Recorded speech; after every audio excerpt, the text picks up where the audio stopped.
Yep. I'm officially blonde now.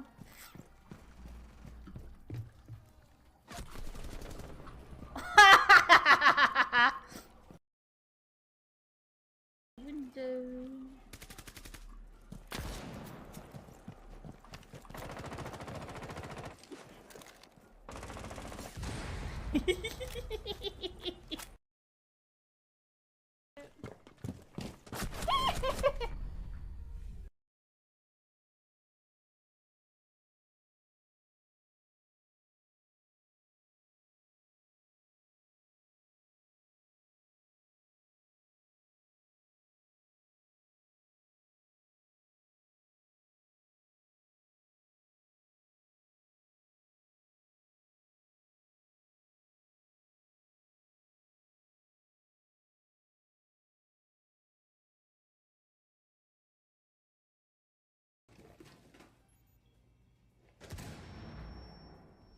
Fuck off, Sledge.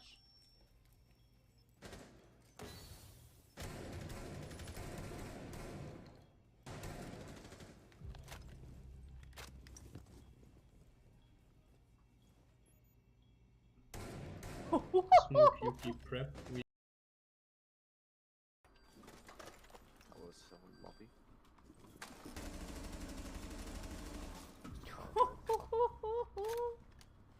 Thank you, Lord.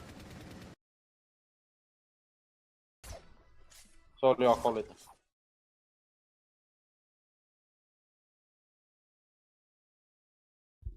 I know I'm a little late, guys. I know. Let's listen to the music.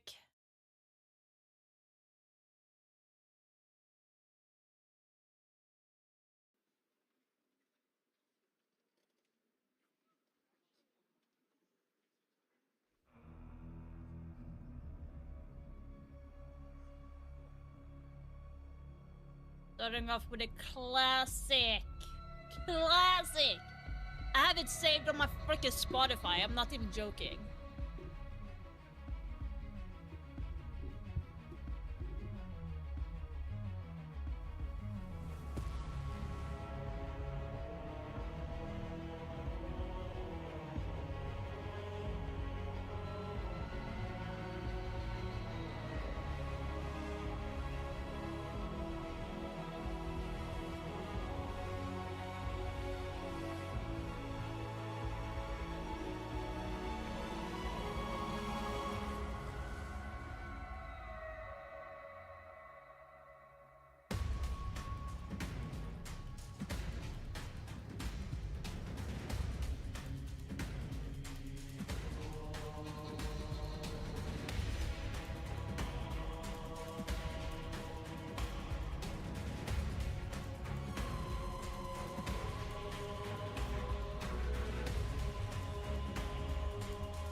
They're doing that way. Okay.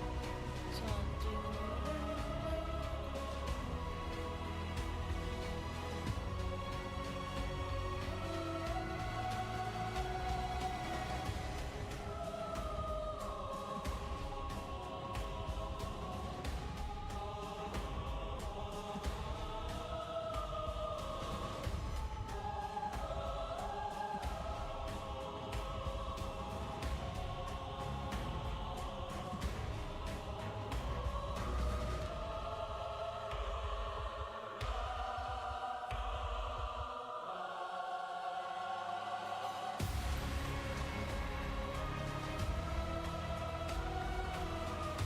No, is it died?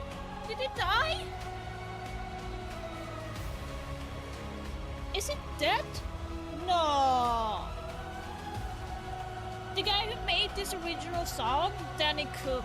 That's why. No.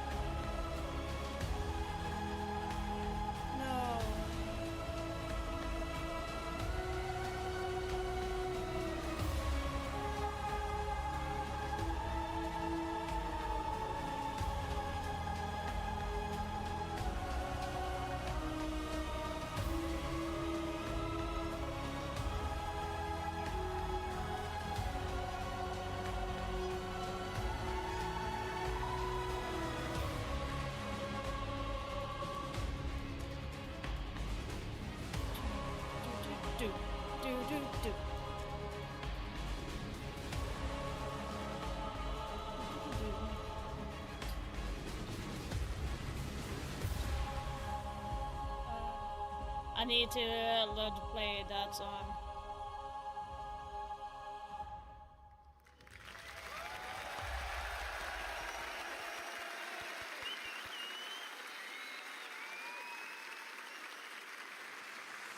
Bonjour Paris! Comment ça va tout le monde?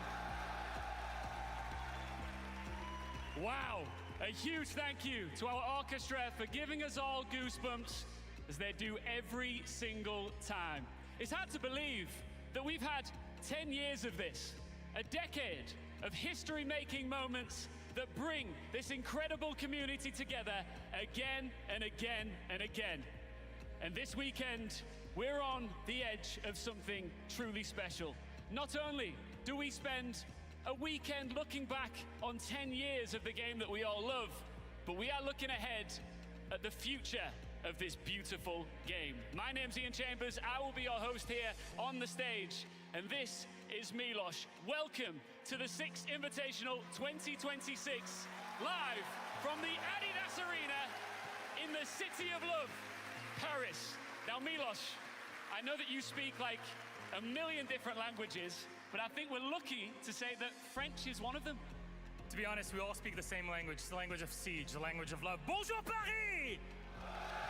Bonjour tout le monde! On est tellement content qu'on soit avec vous, pas juste aujourd'hui et tout ce week-end, mais pour les 10 années passées au Six Invitational. C'est un honneur de passer ce week-end entre vous et de faire partie de cette communauté avec vous aussi. Les 10 ans passés de cet événement, on a eu tellement de gagnants, d'histoires magnifiques, fantastiques chaque fois.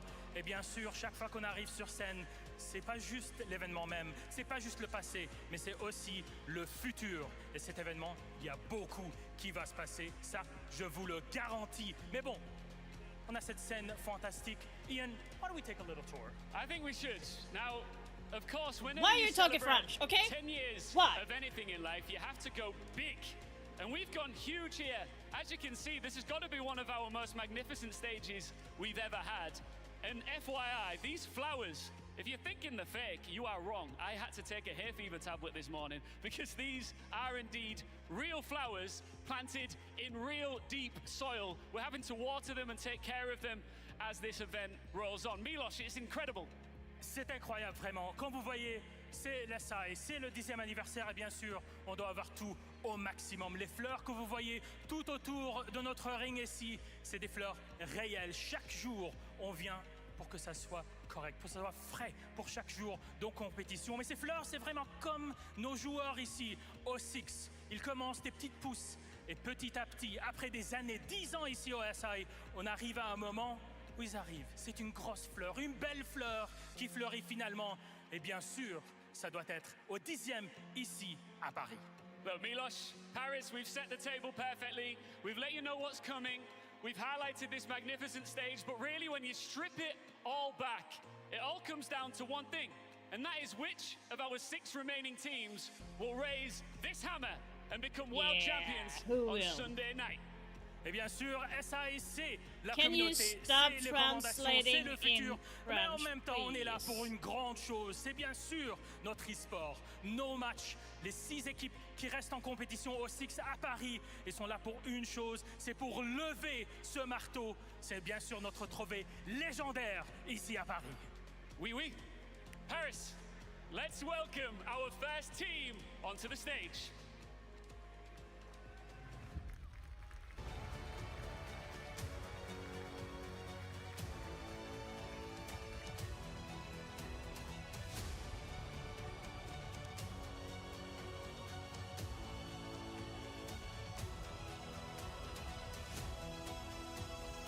Rustic post-stream. Fluxo W7M!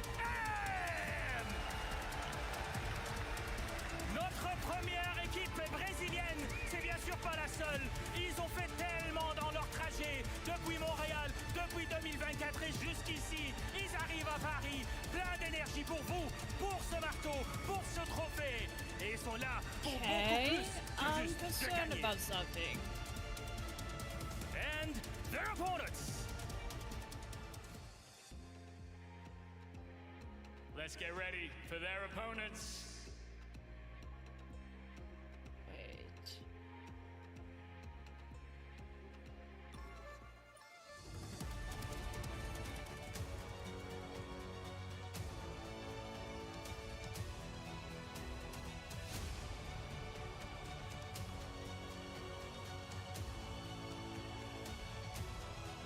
The drops will start when match starts. Okay. I was like, wondering why isn't the drops coming? Okay, so It's Furia!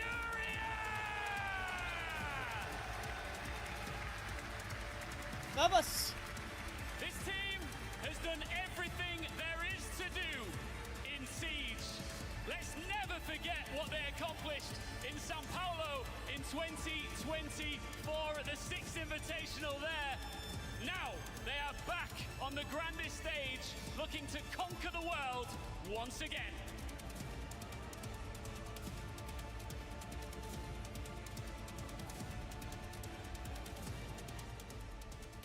Philippox, Lobin, come and join us up here just for a brief conversation before you get into this crucial matchup here in Paris. Philippox, welcome once again to the main stage. You know it oh so well. Milos, I'll let you go first. Let's kick it off. Qu'on commence. Lobin, these guys at Furia, they beat you 10-0. That's the streak so far. You find them here in Paris. Do you have any last words for Philippox? Out of all the matches that we face each other, this is the most important one, so this is the one that we beat them. Que tous les matchs qu'on a joués contre eux, ils sont 10-0 contre nous. C'est l'événement, c'est le match le plus important et c'est ici qu'on va gagner contre eux. Philippox, do you have their number? And are you afraid of them at all? We won against them the last 10 times, so this time isn't going to be different. We're going to win them. On a gagné 10 fois contre eux et cette fois, ça sera pas différent. On le gagne encore. Guys, shake hands.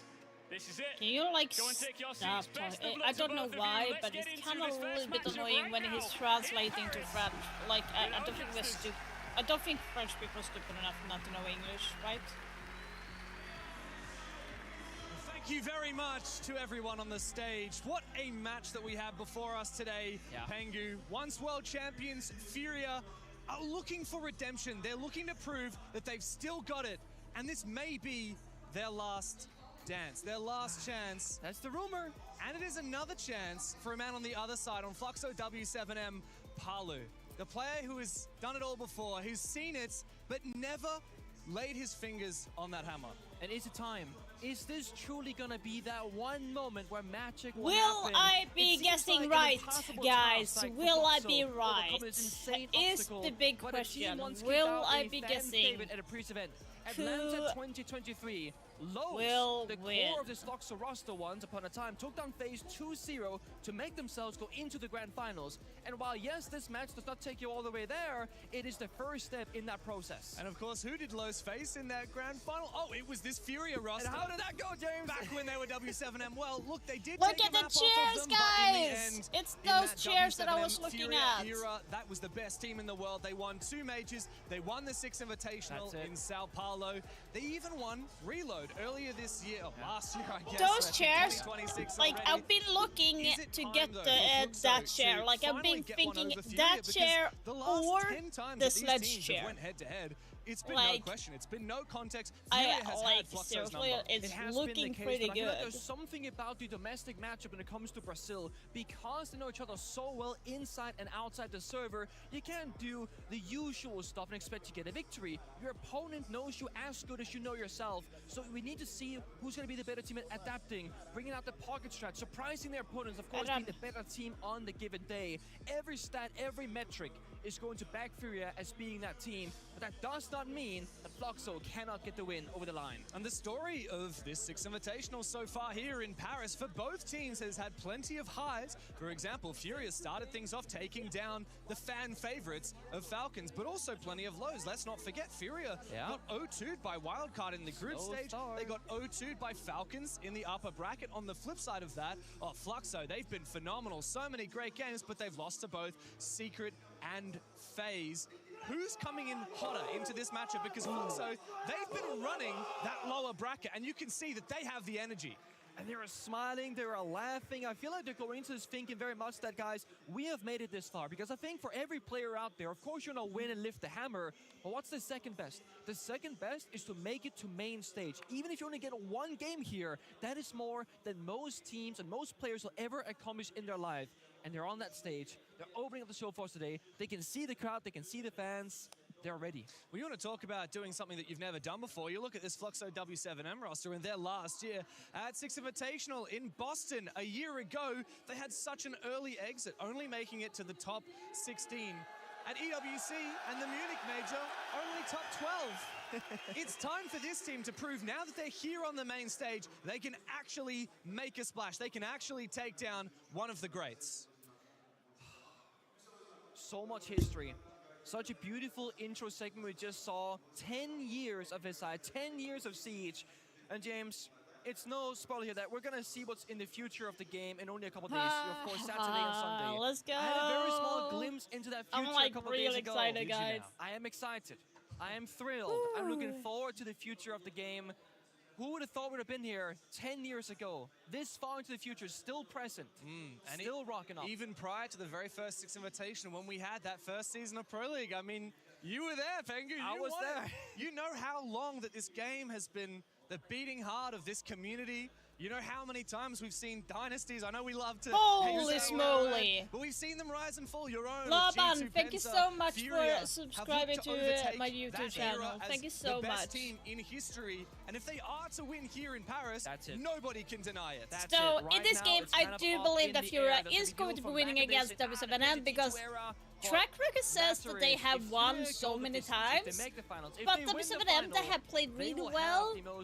So my prediction might be busted because W7M is not going to be leaving without a fight. So whoever wins here will move on to the next game. Whoever loses will be eliminated from the tournament. So this is like do or die. For Montreal over a year ago. But they stayed together. They managed top 3 at last Six Invitational before they were eliminated. By the way, I like the stage because no matter where you're sitting, you can actually see the stage. In Munich, you cannot see anything. So I think they adapted to that and like really opened up so you could see everything from every angle. Like that's one of the things. And with Fluxo W7M, these guys are aggressive as it gets. We cast them in the group stage in phase 1, phase 2. They have 70% of Furia. Well, stats are saying that they are winning. Better and better. Oh, gotta let out my cat. I had my doubts, I had my questions, but now it's main stage time. They've proven that they deserve to be here. But Board against Furia, map 1. Scary one. It is a scary one, and the community has spoken. Furia, 70% favored. Are there any final words for Fluxo W7M? Hey, we're all looking good. It's gonna be the funeral. We're just the occasion. If not, we'll celebrate them as they win. Well, Furia look to continue their run, but Fluxo, they've been going through the lower bracket. Who takes it? Furia and Fluxo begins now.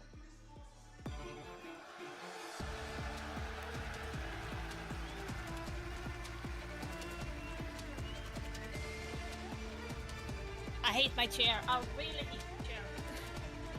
Ah.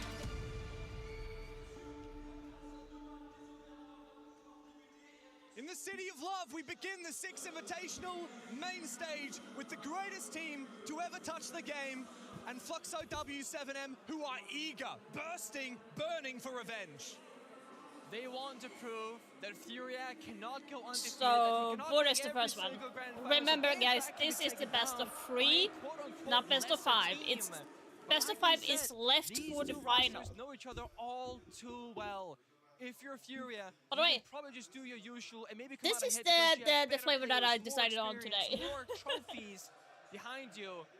For Fluxo, you gotta bring in that wow. Okay, so Clash is not surprising that the W7M is banning, and then you have Furia banning Ace, which is kind of like a standard. This is such a star-studded roster. Palu and Dodez have the most clutches in the entire Six Invitational this year. 8 clutches each in the 22 maps that they have played. Dodez, 17 3Ks. He's an unbelievable beast. And let's not forget Palu.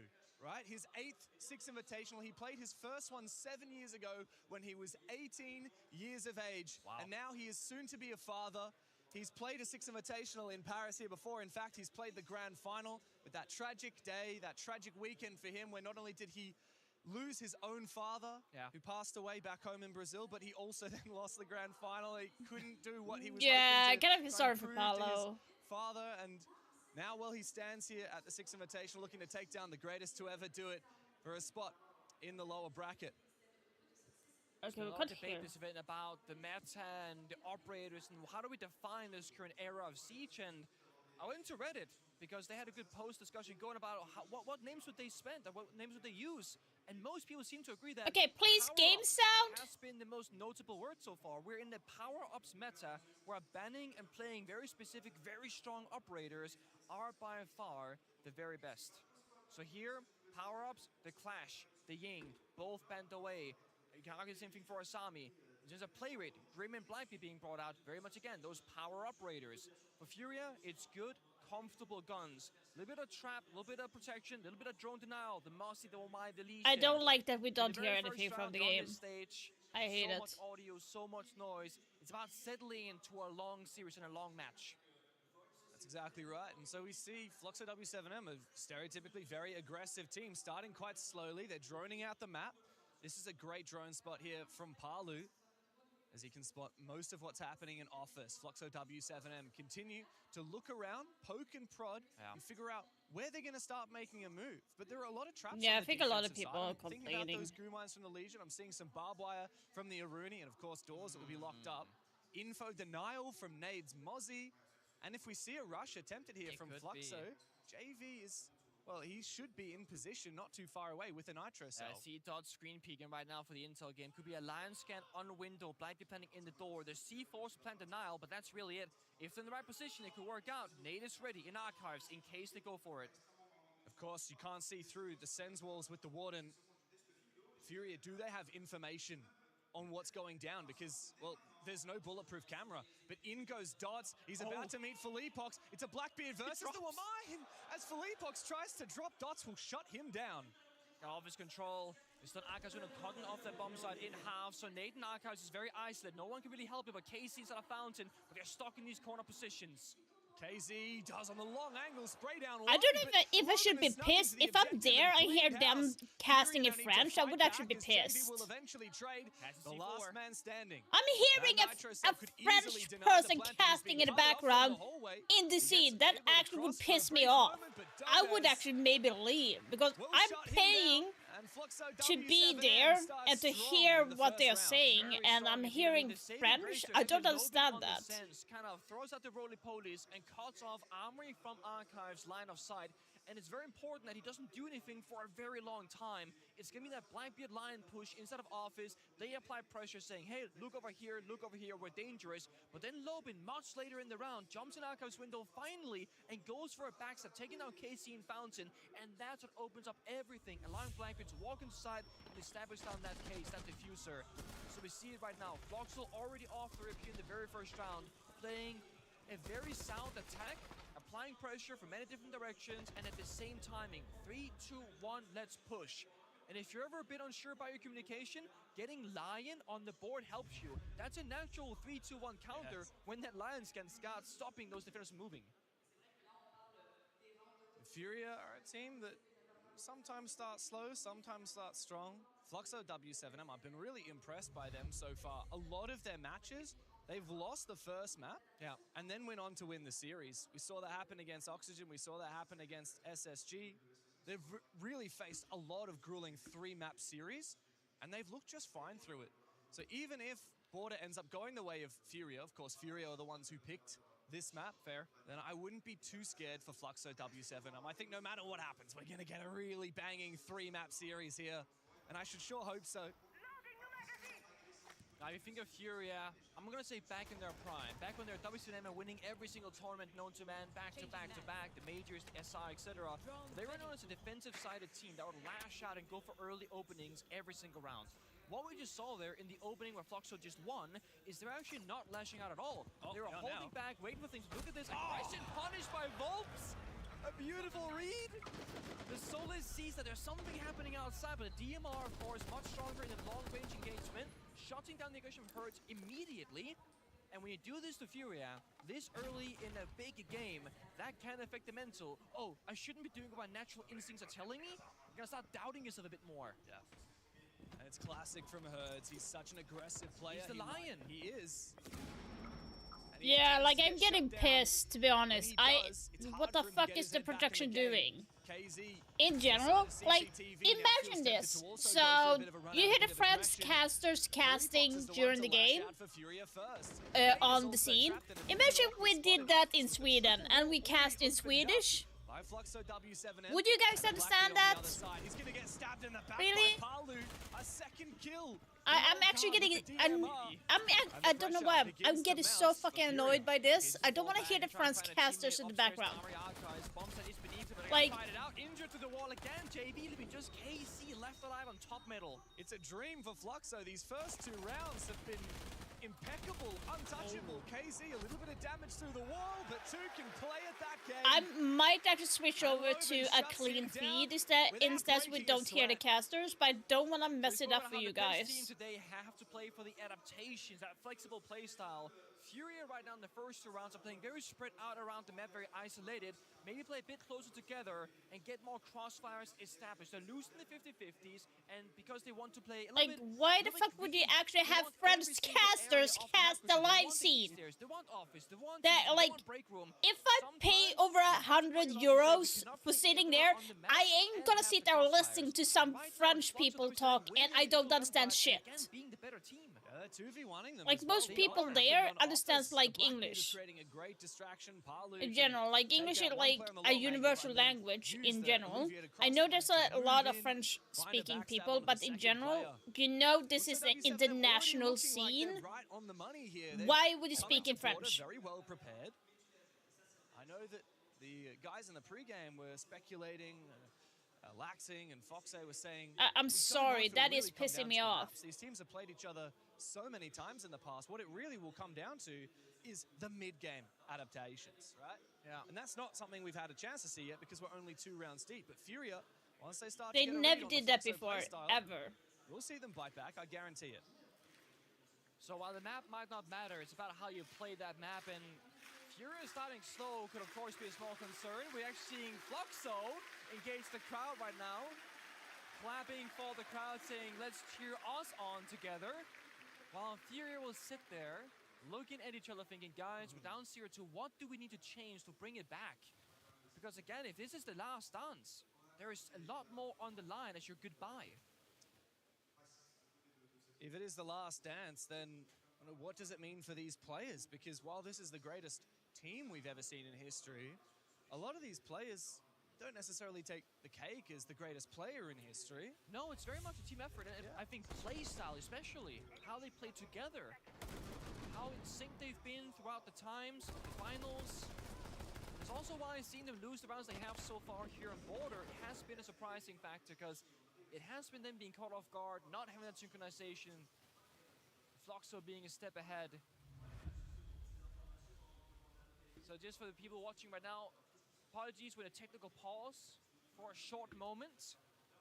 Wow. I can't tell you why because I don't know, but we're figuring it out. We'll be back into it before too long. Such a beautiful stage.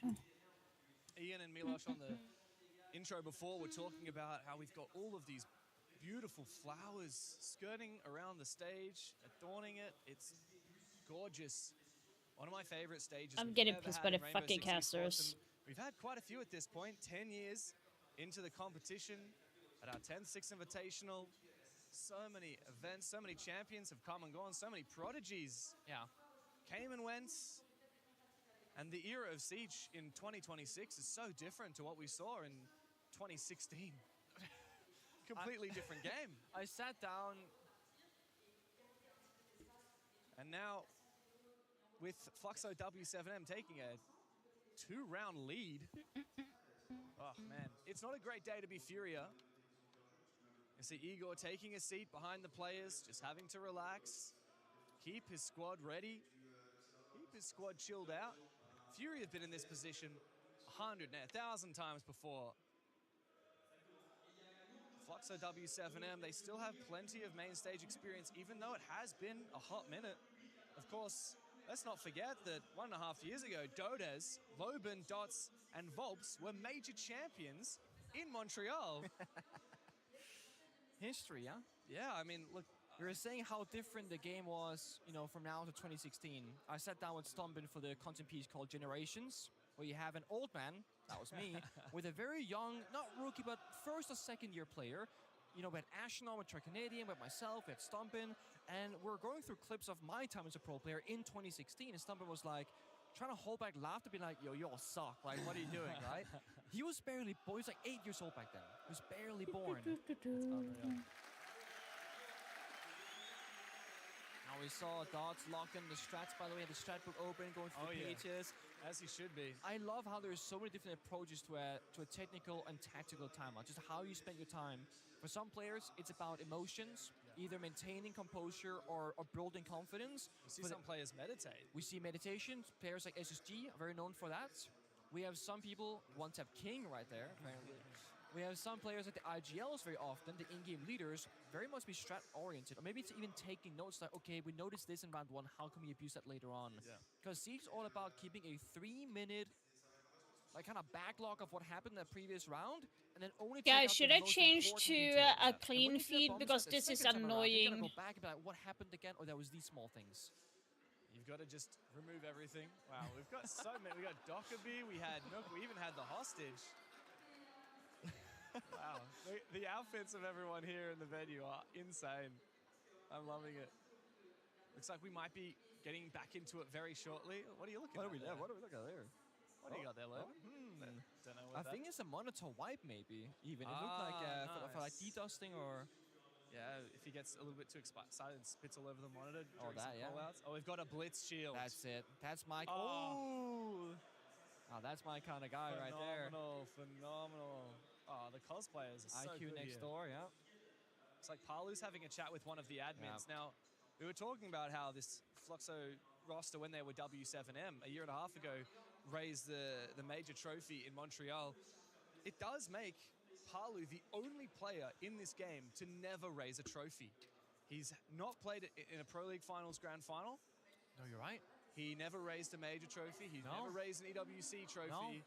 And of course, never a Six Invitational, despite being in 3 Grand Finals.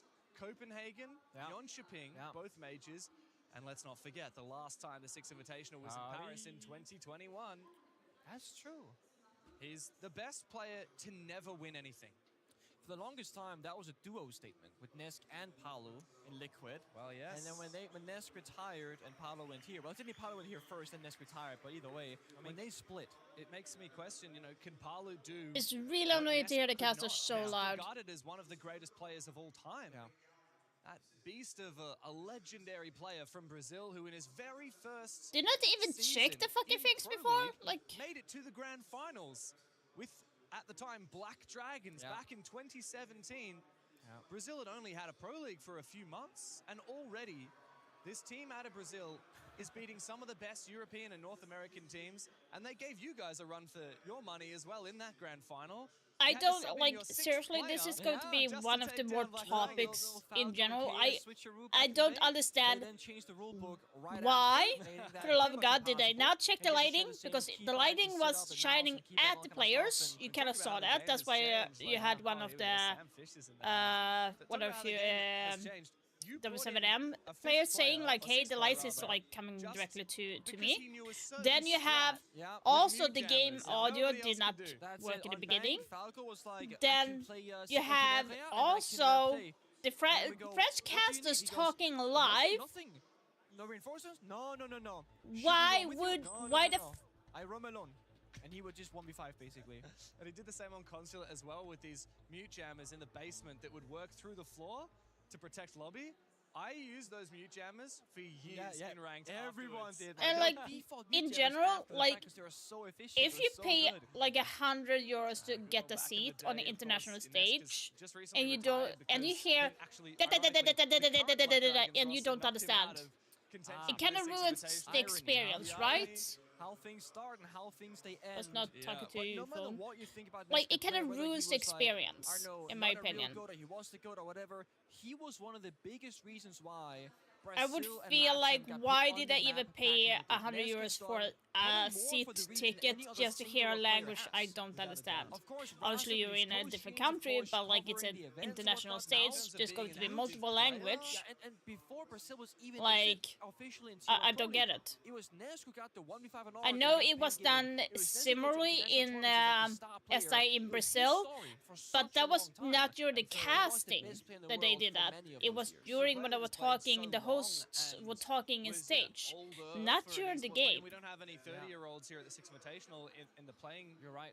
For example, you know, the oldest player at the SI is Canadian. So He's there's a 2 months away difference. from turning 30. But Nesk was in his late 20s when he retired. I might be and he was still complaining a on the little front bit line, much, but I entry feel like fragging. that, He like, was still good at it. It was in just general, his time to move why? on and focus on his family, and now, of course, his OG Yeah, I thought it duo was that we Kitty always talked talking in about, the background. Palu, he's moved on to a new team. Here he is with Fluxo W7M, also never having raised a hammer, never even having a major trophy, never in a Pro League trophy like Nesk himself did achieve back in 2017. Was it 2018? I forget. I think it was... It was Atlantic City. Yeah, that must Back have been in the day. 2017. Must have been. So... Yeah, actually, it's true. The, I can confirm, guys, we're getting back into the game. Are you The fist confirming that? pumps, the fist pumps are coming through. That's the signal, yeah? Boom, boom, boom. Boom, boom, fist pumps. Man, Igor's got a very stressful job. I was gonna say, he looks a bit stressed today. But I believe he wants to speak to the boys, maybe? Yeah, it's there it is. time for a tactical timeout for Furia. Tá, bom que vocês já sabem. Ó, quem vai fazer pixel, eu quero que pegue o Castle. Quem não vai fazer pixel, eu quero trap ela e Torne com arame. Esquece biriba. Ah, ela eu já Aí, tô de arame, Jay-Z, guys. qualquer coisa, tu faz esse Varden, mas faz de 12 aí pra gente tá de boa. E qualquer coisa, Pox, você pega a Denari, você põe só a da banana lá pra gente e o resto você fica segurando Pra mim, ali pra tu na leste pra tu ficar grandão. Ó, eu quero o Castle na janela do cimento, na rádio, na porta do fundos e eu acho Like, que na it's janela kind of the same banana, here. pra You eles quebrar hear isso tudo, eles this vão tá bem part and you fudidos. don't understand what they're saying. Holdem a posição de vocês e Imagine tá de hearing boa. this Quem all the tiver mais time and you pro fim do don't round, understand what vocês podem fazer o cruzado it's ali saying pra on the fonte, stage. pouco mais que vá um pouquinho. Eu acho que a gente muda o ban de nome de terceiro e ban de Twitch. Pode Fecha ser. da ban. E aí a gente joga com esses três, nos três bombas funcionando. It's obviously a very early tag timeout from Igor, but I think getting ahead of the problem is very, very wise. Border can flip very quickly, can get ugly very quickly, and if this is the pace that Fluxo have set this early, you have to counter it. I heard some Ella, some castle, some concrete words being I thrown think it's around. maybe a cap can? Oh, the EDDs. I heard very much traps, you know, a lot of traps. Yeah. And I think that's the right call. We're very much in a meta at the moment because it's so much about gap finding on the attacking side. The defense loves to lean. Okay, let's go Furia. I want them to win, okay? Pour some concrete, close some gaps. And Fluxo W7M, we've casted a lot of them this event so far, and you know how they get around those traps? They play a lot of Brava and Twitch. Yeah. They play, and even Flores. Yeah. All of the special drone squad makes their appearance, they send those in, they clear everything out, and then they just do what they were going to do anyway. That's literally it. And there's just something about how efficient they are at finding those gaps time and time again. Now, Fury, we can talk operators, we can talk about the setup, the traps, etc. I want to see some more established crossfires. Like I said, choose which area of the map you truly want to fight for, hard hold those positions, and either fall back or fight together. Not the whole let's play every single area isolated in the 1v2s or 1v1s, because like we said, when one player falls on border, you lose a lot of map control, you can't refrag, and it makes the rest of the round even more challenging with every single death. So you want to try and trade equally across the board. When a defender dies, you kill an attacker, now you're 4v4, so on and so forth. That's going to be a big win for the team. So look out for the trading game here from the side of Furia. So I have a translation of the tactical timeout from our lovely Maria. Pick Castle, Ella, Thorn, and Barbed Wire. Felipox, pick Denari, and put in Banana and hold East. I want Castle in Radio, Cement, and Banana Door, so they will be very effed. Felipox, let's change Nomad ban and ban Twitch instead. Ah, so they got the for read. next round, they can actually ban out the Twitch potentially. Interesting. So no matter, of course, the runouts, but instead, if they're gonna play the Tributor, like you said, those pesky drone operators can be denied instead. Grim Beast going out, and now we see Hertz falling back. You see, not playing for his life solo in CC 1v5, falling back towards a teammate that's closer by instead. Entry from the Sen supported by the Zafir, who takes a little bit of damage. Dots in a slightly off-plan position to try and avoid the bangs through the smoke. Amidst the chaos, though, Furia look for an opening, but Dodes is shut down by KZ. The Ella comes to life inside a CC, and Fluxo W7M have to pick the pieces back up again. Volps caught between two players, can't find his target, and now Dots unable to get that diffuser down. Finally has a sigh of relief after that one kill, but he's caught on camera, and he's so separated from his teammate of Palu on the other side of the map. And now the soon-to-be I'm getting annoyed. I'm hearing too. I can't concentrate on what I'm hearing. Really. Such a good rotation. Giving up CCTV, not dying in that 1v5 to make Armory weaker, but fall back and then retake it later on. You saw there at the end in the 2v3, Paolo was so desperate to get inside of Armory, cut the bomb set in half, and enable his teammate to go for a plant attempt. But he was fighting CC the entire time because they never gave up control fully. Furia, Igor, great read, great adaptation. Of course, they hit their shots. Lord now of mercy, they got a game plan give on their me hands, it. because they said before, next round, don't ban the Nomad, ban the Twitch to enable this style more and more and more. It tells you a lot about what Fury originally intended to do when they were going to ban that Nomad. This is literally ruining a lot of the experience right now. Didn't work out. Fury have thought, okay, we're not going to go for aggressive runners. We don't need to ban that Nomad. It's a waste. Get rid of the Twitch. Keep leading into the traps. Very important to note here, sense got changed. You're going up maybe more, maybe less. Yeah, you can't see through it as a smoke grenade, so I'm sure some people go, oh, they had a BP camera and archives. They that could is see so the plant go down, annoying. etc. Can't see through. Nobody can see through. Glass can't either. Oh, we actually have a hostage here. Look, does not want to give him back. So when Sense dies, it changed how that attack was structured, because now you will get red ping without the wall, and that's where the fear of the wall bangs are coming through. They had to go deep. But we did see a real clue of how Fluxo want to attack in that round. It's a little bit everywhere all at once. Even if they do want to go for an Archives rush, they're going to have pressure CC. They're going to try and distract the remaining Furia players. As we see, the bans have rolled on through. The Twitch, as Igor suggested for Furia. On the flip side, the Castle. So Fluxo doesn't want to give Furia the ability to lock up and change the architecture of the map. It's funny because if I had to pick out one area that was a big weakness last round, it was the CCTV window was castle barricaded and they never opened it. So in that late round, when Casey's in the middle of CC, not possible had the castle barricade been opened, giving Paolo a way to help his teammate. So I think the castle ban is very wise. But now we're going to see the Brother Flores in substitution of the Twitch ban. He's checking for traps. He's looking out. Is there a Kapkan? No. Is there? What is he looking for on the ceiling? I don't know if it's a Valkyrie. Fenrir. Perhaps a Fenrir Dreadmine. And so with the Twitch being banned out, of course, Fluxo can still lean into the Brava for drone denial. He's so sure there's something here. Oh, there it is. There it is. He found the Dreadmine eventually. Talking about other operators left unbanned, the Nomad, which originally Furia was going to ban, that has made an appearance. So Furia's going to have a little bit of restricted mobility. Does mean that the pace will change as well, right? Fluxo a bit slow in the first minute, 30 seconds. They got to spin the Flores and the Brava first and then work together. What we see often, let's say right, for example, if you start playing these drone operators, your team doesn't keep that in mind, and the game very quickly becomes like a, 2v5 or 3v4 because you're still spawn droning. So Dots and Blackbeard downstairs makes an appearance. They know East is clear. There's no danger. There's no threat. It's free map control here from inside of Fluxo, slowly tightening the net around the entire building. Casey under a lot of fire will survive and fall back towards the bomb site, letting his teammate with more health upstairs play his spot instead.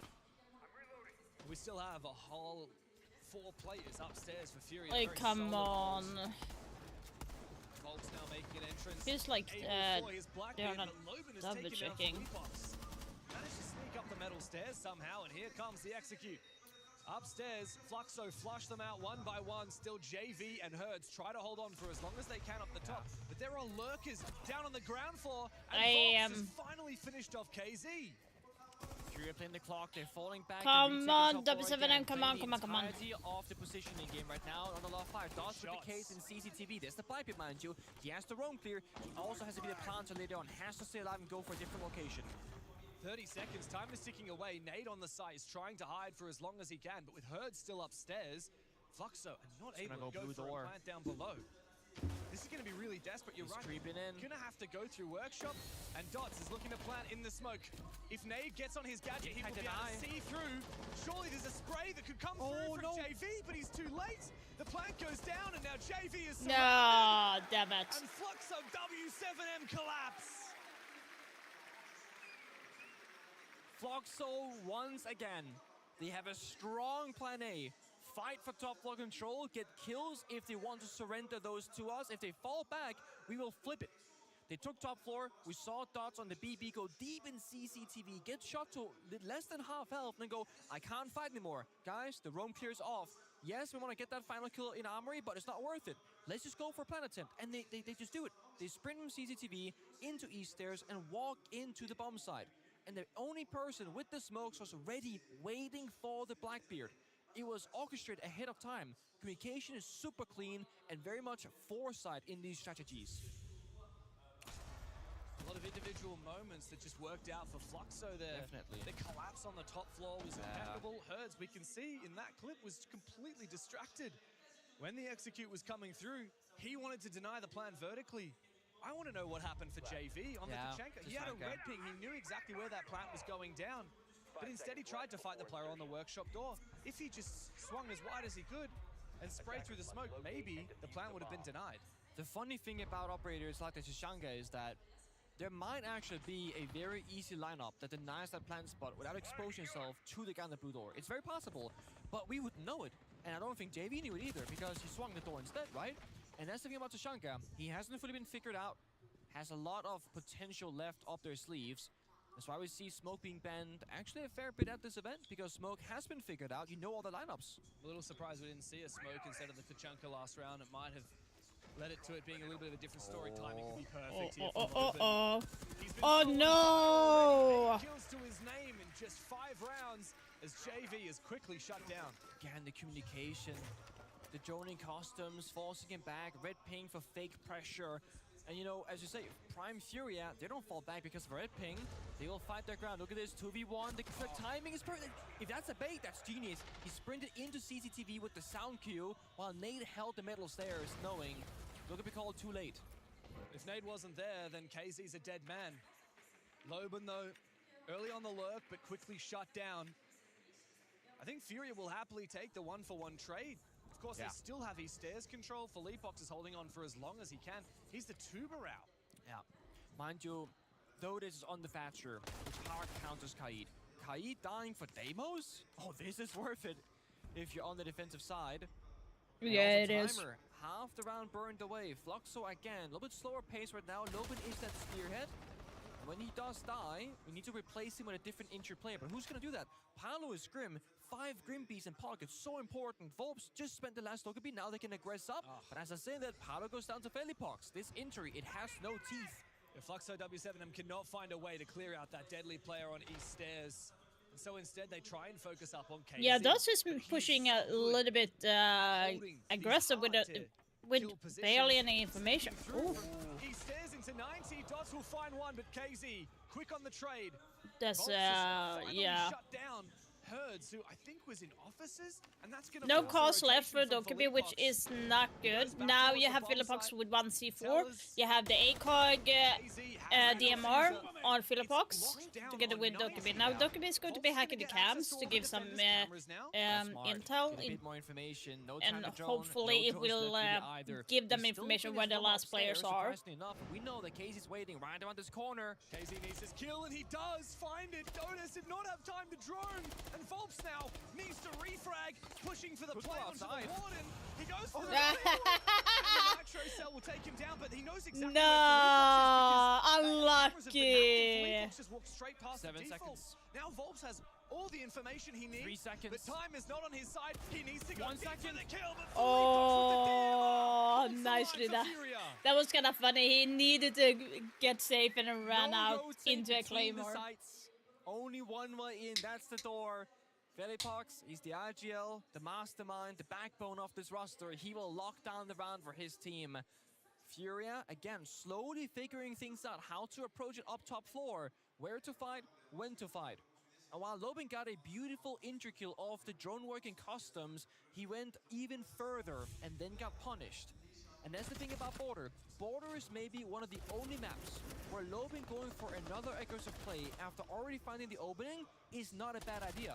Had we played Bank, had we played Consulate, had we played Clubhouse, you'd probably go, Lobin, you're kind of trolling because that's too risky. But this is Border. You have to keep up that aggression, that confidence.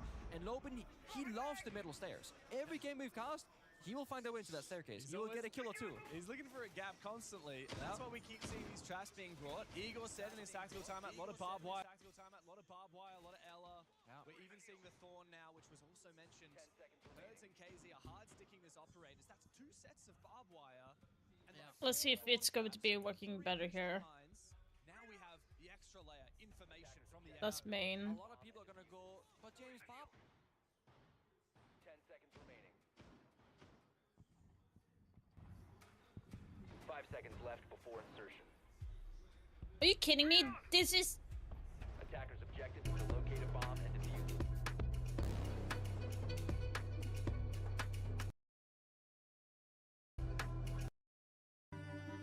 Playoffs? Are you fucking joking?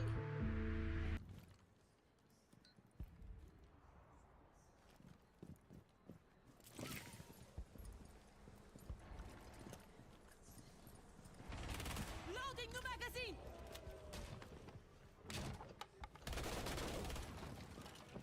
I don't know what we want, guys. Do we want to hear this? I'm hearing fucking French! I don't want to hear French in the fucking background! Oh my fucking god! This is so fucking hard to understand! To get more aggressive. I usually don't get this pissed! But why the fuck do I need to hear French in the background? You gotta give them their ones. And Lobin is alive. He's the master of finding those gunfights. He's fishing downstairs, up the bathroom, heads towards office. Here comes the track, exposing both his and Sentry's location, which is not going to be right above him. Sentry's ages away. It does give Fountain. But the clean feed sucks! We still hear the fucking French in the background! Carl is just baiting for a kill. They don't know that CCTV is actually clear at the moment because KZ is holding on. I usually don't complain that hard about events in general, but fucking hell! Why are they doing this shit this time? And Furia have pretty much guaranteed this round. Whoever did the fucking production is stupid as fuck. And now Lobin has to Sorry, but like literally we don't want to hear French if you don't understand that shit. He actually, like you said, has a grenade he could take out. The shield at that 90 position. KZ's gonna fall back. 1v2, this is starting to look a little sketchy. It is. If only that grenade went out before your teammate died first, right? Thornship has to push through, but one step backwards, the Thorn catches you. Barbed wire on the ground as well, and it's why the barbed wire Thorn can be so lethal. Fury have brought it back to an even score at the end of the half after a 3-1 deficit. They did use their tactical timeout very early, but it was clearly worth it. And now Igor has another chance to talk to the squad while they're doing the second set of operator bans. Yeah, you're gonna go, guys, ban A, ban B, now let's talk strategy. Because you only get these, 30 plus seconds or so. So Thatcher and Clash get traded out. The fact that Thatcher gets banned away could very well be some trickeronis here. Thatcher ban is a bit suspicious. Could be a Kaida 2-brow response. No. Well, I was wondering. Oh, is it You ban the Thatcher, you ban the Glaz. That is like the new meta, the cheese meta for these attacks, right? These rushes. You have the Glaz, you smoke things up, you plant ideally behind a shield, and the Thatcher EMPs those C4s. That's not in play for the rest of this That's a good shot, actually. We've seen that a fair bit of times. The same thing with the Goyo ban and Clash ban, right? What does that stop? It stops the rush, it stops the push. So very much goes both ways. Fury are trying to enable the rush by banning out Clash and Goyo. Exactly. Also trying to deny stop the rush. Playing the same game on different sides. Flux are using those bans on 2 less banned operators does open the floodgates for all of the other power-ups. It does. It very much does. I mean, we gotta talk about all the shields are in, 3 right? big shields. Yeah, Blitz, Blackbeard, and Monty, the Grim, the Deimos. Ying, Deimos, Dokkaebi. Literally everything. It's almost a matter of like, guys, which really strong attacker should we bring this round? because everything is wide open. Well, they're not really leaning into the cheese, are they? No, they're not. Monty, oh, the Monty's going to stick, but no Ying, which is available. I guess with the Warden still up, it's a bit more dangerous to go for anything too flash or smoke-centric. And they're gonna play the Warden probably every single round, if not close to, because they gotta respect the possibility of it. You'd probably expect this to be a Warden or Mirror ban come through in the next 3 rounds. Definitely could be. But of course, we've got a whole lot of Siege to play before we even get there. But before, Laxing, I think, has a call-in for us, James. Let's see what Lax has to say.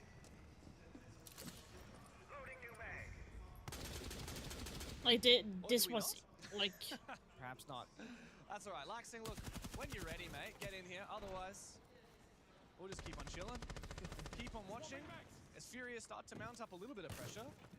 Like, I've been missing the entire match. I have not been able to enjoy the match. I'm sorry, guys, but... Playing against it, also playing with it.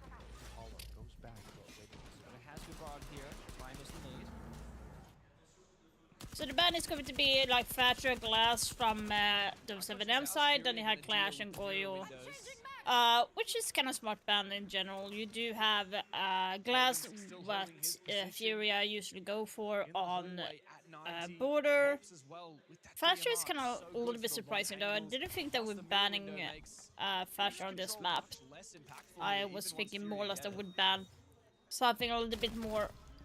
Oof. Finally, a nice big shot from Palu as he hunts down KZ below.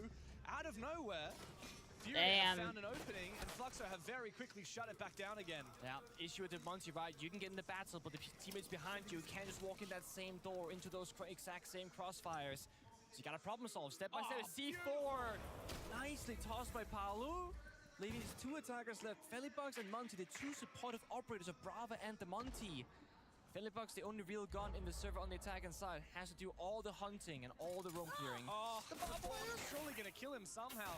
Felibox survives, only takes a bit of damage, but he has the debuff from the Thorn now. And Loban is hanging out down below with this Nitro Cell primed and ready. He's gonna keep it for now. Oh, beautiful bang from Nade with the pistol. Has a perfect read on the vault. No, C4, C4, C4. Surely this isn't possible. Loban down below. Boom. And a nuclear C4 shuts down the push from Furia. Yeah. Felibox has everything to do. One step ahead now. One in the very beginning with the DMR. Needs to isolate these one by one as he knows exactly where Dots is on the Warden. Info from a yellow ping, but Dots will swing to win. And Fluxo W7M retake the lead. It has to be a matter of being one step ahead. I don't know what else to say. Fluxo were ready for the Monty, ready with the verticality, and understanding. As long as you establish very strong crossfire and play around the mirror window, they can't do much about it. Fury are being forced into picking things apart strategically, which I'm not saying it's a weakness of theirs, but it's not their biggest strength. So very much a good game of adaptation. You talk about strategy. We're deep in there. At the moment, deep into the strat book, getting ready to set up for the next round. And I believe it is now time to hear from our lovely analyst, Laxing. All right, are you guys able to hear me now? Yes, all right, sir. I want to talk about that last round, Pengu. I love that you talked about, you know, they played slow. They delayed that time. They played off into those layers, and that's what we need to see. That's where they failed on their attacks. That's why Fury was so ready for it, because they were just repeating the exact same attacks. And we talk about those stylistic matchups. This is going to be so important for the side of Fluxo to make these work, but not only make them work, when they readdress them for the next time they go back to that site, they have to do something different, or Furia's going to have a response. But just like we saw there, they played off those layers. They waited to make Furia force their own hand. They have to be ready to switch that tempo at a given's notice. Thank you so much, Laxing. And I'm right there with you. I think both of us, having that former player experience, have seen Border one too many times to figure out what the weaknesses really are. Now, in terms of adaptations, Fury has struggled with the mirror window in particular. It's being brought out again. They're not bringing Ash, they're not bringing Kali, and they're doubling down with Kaid as well. So I feel like Fluxo very much recognized they struggled with this. Meanwhile, Fury is showing us maybe we didn't as much as you think that we did. It's that, or of course, plan B, circumvent the mirror window. If it's somewhere facing, let's say, armory portion, you go archives. But there are 2 mirror windows on the mirror, which means if they spread those out evenly, you can cover vast majority of the important areas of the map. Yeah, I think it's a bit scary here for Fury. It's 90. They also don't have any clear counters for the Aruni gates. You're not bringing the Brava. The Thorn has proven to be a real struggle, and against this Blackbeard, that smoke is going to be really powerful as well. So Furia need to make sure that they find a way to crack through this defense. Kind of feels a little bit odd that they are not picking up stacked and looking for a gap elsewhere, or just addressing it head on.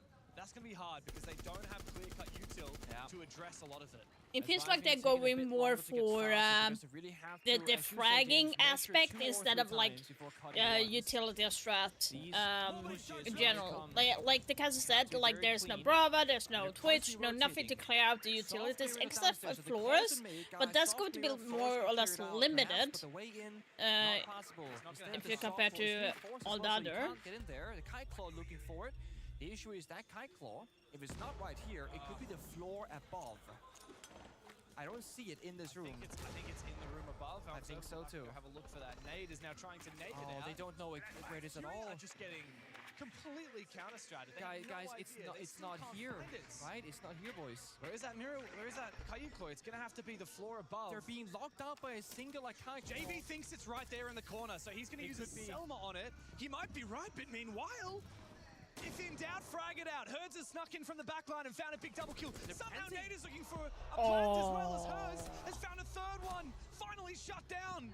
Loban is going to have to do a lot of the heavy lifting here for Fluxo W7M. Damn, nicely done, Herds. Nicely done.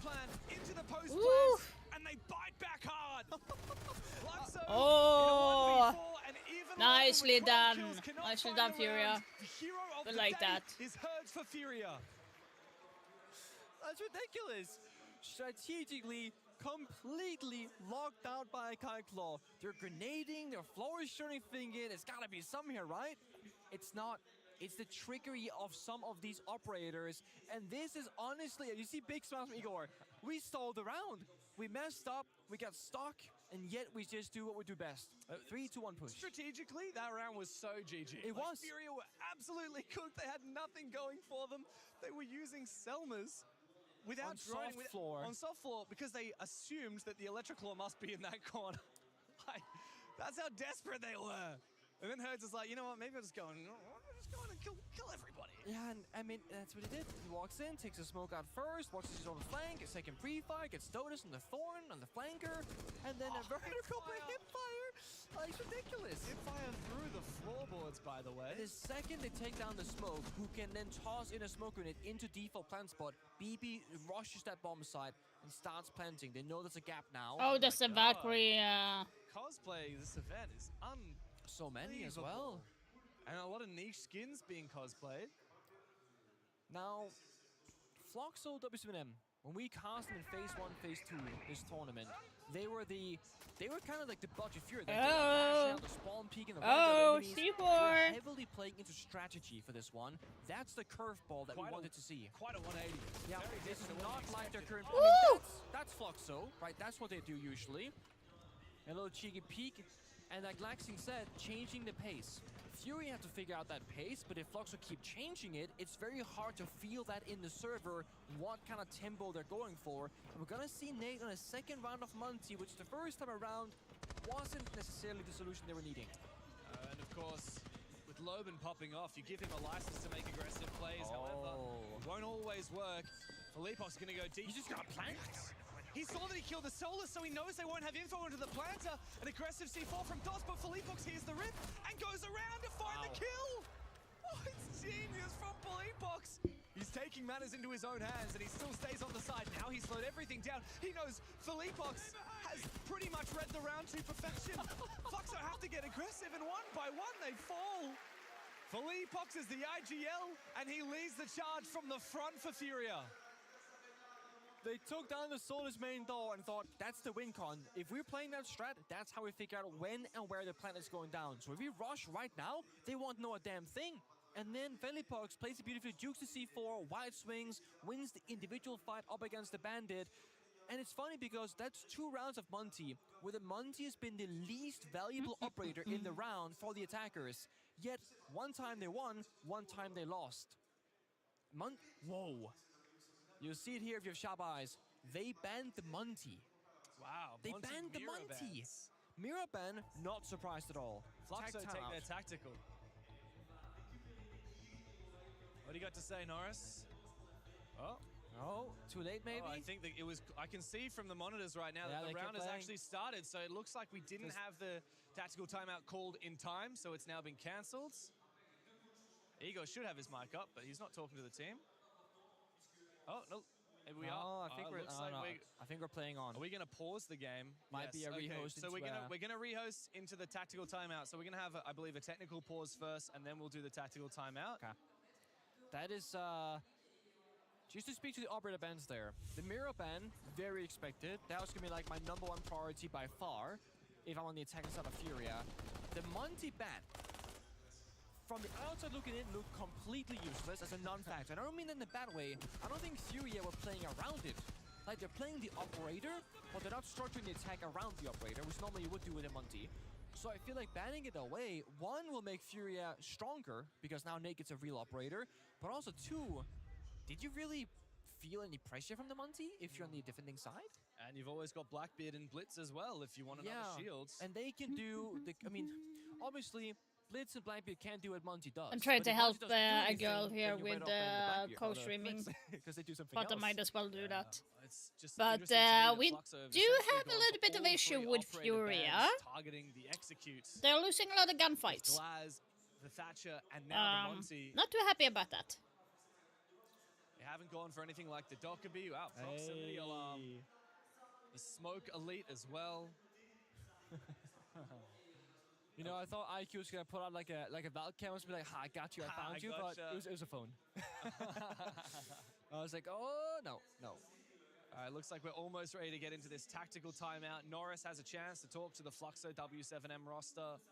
He's pretty much like, "Oh guys," he's like having a speech, right? Yeah, gotta get into the right groove. I feel like if you're a coach, you would have a little notepad, right? Like it would. If I was a coach, Yeah, I would you want a often little do. notepad and just constantly jotting down notes between rounds so that you know what you're going to say in your tactical timeout, so you know what you can say at the end of the map. Well, very much so. Come on, There it is. We're about to get back into Furia. the game. The tactical timeout has officially been called. It will start as soon as the game has actually launched. The map's actually begun, which will be in just a moment. Mics are about to be unlocked now.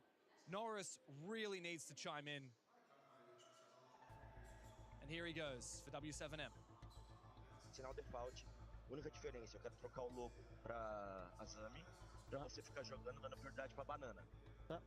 Bobão, você vai ser smoke pra fazer na leste. Quando você agarrar, Oh, same moving smoke. pede pro lobo, ou for o TZK, o lobo tampa a janela passarela, você volta, vai jogar do Zig, pune um drone, desce e depois vai pra metal e sobe, tipo, você não quer morrer no Zig, tá? Que a gente não tem reforço lá. Oficina, a gente vai fazer a mesma coisa. Tá falando Zig ou Mitrix? Zig mesmo, Zig é Zig. Exato, Zig. Tá bom, beleza. Mas você começa no Matrix, é isso? Sim, eu vou começar lá e com você sabe que ele vai fazer oficina default, a gente vai pegar, só que aí dessa vez o roupão vai de Azami. I want the chairs, guys. I really want the chairs. Now, of course, we won't know what they said, but we are awaiting Maria's translation for us. Norris is what we call a vibes coach. Oh, he and that's really not a negative thing at all. He always seems to have the correct words for his boys. Well, you remember when Igor took his tactical timeout, it was very strategic. So strategic. Yeah. It was bring the Ella, bring the Thorn, bring the castle, do this. We're going to kill them here, right? We're going to do this. It's all about the game stuff. Norris, I mean, he has some of the best aura. At Reload, when we had a chance to see teams pick their opponents, he had some of the most vicious aura. He was so relaxed. Yeah, it seems to be more general for him. They can be plays like guys, they're playing this style, play faster, play slower. That said, this game so far, as you identified, Fluxo have been playing unusually strategic. They have. So I am curious if this is a sign to go back to basics, because the only problem I have with it is the way they lost that previous round was they went back to the very old aggressive in-your-face style for Fluxo W7M, running out main dot twice, both people dying, and then they lost the bomb site control. I feel like the strategy has been working so well for them, but now we're gonna dig into the layers, okay? They bring the mirror and the heavy strategy the first 3 rounds. They force the mirror back. Now they're gonna play the more, we're gonna hold areas with good guns, traps like they usually do, which is more comfortable for them, and they've cheesed a round or 2. So I could see this being the turning point for Fluxo's playstyle to change. The question is going to be what Furia is going to be changing, because they have, right now, they have bringing in the Twitch drone, and that's definitely going to be in contrast for clearing out like phone traps and the Fenrir. So. To support them. And I also think they thought that they were going to go Mirror, but that's not the case. On Twitter, Eco was like, they picked up one of the freelancers from NIP. Yeah, I think they were formerly of NIP. Both of them, I believe. Oh, both of them. I'm not 100% sure on that. But Furia have a whole army of analysts because they've also got Abreu, who's been their assistant coach for quite some time, and Vitz, who I believe is still doing analyst work for them.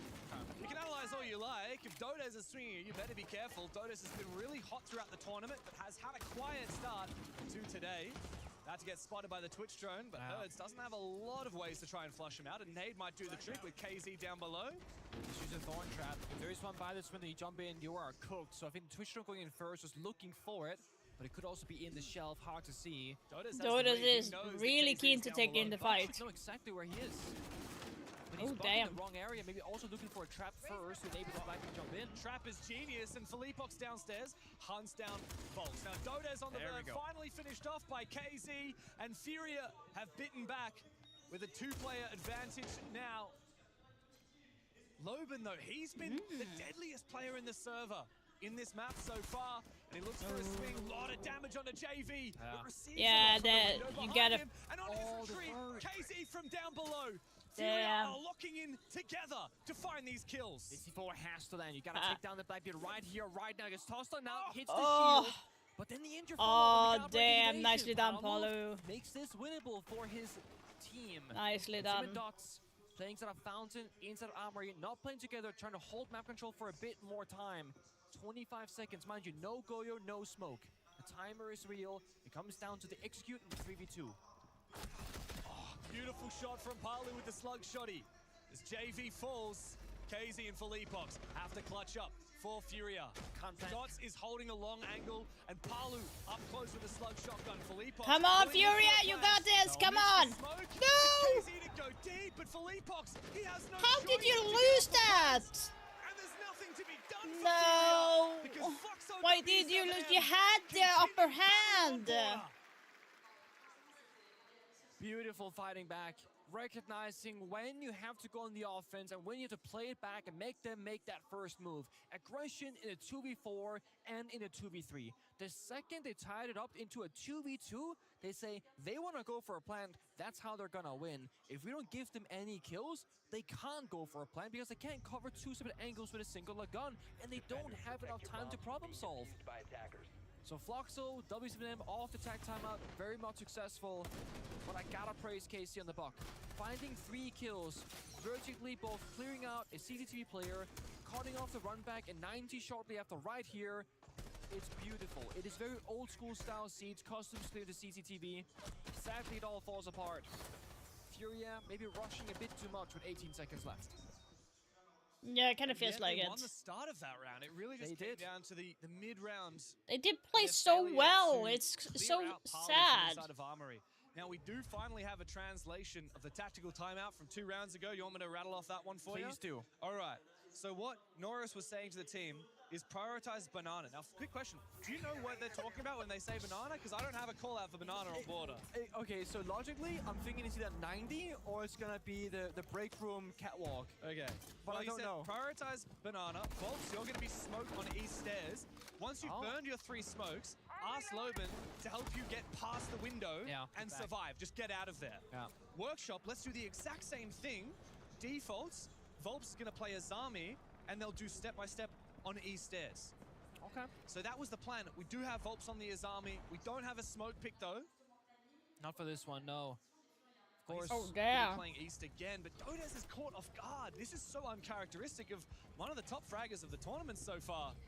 Jobin fights back, looking for another one. Bit of an ego challenge, but look at this, the pressure. Blitz coming into action. And also what the fuck are you doing, W7M? What? With the DMR, reaction times of a god today. Loban has been so prolific, but he will not survive. Damn. Back to side. It's Palu in a 1v3. The Nitro Cell 1v2. gets the injure onto the Blitz. And a 1v2 looks very winnable after Palu played it so well last round. He finds himself in another big clutch position.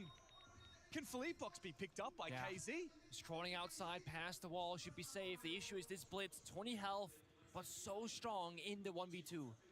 SMG-12 for the soon-to-be father who's been at SI's time and time again and never raised the hammer. Palu looks to reposition, keep them guessing. KZ with that DMR. Oh, damn. Damn.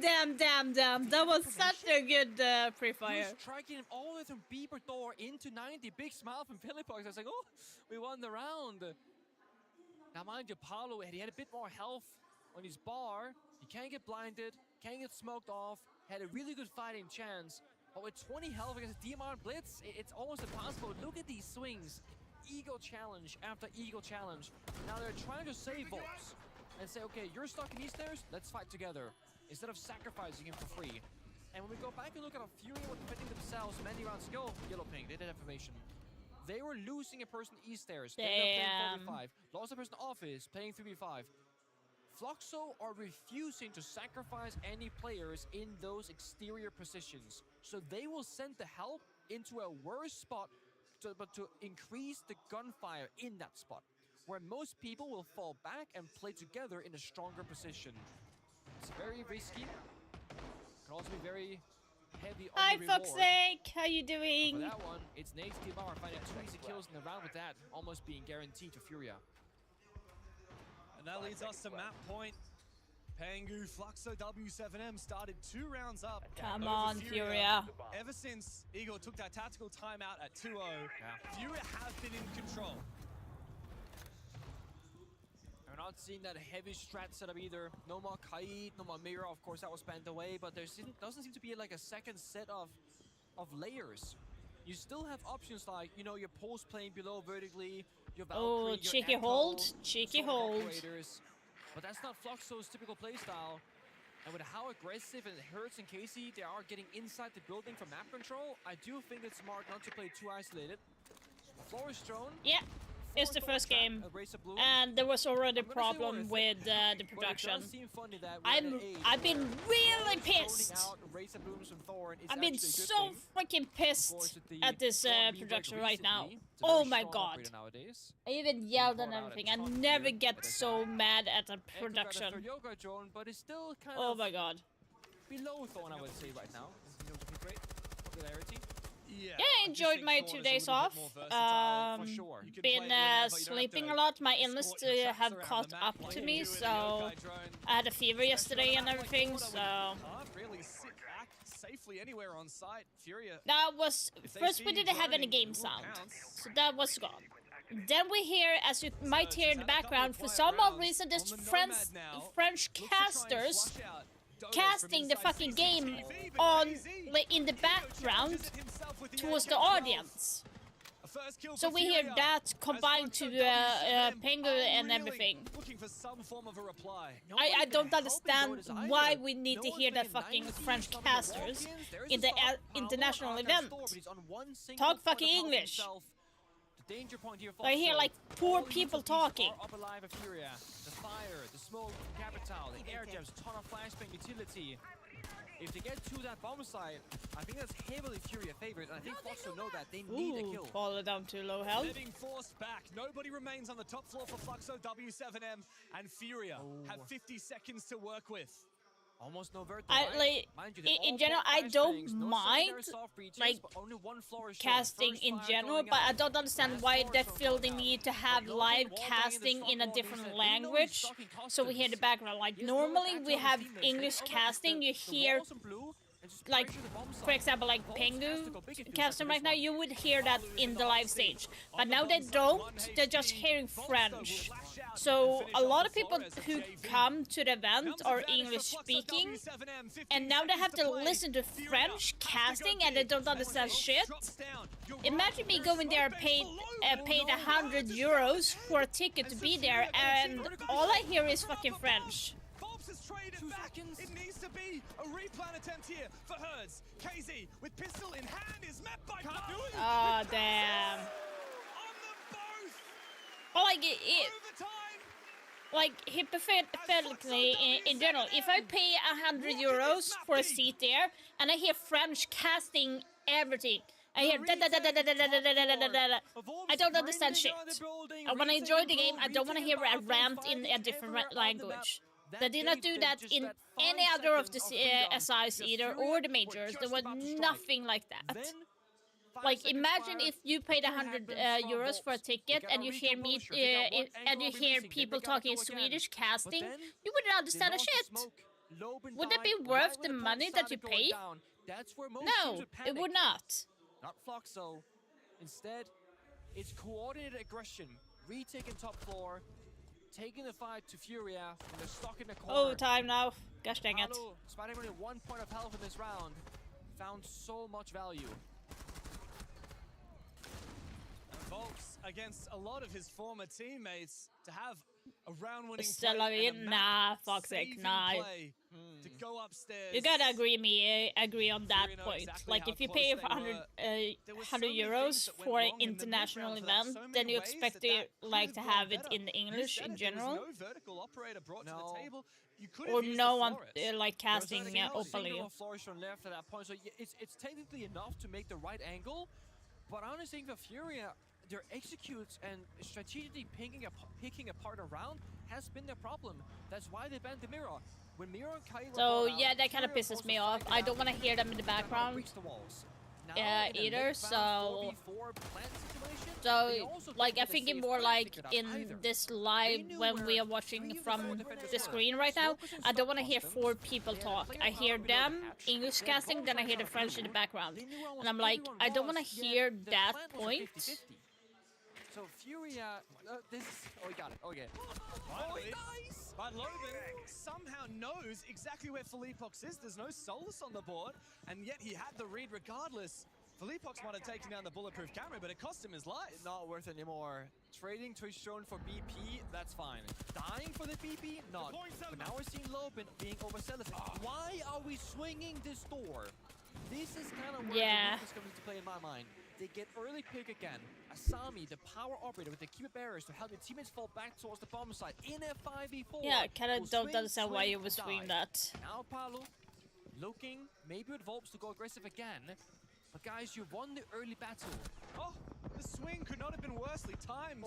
Herds was about to deploy an air jab to prevent that exact swing, and instead his teammate will fall. JV needs to retake that position, get aggressive, trying to fight the CCTV position from East Stairs, worried about the flank from Office as well. A lot of things to worry about here. The Furia and still those dread mines are a headache. Yeah, this So worried is about not. the swings, despite the air jab actually being pre-placed this time around. And now Floxo, they're playing what I want them to do. They're playing very passive sheltered roles, crossfire, Volps in the Yeah, like, box and I CCTV, know that they those did it 90 in right SI behind in the Brazil, Paolo but Power they Dog. didn't, Triple like, man crossfire, we didn't but hear doesn't cover them the flank.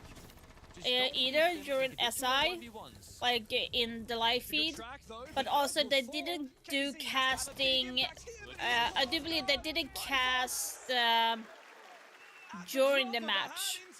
I think they only did like talking Brazil when the host was talking. Then you had the bilingual thing. But this is the point of frustration for Furia, not closing out regulation. and if I Heritage remember OT also having when a it very was weak start. SI in Paris last time, there was none of that last time. I mean, go back to that I did not Easter hear push, any like Nomad has the French air either, jab out of his so hands. Capital Nate just walks in looking like you didn't hear anything in the background.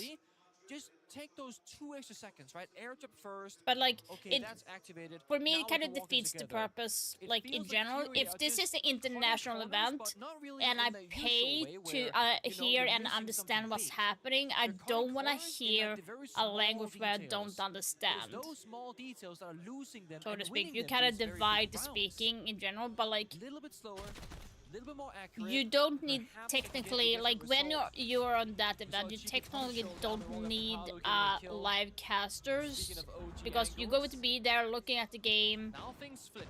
Furia goes back on defense. Like I don't think A like long time even ago, in they've been heavy in the trap when we were in operator, Sweden, one deployable shield almost every single when round, there was a 4 major pieces there, of barbed wire. we didn't The big we difference didn't is do Furia anything in are playing very Swedish spread out around the map, at fighting for all. everything. it was all English. And most of the people there were Swedish speaking. In the major, there was like barely any English speaking on the major there. Same for Munich. It's German. And they didn't do anything like that either, so why would they do it in French? Like, and before people is going to comment and say, well, German and Swedish are not a minority, like it's not a big language group as French and Spanish. Yeah, I do agree, but still, if it's an international event, then you should stick to language where everyone can, like, mainly understand, which would be English. It's more wider in a different way. He is taking big risks, and it's not always paying off for him.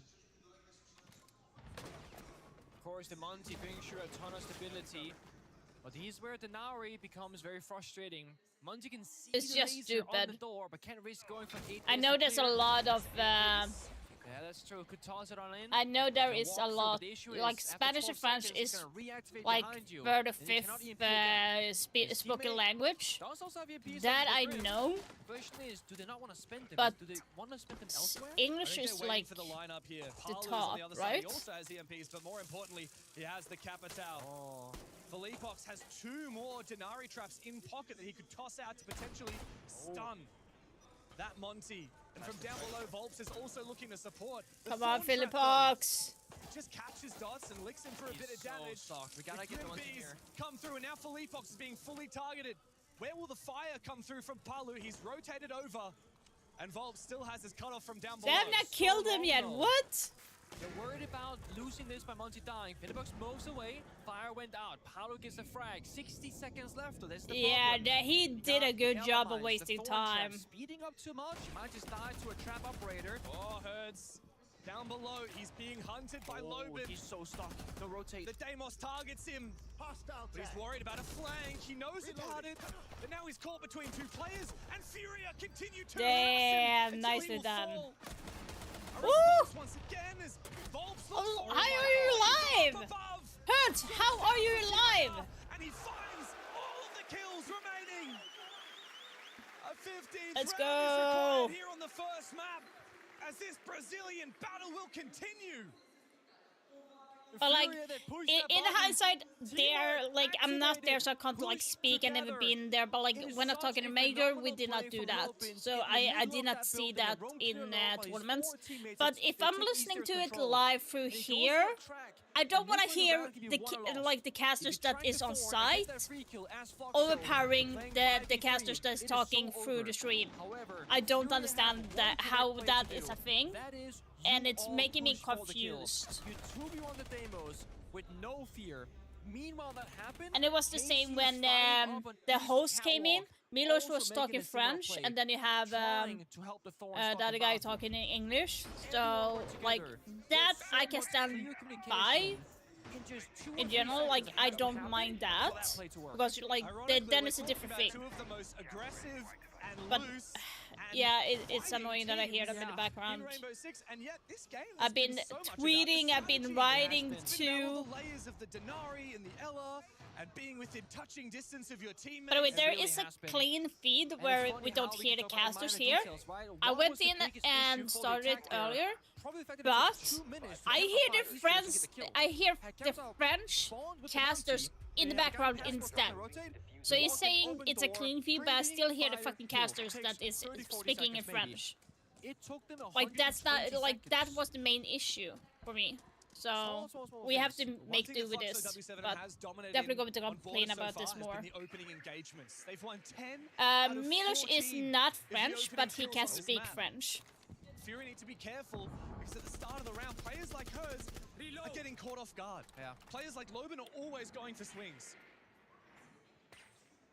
Feels like we're watching a bit of a mirror between these 2 teams. They're mirroring each other so well in so many different ways. Individually, stylistically. Let's come back to the same Twitch drone with the same BP camera from 2 rounds ago. Leapox actually survives this time. He's hiding behind the barrier. The next layer of the barrier to make sure he can't get run out on as quickly. Again, those small things you keep in mind. What happened last time? Okay, I can fix that, optimize it, stand a little further back, spend more time droning, play it safer. baiting the jump out, still thinking that somebody's looking for him, but we know there is not. You have to respect the Solus in case it's brought out if you haven't seen all 5 defenders. You won't know if Solus is looking for you. KC, 17 kills. Playing the same role of Logan on the demos, who's sitting on 15 kills. So again, going 1-to-1 in terms of punching above their weight, or maybe at their weight actually. Start things off, the dots goes down early. And that's a good pick. That was the Fenrir. That's a good pick. Now it's not going to be active and moving around, so that's a good pick. Fluxo W7M have a choice to make. Do they sit back and wait and bleed time?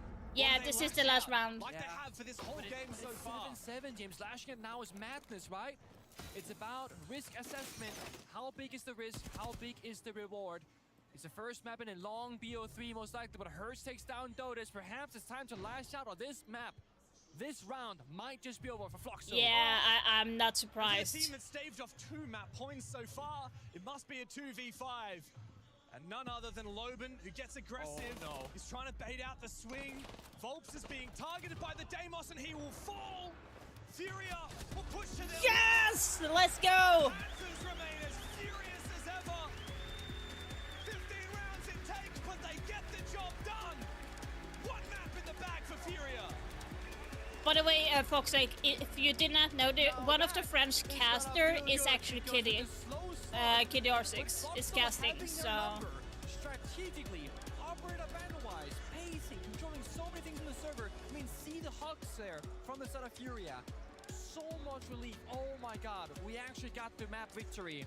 So hard fought. And if anything, this just goes to show just how evenly matched they are at the end of the day. That's just I knew it was going to be even. I knew. Furia might have won the last 10 times in a row that these teams have met, but Fluxo W7M have shown. So the next map is going to be Chalet, guys, if you did not know. Chalet.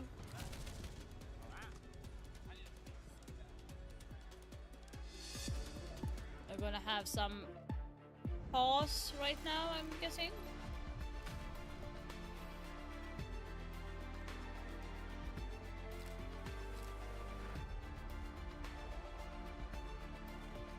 So they're painting something, okay.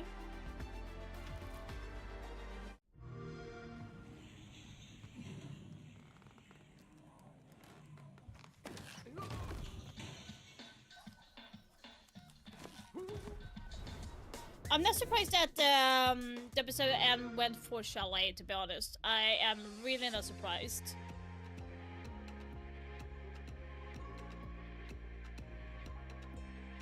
Not surprised at all. So, when it comes to their success in Chalet, they have been really, really good.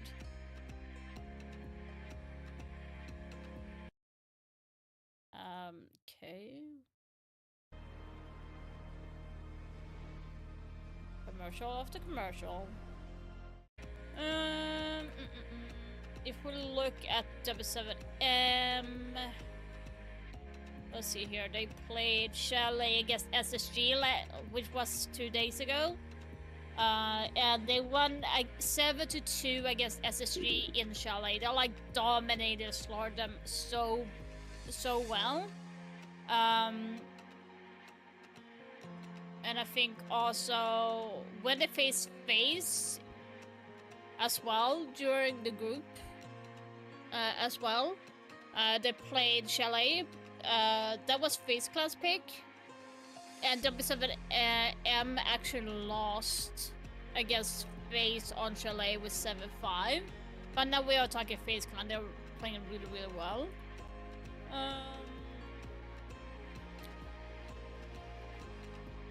Let's see here, they did not go to Chalet here. Cafe, Chalet West Band. They're like playing Night Haven. I'm kind of surprised it's not in here.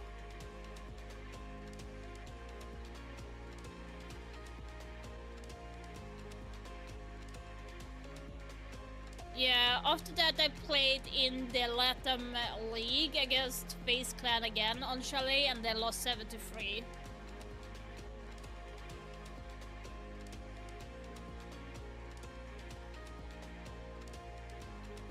So it's going to be interesting to see how W7M have like how they have made it like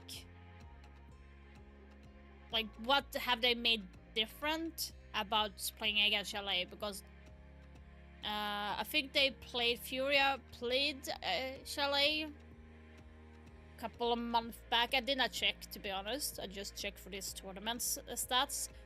But so far, W7M have been kind of dominated except for on Chalet. But they have lost every single time on Chalet when it was against FaZe through this tournament. So maybe Furia will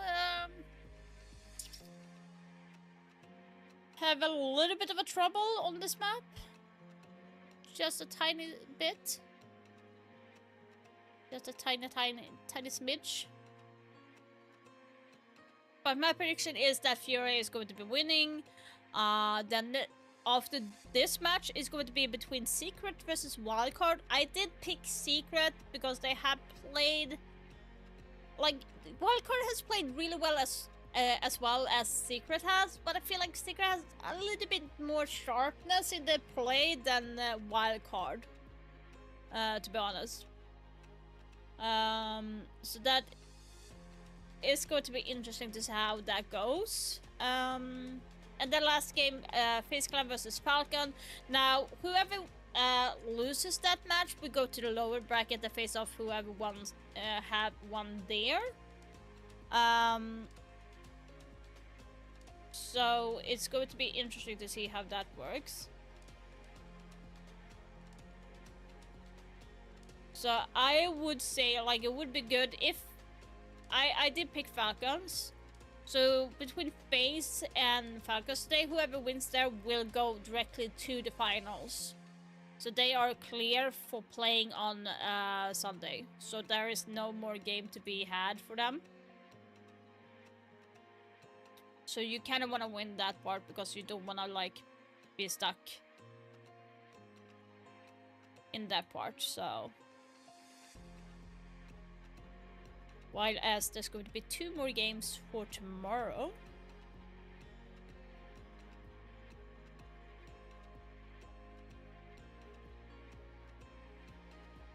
Gonna be interesting.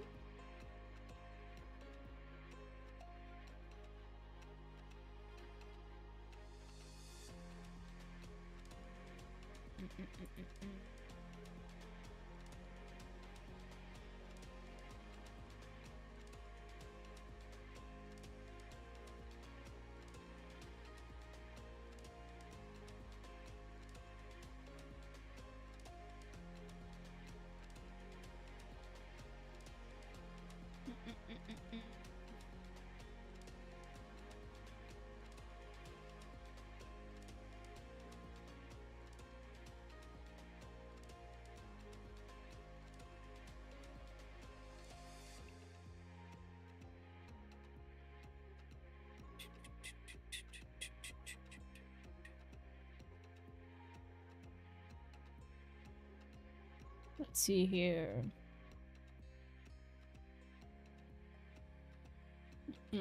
Also, guys, I was actually thinking maybe... What do you guys think? Should I go back to dye my hair blonde again, or should I keep it red? What do you think? Welcome back, everybody. I wanted to give you guys a peek into Fluxo's strategy on why the game was so close. Now, they're the most aggressive team in the tournament. They're playing Border, the most aggressive map in the pool, against an equally opponent that is just as aggressive is this so that they've seen pixelated? before. But what do they do different? They play slow, they play methodical, they force Furia to make over-aggressive mistakes to lose themselves around. And we see it in their preparation on the way they approach the site. They take their time to be able to approach in case Furia has a little bit of an over-aggressive push. Volps is able to notice that Herds has the window prepped for a jump out. And off of the sound cue, he's going to know that a free kill is coming out. Herds jumps out, sound cue is given, Volps gets the kill, and it works flawlessly. Now this stuns Furia. I am still not used to red, but you look good with both. You're still not used to red? Everybody's spread out around the map. Now why is that? Because they're playing containment. They're waiting for Furia. I kind of like when it comes to the hairstyle in general. Loban is holding CC control for me, I kind of feel like I look way better with the hairstyle I had before, like I was shaved on this side type of thing. I don't know why, I kind of felt like I looked a little bit more has East control. He can either watch 90 or more watch the younger balcony. than I Now, look what does right Furia now. do? Felipox is going to go for an aggressive 1v1 on Dotas. He gets the pick. I'm Here's gonna the say, like, mistake, I'm the going to save over-aggression. up my He hair a pushes little bit onto to the see what balcony, and I happens, really want because you to right pay now attention the hair to what that I Paula have does. right now is He not. understands that off of this I pick, got styled now it the way they've that I lost thought. break Like control. I Some did flank could happen. ask So my instead of pushing hair down 90, he rotates to deal with the dresser pick. Boom. to Essentially, Furia is bleeding do positioning, my hair in a and they have specific nowhere way. else to go. Let What me does see if I Fluxo can. do? They put the pressure in now. That's where we see Dots push up. He holds CC control. He's able to lock down KZ, so he can't help Nade. Volps is able to put pressure onto Nade, taking his attention. And now the push from Paula, because it is completely covered and unsuspecting, he's able to push in and get the pick onto Nade. They're able to push in a nice little 2-on-1. Paula gets the kill, Volps pushes in and is able to then take fountain control. But I really want you to pay attention to Paulu. Where is he going? He's going to East Balcony, because if we understand where Furia is positioned, one's locked inside Armory, one is inside CC. Loban has a beautiful angle to be able to watch anybody coming in from top metal. Dots is going to rotate all the way to Paula, and Paula is watching the remaining member so that once everyone's together, they can push into the site, take it, execute, and use that man advantage. Now, the reason why it's so impressive is because we already know Fluxo is the most aggressive team in the tournament, but something that is very dangerous is when a team that is aggressive can switch the tempo and play very slowly. Now, despite them losing border in a close matchup, it makes me confident to say that going onto a map like Chalet that better suits Fluxo's diversity in play means that it won't be a 2-0. But first, we have to go back to the studio to break it down a little more. That sounds very promising. That was beautiful. That was beautiful, and it sounded very promising as well for Fluxo W7M. I do feel like it was nice to have a bit of a breather after this first map, because with how close it was, it genuinely felt like we were already watching the SI Grand Final. I was just about to say, it definitely felt like a grand final matchup. I mean, I was holding my breath through every single round, and I think Fox really depicted it, how this map really played out. It was a transition of who was going to control that tempo, who was going to get aggressive, who was going to play slow, who was going to play back on those layers, who was going to get that entry pick then to fall back onto those layers. And unfortunately for the side of Fluxo, they do lose it out in the end, but not for a huge fight. Fighting tooth and nail for each piece of control of the map. I mean, this really was a great display for both of these teams, showcasing how much they want to win and push themselves one step closer to getting to a grand final. That was really believing at the beginning with this lead for Fluxo W7M that maybe this So, was like, that they were going to take them down. It was Furious map pick, and we're seeing that here again. So, Fox, like, this is the hairstyle that I asked my hairdresser for. I wanted this hairstyle.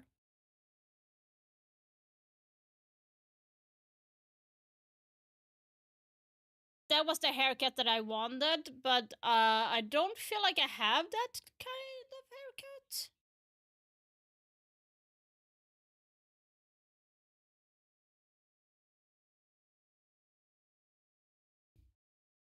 I don't feel like I have that haircut. Like, it looks like it's missing a lot of layers and stuff like that.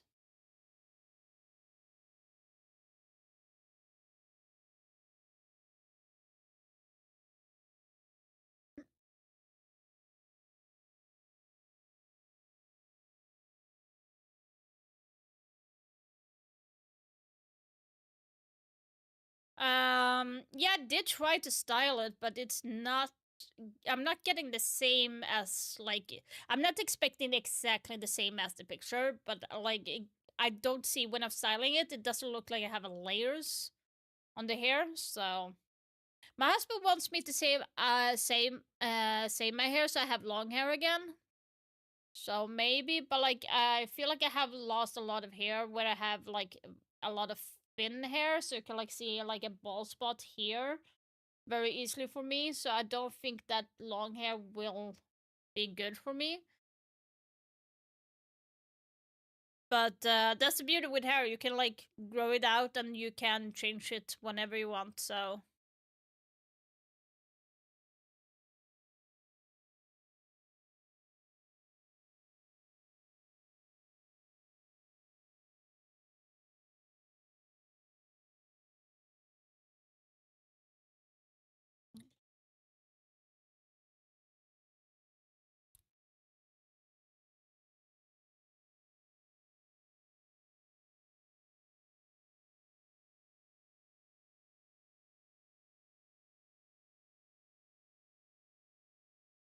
Don't have long hair, it's too much work.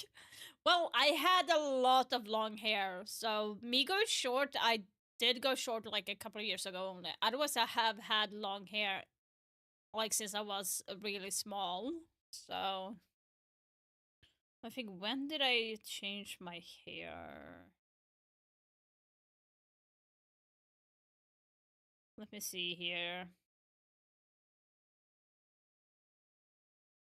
Let's just go had here. a quarter open against Furia, and they went to an overtime. They might know something about that we don't know about Furia. How aware of Furia gameplay and especially weakness they seem to be right now? So basically, we practice a lot each other, so they know the things we do. But we played against them, I don't know, 5, 6 times, and we won. And we won all the time. If we played against I have a them lot of 100 pictures where times, we I'm won looking 100 kind of times sick. because it's border, you know. The guy who picked this map, side from Fluxo, need to be in jail. Fluxo was so close to finally beat Furia, but we could see that your faces were kind of upset when you left the stage. What was the conversation in the backstage Let's to see change here. that mood and come back stronger? I have a lot of pictures with like I think food and we are not stuff. upset. We are just calm. I think we are just calm and talk about the errors in the map, and have 2 maps are very comfortable for us. It's no problem, but it's not upset. It's just relax.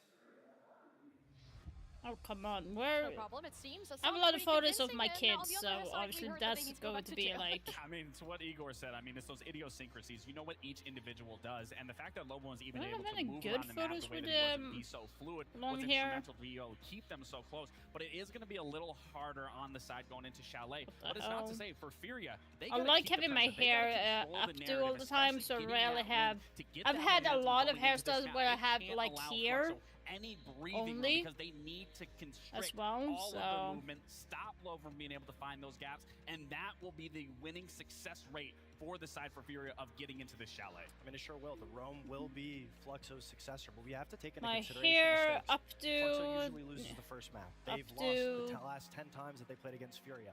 It's a situation where the fact that they even got that close on border means that something is working. Especially with this the is shots that many Paulo years and Logan ago. were I had hitting. With this how Logan type was of playing hair. and him being the successor going into Chalet, with the way the stylistic matchups were working out for My them phone on is border. full of pics If of they my play the cat. I exact think same, every I'd imagine hairstyle we're could gonna go to suit map you. And one more thing before Thank we do you. go into the second map. I feel like we're playing according to the script, right? We talked about it. You mentioned already the 10-win game streak. Like, that a lot of Furia the have. photos that I The have of maps and the myself, rounds, I the don't rounds kind of set like were because quite I'm close, and looking they very are again sick, here. and was I always also statistic that gained a was lot of close weight for Fluxo W7M. before Everything I else got was like zero. really, That really being sick. said, they put up a fight every single time, but the closer So they a get, lot the of better. And pictures the that I map have like is border like only when gonna I feed was into players not like KZ, JV92. When you go on a map like as Chalet, sick. yes, there are positions like that, but again, I really do believe that Fluxo has a good read on how Furia is playing. Sounds very promising. Well, the only thing that we have to do now is we're putting in a lot of faith on the shoulders of the Fluxo W7M players. The question is, Like, can this is they also a live up to that photo. map two? I It's had about to like start. a braid. Yes, it is. But this was and like it's about to begin, and Furia, after 10 years ago. they finally got it across the line, but it took 15 rounds. Like, And that's like maybe the slight concern this if is you're kind a of fan like Furia, I'm not going to but be it sets the story up tooting my own beautifully horn a for lot, but this Fluxo no, like WSM this to picture show that I their show is makeup and 10 show years. how This is far from they can take this 2014, stardom roster of Furia. and You saw I don't confidence look exuded like I by have Igor aged in as that interview. much as I Coach thought of I would be. Furia, He said, oh, we know border, we win that 100 times out of 100 times. But on the flip side, Norris, in his interview, he said, look, we're not stressed, we're not worried at all, we are completely relaxed. And as they said on the analyst segment, we have seen time and time again, Fluxo W7M bounce back after losing the first map. Yeah, they have 42% to 58, so the Let's see fan vote which as well, pick. believing more in Fluxo. There's Igor saying, whoever picked Boulder should go to jail. That's how criminal he thought that pick was, but they showed that they can take them the distance. Oh, we're finished with border now. We're on to Chalet. It's a bit of a different map, and it's time to see who takes it. Fluxo W7M have a chance to bite back against the once world champions of Furia, who are a shadow of their former selves.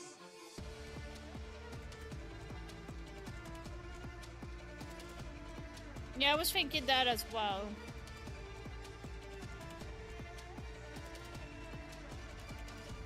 So here's like one photo of me. This So is was scene has when I was been weighing set, the heaviest. expectations, of course, very high. Like, do you see the difference Chalet, I between think me it and does did a now? great I have job of lost a breaking lot things of down. weight. How, yes, aggression, much like on Border, will still matter, but it plays in more, you can argue, in Fluxo, W7M's playstyle of adapting, changing tempo, the fast That and the was a slow. lot more But heavier.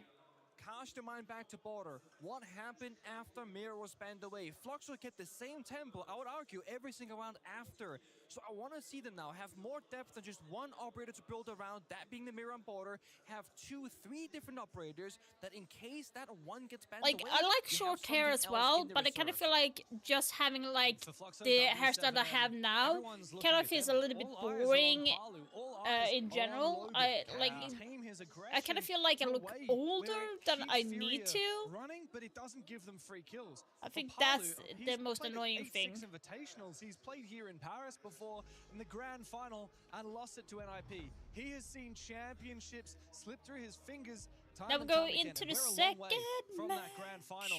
Both of these teams will have to run this gauntlet in the lower bracket Yeah, they will. for a chance to vie for the hammer. Albert Benz, might have seen it just there for a second. It's funny because I can't see them anymore. There we go. We'll see them in a brief I can moment. actually show I'll this wait. because she said it was You are, okay. you But excited like, about these how? Because a little bit more than Oh, is there usual. something Like about how? It's just that I feel like it shows us how Like, Border I was played about out to and say how the even, teams but are adapting me to and my daughter Chalet. will look And we're just so getting a little alike. tease It's kind of here. Okay, the hilarious. players, So like, they're this looking is a nice here photo from of my Volps. daughter. Everyone's locked in. Volps, But he's talked a lot of smack in How- the group stage and in the early Like, parts she of and playoffs. I Yeah, looks he's been very witty similar, in right? the all chat. A few players throughout the tournament have been getting in the ears of their opponent in the all chat. Like, we Volps look is being so the king of similar. it, But finally, we see the operator bans, and yeah, Like, I'm she's seeing so something pretty cute. saucy from Furia. The Thorn and Eleban on Chalet? I mean, Fury are not known to be a shield team. I want to see at least 2 or 3 rounds of either Blitz or Blackbeard right now because Yeah, you're my sitting son on and my yourself husband are prime looking real estate so alike in as the well, fast so it's superstar crazy. operators. And it's the exact 2 operators that Yes. Ego called Yeah, no, you can Furia to style be it many leaning ways, into but like, when they were 2-0 down on Border in that tactical timeout. it's Fluxo still. side, of course, being on defense, depending on the Grim and the Glass. Again, that power-up kind of meta. Removing 2 from action, allowing the other ones to go through. So no surprise to us, the KC will play the demos here to start things off. Grim and Glass, I'm Doing not so surprised well about here. that ban, to be Overloaded honest. for your teammate holds the cutoff, maybe get a freebie. This is trying to cut off the map earlier than usual and catch somebody by surprise. But Dots, is he gonna risk it? Does he even know the window's opened up? That's the question. Oh, Furia, Palu, beautiful actually. patience there. Palu baited into a little bit too much movement, and Herds is holding his angle from the piano window, finds a free kill. And then immediately after that, Hardbreeze starts to be enabled on the office wall. Here's a bit of aggression from Dots. He doesn't find what he's looking for. And Fluxo W7M are starting to struggle. The impacts continue to roll on through to destroy these ace Selmas that are looking to breach the main wall onto site. They have gone through now. So they're pressuring the bomb site before messing. I mean, that pressure on Dotis, yeah, that might be a problem. Falling back, also a problem. Volps, again, feels like the hero. So many rounds on Border, has to be that middle link. Either helping his teammate or finding a pick for himself. This is where Fury keep applying pressure everywhere across the map, right? The outside piano window, they breach the bomb site wall. They're waiting for something. Oh, Dots with damn. great lash out. Stuck by the bomb site. He wasn't. Dots is looking to lash out again onto the balcony. Everyone seemingly harassing JV outside on that balcony, but Dodez and Dots are both Harassing. lose health. And Nade has stuck up from the main stairs. What are Fluxo gonna do about that? They've lost their anchor of a player at the top of mezzanine, and now Volps is feeling a hell of a lot of pressure. Takes off Fury's What? head, finds a second as well. What the fuck are you doing? Response from Furia into the 2v3. They have not achieved nearly enough in this round, and Loban lashes back for Fluxo. JV being hunted down, they know exactly where he is. What were He they has doing? 1 HP and a DMR to hold on to. Sees Loban for a brief moment. He's got some info as well, but he doesn't have the diffuser. In the close angle, there's no way the DMR wins that fight. Loban should have him dead to rights with the SMG-12. If not, Volps surely should with the Scorpion. So out comes a shotgun, out comes a C4. Shot out of mid-air, but Volps a swing. Nah, Furia sold that. First round of Furia Chalet. sold that round. Like, you Beautiful. don't push the say staircase it, like and it that. happens. Who had to be the hero, James? Who was it that was in that middle link position? Had to be Volps. It was your boy Volps. just like on Border so many times before. But a big praise to Lobin because he enabled the play. You might see it in the replays here in a moment. Lobin walked up into the piano hallway behind Volps. So Volps looking down the blue stairs. He was not worried about his left here on piano because Lobin was right behind him holding the crossfire. So if Nate pushed up that main stair, you see it right here. He's holding the soft wall into piano deeply. So absolute worst case, you know, you get a 1-for-1 trade. This small thing, Lobin giving space to Volps, means Volps can fully focus on his gunfight and not worry about flicking around looking for multiple angles. And for Furia, they needed some kind of utility to clear out that Denari player at the top of the stairs. A flashbang, a grenade, a Capitao. Here's an interesting question. You saw the coaches sitting on a chair or like a stool or whatever. Where did they get to sit on nice chairs? Why are they sitting on a hard little stool and not sitting good themselves? Because they really just sit most of the time. Areas, that is going to be how you win Chalet very often. You play around, you know, either inside library in the corner, on the mezzanine that we saw last round, or on top of blue stairs. You only have a very few angles on this map where you're not exposed from an exterior position, from a window or pal or a far line of sight. And you got to make use of those angles. But if you want to talk about clearing positions with Util, how about this? We've got Ying, we've got Monty, we've got Sense, we've got IQ to spot out budget cuts. Which can then be hunted down by the By the way, Fox, like the chairs that they are sitting on right now, the players. But it comes down to execution at the end of the day. That's going to be hard. That's one of the chairs that I was thinking of buying. No.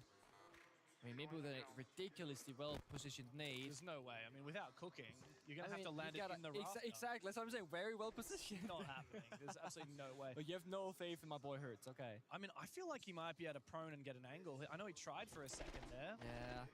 The issue is, without jumping in that window, this might be tricky for Philippox, right? He has very limited supportive angles to work with. Philippox almost fell down. Big Nitro, that's going to knock his shield back for a brief moment. Hurts actually jumps straight into the Dread Mine. He looks to take it desperately, but KZ from behind with the Ying shotgun has had a big impact. Volps, though, he makes the double library stairs his own. Holy fuck! He's hunting for more. Bit of damage onto the feet of Philippox. And the Monty is about to fall. Nade finally shuts down Volps. And Furia have the advantage again. That was nicely done. To play. Dots and Palu forced back.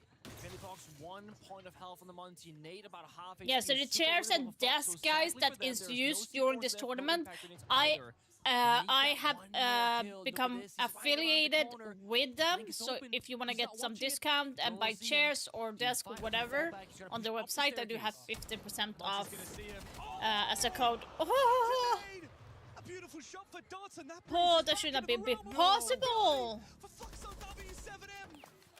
JV in a 1 versus 2, and they know exactly where he is. 2 smoke grenades in pocket as he clears out the Banshee and makes his way towards the site. There's info on his position, and air up above, but JV threads the needle. A 1v1 against Palu. Palu holds his ground on the stairs. He knows he has the diffuser upstairs, but JV has to close the gap. No! And Palu weathers the storm for Fluxo W7M. Wins it in the 1v1 and finds a second round for his team. The shots that were hitting that round from both sides. Damn. Jump or missing flick on the pixel on the keeper to get into that 2v2 that they desperately needed. JV flick, wallbang, 1-tap. Just reacting off getting shot essentially. That is crazy. Paolo, another very important position. This time finds the clutch. I want to translate what I just saw. Yeah, in the Casey just asked Volp something. Yeah, I think talking about the Kiba barriers from the Azami. I don't know if the teams, obviously KZ and Volp's former players together on the old W7M roster back in Montreal SI 2023. W7M made the grand final only to fall to G2. And that roster, of course, was KZ, JV, Herds, Volps, and Julio. Yeah. Who now coaches for Falcons in that upper bracket final later today. Fluxo W7M, though, I mean, they're hitting some gnarly shots of their own. You talked about what JV managed to land. How about the shot from Dots with the TCSG? Absolutely ridiculous. And honestly, Volp's on top blue stairs in 2 rounds, gotten 5 kills. It's him both rounds, putting his team on his back saying, I will give you a way back into this one, trust me. And he played off that keep barrier and again, isolated positions. Used the keeper to block off the office jump in, fight blue stairs, then flick around, fight the guy who jumped in office window. It's beautiful. Using a bit of map design, blocking off the angles, being very present about what's happening around you. First with a quick entry library though. Can't go too fast because a red ping came out. Enemies in piano hallway. Peeling back the layers, but look at Foxo's setup. We spoke about the playing strategy. They got the Mira, the Kaid, the Two-Brow. They want to lock down the office walls upstairs. And the bomb site is a kitchen and dining. Wow. As long as they have upstairs control, they can see the entirety of the bomb site. But now we're going to talk about Fury, right? They banned 2 traps, Edla Thorn. Now they're playing the Blitz. Phillypox combined with the Lion Scan, they gotta find an entry somewhere in this map. It's either clearing top floor and going for kills, or finding a gap bottom floor and getting side control. And Flag's going to be really challenging here for Fluxo W7M. Herds has expended 2 sets of track stingers on both the lobby stairs and the blue stairs, locking up any flank potential. Now KZ making absolute Swiss cheese out of the site. No! Elsewhere is actually going to be taken down. I didn't see where that angle from Dots came from down below somehow. No way. And somehow Palu is allowed to survive as he tried to retreat near the main master window. What the fuck is Furia doing? Kills here, Furia. What's going wrong? Holy! Given his chance as Loban looks to retreat back further. Dodaz is still alive as I say that. He falls. Come on, Herds. Herds. Finds the kill through the Swiss cheese on the main wall. If Herds isn't careful, he's not going to see that Loban is actually prone down next to him. Keep in the fall off, playing the numbers game. Oh, the drone will see him for sure. They try to set it really well. He can still fall back, to be fair. The keep on is a very small gap, or he can advance forward. Look for that kill. There it goes. The wall bang comes through. KZ does a lot of damage to him, but KZ's low HP himself. Loban needs to take the fight, and he takes Herds with him before he goes down. Big Nitro. No! Full. KZ, the 1v3. He's hiding. He's in Solarium. I think Volps is going to win this. They have no idea. He's just prone there. What? Dashing up at the last moment. And KZ says, yeah, try and get that one over me, I dare you. 1v2 now for the Lion of Furia. And he finds a second What? kill. Are you kidding me? They're both 1 HP. Palu was on the verge of death. And KZ, He's gonna floor bang him? the player who's done what Palu could not and raised the hammer, must now win in the 1v1. Palu looks to retreat. Come on, drop back. and get KZ him. has a diffuser, and he drops down. Master Sounds. The player is actually outside. He might be able to look for the plant here, but he's going to have to stick it for 6 seconds. Palu should surely win this. He's got the red ping, and KZ cannot stick the plants. Palu makes it 3 rounds straight I for get Fluxo crazy. W7M. And 2 rounds in a row where he gets into the 1v1 battle. I mean, again, such a good effort bringing it back. Furia always have some fight left in them, but think about how that round started. It was a 3v5. The Blitz died. Someone else somewhere else died. It's been a struggle in the early game for Furia for half of these rounds on Border and on Chalet. And in the other half, they get a good early start, but a struggle of a late round. Furia missing some serious consistency. Igor's gonna call it tag time and talk to his boys. Coisas, vocês já estão falando, vamos plantar aqui, vamos fazer isso, vamos fazer aquilo. A gente domina uma área, a gente agora trava e fala, tá, qual que é a rotate pra botar os caras I'm guessing he might be saying like go for the refrag again, play a little bit slower, get the information, and then push, because it feels like Furia is a little bit fast in their games right now. Pra gente começar a pegar kill nesses caras ali, que eu acho que vai funcionar. A gente pode continuar fazendo a Lobo, talvez com o Erdina entrando embaixo, só que se eles estão batendo, eles estão lá, guys, travaram no animal, no coisa, a gente pega a brecha banheira, a gente pega as brechas do que a gente ganhou no diário. Eu quero puxar o Ezek lá, Igão. O Ezek aqui. Tá, então bora, na tua confiança. Bora, guys. fechou. Bora, diminui, bora, porra. Bora que tá de boa. Back-to-back 1v1s for Palu. Fluxo W7M are laughing. These rounds have been close, but they've been getting across the line. What does Igor say to the boys in a moment like that? This one's hard because, to me, in my very limited understanding of Portuguese, it sounded still strat heavy. But at the very end, that was the energy, like, bora, bora, you know, come on, let's go. Bringing up the hype again. because I do think that this will come down to a bit of a mental game. You know, Furia, back when they were the team to watch out for, going to every grand final and winning every single grand final, they were mentally still a little bit weak at moments. But they were so dominant that they were rarely tested on the mental, because they would just keep winning. The biggest challenge for teams that find a lot of success, in my mind, is what happens when they start to lose. Well, that's been the last calendar year for Furia. Sure, they won Reload, but most people were like, well, quote-unquote, Mickey Mouse event. It doesn't count as a full event, right? And I think Furia themselves, they take that trophy, they felt good about it, of course, as you should, but they want more. Reload was just the proof that this team that almost disbanded after failing to qualify for Montreal still had it. Could actually still vie for another trophy. That's it. And with all the rumors about this maybe being the last dance for Furia, there's no better time than the present. Oh my god, are you this round kidding today, me? At least Loban to continue lashing out. He's playing this smoke, for goodness sake. The allegations of Furia not really... Yeah, it's way closer than it's expected.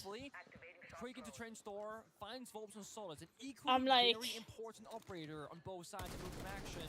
Good player to take down on Volts as well. 6 kills in just 3 rounds.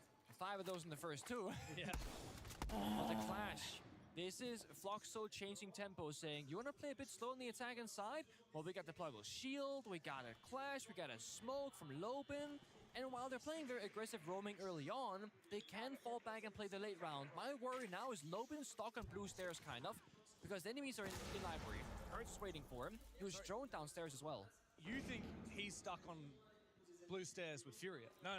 Furia is stuck on blue stairs with him. We'll see about that. If he can perform half as well as Volps did, then I think Furia will have a real hard time of clearing out this smoke player, especially with the clash of support. Mind you, Furia actually not really happy to take these gunfights. They're double-triple joining blue stairs, avoiding Loban at all costs, taking it very slowly here because their mid-round has been very lackluster.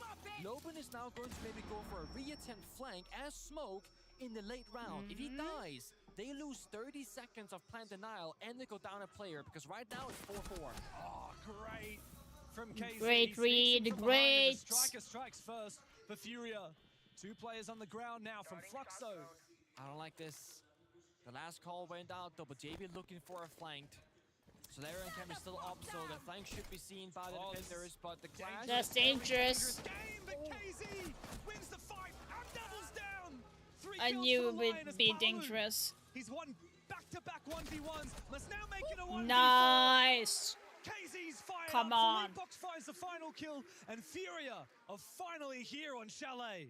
And perhaps slow and steady is how it's gonna be. They lock down library without losing a body, despite Nate dying to Loban downstairs inside a bar. And then they find the flanker, they find the clash, they literally find every single player in front of them.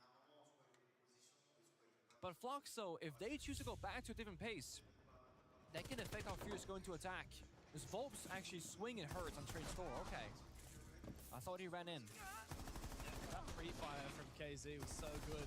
And the second as well, the wherewithal to go for the pre-fire, knowing that the aggression's about to come out from Fluxo. That's a good read. Finally a first round on the board here on Chalet for Furia. Something that we talked about briefly off camera between maps was, look, Heat 7 on border. Yeah. Staving off 2 match points. Yeah. That's actually pretty damn good from Fluxo. Very much so. Furia's map pick after all. There's a very good chance that Fluxo could take Chalet in a much more convincing fashion than what we saw from Furia on border. 5 seconds to go. Norris said himself, we're not upset, But we're calm. Gotta remember, Just relaxed. Chalet is a little bit more defensive sided than attacking. Not by much, but that's all you need in There is general. something about the mental game obviously there, about how you're feeling going to a game. Are you tense? Are you nervous? Are you excited to play here? And I think when you're excited, and you're being able to be creative and play your game, take your risks, that's peak Siege. If you're worried about the outcome and worried about the expectations, you're going to be limiting yourself a bit more on the server. And I think Fluxo so far, they have very much been a team showing us that they are here to play their style and believe that what they're doing is good enough. And as the analysts have said time and time again, Fluxo W7M don't just have one style anymore. They can pivot, they can play really aggressive, then they can bunker up. They've got the mirror this round, they've got a shield from Volps as well. So they've got a lot of power positions that they can utilize, and that calls upon Furia's problem solving to deal with. Armor is always a scary thing. Either you play 5v4 or 4v5 very quickly. The issue right now with Furia is this is very telegraphed. There's very little pressure on the building, but the good news of Furia, there are 3 people You wanna... towards libraries. This ammo should have a clear way in. Cadelas, smokes on No. No, you ain't gonna do that, really? Have to go for it. There's a nitro cell on Loben. He can also see through the smoke and the flashes because he is the warden. What do they do about it? Now they're all flash flashed out, no. take down KZ. Too late now. Yeah. You're right. It is far too late. Nate has missed his opportunity to go in. If he had, likely would have died to Loben on the warden. Yeah, very important. The Dodus actually did not over-rotate. So right there, either you see the C4, you go in, you try and go for a plant, or you see all the Romans fall back towards the bomb side. Now library is free. Dodus never fell back. He's playing the mirror window, which means map control isn't free. Defenders got a 5v4. I'm more curious why they didn't even take Hibana if they know there's a mirror there. As well, trying to make his way up the stairs. Philippox will trade with the Reaper, no less. But it's not enough for Furia to get their boots in the building to sink their claws into this map. Philippox is low HP, desperately tosses out his second last Candela. VP take down that bulletproof. Finally take down that bulletproof camera, recollecting the diffuser, but it is too late. Furia do not have many options here. Gonna vault through a softball. They gotta use that last Candela, and they gotta make a miracle happen in the server. Good angle though from Herds, and now Dots is under a lot of pressure. Loben has to come in to support. He's the one with the nitro cell available, and he's found a kill with the SMG at 12. You're right, Volps is on for a big flank here, but they won't do anything. Yeah. The fire and the smoke and the They made a mistake. They like. The warden is not to be I feel like they deceived. should have maybe brought Hibana to push W7M out make it a 4-1 scoreline. the mirror window. No, I want to praise Furia for having the balls to go for that attack, but it is very much we win or lose in 20 seconds kind of meta. Because you go in, you plant, you win the post plant every single time. Look, genuinely. You win or lose based on whether they pick the warden, to be honest. Also that. The Azami ban came out, right? Yeah. It didn't get rid of the warden. And then they're relying on smokes and flashes. Well, I'm pretty sure what happened here is that they didn't start with this strat in mind when the round, drone phase started. They saw the heavy library setup, the mirror window in office, mirror window in library, 3 people, 1 bar, 2 library. They thought the bombs is gonna be weak. But the one guy by the goddamn bomb set, James, was a warden with a C4. Yeah. And that counters everything, like you said. They needed the warden to throw a C4 out, then maybe they can make a play. But then they were like, no, we lost a player, it's a warden, now we know that, it's not gonna work. It makes me wonder if we need a little bit more drone work from Fury in the prep phase early on. to figure out what operators are being brought to the table. Because if you know there's a heavy mirror setup, you can go for an Ash pick, right? If you know there's no Kaid or Bandit, or catch. I mean, there was no catch last round either. There's actually nothing to stop protection. the Ash. Or the Reloading. Same issue on border. We saw Flux always didn't pick up the mirror, and then there was no real counterplay. And you can't go for Yeah, a they're Ying looking heavy good. execute if they just have a warden on site where you want to Ying. So, small cause. By the way, I think I know what the. In Gang's room. We all know that this. Hello. Surprise, says Dots. Still get a lick of damage onto Herds, but then fall back. That was a big hello. You, So I think, like, I saw a tidbit on the new character, Solid Snake. I kind of know what it's going to be. And no, it's not the box. He's now being flanked by 2 players. He gets a lot of damage onto Palu somehow. He's about to be flanked, though. I don't think he knows that Volps is here as well. Might have heard him, gets a bit of damage onto him. That's how sharp KZ is. Volps will win the fight regardless. One of the bomb drones is down, and Nade is looking to go deep with the blitz on side. Can he take the 1v1? He's not close enough to get the blind effect. He gets the knockback. No. To save the day. A second kill for Volps. Oh, no. 3 players to find. Herds has a Furia, tumultuous task ahead of him. please. A mountain to climb. And Fluxo W7M. Like, I hear that in the background when it's quiet. Oh my I don't god. think there's any way he wins. I'm He's got to really walk into annoyed a with dead that. crossfire. Fluxo W7M have looked so solid on Chalet. Beautiful. And they cap off the half nicely. 5 rounds to 1. I count 5 shield rounds across border and chalet. I count a singular round victory where the shield was alive and somewhat Yeah, it's impactful. probably That gonna was break, on border, not on this map. We're seeing a lot of kills on this map, Volps, but the smoke of Lopin and bar window. Now we're seeing the Blitz again having no impact in the server whatsoever. The blind came out at a way too far of a distance. Asami, Clash, and again, when you Ace, have a shield player, you can maybe play a the shields to Grim. a very high level. Not having a shield player, you get Asami rounds and Grim, like I that was where right. Then I said like Ace and Clash. Or maybe a Glass. Guys, we're gonna go and instead of Fenrir Damus, okay. 1v1s over and over and over Might again be valuable until here. you guys get good at playing these shields. I want all 5 players capable of working these shields, working the blitz, working the tech. I'm telling you, I'm getting annoyed by hearing the other casters in the background. Like, I don't want to hear. Directly blind someone with the blitz because you're right, it's not their strong suit. I mean, Volps has been such a pillar in so many rounds. Whether it's him starting off the round at 2k or 3k, or just saving them by getting a 3k in the middle of it, he finds himself in the battle every single round. The most important spot at the perfect moment. 5-1 up. The desk was like, oh, this map will play a bit better into Floxo style because they got depth and whatnot. Guys, they're 5-1 up. It's not a little bit better. Once upon a time, Chalet was regarded as a very attacker-sided map. At SI, it's been 52% for the defense. So, 4% differential between the two sides. So yes, Floxo W7 would probably expect to have a little bit more luck in that first half. However, I mean, Furia decided to start on the attacking side. And a 5-1, I mean, that's almost inexcusable. I know Cafe is very different, but when we're looking at the strategical levels to Floxo W7M, the further we get into this game, the more I tend to favor them in the entire series. But that tells a very dangerous story for Fury in their future. Scary prospects. Is it the last dance? Well, certainly think it could be if Fury are to go out in the top 6 without making it to the top 3 like they did in Boston last year. But there's no question what the priority is, what the target is for Fury. It's championship. Dots has made his way forward. He's about to get shot in the side. Leapox knows exactly where he is. The nade comes out. He 1v1 the Blackbeard. Dots gets a little bit too aggressive and loses his head. But meanwhile, KZ has fallen. Smart play. Fury are left pretty lonely, and Leapox is traded back by Dodes. It's an important kill. Floxo keeping that pressure, but this gunfight right here between Nate and Paolo could change everything. Shotgun in hand. Great work with the UMP from Nate. It packs a punch. Dodes will fall. And Herds has taken down the Shoddy Loban. Shoddy v Shoddy, and Paolo looks the wrong direction. Volps, who has By the way, you did not tell me Mute got nerfed. I got fucked in it. Marches into the bomb site alone. I did tell you Mute got nerfed. He's useless. Onto that diffuser. Lit it on the other side of the bomb. The only reason you play Mute nowadays is because of the shotgun and the C4.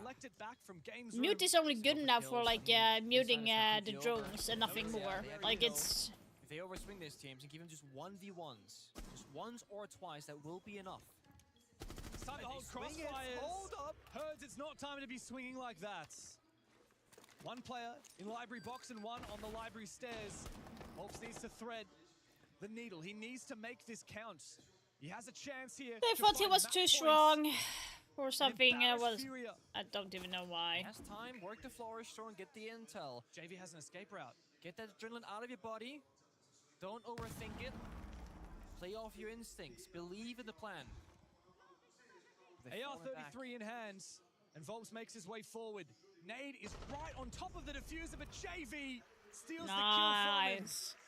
And it's not to be for Volps today. Furia have found a second round on the board, but they are still trailing behind by a mile. And it comes down to a few gunfights once more. I mean, if Paolo gets the shotgun kill onto Nate on blue stairs, again, the numbers shift back and forth. If Nate doesn't find the kill in the fallback, same story once again. So, I do think the entries in general is so important, right? We've seen the Blackbeard jump in, I don't lose know. one, but get traded back. Paolo with the shotgun is good for one, but can't take that many flexible gunfights due to the nature of having a close All they range had weapon, is of shotgun course. on Timbana. I think losing Lopin right there, bottom fireplace, that's the one that hurts the most. Volps, honestly, a nice try. finally some respect. Yeah, I know. Like, it would be the same thing if they changed Valkyrie. Valkyrie is one of the most balanced operator in the game.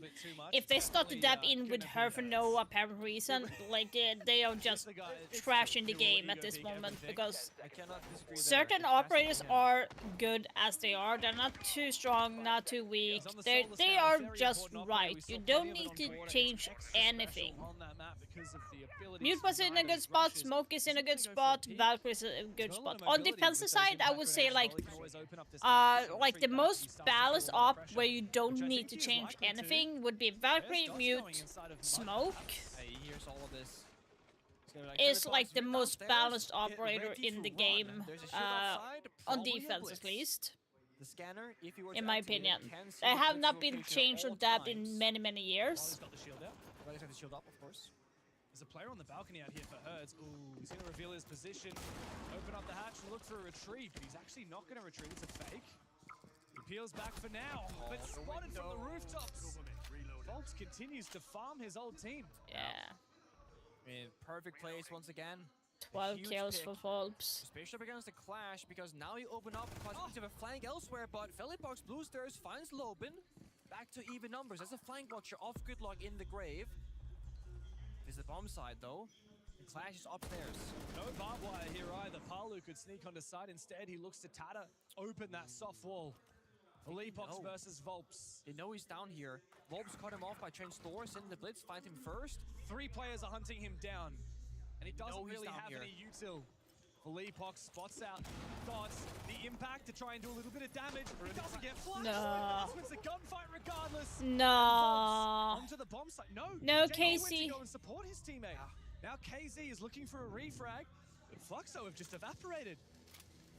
So well played. Chasing the Soul player, enabling the Lion and the Blitz to play that perfect roam game. But now the question is, do you take top floor? Because verticality speaking, you don't have much vertically. So horizontally, the Clash top just hit the bomb site. Oh, he's lost his shield now. Yes, that means chase the Clash because now he has no win condition. Here comes the Blitz once more. Dots has been so efficient so far. Dots is in such a scary position if you nade. So low. Falling back, both of these players low on HP. Volps has found the first one. Ooh. He gets traded, but Dots is quick, hot on his heels. He's bullied into the corner, and Palu takes it with the pistol. Damn. Fluxo W7M are a different beast on Chalet. Yeah, I knew Chalet would be their map, to be honest. I'm not surprised. The lead is I'm not surprised by that at all. Furia look like a shadow of their greater selves. Speaking of shield value, right? We saw Furia struggling to do that roam clearing, isolating the 1v1s. That right there is a beautiful display of how to play a blitz with the Lion and cutting off rotations. And the thing is, despite not having almost any drones in the building, Fluxo knew exactly where the defenders were by the process of elimination. By Volps being Trench Thor very early in the round and said, I never saw the Goyo running back. He has to be Wine Cellar, Blue, or Snowmobile Garage. He couldn't be anywhere else. And then you send down the Blitz, just face check in every corner. It's the fastest and safest way to get that kill and get that information to your team. Match point. And it gets them 3 map kills point, I mean. Not match point. Map 3 kills. Point. And we're gonna look back at the series, at least the first I'm two not maps, surprised I that think, the W7M would win this, to be honest. Saved off 2 match points. And then Furia were completely bottled on Chalet. It's not at all what we expected. Etheria now fighting. They need to stave off 4 match points just to push us into overtime. And that just doesn't seem likely. It doesn't seem likely. Fluxo W7M have undoubtedly been the better team today. They've been the better team while also being the most clutch. And going into this series, that was the same stat line you spoke of in the very beginning. The 3Ks, the 4Ks, Palos 1vx clutches, like they literally have all the clutch factors at this event so far. So when the teamwork doesn't do it, some of the individuals will. Volps is sitting on 14 kills right now. No. This time works out. Hers was fishing and Solarium for the longest time. That takes the ace out of this round. And to be honest, not the biggest loss to suffer. Good info from the drone though. Herd spots out the Blitz and another one of the players behind him as well. So Furia know exactly where this push is coming from. Changing maps. So set up the air jabs for the flank. Perhaps later here downstairs or dining in kitchen. Looking for dining hall with the blitz. This is very unusual. Very risky. Are they gonna as well. full send it? They're straight into the bomb site. They are. Dots has the diffuser as well. JV92 is the first one to fall for Furia, and Dots is looking to get very aggressive. The smoke keeps him at bay for a brief moment. KZ's doing his best to battle the blitz, but oh my god. save the day for Furia. What was that? W7M threw everything at the wall, but nothing is sticking. What was that? Oh my god. He was cutting rotations by the double door and fireplace, hoping That for a was kill, like nobody went into that location. chaos. He's been completely able to help his team this time around, and Paolo goes Come on, down. Hurts. Yeah, now he's showing. KC, all of Furia, they fight back together. It started with a massive C4 from Herds, and it finished when he shot both of those players on the windows, hunting him down. Herds the man of the hour for Furia, and if it wasn't for him... Yeah, I see the chairs, and I'm like... It looks cool. I think I'm more like towards the sledge than the 10-year chair. It looks awesome, but I feel like the blue one would actually suit me better. Oh, we can't roam to the top floor because there's 2 people. It's risky. Let's just hit the bomb site. And when you up in round count like this, 6-2 scoreline, you can 100% afford to make this play and not feel any remorse if it doesn't play out. The Fury are one of those teams that thrive in the chaos. A player like Herds creates it, and KZ on the bomb site with the Legion, him supported by Nade, they were the players that prevented that blitz from successfully getting that plant down, getting that map control, and ripping the anchor from Furia's defense.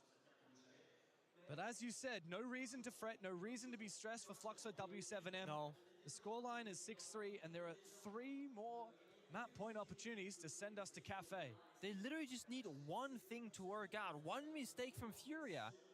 The only thing right now is that the more like specific operators that they're showing are pocket strats that could bleed into Cafe, like specific operators, play styles. That can of course hurt their chances in a best of 3 on the final map. But right now, they don't have to get too desperate. Dots brought out the blitz time and time again, but Furia will actually affect it a little bit now, banning out the Lion. When you're taking out an operator that wants to push into somebody on defense, but you stop them from moving away from you, you will get the blitz in their face eventually, or they'll expose their position to everybody else. So this will mean Dots have to be a little more cautious now, because you can't Lion scan and then just get people stuck moving. Yeah. So support can arrive this time. We won't have to worry about the Denari though. Still, we've got Thorn Ella, just like Igor talked about on the first map. I like the castle as well, an operator that was banned out on the first map. Yeah, not super common on Chalet these days. No. But it does mean that you gotta play into more self-destruction, which means less roam clear, right? The Dokkaebi and stuff like that. So they bring out the sledge, probably mostly as a castle counter. You get the grenades, get some self-destruction, good gun. And with Deimos being banned away, Loben doesn't want to play him anyway, you know? Loben was pretty happy to play the sledge on the first map as well. We saw Herds doing it too. Wow, nice quick steal from JV. Oh, he's actually baited in and found a kill as well. While the wall has been breached, it doesn't matter because JV gets away with a frag. There's 2 spare Christmas in pockets. So if JV had gone down there, a lot of util goes with him. That high risk, high reward play style. Beepoop exposing Loben. This could be an office rush. In goes the sledge, and behind him the blitz as well. The castle. Oh, Nate! Oh my god! The blitz, a refrag from Loben is not going to be enough. Palu on the fort inside of Piano, and finds 2 big kills. Loben, what the now fuck? Loben are inside of the bomb site. Herds and KZ need to look for a retake, but Loben's got info, and Palu's distracting him on the bomb site. Where is Herds? They know he's behind the and he still finds the kill. The C75 comes out for KZ, and Herds and KZ together. Come on! Fluxo W7M throw everything they can, but there's nothing to be done. Timeout now. W7M, he's taking timeout now. He needs to take that. Such a good read as well. He needs to take the timeout, otherwise there's going to be issues. Finding the player by the bedroom chassis. The pre-fire makes the work happen. Tag timeout here. I think. Sagon fechado, tá ligado?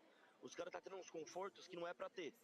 Então, vocês estão sabendo escolher bem as kills. Você tá, por exemplo, você somou bem aquela punida do cara do portal. Quando a gente caçou o cara na adega, você somou bem a batida do portal pra impedir o all-in. Vocês estão fazendo isso bem, só que prepara tudo, escolhe aquilo que vocês querem jogar. E aí a Prepara. gente consegue progredir, tá ligado? Só que eu preciso que vocês tenham todos os acessos possíveis. Então vai de Twitch, tira trap, vai de Ribana, tira todos os castles, prepara tudo que vocês precisam, decidam e aí joga. Com tudo que vocês puderem, tá ligado? Ok. Fechou. E sem neuro, Bora. Acho que vai ser cozinha recuadinha agora, né? Bora. And as the timeout has finished, we have a few words from our analyst Laxing on the line. Laxing, what have you got for us? Yeah, I mean, that last round in particular, I mean, it's so important for the side of Fluxo. Oh, by the way, guys, do you know the movie John Wick? Like, if you have not, you're living under a rock, but I'm guessing most of you know John Wick, the movie. And then on the opposite side for Furia, if you are allowing them to get any little bit of hope, that is slowly going to manifest and turn into something that is going to be unstoppable for the side of Fluxo. So they need to dig deep and close out this map and push it to a map. But yeah, so John Wick in Central, like I have watched every single movie, by the way. There is actually coming a game on John Wick. Get it 7-4 or whatever, and go into cafe knowing that you Welcome back, Boxic. I just told everyone about John Wick, and that there is a game coming out, a John Wick game. So that's going to be interesting. Worried to go into cafe, that third and final deciding map. Whereas for Furia, we know they're a mental team. And we saw how JV swung Library last round, just like taking those Eagle challenges, those Eagle battles. It is right here. The trailer looks so good. Volps doesn't find the kill this time from outside the building. He's been the cutoff player on the attack, but he was almost an injury player on defense. He hasn't been in the first early battles much for Volps. And they're also off the blitz. Now dots onto the Monty, maybe like I said, slowing things down a bit, breathing more and going for more execute style attacks. The danger with slowing things down too much is if Fury read into that, you see things like the Echo come into play. Exactly. And there's no better example of an operator that punishes slow play than that Echo. If it comes down to the late round, you're going for a plant, Felipox is still alive, that plan ain't going down. So we gotta get some early aggression somewhere, either a kill or a good bit of map control, and just slowly progress the map, right? Every second matters right now. The first projectile wall goes out. They're waiting for a C4 response. Nothing happens, so the fish unsuccessful. But now it's in pre-placed. They can pop that wall up and down whenever they want to jump in that trophy window. They're very slow, W7M, right now. Everyone outside the building still. I would say they're playing a little bit too slow, actually. It's gonna be a challenge. Like half the round has gone and they have not taken any control yet. Furia can just sit back. They're way too slow right now. As I say that, Herds has actually gotten really aggressive on the other side of the map. Dots is aggressive as well now. Onto Dots. Is as Dots? He makes his way into the lobby. By the way, is Dots going by himself? They want to kill this guy. Yeah, they want to isolate him. They know where KZ is, and Dots is now in the perfect position to flush him out. But KZ, he can take the fights. He staved off the Monty with the Thorn Trap so he can isolate Volts. And while Dotas has traded him back, it was a worthy play from someone who should have been doomed to die. It hurts. Sneaking behind enemy lines. Has stolen I'm telling you, W7M played way too slow. They're giving Furia a lot of wiggle room. Like, costing the entire round with that lead. Being reduced. Furia making the comeback happen right here, right now. Yeah, let's go. It well and truly has begun, Pengu. It's 3 rounds straight for Furia. Each one looking better than the last. One more on the board. Like, here's the thing, if you let Furia, like, here's the thing, if W7M decides to play very slow, like they did now, Furia's going to read into that and know what to do. Else Furia makes a lot of mistakes. Like, W7M need to pick up the pace a little bit.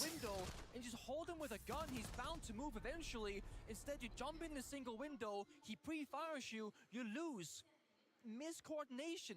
Had they waited for Volps to get onto that big window first, all of a sudden it should be a guaranteed kill. Hi, Alberto, by the way. The guy in the small box and he gets one, it's not the end of the world, but you lose one player to KC, lose a guy to the box, there's too many bodies. And I mean, we saw them, they wanted to go for a Solarium trophy attack. They set up everything for it, and then they sprinted to Library thinking, guys, we have a free kill. and it wasn't free. It's like Furia knew what Fluxo W7 were doing before they did it. Even I noticed there were 2 C4s on the bomb site to prevent that eventual jump in if the Monty did go for it, to harass the Monty. And then Herd suddenly disappeared. He was on the other side of the map. And within a few moments, he was ready to support KZ. Yeah. And KZ as well. Nobody want to play with the Thorn. An operator that's been out of the meta for such a long time finally makes its way back in. He sees a Monty, throws a Thorn trap, Monty has to fall back, he suddenly can take a 1v1 with the player. Exactly. It's so good use of utility. So the final round of regulation, either we go into OT, Fluxo take the map, and Palu's stuck once again. I'm still annoyed that I hear the casters, the French casters in the background. I really don't understand that shit. I really don't. And ways for Furia to help each other.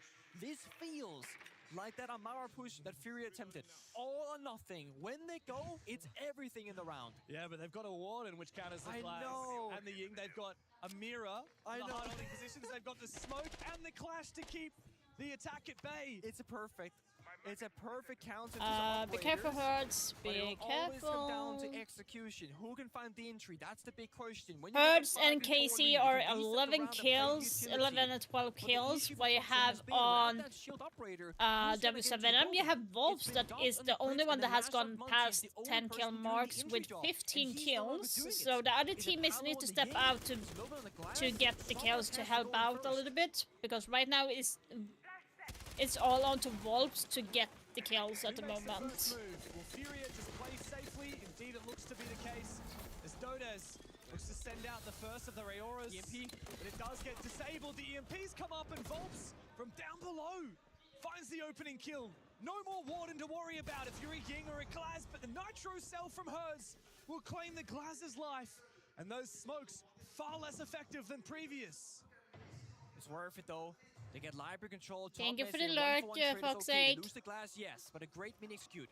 EMP'd off the Warden's glasses. The Ying was successful, but the issue once again, Palu's stuck in a shotgun or a Reaper secondary, going for a huge backstab much later in the round, sneaking past the default camera perhaps. JV wasn't on that camera. Basement. JV should have been on that camera. camera. Oh no, this angle with a shotgun doesn't work. KZ should win it, and indeed he does. He locks down the basement.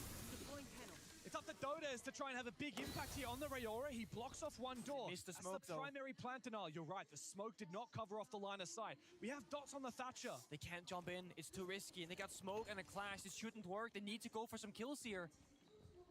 Plant denial is going to be challenging here. It'll come down to the smoke as Felipox tosses out his second last. KZ still has control down. Oh, Herds, why are you swinging that? He's found 17 kills in this map, and if he finds 3 more, the map will be over. It's time to execute. No time left on the clock. No. Nade forced into a 1v3. They just have to go deep. Bob's looking for his 19th kill. But he's Damn! So close! But they didn't realize they were battling in the bullpen. Fluxo W7M has sent us to a third map.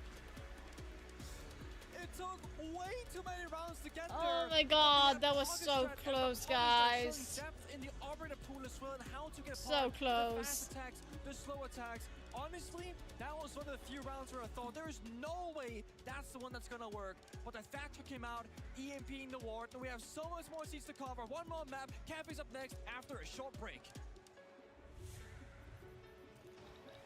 I'm so close on getting the headgear, guys. I'm super close.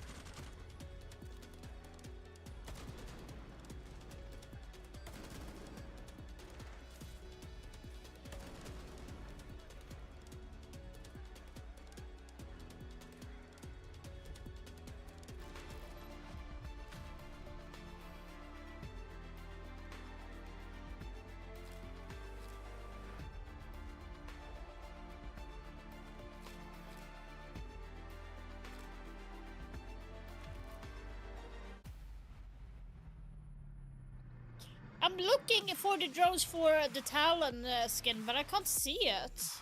I only see those the visual here.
So okay, so last map, guys.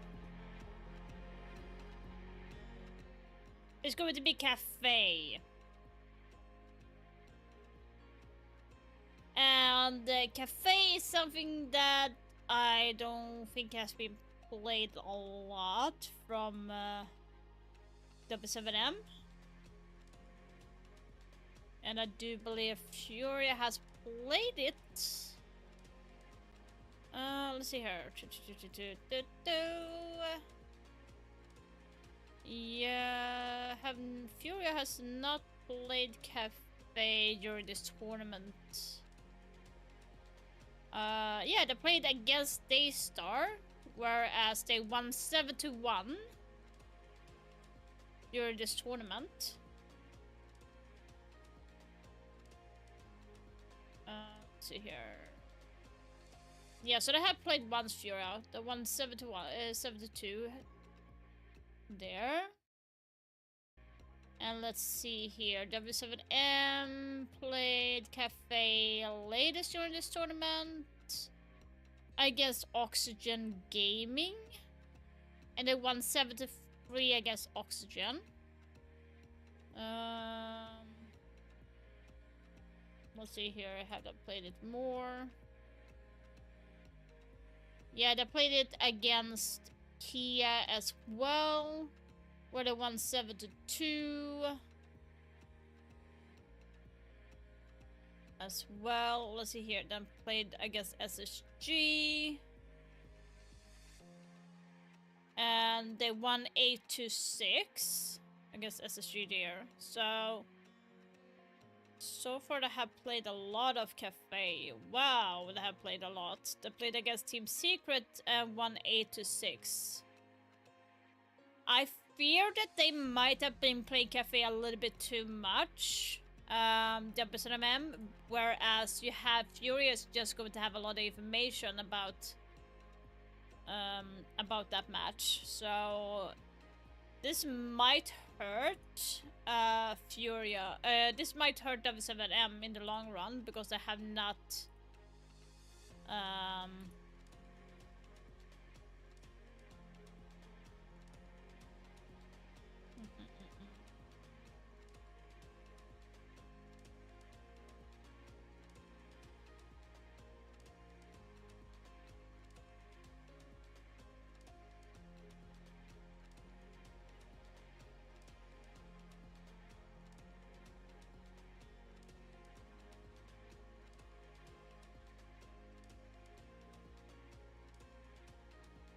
let's see here.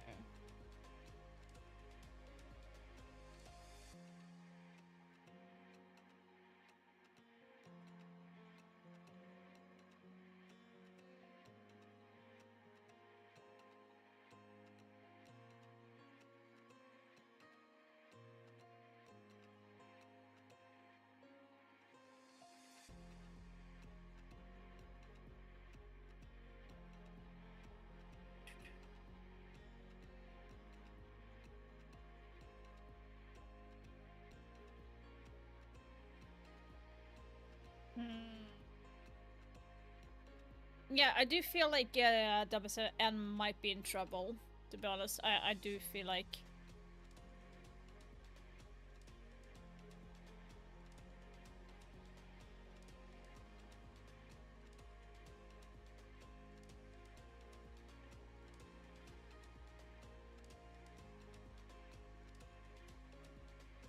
Let me check the clean feed again. I just want to see.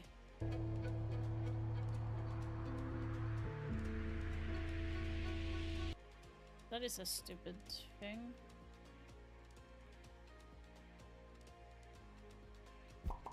Få en hetare februari.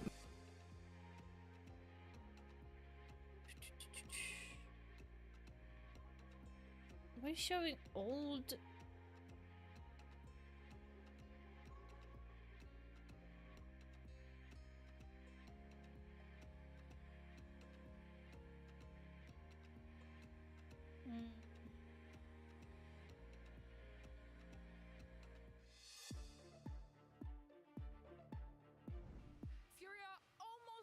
handle everything that Fluxo had prepared for this challenge. What do you think it was the gap from you that almost enabled them to do that?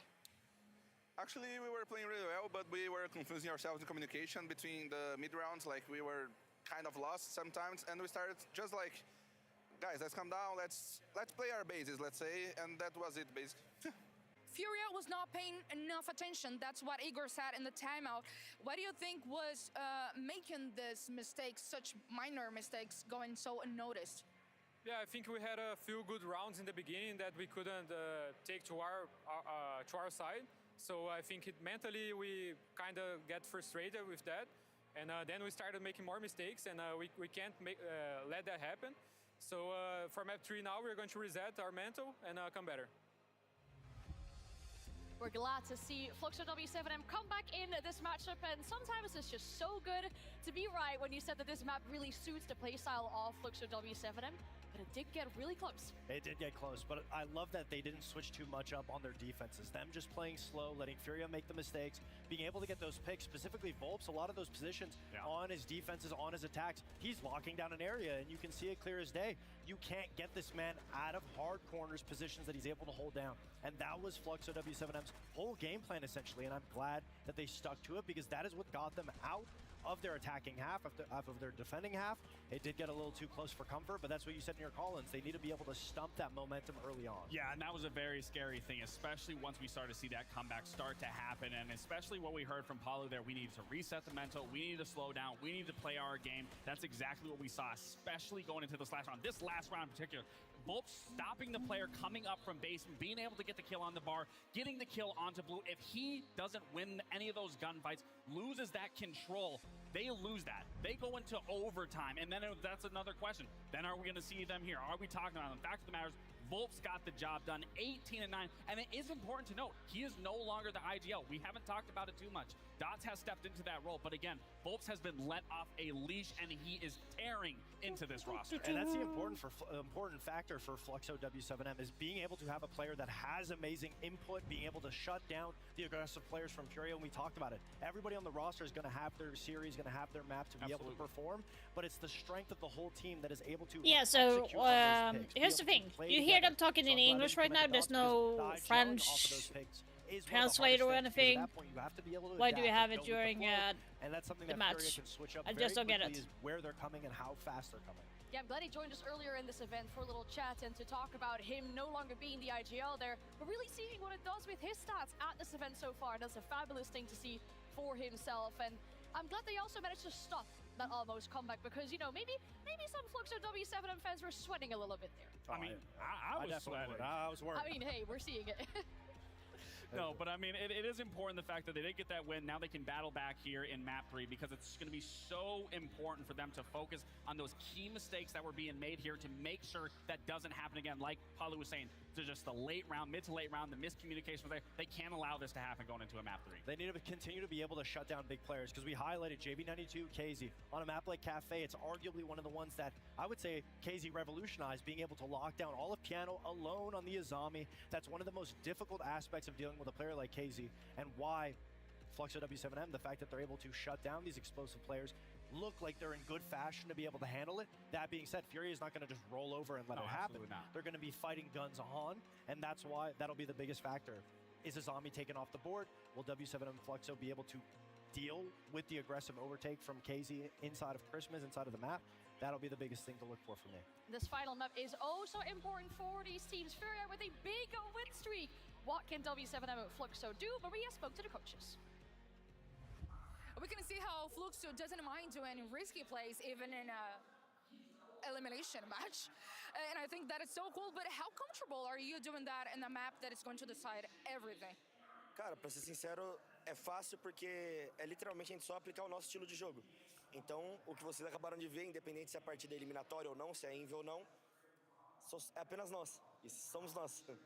It's so easy to do that because it's just us. We're just playing like ourselves. So even if it's not an elimination match or is an elimination match, it doesn't matter. It's just us being us. Fluxo have a lot of play styles. They can play aggressive. They cannot. How do you read a team like that to go for the third map? Focusing ourselves basically, because if we do a good job, we are better than them.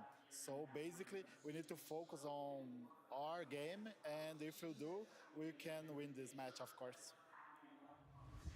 Focus on our game is what Igor is saying. They will have to do that on the attack though. Fluxo W7M get to start on defense. Feel like they might have a slight edge with that starting on Cafe. I think a big thing for Furia too is do we see the confidence on Igor's face after map 1? They're going to Chalet, they should go to jail. Going to map 2, oh, we got to worry about us. Respect is given, absolutely, but that begs the question, is the confidence going to be an aspect for Furia? Because that's been the biggest indicator of why they're able to win and be so strong, is having very big egos going into matches. I mean, I think both these teams have showcased strengths and weaknesses, and that's the beauty of a best of 3 is when you're winning your I got map, you're teleport winning some of their these opponent's Brazilian map, whatever that may guys. be, is when you get to this Hey, map 3, everything should the be funny thing refined. is between Everything should be Furia as and perfect as it W7M, possibly can. they There have shouldn't be twins. room for So error, and if there is you room for have error, it brothers. needs to be identified, You have it needs to be Nades addressed, and you there have needs to be a response. So both of these teams, as we heard from both coaches, they just need to focus on themselves. It's no it's longer that looking at the face. opponent that's in front of them. It's looking what's in front of that mirror. Okay, taking in consideration what the coaches just said, the starting sites as well for the teams. Who takes it? I mean, that is a big factor. This is Yeah, a so great they had map Nade for and Furia Furia. when it comes to just their map pool in general. But that being said, starting on defense, we saw in Chalet and on the first map of Border.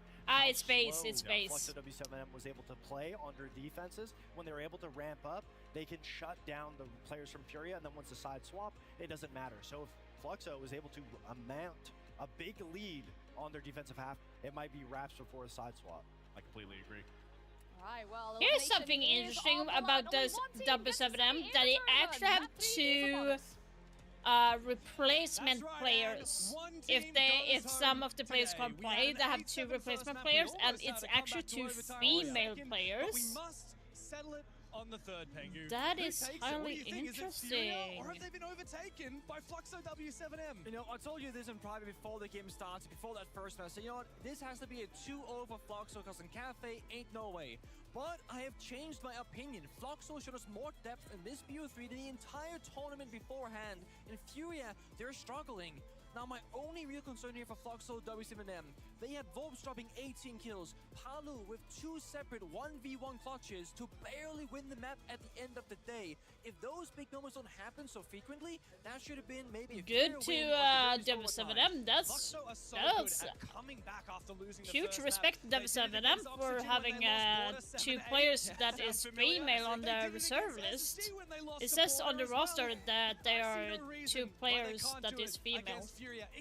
Like, I can show you guys. This team has met, Furia always seems to get the better of Fluxo. You have So I really think it comes down to the depth and of course the here adaptations, the thing that the desk has Roster spoken Susi about here, this entire time. and here The they have question 2 players will that it be is Fluxo? in Will it be the Furia? Who has the in most their to give? lineup. Fluxo W7M And they raised joined a major trophy September. a They year and a half joined. ago. Furia, they raised a trophy in Reload. They've raised 2 That major trophies. highly and a respected hammer. But for does me. the That's a greatest team highly in respected Rainbow team Six if they do history that. have it in them to raise a hammer again, or have they been overtaken? You found by respect for Hannah W7M for doing that. Fluxo?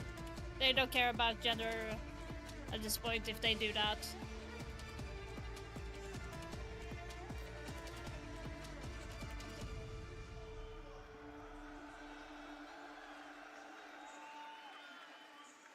Fluxo W7M are I want to see poised more to take female Furia out of the Six players. Invitational.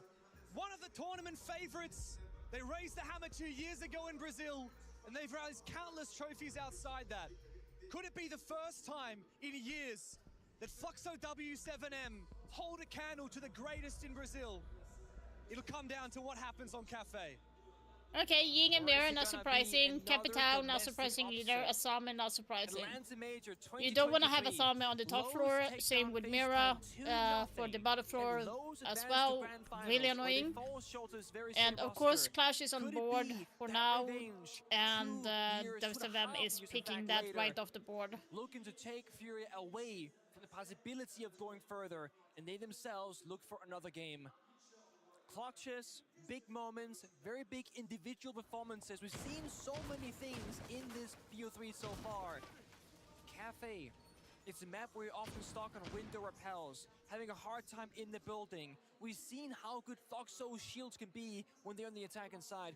We've seen how good Furia can be when they're allowed to lash Tech out and pause, get some oh my space in God. the server. Are we Before for we real? find out how it's gonna start off, We gotta go to a Oh my god. technical pause. Give the coaches real chairs to sit on. This is bullying. That's right. In your technical pauses, you can't talk to your coach. It's Oh, not you like a can't. tactical timeout. It's you and your thoughts. You have to sit there. You can't communicate about the game. You can't talk strategy. You just got to sit there. Now, back in your day, there were a lot of rehosts. The game was in a... Oh, you think that we had more rehosts back? We did. We absolutely did. You played through the Yabana bug. Oh my god, You dude. played pre-operation Dude, health. If you survived as a player, you have the mental fortitude of a god. Like, it was every round at certain points where we had to risk it. Yeah. It got so bad that the rule was, if you play this specific operator and do this specific thing, you are just accepting that it breaks. Yeah. No rehost It's for like, you. yeah, basically guaranteed to be a rehost. Yeah. Do you remember any specific moments in tournaments, 6 Invitational, Pro League Finals, Majors, where you were sitting there and you're like, not necessarily because of a bug, but just for some reason, you have to sit there through a technical rehost for a few minutes, just dead silent? Not exactly that, but I do have one story, and it goes back to year 2, season 1 in Katowice, Poland, where we're playing our first Pro League final for me in over a year, right? It's a big moment. We have a small crowd of about 30 people, maybe 50, and it's just people's best friends that were flown out essentially, paying for their own tickets, of course. And we found that when we arrived, we can't actually play the finals on LAN. Because the LAN build, unfortunately, just didn't work on low ping.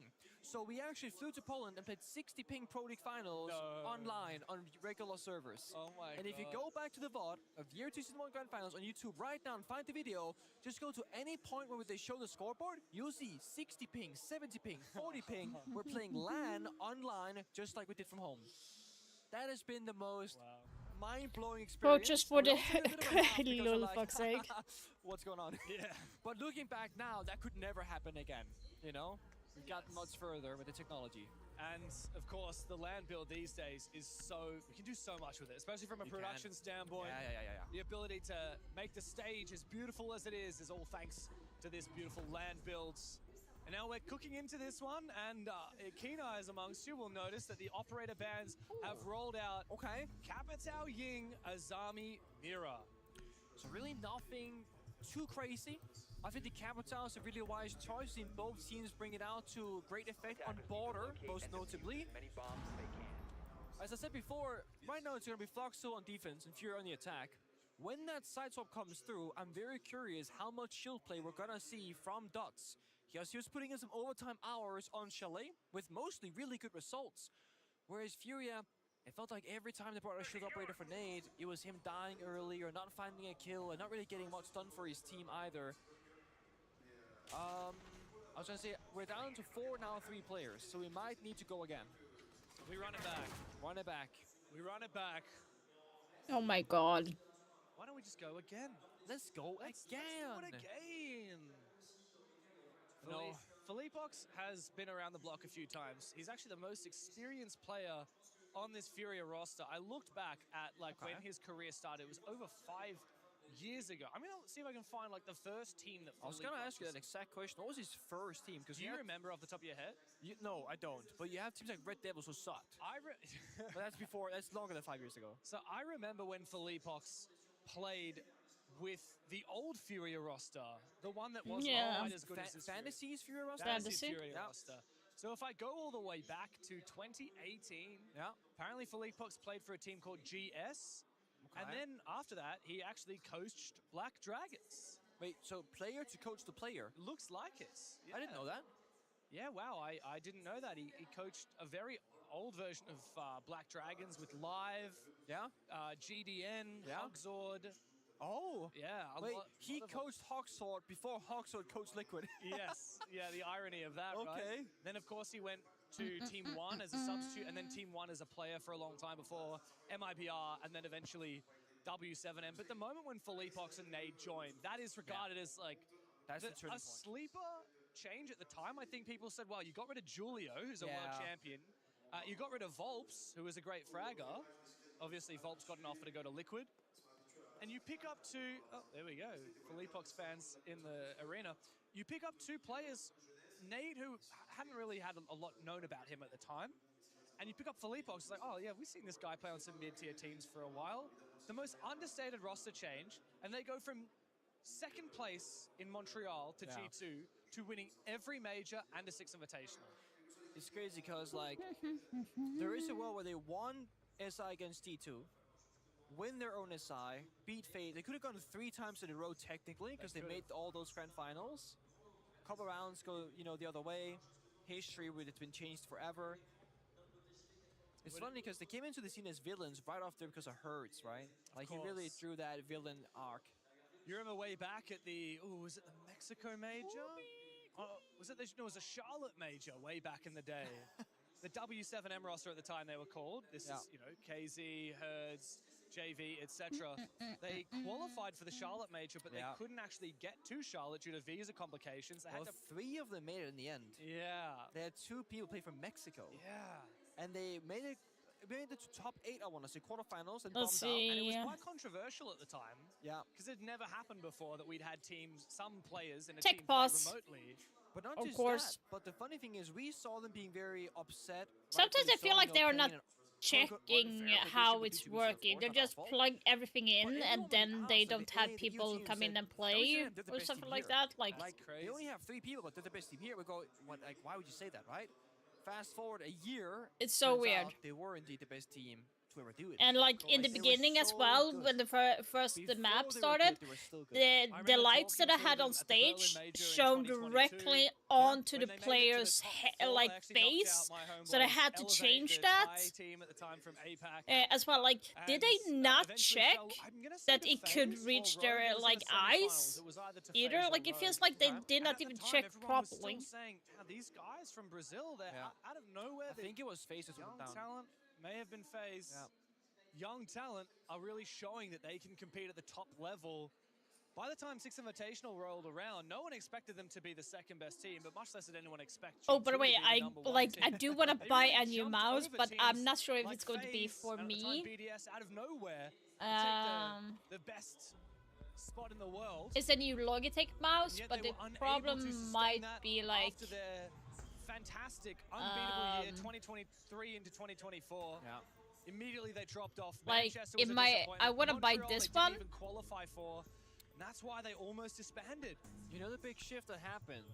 But like, I need, like, I cannot feel like I need more buttons on the side. You know, we look at Chalet and Border, Because, how unsuccessful the shifts like, were I for need a Nate and button Furia. down They here. have never fully adjusted to neither So I playing the use, shields like, themselves or countering the enemy shields. So that's I been use, their big struggle. Furia, this they had this one year mouse where the is meta what I was use. relatively similar, and they were the best team by far. And I need that button, Yeah. those 2 buttons. Until they invented that, I need apparently, those. And then the meta shifted slightly with the shield change, and all of a sudden, Furia would, as you said, not qualify or do very poorly when they would qualify. They're loose gunners, they play around each other, their fundamentals are impeccable. But the shield stuff all But I might try to go this and see if I can do like. Nade is on Twitch, right? JV is on Blitz. JV is on Blitz. Now I could see this happening. I could see this working. You can see the Yeah, but it's a new technology on the mouse where it can actually, where. He likes to play aggressively. Like, here's the thing, that mouse might get banned from competitive. Like, it might be a mouse that cannot be used in comp, like in competitive scene, because of the technology that they have. Because you can change the sensitivity on your clicking. So you can click really fast if you want to. And you can save a lot. So, like, it might be banned. 18 kills with Chalet. Oh, damn. Onto Nate on Twitch to stop people from clearing out that utility. So much value. Blitz goes in fast. A smoke bang though by Loban on the Warden. Are they not aware that it's Loban? Around where Furia haven't dealt with that Warden. We saw it happen on Chalet. Try to bring Glass, they try to bring... Yeah, but it looks so good. But I do want to get a new mouse, because the mouse that I've shown you is not exactly that. I'm using an older one. And it's a cord, one that I'm using. So I want to get a cordless. But I need to save money for that. And Furia again with small mishaps on the execute. They didn't aura off the door, so Blitz almost died to the C4 tossed out. They smoked off the Warden without closing the door first, so Warden can see through the smoke and kill them. Very small errors that have a massive consequence in the server. The order of the utility was outright just wrong for Furia. Plus, they lost Nate early on the Twitch. Oh, he's old. Fire not popped. I'm sorry, that's One yeah, knockdown, that's so wrong of me. Blitz not successful. It's 6 rounds of Didn't I think shields there in this were BO3 and 1 round victory. a lot of mistakes from Fury on that round? Wolves might just be the series MVP. He might just be. It's not even close at the moment. Well, Paolo had 2 clutches. He had 2 1v1s on You're Chile. right, you're right. He had a lot of clutches, but when it comes down to like, just consistent Volps is using my you wife! can't deny, Volps has been that guy. Looking back at the Wifey, first half, he had a pretty come on. quiet 9 kills to 11 deaths, but I know Shelley, it was you said, I mean, rude, 18 I and 9 know. now, a 2.0 KD, already starting strong here. Like, mind you, the final round of Chalet, it was Wolves at main door, grenading off the player 5 by stairs, holding blue and getting a kill. He opened up the round in the most dire position. Volps got 4 3Ks on Chalet. 4 3Ks. Yeah, 4 3Ks. That's 12 of his 18 kills already. Is that going to work? And he's looking to continue with the fire on Cafe. Again onto Nate. The second round in a row is the first to fall for Furia. It's Nomad as well. Like, you have so much active util in pocket. We got the Razor Blooms prepped on the rooftops here. Shout out to Swartzy, actually. German player who also played in the Xbox One Now qualifier for SI. Almost made it and qualified here. He showed these Razor Blooms lineups on Twitter, or X, right when this tournament started. And I think a lot of people might have seen it because ever since that tweet blew up, we've seen it from OXG, and we've seen it now as well from Fluxo. Spotted now. Oh, JV. It's just there in the Christmas tree next to you. He hasn't seen it for now. The way they work, by the way, if you rappel up next to it, you will die because you're stuck in repel animation. So it's a guaranteed kill if you wrap up on the wrong side. It's gonna detonate surely at any moment. Oh, Casey. Imagine when he drones there. If he gets into the range and then gets on his drone, that would be it. Palu's somehow taking falling. So he got a little bit aggressive. The Razor Bloom detonates to no effect. Ertz has to go deep after the second one detonates in Cigar Shop. And looks to try and reply. His team is 2 players in deficit. And Volps Right. Rifle in hand, and Volps will quickly shut him down. Fox is under pressure and actually dies to a Razor Bloom, no less. JV92 in a 1v4, and Volps is toying with them. Valcam. Yep. Oh, nice shot. 2 kills on the round, but a Nitro cell from way downtown. For a man who's just Wifey! the hell out. Volps is looking a little bit too stressed. That is a tough one. Very, very mentally difficult start here from the side of Furia. Igor, when speaking to Maria on stage between the games, I thought that maybe Furia would know how W7M plays because W7M has played this map like 4 times during this tournament. There should be a lot of information to gather from that match. You haven't played the game yet, James. You died first in the first 30 seconds of both rounds as Twitch and as Nomad. Yeah. You've not fired your gun yet. First map on border. Fluxo W7M went up 2-0, and then Igor immediately took the tactical timeout and restabilized to even out the end of the half. Yeah. I feel like we need that tactical timeout, and we need it soon from Igor because this has been far too dominant. They only found 2 kills in the second round, 0 kills in the first round. But here's the thing. Stats-wise, Furia have won against W7M 7 times in a row. They have lost only once in between those times. 2 years ago. So stats-wise, it should be Furia.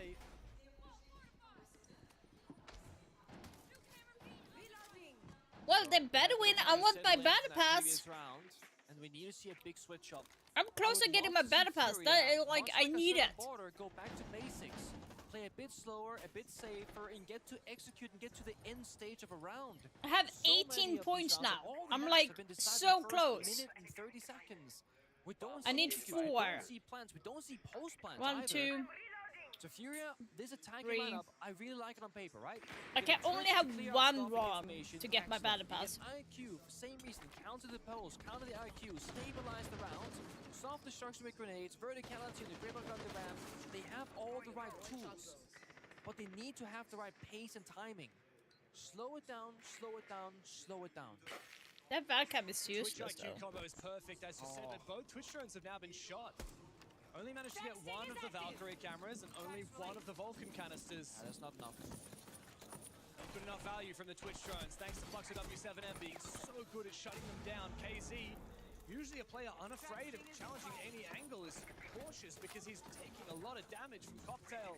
Just stay alive, right? Right now the focus very much is stay alive. They're missing pressure on the window repels of Cocktail though, so they're giving Flux a lot of space to work beneath Well, I'm the far C4. from that because one day I did not do the prediction, so but JV continues dancing around. He's already taken a lot of damage. And there's info. That's unlucky. From Doss down below with the pulse. He can continue trying to take the fight through the floor with the shotgun as well. It makes JV have to continue dancing around these angles. Good nade though, that's gonna destroy. No, it actually won't destroy the bar. KZ. Oh, what the fuck, Furia! Take them both down. 5v3 goes to a 5v2, and JV's low HP. Donas is hungry. They're just. Hertz needs to conjure up Yeah, some magic there. in the IQ. Okay, there needs to be a timeout right now from Furia. He needs to take the timeout and reset the team.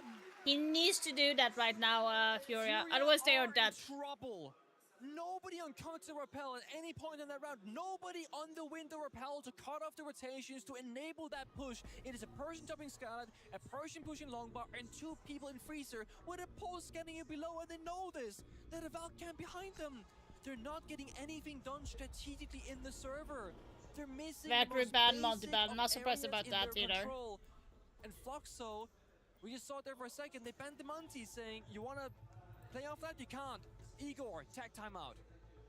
Dispensa, Coca, Fanta, tá todo mundo spotado. Esse é o boneco I mais think it's roubado do saying jogo, a like gente you sabe need to disso. play Então, pô, like a closer, gente pode gather fazer the essa piada information, se then tiver push from the esse grip pra information. gente You explicar. need to have a Prepara cross as coisas, angle to marca, pinch them as combina well. a Like comida e a the gente castle come said, todo like mundo there was junto, no bota one nós três on no lugar. the Então a gente pode repel fazer um towards pouco do switch também, porque esse the boneco é muito forte pra gente cocktail fazer isso. side E lembra que to eu falei, pinch them o Balo out, 4 for tá muito example. forte They por just conta do push jeito for que free, eles so jogam. without Eles estão like the jogando right pensando aqui um pouco information. mais. Cada um mira uma janela, tipo, se nasceu lá na docas, um mira 3, outro mira 1, mira 2. A gente sai saindo, chega no spawn pra gente ter tempo pra gente jogar. Só que a gente não pode Really ter need medo, to guys. Só vamos figure fazer o que a something gente out. quer e a gente Tá, vamos jogar manter pra esse cima green disso. full aqui então. Exato.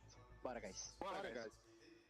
So, right before that tag timeout, Montebank came into a quick play there. Floxor is saying whatever desperate operator they want to play after to stabilize these rounds will be removed. Monty is the #1 stability operator in the game, especially on Cafe. It's a perfect target ban, even though they haven't played it so far, and even though they're not the best shield team. It removes the easy crutch for them to get back into the game. They are completely locked out. Furia have so many questions to answer. 2 kills in 3 rounds. And both of them were just exit frags for JV. Not a single one of these players, not Hertz, not KZ, no, not Philippox or Nade, have found a frag so far. That is concerning. You can root against Furia all you want, but this is not the way anybody should want them to go out. Kill-less, out-strategized, not adapting correctly, and falling apart in the server. And it probably is at this very moment where that doubt is settling in. The last dance? Let's raise that last hammer together, guys. We can do it. It might not feel all that possible right now. They need this round more than ever to bounce back. If they are to go down to a team they've beaten 10 times in a row, to a regional rival in Brazil, not to a team like FaZe Clan, not to a team like Falcons or Amazing or G2, but to one that they should be beating 100 I'm like, times over. do I even wanna? That's when it truly will be the last dance for Furia, and a second kill has been found by Loben. KZ and Hertz remain with no kills. And Nitro Cell shuts JV out of the game. Philippox and Nade stare down the barrel of another flawless round. And Nade is on the floor. What are they doing? Captain must stand tall. One by one they fall. Yeah, I got the headgear in. I got the headgear at least, but this fucking round is like, seriously? They're dying to C4s, to spawn peaks. They're whiffing their shots in the 50-50s. They're not playing. What the fuck is Furia doing? No work for any of these engagements. It feels like mental boom. The first, perhaps, mental boom of this caliber we've ever seen for Furia in the history of this roster. It feels like they don't have a fighting chance. And you know what? It's all due to how well Floxo, WCN have played this series so far. ever since the very They're first waking round up of Border, W7M they looked because like they strategically did not ahead. play this And I was good thinking, how long can they keep earlier up in the for? tournament. Now Fury, they got they are something just prepared. Sure, they have beasts. an They're answer, and he's waking up. following maps, right? Not really. Not at all by the looks of it. Where is the Furia that beat 3 out of these 5 Fluxo players in the Atlanta Major Grand Final? Where is the Furia that was 6-1 down on the final map in Sao Paulo with 10,000 Brazilian fans cheering for FaZe? And yet they came back 7 rounds in a row to raise the hammer. Where is the Furia that raised the Reload Trophy in Rio less than a year ago? Where is the Furia that we saw in the group stage and the upper bracket that took down Falcons in their opening playday here in Paris? There have been 4 rounds and they only have 2 frags to show for it. Nigo already called the tag timeout. It's only down to the players in the server right now. And from the outside looking in, we're looking at Fox, right? The captain, the RGL. But one thing is to have the right strategy, another one is to have the right words, because again, Fury have not been faced with this position before. Why did I hear a clash? There is no clash. On the biggest stage we've had here in Europe, they need a kill. They need the injury. They need a bit of motivation in the server. The nade is good. Here's the mute jammer. Makes it more difficult to play in this position of Cigar. He has a castle barricade to his left. And he's watching the hatch drop straight in front of him. Furia have to make the first move. A little bit under pressure if the window repels, but again, this is all pressure from outside the building. They've yet to enter. And there is a way back into it for Furia. It's a defense-sided map. If they win 2 rounds of attack, there is still hope that may lie in the second half. There's the window repel they needed last round. They've made the right adaptation. The Claymores to support the jump out as well. So they're in the right spots. Can they execute together? Can they get the nades, the Grim Beast, and the gun fired up at the right time in the right place? Good util clear. No one watching the cross. No one is able to No cut one's off watching Palu. it. How do they get a kill here? How do they actually get in the building? Every single player is still on rappel or on the roof. Had they been caught to rappel with that grenade, they get the freebie, they open things in for a rappel in, but they weren't. Now they have no nades left. They are completely locked out. It feels like a Furia round where they gotta go absolutely crazy in the server with the Yeah, gun they need to skill. go for frags And when right you now. stop getting There's no rappels, point in how them are you waiting going right to get now. in? 2 flashes for JV is the only thing that Furia has to try and make an opening here. It's that, or the guns have to come Not to the life. fucking We C4 again. I haven't seen swear it to God, happen if you even die once to here this for Furia fucking on C4, Cafe as of yet. Herds, where's like, the fire that you brought? Flash drop on low. Water and Chalet. Both flashes go down, but Dones is waiting for the skyroll from a double. They fall into the meat grinder, and Furia find absolutely nothing. JV looks for a consolation frag, but he's left alone. A 4th round. What are you doing? They could have gone in from underneath. They could have gone up the red. White would have been better instead of dropping the fucking skylight. Quietly on the world stage. Why would you fucking drop the skylight instead of going up the stairs? When your best bet is to double drop the skylight into every crossfire known to man, without any of the heavy util operators, like the Ying, like the Capital, that's been banned away, then you are desperate.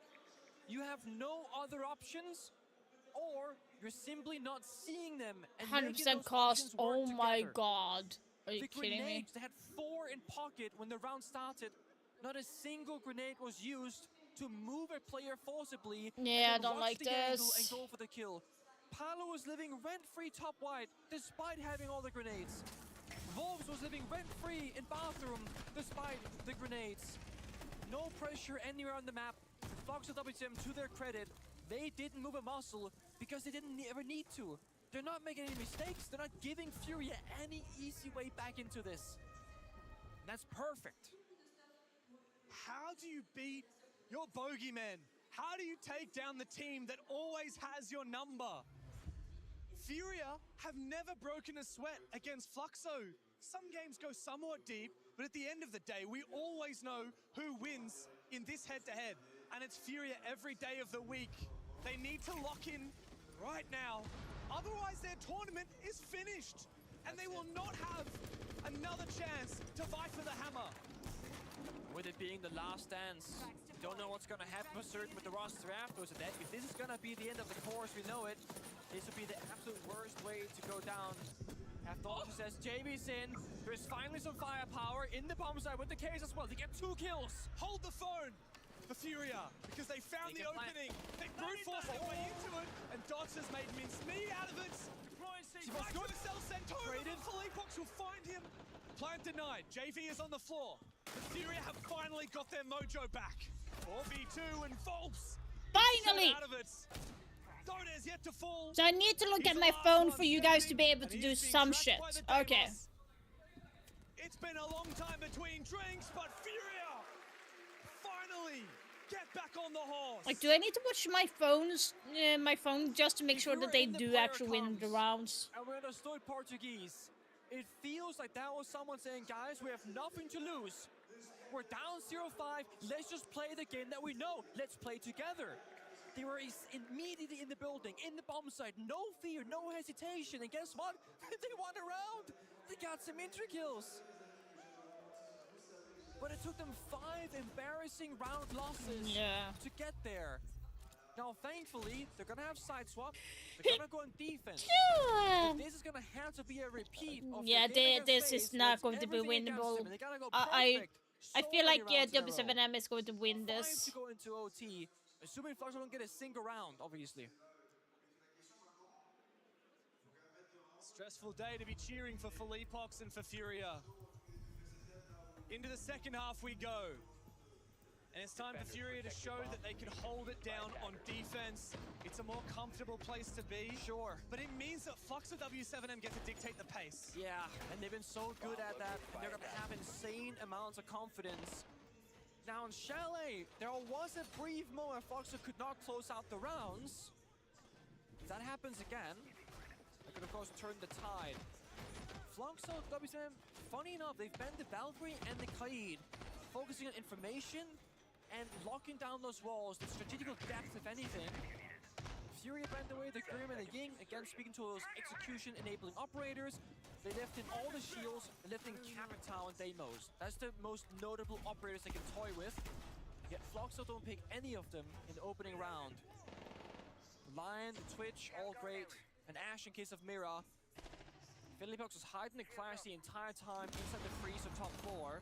So the Clash will be a surprise come round start. You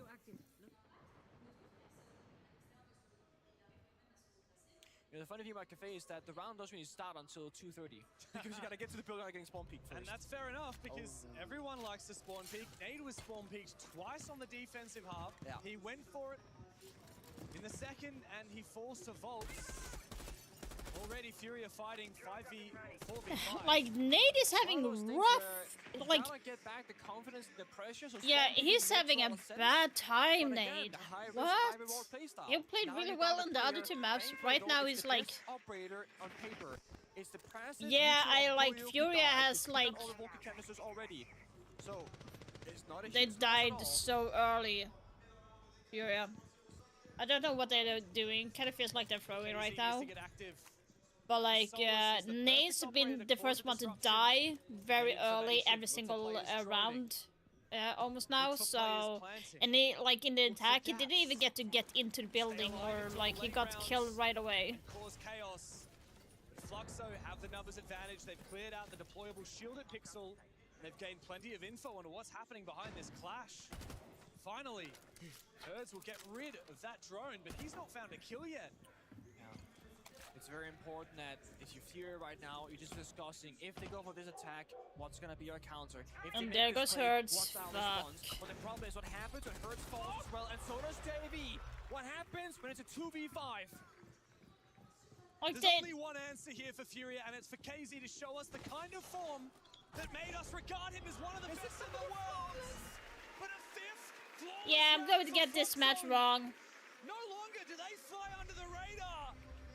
I did not think I would get this match wrong because like Furia have been playing well, but now they're playing bad. And the greatest team of all time has been brought to its knees. Look at Lobin's face in the player cams. He's literally dying, laughing every yeah, so I'm round. gonna get the wrong points on this one. I did not think. He can't contain himself.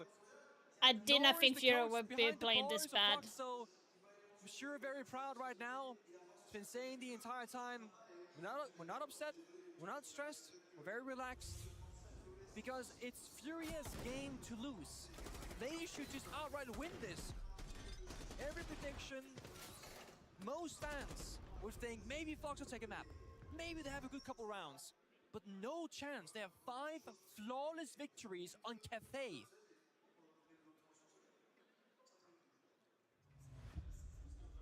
And Philippox now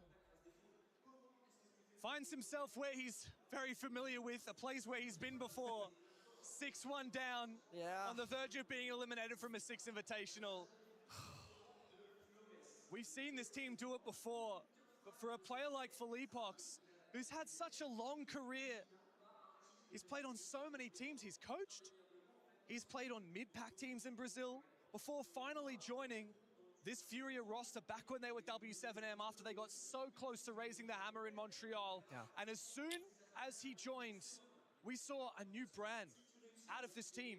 We saw a level of maturity that they never possessed before. And we You saw should address your greatness feelings. that nobody in Siege history Like, I has got ever like, matched. like, there's still a debate going on. I just went about off the the stats box legacy of egg, so Penta don't blame and it on me. Furia, Okay? W7M, this passing of the torch, this Tech new pass. generation. But there's still a little bit of debate there about whether G2 Penta winning 2 SIs, whether Furia, because they've only won 1, can they truly be the greatest team of all time? This was the event to disprove that. It was gonna be the deciding factor between the old guard and the new. And it's the last chance to do it with all the rumors that have been out there about what's happening with Furia after this event. Now, we don't know. Remember last 6 Invitational? You hear things. Philippox said we almost broke up. I like Paulu as a player. I like Hertz as a player, so it was kind of hard to decide. We got the trophy in reload, and we thought we've still got what it takes to push for a hammer. But to go out in the first match on the main stage, not a top 3 finish, not a top 2 finish, top 6.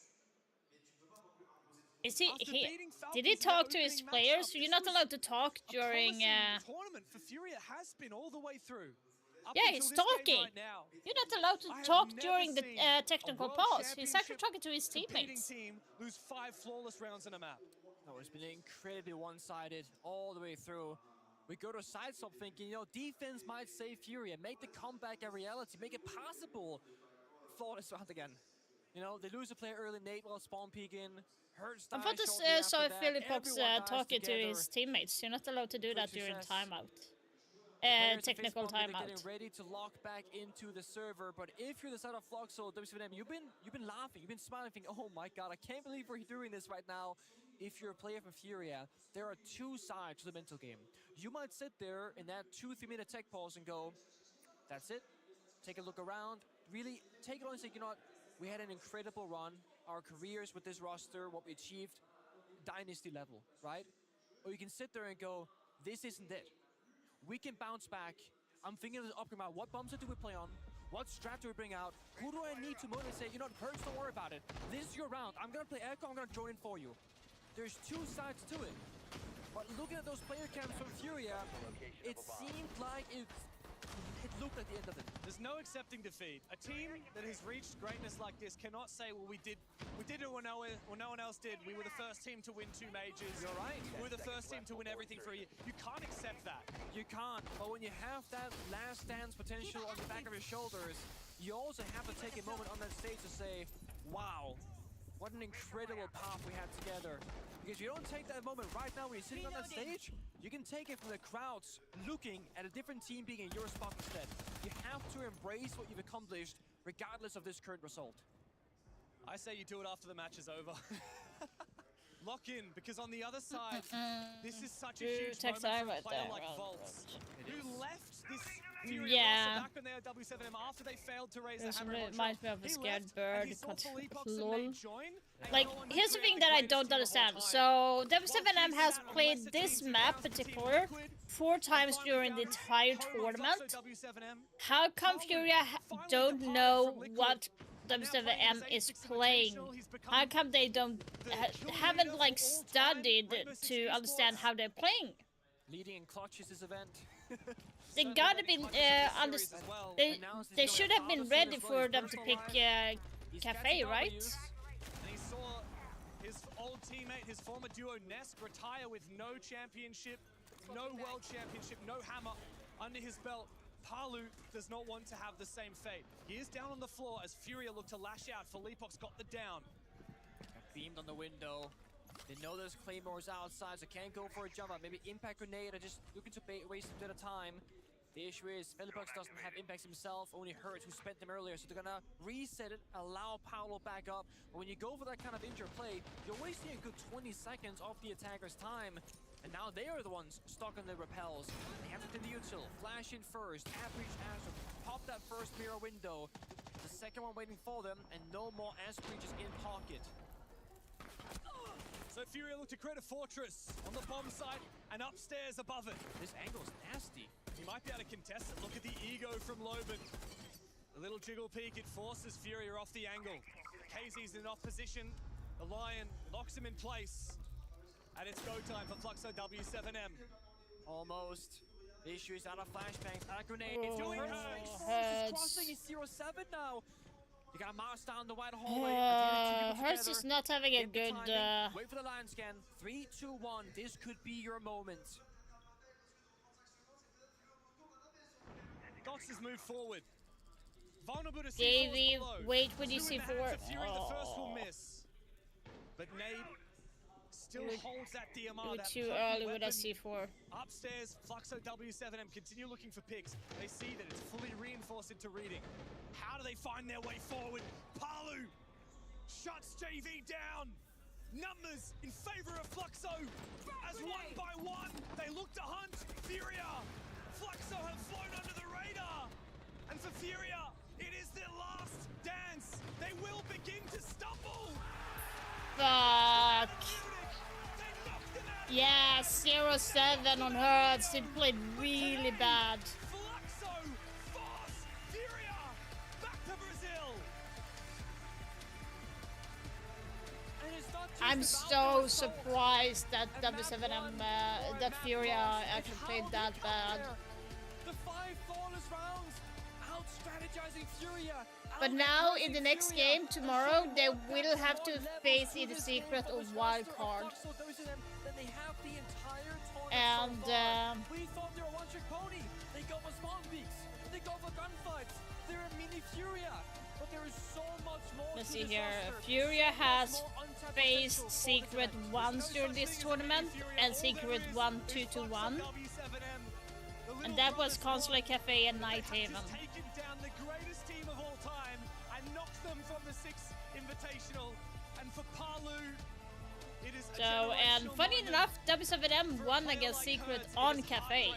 He exits Cafe with no kills, and Furia have soul I'm just surprised that that Furia did not that they have not done their homework. unbelievable journey ahead of them throughout the rest of this 6th Invitational. But they have done what everybody said was impossible, and now nothing is off limits.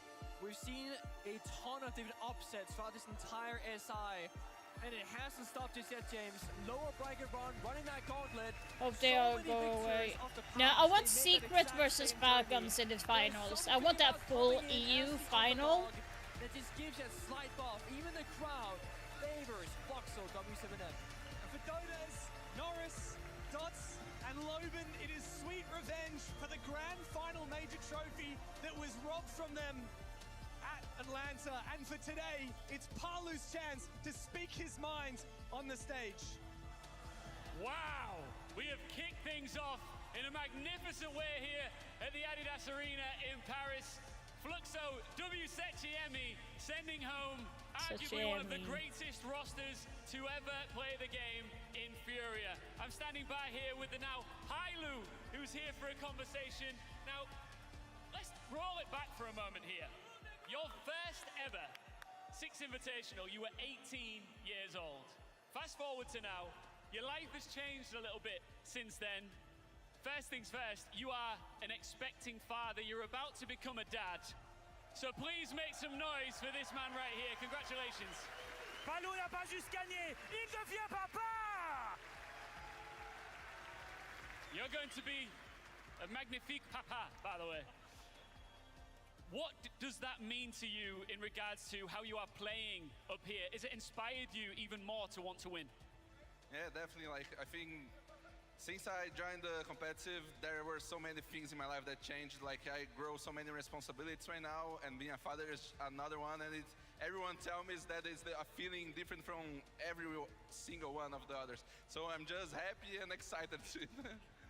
And look, there's a big difference between when you were playing at the Invitational here in Paris, almost 5 years ago, and today. The biggest one being that you have a crowd all around. They cheered for you the moment you got the victory. What does that mean to you as Palu? How does that impact you? Yeah, like last time it was tough. We got to the final, unfortunately lost, but it was amazing. Like, having a live audience is just amazing. The feeling, everyone cheering is just like other things. It's just amazing. Bah, la dernière fois quand j'étais là, c'était bien différent. Il n'y avait pas une audience autour de nous. Et là, bah, il y a tout le monde, il y a tout Paris qui est là pour nous, pour notre équipe, et qui sont là pour nous donner de l'énergie. Et bien sûr, maintenant, il devient père. C'est quelque chose qui lui donne beaucoup I'm plus annoyed d'énergie. that we have to L'été do dans le that. passé, c'est I une don't know motivation why bien I'm reacting to différente this now. dans I le think we pensée. have done that for so Congratulations, many Palu. years on SI. Congratulations indeed. I think you've won over and you've got I lots don't of think fans we've here done in that Paris. They're for the excited to see major. you We don't care continue. about that. Congratulations But once like, again. Continuing your run here at the SI has Six been Invitational like that and so for many years, and becoming a I father don't know very why soon. it's really annoying. Mesdames et messieurs, Palu!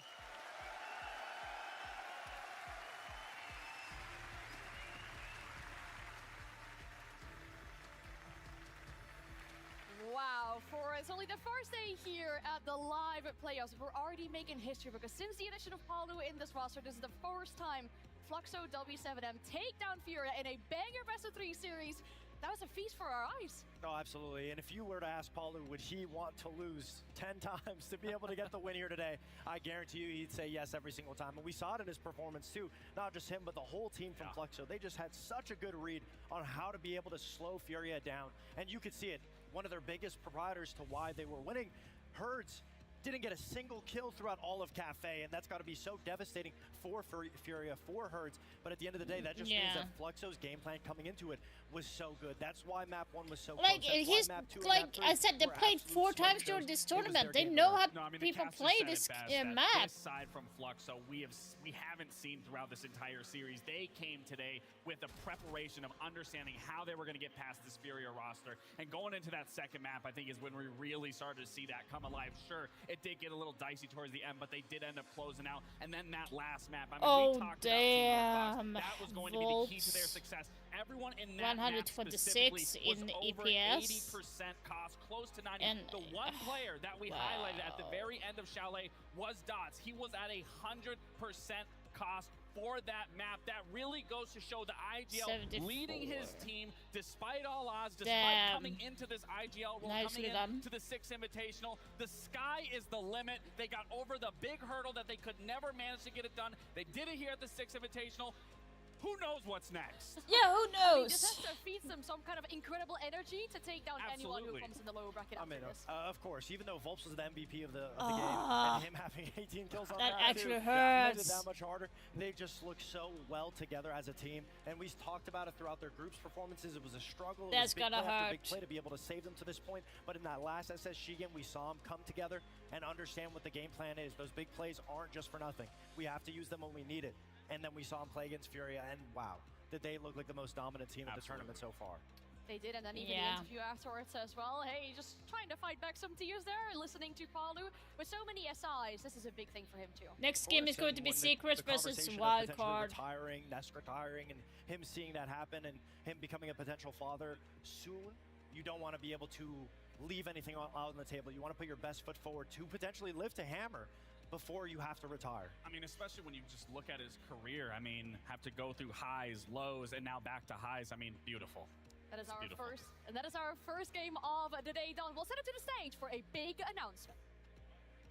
180 seconds. That's all it takes for a round of Siege to end. In 1 versus 1 mode. Team to become legendary.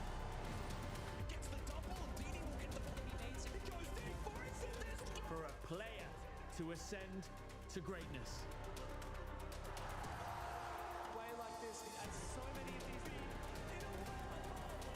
For a name to make history. Are you ready for the next region? Next region? Hello everyone. I'm Oh. Professor Daniel, VP of Marketing and Esports for Rainbow Six.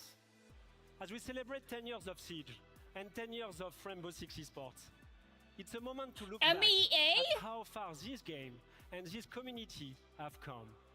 The new region, is it going to be an African region? To grow arena like this, we've built something They're truly going to special put in an together. African region And now? the best part is the story keep growing.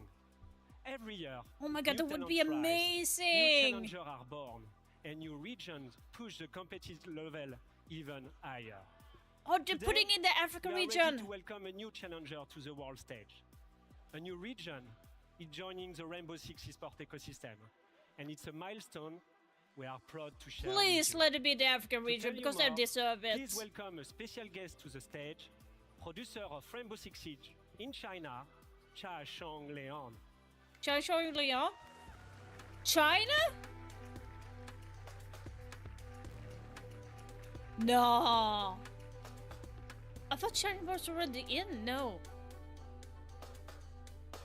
No, China don't have a server. They don't have a server. I thought maybe they were pushing in for Africa server, but it's going to be China. My name is Xia Liang. I'm China the is producer of entering Rainbow Six this? Siege China.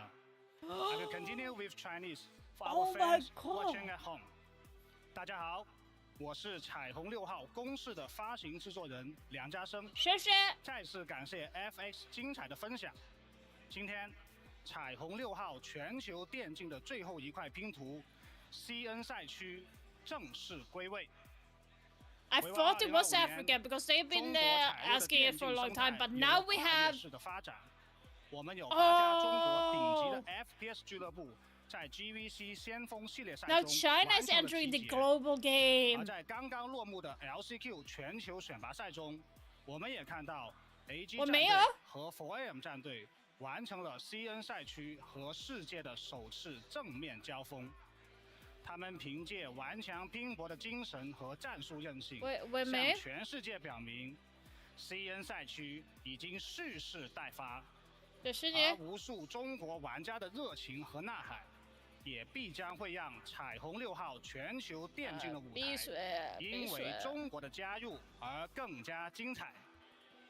为了回应这份热爱，今天我很荣幸在 SI 的舞台上正式向大家宣布，2026年 CN 赛区 CNL 的 Basically 核心 doing 规 the 划。 same as Oceanic 首先 leagues, 是赛区的 basically. 规模 CN 赛区将组建 But 10家 China's going to have their 顶级 own 俱乐部组成的职业赛事 indirect 联盟 league instead, so 通过 they are 多阶 not going 段 to 的 be 职业 competing 联 with the 赛 Oceanic 决 group. 出2026年 So- Major 和2027年 SI 的晋级名额。CN 赛区的晋级名额将和全球4大赛区保持一致， But 完 they, 全接轨。 not to be like that. 同时 CN 赛区 So, 将在 do you guys 2026 know 年 how 启动加入 huge it is for 26 China to 全球电竞商 enter 业 this 生态。 competition? 我们 Not 同时 only 也 does 欢 the 迎全球 China 顶级强队 government 来到中国 acknowledge this game, 共筑中 but they're 国 also 主场。 investing in 作 the 为 game. 彩六 That 全 means 球的 more 新兴赛区 sponsorship, more 我们 money 清 for 楚自己 Siege 还 in a 是追 different 赶者 way. 还有差距要 This 补 is good 但我 for 相信 Siege. 彩六电竞人的血 This 液 is 里 good, like 只有 money 对 wise, 胜 it's 利的 good 渴 for 望。 Siege. 为此，我们不仅要参与，更要赢。Our chapter awaits， 志在留名。我们期待在彩虹6号全球电竞的舞台上，刻下属于中国战队的名字。为了承载这份愿景，我们精心设计了属于 CN 赛区的 logo， 请看大屏幕。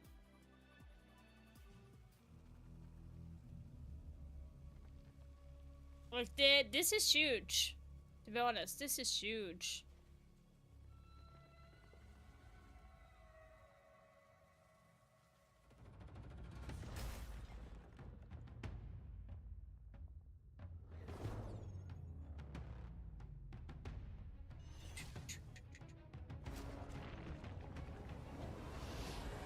Ah, that's so cool! Welcome, China! 谢谢你。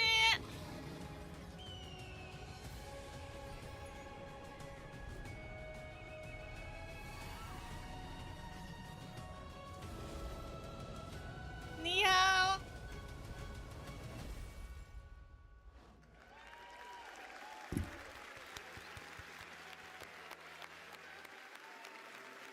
Got something in my eye. Great.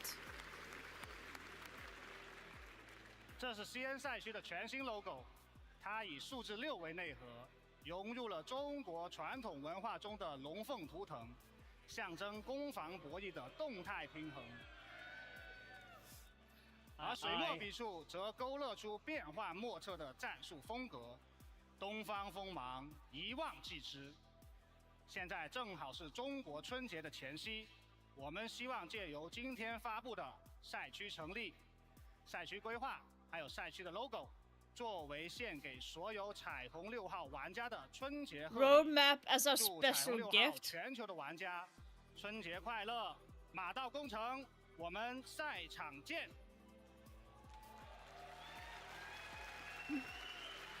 Like, you do this, it's very important. On the stage again. Thank you very much. We are really excited to welcome I think it China was into this the or global this. Rainbow Six eSport ecosystem, and we can't wait to see the players, teams, and stories that will emerge from the CNL. To everyone watching, thank you for being with us on this journey, and to our fan in China, 新春快乐，马年大吉。 Yeah, it was this.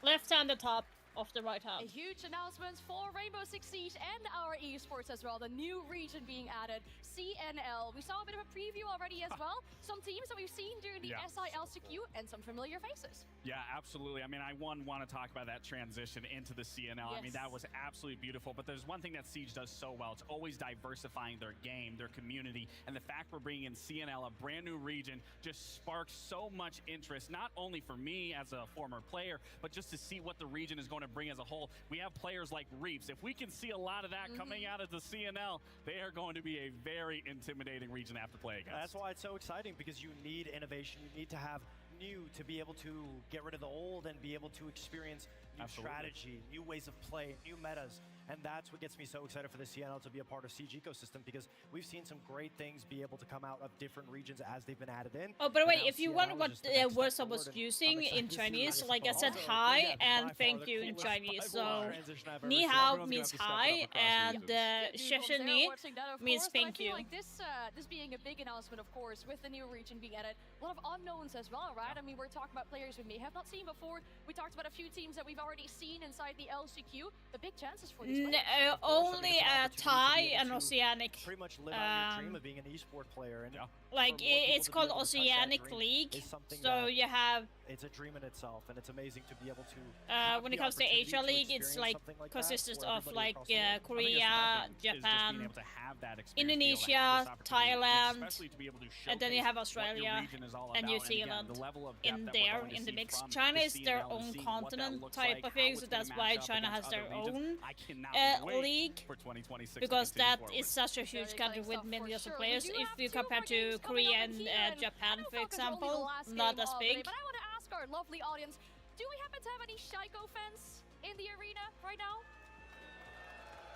Oh, I thought it was going to be louder than that. Yeah, I thought so. I mean, we heard them this morning for sure. But hey, if you're here with us, you caught us at a very good timing. We teased a big moment earlier. Pengu and Shaiko set them down together in a cinema to talk some very big topics. We're all going to watch it together for the first time. Big topic? First time? It's not about the cheating, because that was already talked about earlier.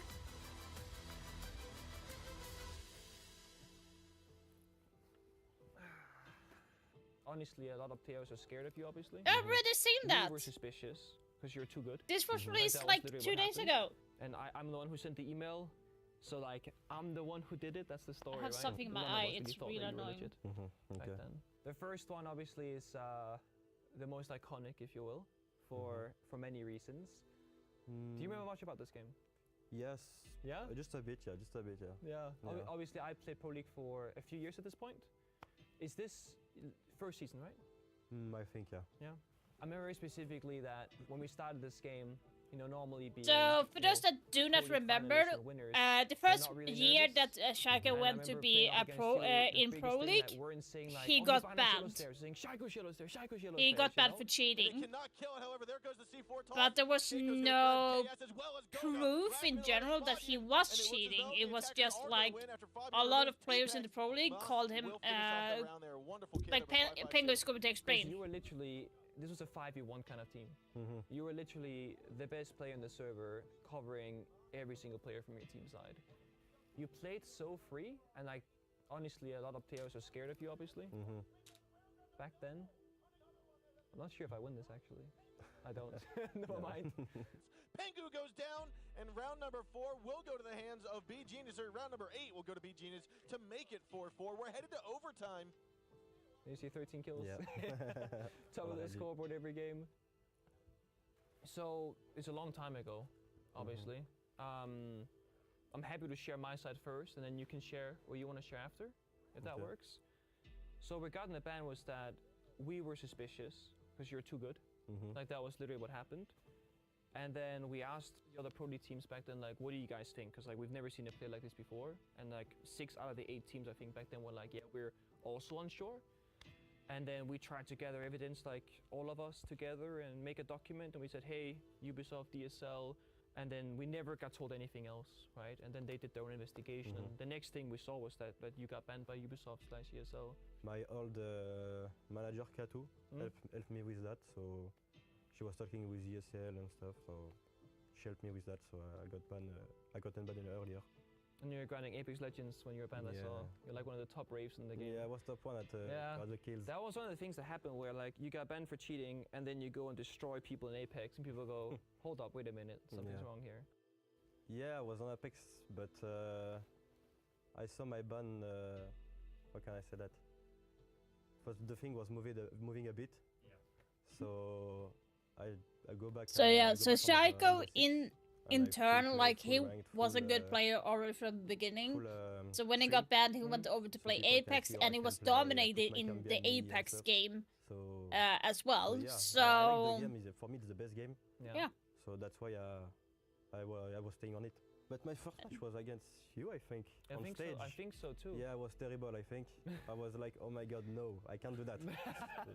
I can't be bad. I felt the same way, you know, I felt we have to beat this guy right now. Yeah, but I was bad. I said to myself, okay, it's fine, it's just one game. And after I was playing gold, and after for the top 3 or 4, I think, we beat you. You guys knocked us out for qualifying for SI. Yeah. So I was kind of happy, so yeah. Yeah. See, this is your map. Whenever I think of you, I always think of Cafe, actually. Dragons in Europe, Citizen, Joystick coming up huge, and operators like the Smoke manages to do quite a lot of work, but Shaiko does Shaiko things. 2 heads are clipped. Can he find the next couple to go through as well? Down to the final 2 seconds here. It's all or nothing to go for a plant, and Brede is sticking it. A challenge comes through, but like I say, Shaiko, he just hits those shots every single time. Like, I remember there was a game, this was a few years ago, you dropped the red hatch, it's like a 3v5, I think you're playing Finger, you just get an ace. You drop red hatch, kill the scout player, kill the piano player. I was playing 1.5, I think. Yeah. Yeah, I remember this one. This is your map. This is a D2 strat though. Uno made this. He's like, well, we play Jaeger, and then we play Cheshanga, deep in cocktail, and they can't walk in and plant because it's all open. We did this against Virtus Pro as well. They have this top floor control, but bearing in mind it's taken them 2 minutes to get to this stage, they've now got to start thinking about the site itself. There we go. Shaiko completes that 3 kill per round mark, and he's not yet done. Mada, as he might say. Charges his way to go look downstairs. Citizens holding up on the half stairs. Rafal brings down Pengu. There's a lot to do for himself here. Nothing else to be done. Shaiko at the least, but BDS clean up house. I got you at the end. Yeah, you actually did. On the card, Shaiko will get the first kill onto Virtue. Is this the beginning? It's good that Pengu's honest about that, to be honest, because Shaiko didn't get banned for no reason, so apparently there was something in the mix there. Because they're just gonna run over us. This is the 1v3. To be honest, they're not This was confirming an or iconic denying one that for he us, was 'cause we played cheating this bomb at site this as point. one of the Even first with teams, this I think, in the video, world. they have not said In anything. scrims at least. But And no matter I what, would in end the up back of clutching, the like, day, 1v3, 1v4 in he scrims, and then this hasn't been happened. cheating or anything like in this day, jumping in from and one side. he Doesn't see earned the his corridor. spot Tengu gets one down to Shaiko. Another one goes into in the a Pro crossbar. League He's gonna scene kill Brede. He's in the last bouncing couple of back. years now. Just go for him. If he can see his head over the top of the table. Just shoot him. Finally, Pengu gets the shot. A triple kill comes out, and that will be G2 taking the round. And I felt really good about it, even though I choked the last one. So I feel like maybe for like most of our matchups, you were always the one like top fragging for your team, and I was like probably near the bottom. But then for this is the grand finals that I retired after. I was fragging. You didn't know? It's the same with Doki, Foxtake. Doki also got banned from Pro League for a year. Like, we're playing so passive, like we're just double If people joining, don't triple remember joining. that. But Just jump in the Doki window and plant did not default. get banned for Like this, cheating. just I think he got banned for some sort of Remember, I think behavior Kanto was issue like, or "Guys, we're something. winning." There I'm was like, "No, no, shut the something. fuck up." Like, we haven't won yet. To be able to contest, he finds one. Can he get the next? He's already got at this point, I think. In fact, Pengu's outside. He's got the plan down. He wins the gunshot onto Brede. Rafale's got it all to do in the space of about 25 seconds because Rafale is completely blind. He has no idea. There's one on the Rafale. Yeah, so Doki got banned 2019 for a year due to severe toxicity and in-game chat abuse. He got banned for 6 months. And that's my last kill ever. And you're still going. On Brede. On Brede, yeah. I mean, to be fair, there was one player that I would have my last kill beyond. It might be Brede, because he's one of the greatest support players of all time. He's so good. Yeah, he really is. Kinda is like strategy-wise, you know, like you know what you do. It's not like, oh man, I'm gonna do that maybe or do that. No, I think you were thinking a lot. Yeah, definitely. And I mean, I had to, right? Because it's like if my aim is bad, then how am I gonna win the game? And often, you know, I played flex before, but then at the end I was hard support, and I feel like in my head it's always been if you play hard support, you have to think even more. Yeah. And it's why I'm so impressed also with your teammate League Effect, because he plays like lurk, entry, flank, he plays everything. And he's so vocal and smart about the game. I'm like, I could never do that, because I need more space in the server to think. Yeah, that's why League And then when Effect you is put so League Effect good. together where he's a mastermind and you're a fragger, like it's beautiful. Like, yeah. You can see like Shaco is in the moment and enjoying this conversation. He doesn't have any ill intention of this conversation. He has moved on. Integrity, because I thought there was something bad going on, and I was like, we need to see if there is, and then obviously Ubisoft will decide what they. I like this. In my mind, you're fine now. But you had a fan base, and I had a fan base, and they still fight today. Yeah. It still goes like that.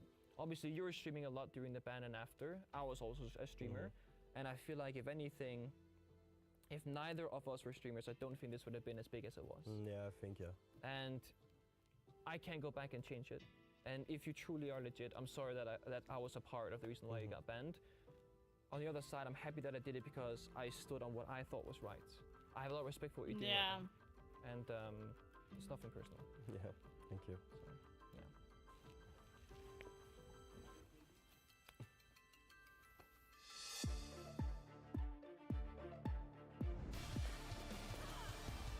yeah. Attack on Titan, I already have that.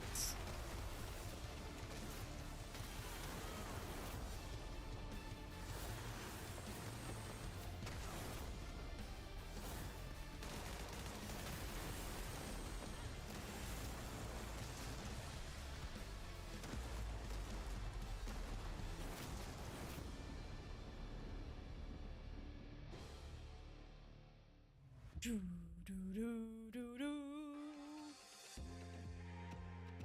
5 minutes left.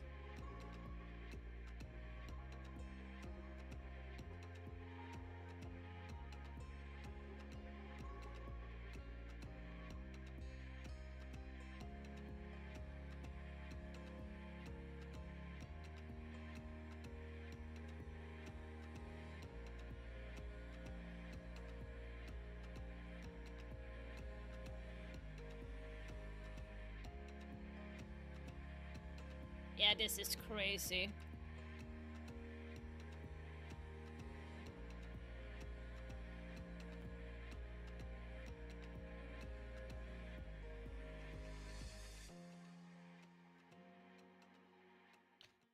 I understand, Peggy. Whenever I am not sure about someone, I just report. Like, here's the thing. Like, back in the day, I think most people don't understand.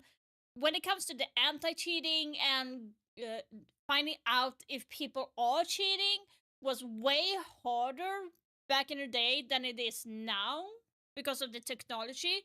That it was not as simple. Plus there was not as many codes back then what you could use to cheat on as it is today. So it's like it was a different type of thing, and the pro league scene back then was way smaller than it is now. So and the voices from the teams back in the day, they had a lot more impact than it is today. So if teams would voice like, hey, something is going on, we are not feeling it's not right and stuff, you would have the more leverage, more power as a team back in the day than you have today by calling out for cheating. Plus you would not and the thing is, he was the thing that they decided on, I think, because they're not making it official, but I think like he didn't get caught cheating during the LAN events because you get to control all those stuffs during the LAN event. But when you were playing from your home, from your own PC, it's easier to implement some form of cheat codes and stuff in a different way than it is today. So, but for me, I never questioned about Shaco's ability as a player. There was like times where I felt like, wow, you like winning against G2, like you shutting them down way too easily. Of course, that has popped into my mind, but I think Shaco is a good fragger, and good player, but it's not necessarily as smart as Day or Leafac. So he's a good fragger. That's kind of like his niche. So I think a lot of people kind of misunderstood a lot of things. Like, it's the same, like, people are not talking about Doki getting banned for 6 months. He got banned for, like, being toxic. You know, severe toxicity in game chat. Do you know how bad it is to be doing that during Pro League? Like, and he was not doing this on ranked or anything. He was being really nasty wording against players, pro players. And he got banned because of that. So you can imagine how hard he must have gone if he got banned for 6 months for doing that. Like, that to me was mind-blowing. And I remember he was streaming. He was also streaming, saying like, "Yeah, I got banned for 6 months because I spoke up too much. Like, I said a lot of bad words, and I need to reflect and get better at it." Now you can see a different mindset of trolling in the chat. They're keeping it very civil more. So I think Doki learned his lessons as well. Yeah, like Doki said, he deserved it. Well, he was not like saying anything. He deserved it. And back in the day, he was with, was it Vitality or Navi? I think he was in both teams. He was, yeah, I think it's Vitality because it was played with Bibo at the time. So, fun fact, I did actually face Vitality, the entire team, in the test server. No fun facing the entire team in the test server, I can tell you that. But yeah, so those two are the most controversial scandals that have happened in Siege history, where someone got like banned or in general. It's only those two players that I'm aware of that has gotten banned from the Pro League scene. I don't think there is anyone else that actually got banned from the Pro League. Like,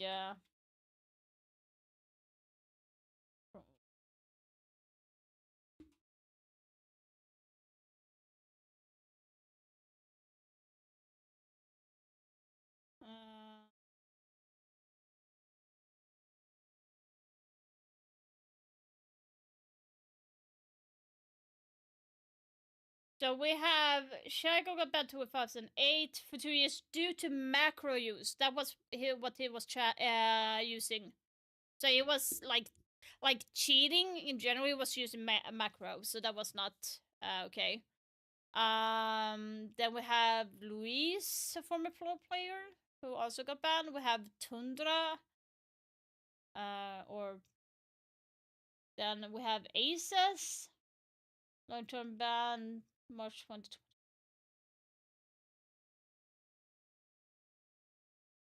Oh, Aces got banned 2025. I forgot about him.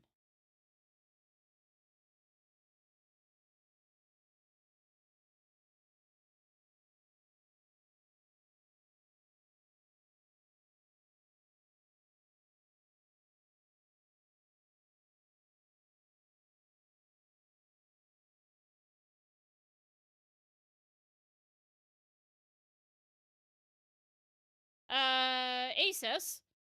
By the way, guys, I forgot to tell you, I do, like, you can see it down on the right side of the screen. You can see, like, yeah, it says Rogue Energy. So you have my code there if you wanna, like, try it out. Aces, he was,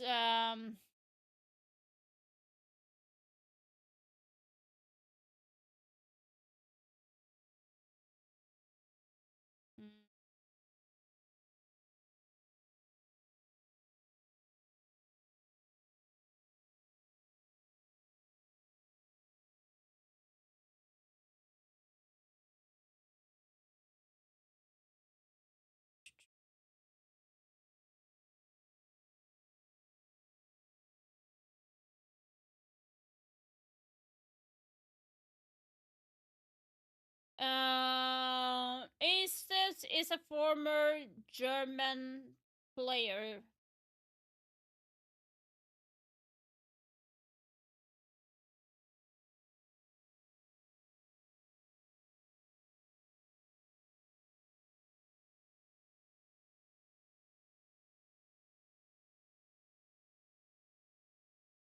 He was in Team Gamers.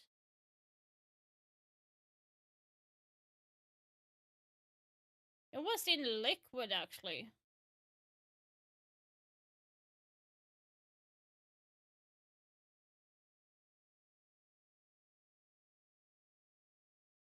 It was in Wild. Rogue, not Liquid. Okay, so Aces was a player for Giants, Rogue, and Wild. So he's been playing with those teams. And he got banned after that. He was wiping his PC for cheat, like he cleaned his PC so the official could not see any cheats. Yeah, they definitely You're not do. allowed to And I wipe think, your when you look PC. at this secret roster, and it's almost a similar case to the wild card one. I think they were very slept on early on in the EML, and then they started to transition. They started to find that synergy. They started to find that synchronization, and then they go on and winning EWC, and then everyone puts them at the forefront as a top contender, and then they compete very aggressively in the EML, and then we even see them here both, as one of the I best believe. teams out of EML, having an obstacle of NA in front of them. But the bigger question It says here was banned by Blast October 25, 2023 for pending a competitive integrity investigation regarding alleged cheating. Banned until February 17 last year.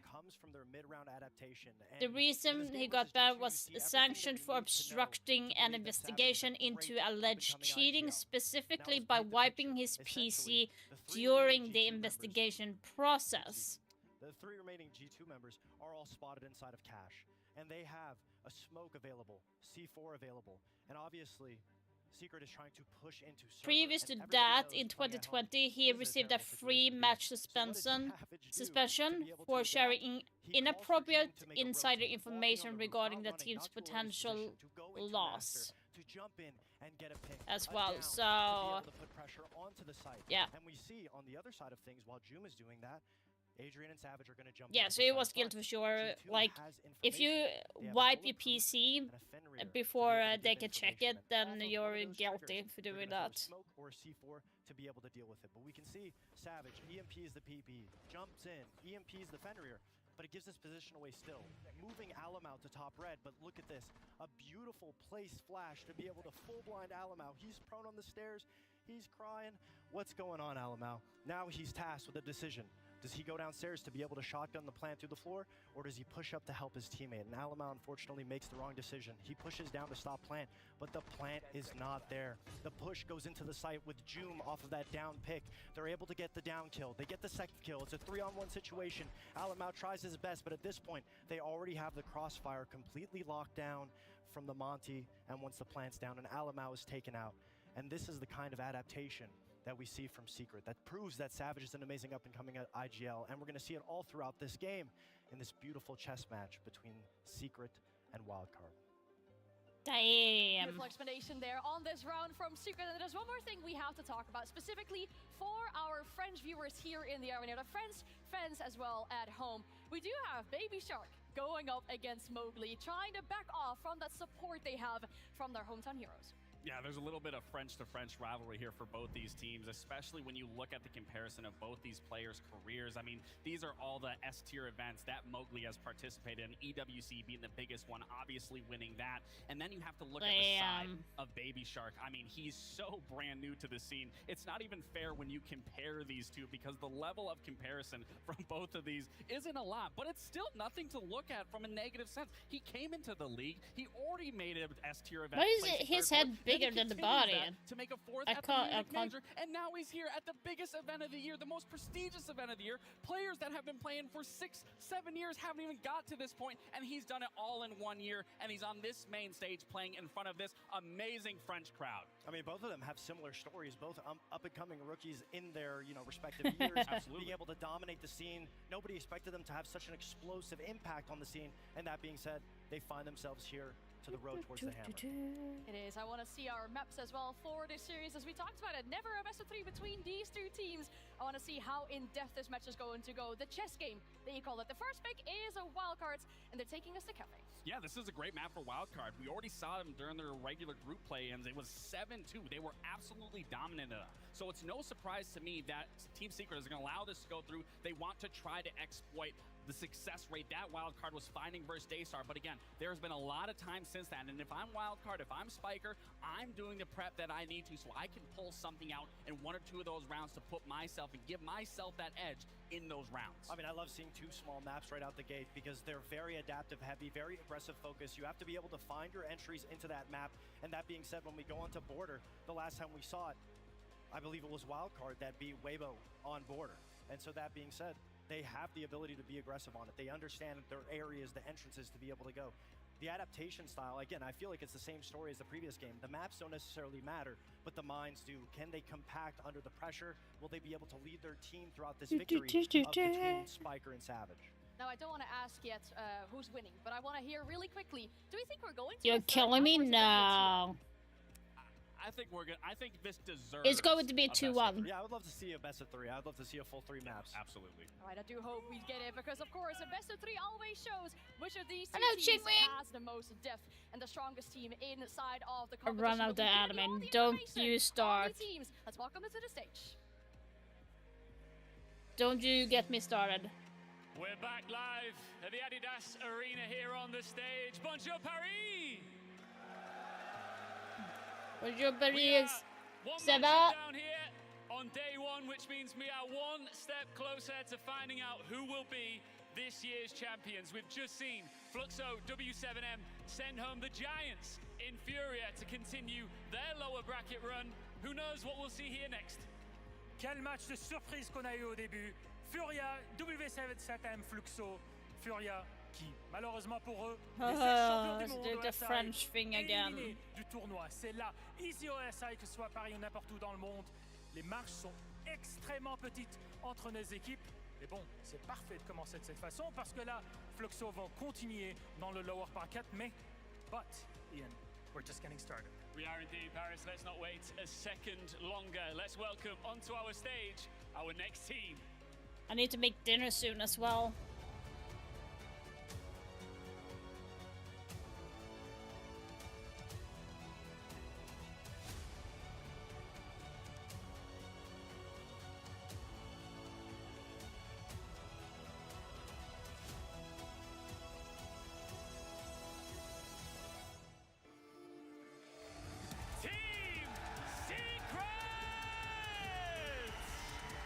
Plus, again, I keep saying Secret is winning because there's a Swede in here, so we need a Swede winning. It's been a while. Like, do you guys realize how many we have a lot of good Nordic players that is playing in the higher league? So we have obviously Fabian, you have Spoit, you have Noah right now, you also have you had Pengu as well. He's not a Swede, but he's Danish. You have Benji Masters, Danish. You had Kanto, Shate. Like, there's so many good representatives from the Nordic countries, like who is playing the top in the Nordic. Like, yeah, but Fenrir, come on, that guy is dressed weirdly.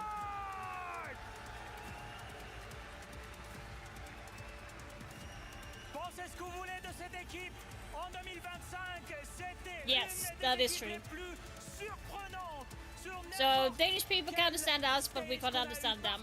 So Danish is actually a mixed language between Swedish and Norwegian. That is one of the reasons. It's the same thing with Norway. It's like a mix as well. Because in the beginnings, the language from all the Nordic countries was actually Swedish, and from beginning, or like, if we're going to go way back, the first language was actually, you had so-called Nordic language, but like, our language stems from English in the beginning.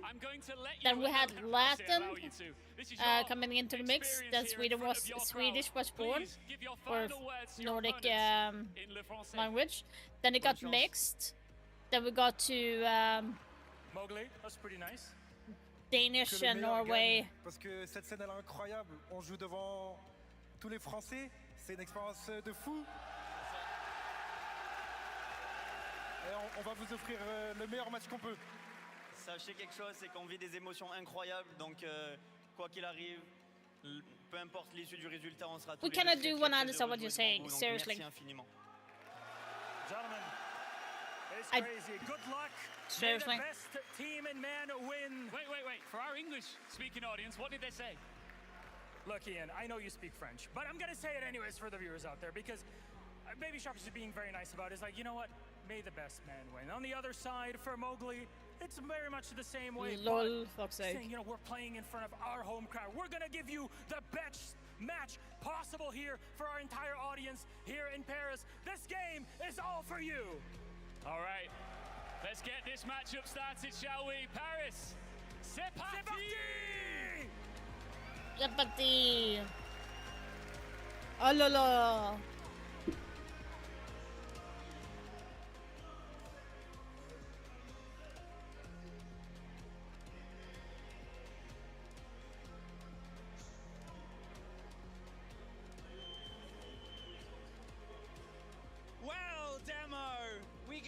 Take it away here with, I mean, I guess you've got a team, NA's got a team, and we've got a lot of potential for them to be able to make their way through on towards this. How are you feeling? Well, I mean, this is it right now. You've got two Frenchmen on the stage up against each other. One from Europe, one from NA. I mean, that doesn't happen all too often. It's definitely a first for me that I've seen. Baby Shark Legend begins here. My word, what a game Baby this is Shark, going to be. I mean, at this point, Baby Shark, with how far these two teams have come, with only a little bit left to go, Demo, things are going to be very exciting between this. But obviously, we For those that missed the opening ceremony, this is our other the one that created the original R6 music for Six Invitational music. This is where we start to see who he had passed away because he said in loving memory. So apparently he passed away of cancer or something. I mean, we've lost one team already, one team remains, and it's going to be the same for this matchup. We will be losing a team after this series to go on to play said Fluxo W7M. And who it's going to be, I mean, it's a coin toss. I've been really impressed with both of these teams coming into the competition. I think for Secret bouncing back from, I think for the team, a personal disappointment. I think they said that they wanted to play a lot better than what they did at Munich.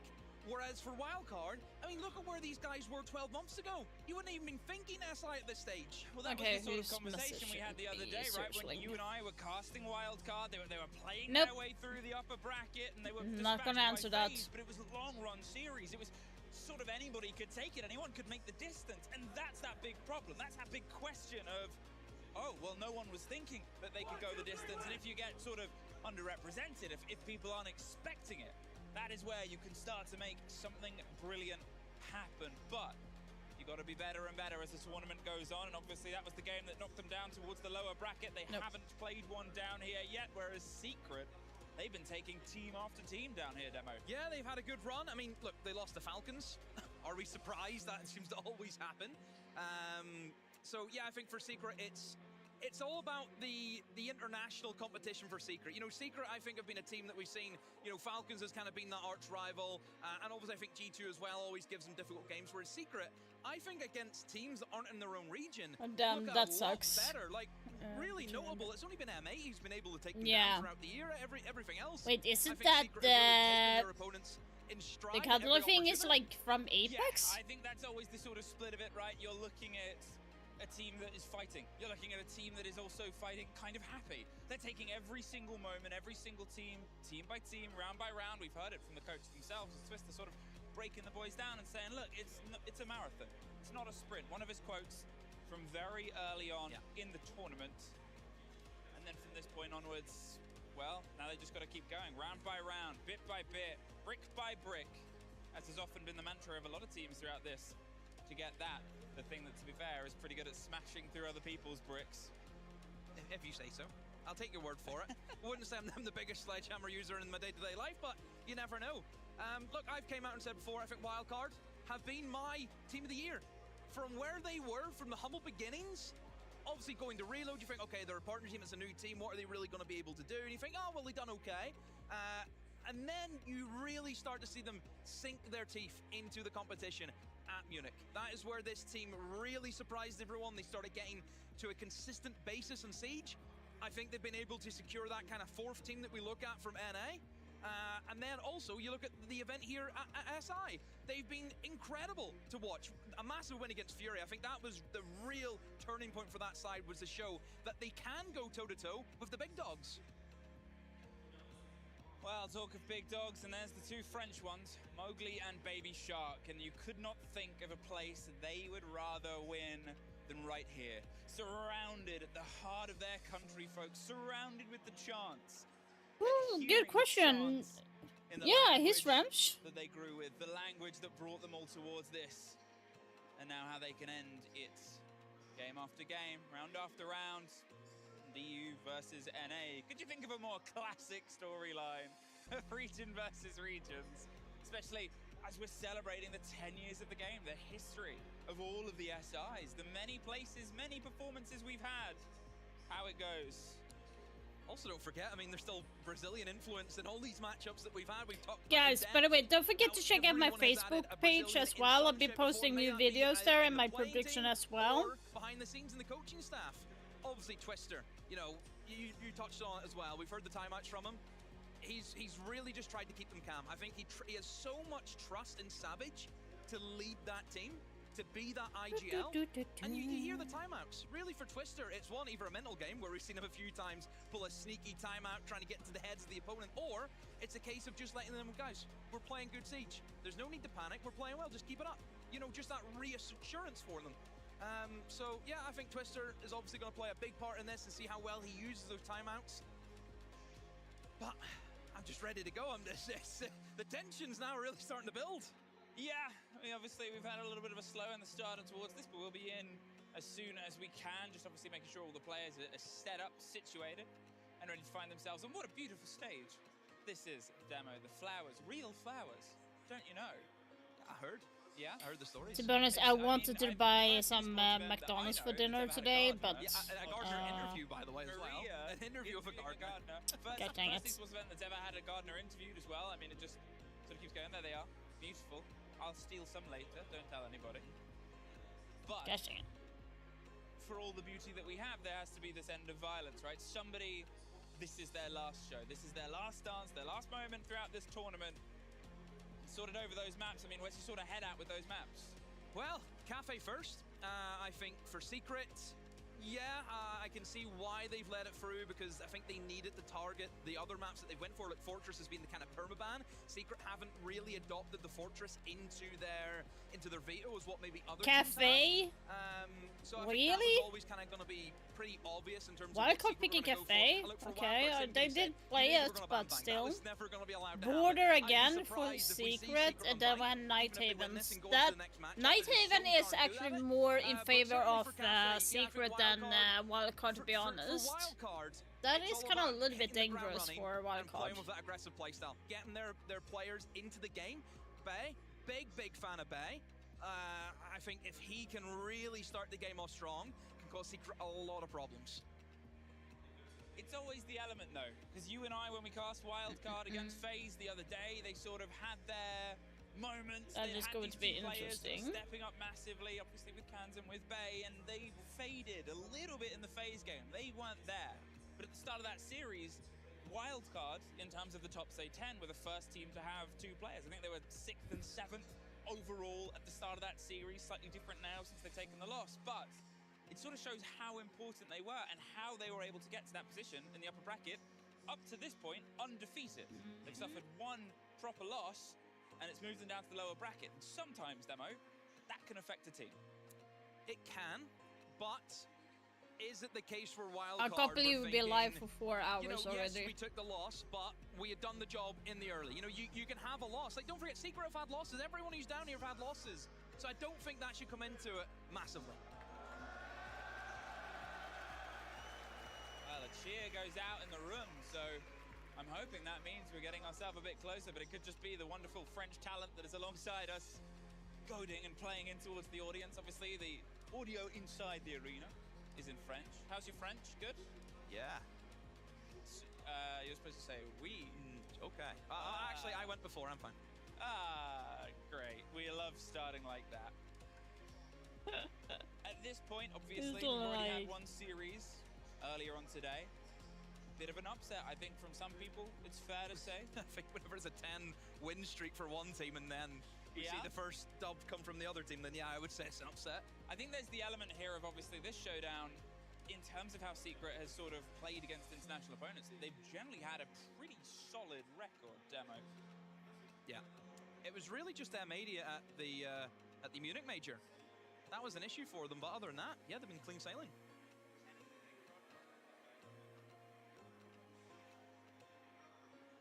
You can see last conversations, last moments, last bits of advice between the players from a coach who's obviously done wonders. Lagonis, I mean, in terms come of on, Secret! I need the point. I can't lose any more predictions, otherwise I will lose my battle pass. Inside of Brazil, obviously taking the coaching position in North America. Big change for him, but you can see this team, they've really made things happen this year, and that is just why I've been so impressed with them. But same can be said for Secret. Again, you look at where this team was if a you couple do of years this, ago, means a a team lot. who were struggling last year to get wins. Twister and Savage.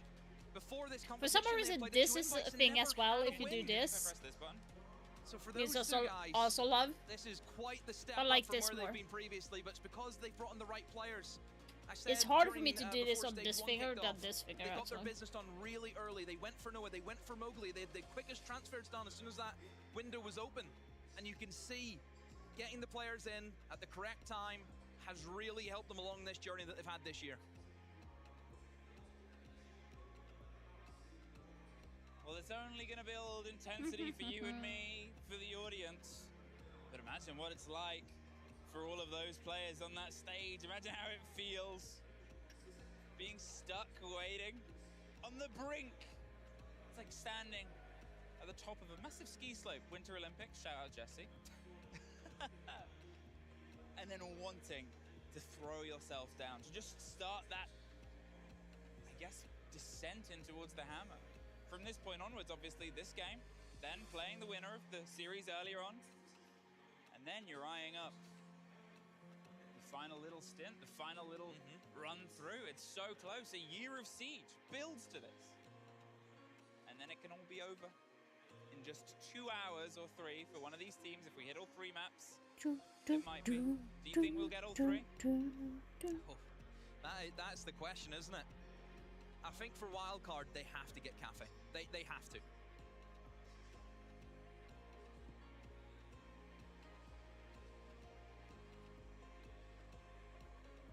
We're getting closer and closer. Thank you for bearing with us, everybody, as we find our way through. It's obviously worth sort of looking. I highlighted the fact that, you know, what we've got from wildcard has been 1 loss. They were that undefeated team. They were able to dispatch Daystar, Falcons, Elevate, Furia throughout groups itself. Then onto SSG, a team that they know oh so well. And then they hit, well, it's fair to say, one of the biggest dogs, but they'd beaten a few before. Gonna pet that dog. And at this I don't know where I got it, but like, well, they still. gotta see if they can try and bounce back, get back on the horse.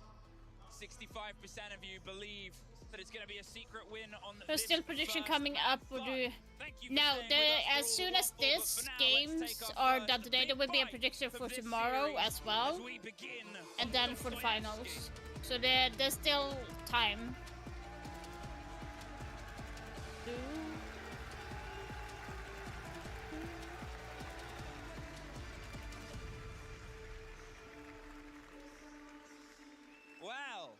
Well, Demo, as we have done many times, as the dances that we have found ourselves sort of serenaded by and surrounded by, we get into this perspective. The bands will come through here on towards Cafe. Now, as you've sort of got it on the numbers and how you think, and we've had sort of brief bit, I thought about this. Doesn't matter where you go, what language everything's in, you get the Monty and Aruni. Monty, a very familiar band. Aruni, obviously, there's great limitations and the sort of swing on Cigar if you're trying to clear the top. Will it be a double shield or maybe a Ying, a Grim? Again, the util dump operators we know. Fantastic for a map like Cafe. Yeah, there goes the Grim, there goes the Mirror. Makes Piano a little bit more difficult to hold. You still got operators like Azami. Clash is also a big one. I mean, I think Clash this event has been a nightmare for a lot of teams. Oh, continually, right? I mean, there's always the argument about Shield when they're at their strongest, when they're not. It sort of goes both ways, but the freedom that she gets, how we've had a lot of people who would obviously, you know, play sort of the gun operators and get themselves in, swing either side, it's the pressure on. Let's go, defense. Oh, it's either way. I think that's the best thing right now between these teams, because sometimes, I'm not going to say there's a bias, sometimes you get to an EU event and there's still an NA team and there's less vocal supporters, but this is a team, A, that everybody's rooted behind, but B, has French representation. And Brazilian. They've got the mix.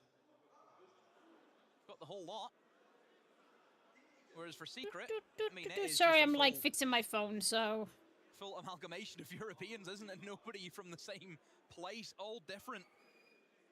Now, if we look at the last time both of these sides played Cafe respectively, Secret were able to get an even half on their defense, which is where they will start in this matchup. So 3 rounds for them. Whereas look at Wildcard, last time they played against Daystar, they were able to do a pretty impressive stat of 6 defenses in a row. They took a 6-0 half against Daystar. So for Wildcard, we didn't really get to see them attack up much. Just the 1 round is what they needed. So I think for Secret, you need to build a lot of rounds here in the defense, because we know Wildcard, they can defend this map. Starting.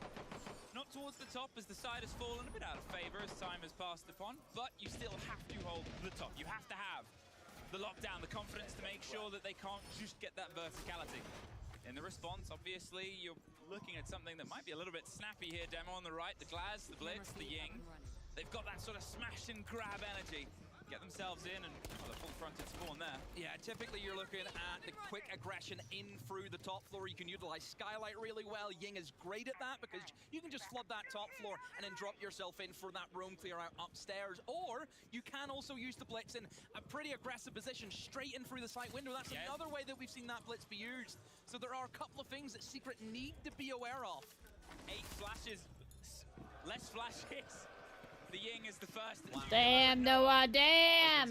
With the opening kill of this entire series, and that's no more Candelas. And what do we always say about Cafe? It's one of the hardest maps to get into the building, and that's why spawn peek's a very common thing. And Noah sets the tempo right from the word go, asserting that dominance over Wildcard. So without that Ying, it's going to be a little bit trickier to try and get themselves into certain places. So they're going to try and full send the Blitz. I believe just straight into sight. They've got the Ash, they've got the launcher to make that breach. But does anyone go for it? No! Oh, damn. They waited for that Glaz to take control pillar.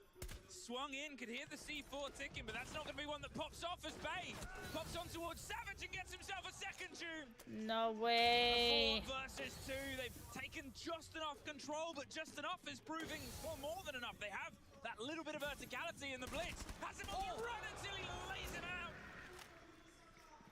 Now the swing on towards the tub. It's a heavy gun, but on this pillar, this narrow fight, on towards secondaries, and now he's all that's left, but he can't quite find an escape route in towards library, but they have the site. No way, Secret. Collect the diffuser if they want it. Go for the plant itself. He's able to get one isolated. Now it's a 1 versus 2. And if they go for the plant, well, look at the positions that they've been able to get. Adrian, he's had a lot of huge moments for this team. Usually in leagues is when he's at his best, and sometimes online can be a little bit sharper, but here, this tournament, he's found his feet, he's found his sort of position in the team, and the position on the rotate gets shakes of the engagement. Baby Shot goes low again, but they can't plant. Had to pull off, had to push. They need to play this as the 2 versus 1. There's one! No! That was so close! Oh, Adrian almost. But just too many bodies to find for that DMR. Made a good attempt, but still Wildcard hold on to that lead that they had gained from a really So here's the thing, when you're shooting through the wall, the damage would not be a full damage because the wall takes away a certain amount of damage. So that's why it was not a kill. That's where the diffuser was dropped inside a train where you can't plant. And that was the kind of predicament there for Wildcard, was they maybe just didn't have the information and maybe the confidence to go for the plant. So that's why it did take them quite a long time to get into that position, but still, they make it happen just about. I mean, good. I think taking a very minimalistic approach. But did you see the gaps? As soon as somebody got a kill, they just flooded through that position where they were able to remove that defender. Off to a start. I don't like hearing the French in the background. There's a couple of conversations, obviously, about a cafe that we saw earlier on today, and how you're supposed to approach your attack, or how successful you want to look after your attack. And it varies, obviously, team to team, but getting the opener, especially when you sort of lose that first man, I mean, what better synergizing could you sort of want? What early energy of knowing that you were able to sort of suffer a bit. But here, pressure on towards the kitchen, on towards the ground floor itself. You've got the sense, you've got a little bit of a pull away of the shield. Wildcard, they're keeping themselves guessing. They've got a lot of great different attacks that they've been able to play, a lot of width in terms of the operator selection, the pool that they've been able to run against teams. And I think that's one of the strengths that we've had of this team throughout this tournament. It's one of the reasons they're hard to predict. It's the reason why we praise FaZe so much, because they can play anything and everything. Noah, be careful, you can be seen. That Glaz, I mean, that could definitely be an option that Secret could look at banning into our next banning phase. Again, Glaz at the moment with those smokes, very difficult to play against. Watch out, watch out. No pick as of yet after the first minute. Obviously, we're dealing with this kitchen site, typically a lot slower She pace shot compared to the her other body bomb sites full we see inside and a cafe. through the wall, I guess. Well, the Gridlock has 140 or 120 HP, so The main player you can watch out on, he is the self-destruction she that is Shell and free speed, assume the one idea is speed gonna I be mean. pretty traditional, trying to take in towards VIP and restaurant next, get through the hatch, use the sensors as a way of cutting off lines of sight in the bomb site and then going for that plant. That should be the plan here from Wildcard. Haven't been able to catch anybody yet. Obviously, almost an early take on towards Noah. Got the opener the last time round, and maybe Fate will swap a beautiful hand and will be taken away by somebody else. But, as they go for the removal of the claw with the Thatcher gadget, get this deployed. Don't play the rolling grenades game on the thing, because you don't really need to. But Adrian, he can freeze it, slow it down. He can make sure that this hatch becomes a problem, becomes a battle, becomes attrition. And attrition takes time, and time takes everything out of the attackers. There it is. You were a little bit fucking lazy with that, to be honest. There's another sort of freeze, another sort of slow, and they gotta wait. And if they gotta keep waiting, they're gonna have to go back to the grenades. But if you prepare for plan A, well, sometimes you don't quite have B. Yeah, and again, it's used in that util that you would like to have for the player instead of VIP. What's happened to Kansan? I think he's been swung by probably Mowgli. He's the only one really in the bomb site who could have went for that. So Mowgli has caused a bit of an issue that Wildcard need to try and address. And look at Mowgli getting aggressive, going for these kind of off positions, seeing if he can catch somebody by surprise. But the timing is a big worry now. 30 yeah, seconds, that is not good for Wildcard. Oh, swing that, Mowgli. Swing that. Come on, you have a freebie. Down. He's able to somehow find the first, but Mowgli gets the drop on Kansan, and Adrian doubles down inside, holding on, but the C4 could not quite rip and pop in time. A 3 versus 3, but with 10 seconds left and a drop shot out the place in another nasty. one, What the fuck are you doing? Noah. But a 2 versus 1. No, that was a little bit weird. To try and find the fights. They've spread out here, Secret. They're either side. Does get one, but he's never going to risk the second. We are tied up. Yeah, timing not great for Wildcard. Cutting it really, really close, and they just had to go pretty reckless. I mean, jumping into positions where they didn't know where the opposition was, and yes, they were able to win their gunfights, but it still didn't matter. You run out of time. So for Wildcard, I mean, you could see what the idea was. I mean, a fairly simplistic attack that we've seen plenty of times before, but yeah, just the pacing-wise for them, that's what let them down. For Secret, didn't have to do much apart from just hold the angles, play a little bit aggressive. Mowgli did a great job of that inside a freezer. So all square, one apiece. Played it really well. It is funny seeing usually very animated Cody sitting down. Obviously, they've got to sort of sit for the Oh, save. damn, Mowgli, seriously? They can pop off between rounds, as we've seen. But it's almost a little bit polite, a little bit coy. You can imagine if they were given free reign and they'd be doing sprints. At this point, as I said before you get the extra bounds, before you get it, you sort of try and play the mind game. What do you think they're going to remove? What do you sort of put forward as a possibility of removal here? Well, I mean, for Wildcard, it's the glass again. That's 3 in a row. Surely that's got to be something that Secret maybe want to address, because it has caused them issues on both rounds. I think the glass has been able to get a kill on both of them. So yeah, that could be the option for Secret, but we head into, again, another mid-floor. Won't be the train this time. Instead, we head over to our reading bomb site. Again, you're looking at a bit more of a top floor control from Secret, holding in towards Cocktail as long as they can. You see Adrian up here alongside Mowgli. Also brought in the Valkyrie, which should get pretty good value. No yeah, my wifey, let's go. He's playing my wife. And as we know, Valkyrie with that information, come with that with a lot of C4s. You've got 2 of them on the side of Secret. That can be, again, that issue for Wildcard. Just need to be careful. But look, for Wildcard, I mean, it is just all gung-ho. You look at this util dump. Again, Capitao, Glaz, Ying. You've got the Lion, who we know is also great for a map like Capu. Whenever you're trying to play fast, here comes this Glaz again.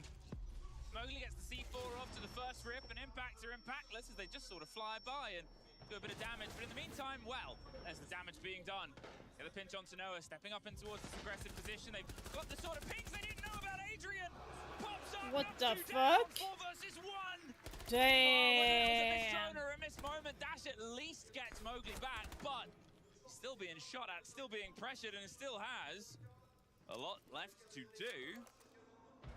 I mean, at this point, again, think about where the kid is and think about what he has They left. missed that None entirely. of those Candelas. Has a couple of smokes, fine, but he needs the lead in. He needs the initiative, and they've lost their utility too, but they have 3 of them. And you look at this setup, one guy bottom white, one player inside of dining, the other inside of reading. They can triple swing white stairs if he wants to walk down it, so that should be a big no-no. And he's hungry for that pick, but Secret, they know how to play this 1v3 well. Just patience, you don't need to push the guy. You know he's got a shotgun, a machine pistol. He's gonna have to challenge you with a machine pistol, you should win that. 9 times out of 10, smokes off the rotate, but just hesitant in terms of what he wants to push here, and even gets shot up by Joom straight through the wall. Yeah, an easy cleanup for Secret. Never in doubt that they were going to win that. I mean, I do wonder what sort of happened with Adrian on the top floor, right? We saw them go in with the glass. We saw them slow peek the close angle. He checked every angle but the one Adrian was in. He checked C1, he checked C2, but just didn't get far enough. That C4 as well for Mowgli to hit them whenever they dropped in towards that top floor. Again, that's the power of the Valkyrie. My wifey is so good. Well, as you said, the glass is probably likely for the chopping block. I love my wife. And it is. Alongside the Kaid, because to be fair, the Kaid did cause problems. They slowed them in kitchen. Yeah. Run it with a Tubarao as well. They make sure that they can sort of double down that Frost, and we have a timeout here from Wildcard. Yeah, she did not disappoint. You guys can even get opening kill right there, rappelling a lot of players on piano, 3-1 and kill that player. Can be something, okay? But for our bomb sites, mining first of all. Mining bomb site, like the 3-1 plays. I will just go and prep my food quickly. I will be right back. Jake, play the Ash, open the mining window the same, the mining wall the same. Like it looks like the rush blitz. And then we take top. One thing for you, Shark. You can use the Dokaeb, smoke 2 times dining. Just to bait something, and we take top floor, mining normal. Take top floor, dash playing run, and then executing. Okay? What I think for basement, guys, when attack direct bakery, make sure to cook them a little bit, open the walls. If you guys can push flip to VIP, but use a little bit more the time of the round, not only switch 1, use a little bit more the time, flip is necessary, and then we switch 1. You're about it. Yeah, so obviously calling for specific operators. Heard the Dokkaebi was mentioned in that timeout from Lagonis. And he just wants them to work with that time because they're getting in the building really fast. Like, you look at where they're kind of set up after the first minute, they're in ready to go. But then it's that kind of mid-round stall out that they're struggling with. Oh, you know, this is where the action kind of begun, wasn't it? A minute. And the C4s, again, use that information that Valkyrie has.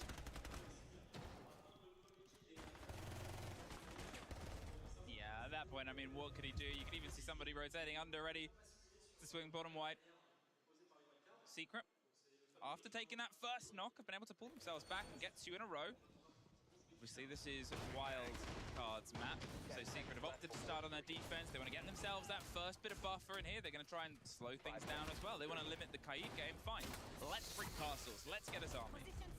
This is, I think, the issue with the top floor. If you let operators like your Castle, like your Azami, it makes it really difficult. You then almost need to change up the way that you've been playing if you're Wildcard. Wildcard have obviously been running kind of Capital, Lion, the aggressive operators. Now you look at the lineup. I mean, Flores has to be brought in, Habana has to be brought in to deal with this util. So it forces Wildcard away from the playstyle that they've been wanting to play against Secret, and that will suit Secret a lot better. Secret don't have to worry about operators like a Ying being brought in or a Lion. You're dealing with Habana and a Flores. In the grand scheme of things, nowhere near as much as an issue. It is also a sort of side of this that technically, in the 2-7 record that Secret has on this map recently, well, most of it is on their attack side. They're generally stronger. They only have about a 40% win on their defense compared to about a 60% on their attack. And they've always been a great attacking team, but, well, the same way I say that, it's the opposite side for Wildcard. Their defense is 71% success. So the fact that things are going to sort of build in a lot of intensity on the other side of this half sort of shows Wildcard will probably want 2 rounds, want to get themselves a bit comfortable here. And if they can do it on the site that, well, hasn't really been played, and as I said, is sort of pushed to the side a bit on this top floor. It's Mowgli that almost suffers first. Bit of damage, drops his way out. Coverage from Joom on towards the hatch, and he can live. But they're just keeping everything pressured, Demo. Yeah, no picks, though. Oh, Baby Shark has been downed. Going to be revived, though. That's from the rooftop. I think the hatch, I believe, just got himself down. But again, just look at the stall out here. That says mid-round, isn't it? Again, for Wildcard, just not a lot happening for them. Still working their way through the utility. If you look in the side of Secret, you've still got C4s you have to deal with. You've got the Solus as well, who we know can play downstairs and stop that plant going in, and that's exactly where Joom is. He's down inside a pillar. Oh, the impact from no time! The castle barricade, and find 2 from it! Oh, they were baited in. They opened the door. They said, come on in. Welcome. Oh, no, sorry. Pass denied. Get out of here. Get out of the building. And now you've got Dash on the roof. Flores drone left and a single flash, but at this point, Secret, I mean, they're aggressively underneath, they're aggressively in front of you. They're aggressively about to hit a time with just a single player left. A chance at a flawless after your opponent's timeout as well. Doesn't bode well. The C4 does get shot out, but I mean, it's a shotgun on a closed door here, Demi. You're sort of hoping that you get a lucky take on it. Oh, damn. You'll get deeped instead. I think he one-tapped them, by the way. One-tapped Eagle from Noah. Secret. What was I thinking? Looking as though they're in the flow state. What was I thinking? Not much to say. I was thinking something. I'm trying to make food at the same time. It's not easy. Attacking side, and I think for Secret, they're getting the game plan very well in matchup. I like the way that they've kind of switched their bomb site. They went top floor. They played different defender operators. It forces Wildcard into a different approach than what they've had previously. I mean, essentially, you heard Lagonas talking about, oh, bring the Dokumi for this bomb site, this, and then Secret pull it to top floor. And everything Lagonas has said, it's null and void.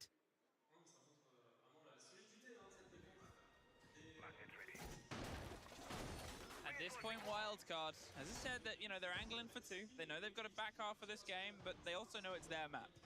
And that's the problem. If you let your opponents get this high energy as they hide a Maestro, well, then it's going to be something that will come back to haunt you. Maestro on this site haunts a lot of people. We've seen a lot of clips of this, and now as things get locked in, they don't really have a lot to take rid of it. Obviously, got the grenades, could impact the MP and hope to get it that way, but that's not really the MO of a lineup like this, Demo. Yeah, you need to be careful. I think with the Maestro, especially whenever we know that kind of util you mentioned will be used to clear the VIP player. Those nades will be tossed into VIP, and this is where you're going to get value then from those cameras, and the fact that they've hit it. Yeah, Wildcard do not have great answers. I mean, we know everyone has played against the Maestro. If you see that, oh, I'll play Brava, and that's it, Sword. No problems. If you don't have the Brava, then yeah, becomes quite the tricky operator to deal with. Look at this again from Mowgli, the aggression. Oh, come on, it's got to line up at some point. That's obviously the player with the shield on their back as well. So it's something that can, I mean, they're so aware, but you could look at the surrounding. Look at all of the players. The grenade, they think he's close on the wedding side, and he's actually leaned closer towards it now. The flash comes through, and he might be in a bit of a tight spot. He is, but he somehow survived, and, well, he's got some support of his own coming, but that's a lot of utility for no result. And at this point, Dash does find one. He's desperately trying to claw and fight his way out here, but this wedding isn't a celebration he wants to share. They've used both of the nades. They're going to have to use the fire now to clear him out. Oh, but they can't even do it without any pain. He's been able to find an escape route.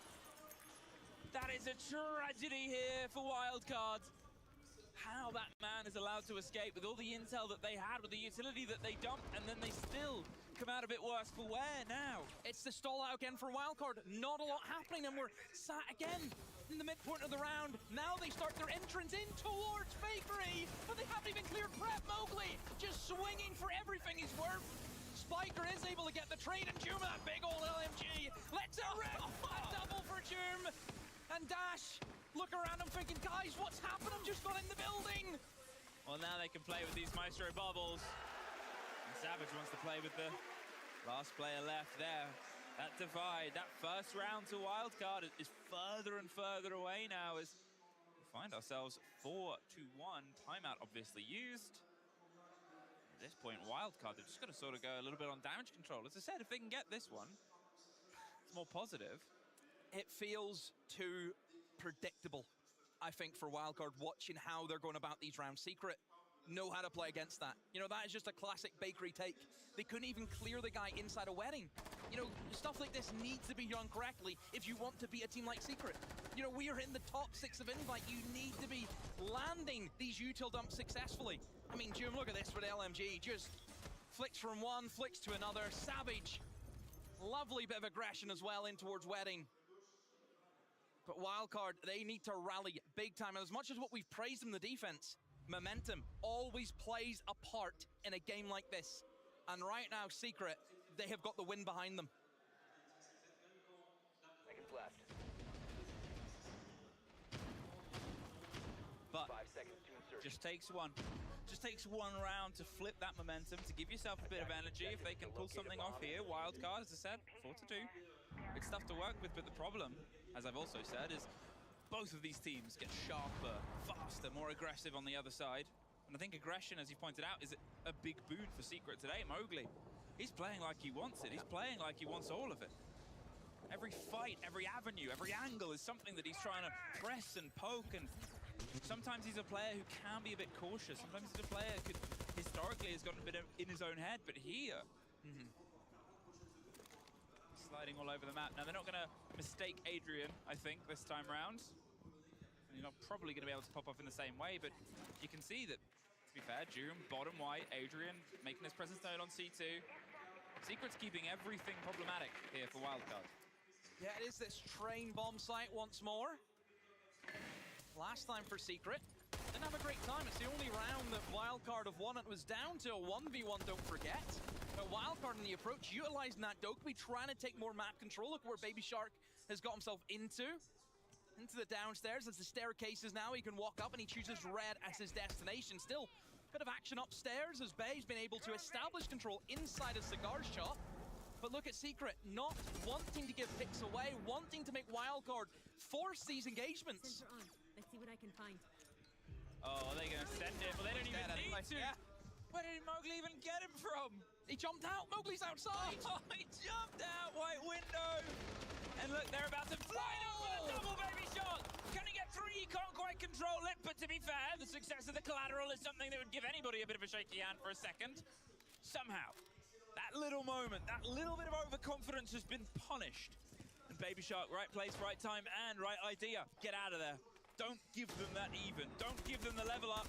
Oh no, but they didn't know about Noah. And he's somehow been able to slip his way down. He's not entirely handed it over.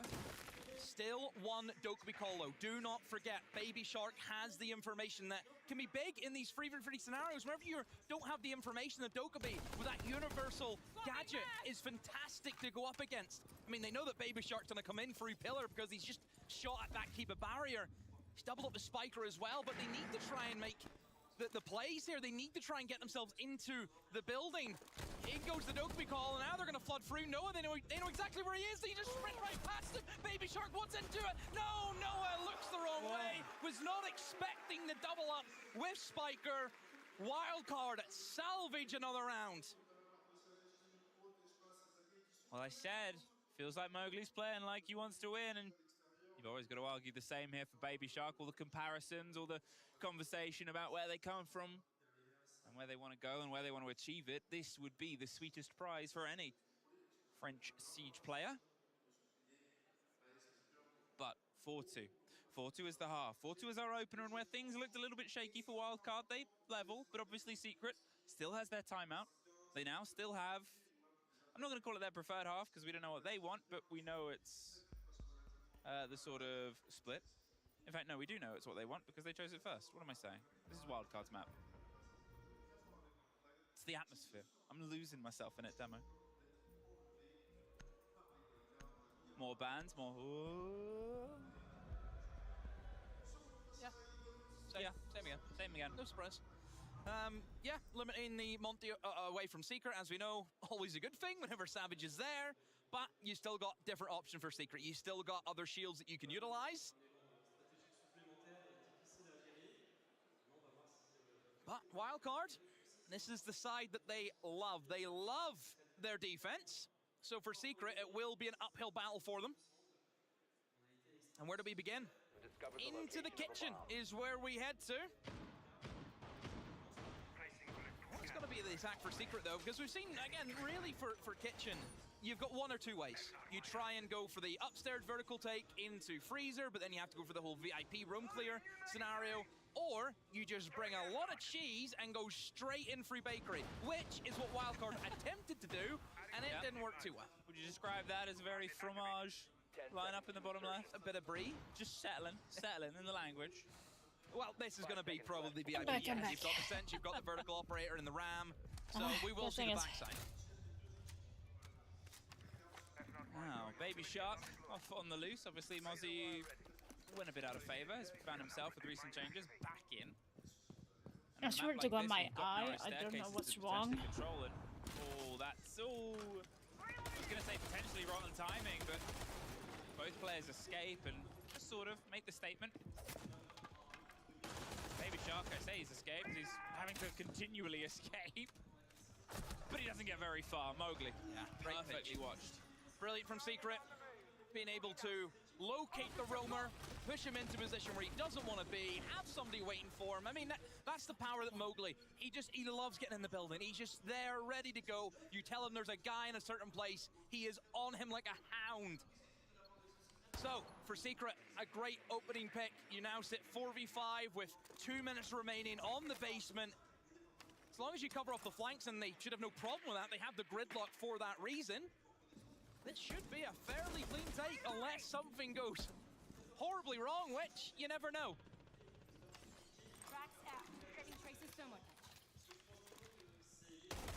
Now, without that loose player, they bought a bit of time, but it's probably a lot less than they wanted. As I said, there's been changes to the op to make them a little bit more impactful, but little is sort of underlined in this case. Instead, a minute 30, and for all the things that we said about how Wildcard approached, there's pace here.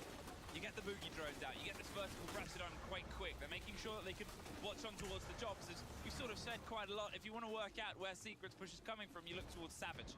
He'll often be the eyes. He likes to get the read himself and sort of move around and go from there. And at this point, well, it's pretty standard, right? Get control of the staircases, get the boogie drones done, get the hatch open, and maybe try and drop in. But this will be the next bit of pressure on VIP. Yeah, get rid of Spiker instead of VIP, the Warden. So if you want to try and smoke him out, ain't gonna work. You want to try and flash him out, again, ain't gonna work. And Secret. they don't have great operators to really deal with the util dump that you like to see in towards VIP for going an operator. I am here just like eating. Capital, Yeah, I'm making dinner. To great effects, so it could just be I couldn't buy any dinner this time, or like fast food this time, so I'm making at home. This is exactly what you need. Slips his way past, pressure on towards Brown, and they've used the smokes to just buy themselves some time. So, with the player watching the swing round, Mowgli does get dashed in the meantime, and they're going for the plant itself. They have him isolated, then they have him executed. Now, hopping his way on towards Coffee and Sink, but he doesn't quite know where the plant is going down. It's on the other side. And as the wall falls, they're able to at least get one. But now they know where Canton is, and they have the verticality. You can see them above, watching patiently for anyone that might get close in this. The sole player that can try and stop this divide right now. There's got to be a little bit of a closer rotate towards the hatch maybe. There's pings coming through, and well, he knows he'll be being watched as soon as he goes for it. Somehow survives. They're going to go for the cover here of Bay. Watching and waiting and hoping, and they can't quite get it locked in. Nice. Nicely done. And that's a man who wants it. Just a clean round of siege, isn't it, from Secret? It's what we expect to see. You can see the difference already, I feel, for both sides. You know, the mid-round, Secret just knew what they were doing. It's the perfect round. You get the opening pick, wasted no time of opening up hatches, getting the vertical gameplay done, setting up every little crossfire, every angle they need, never stalling out of time. I mean, you look when that plant went down. Even if that wasn't successful, they had more than enough to go for a replant. You know, they're never putting themselves in a position where they have to panic.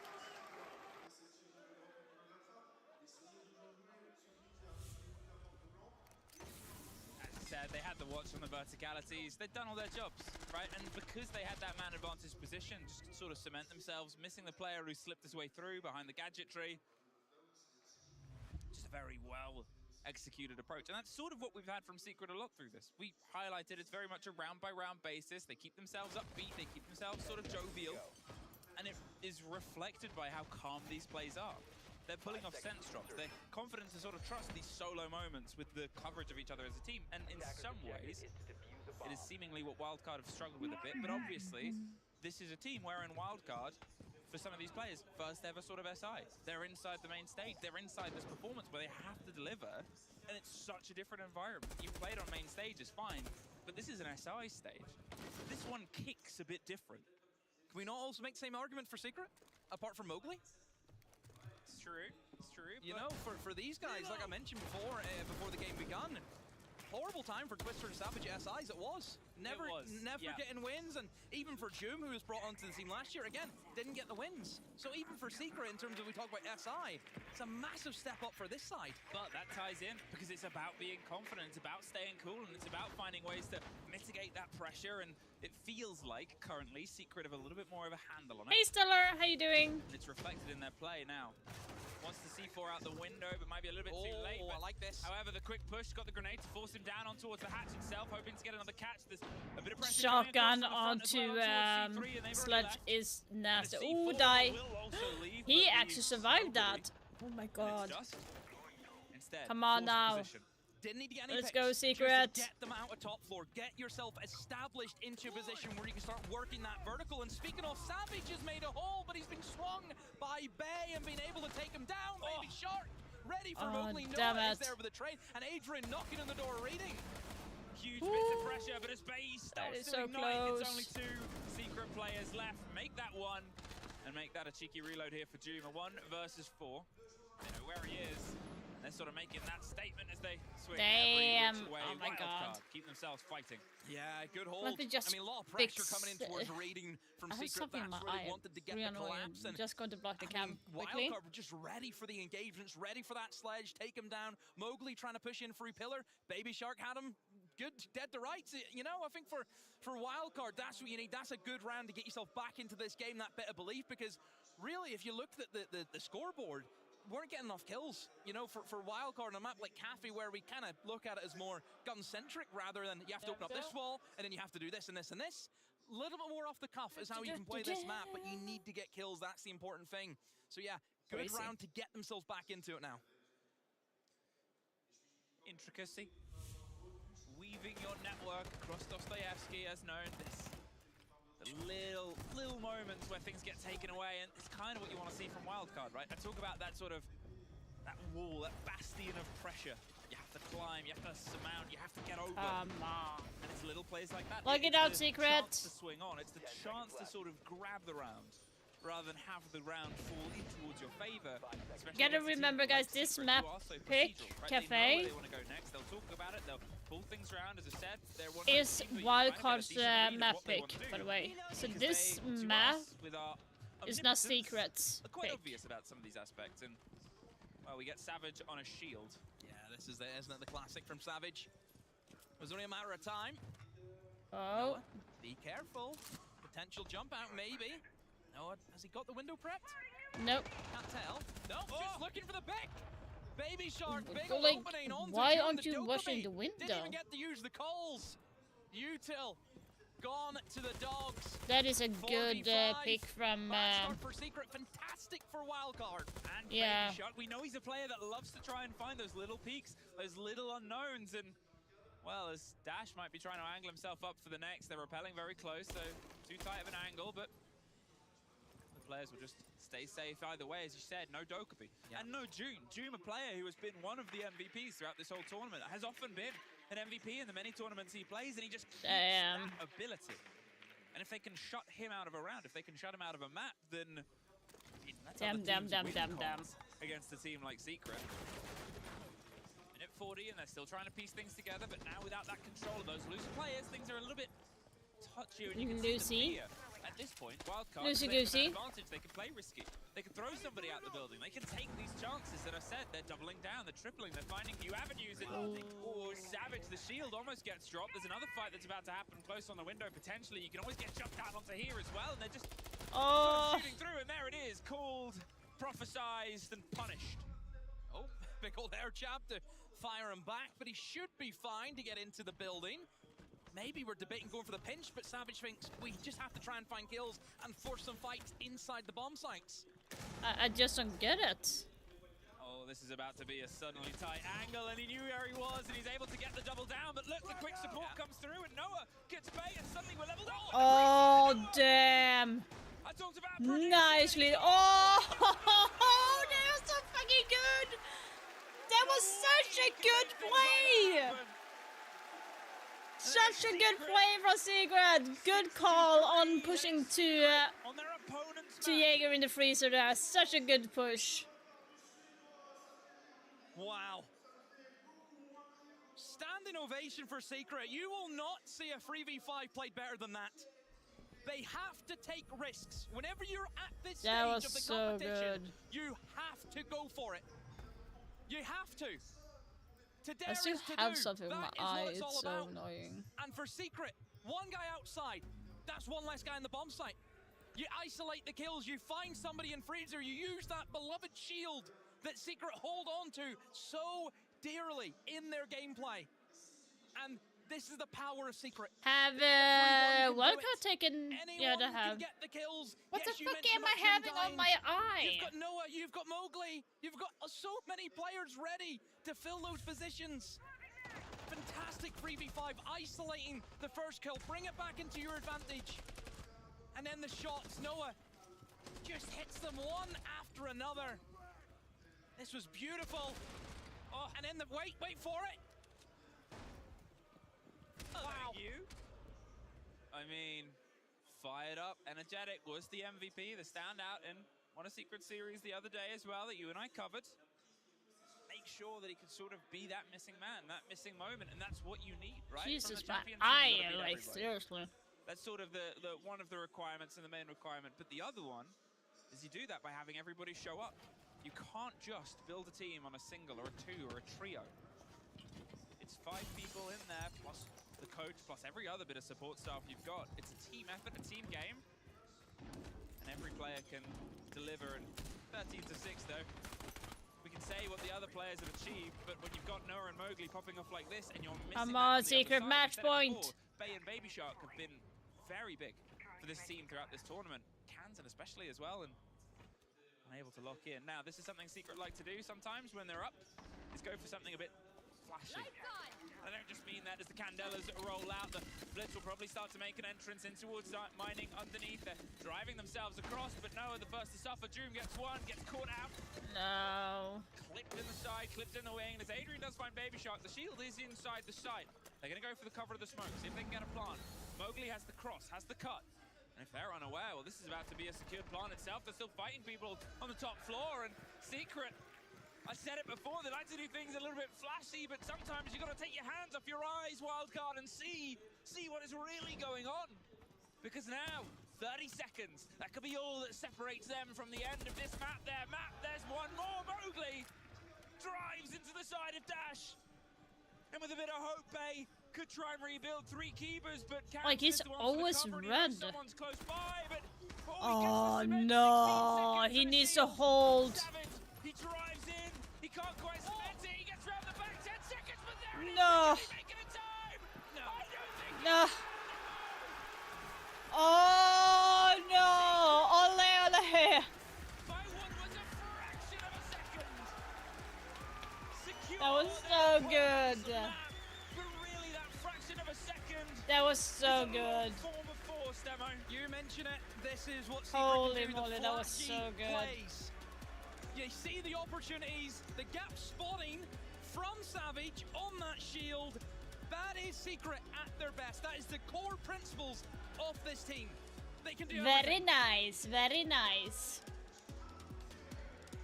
Well, I mean, what a strong start for this team. What a strong introduction. And we'll let the teams leave, as will we, as we go to a quick break.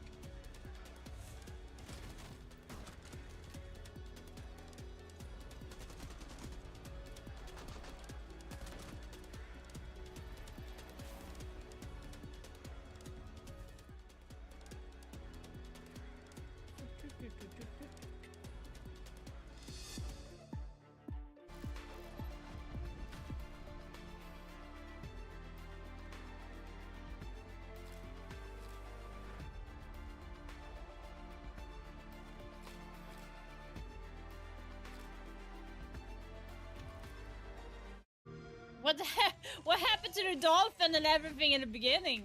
What?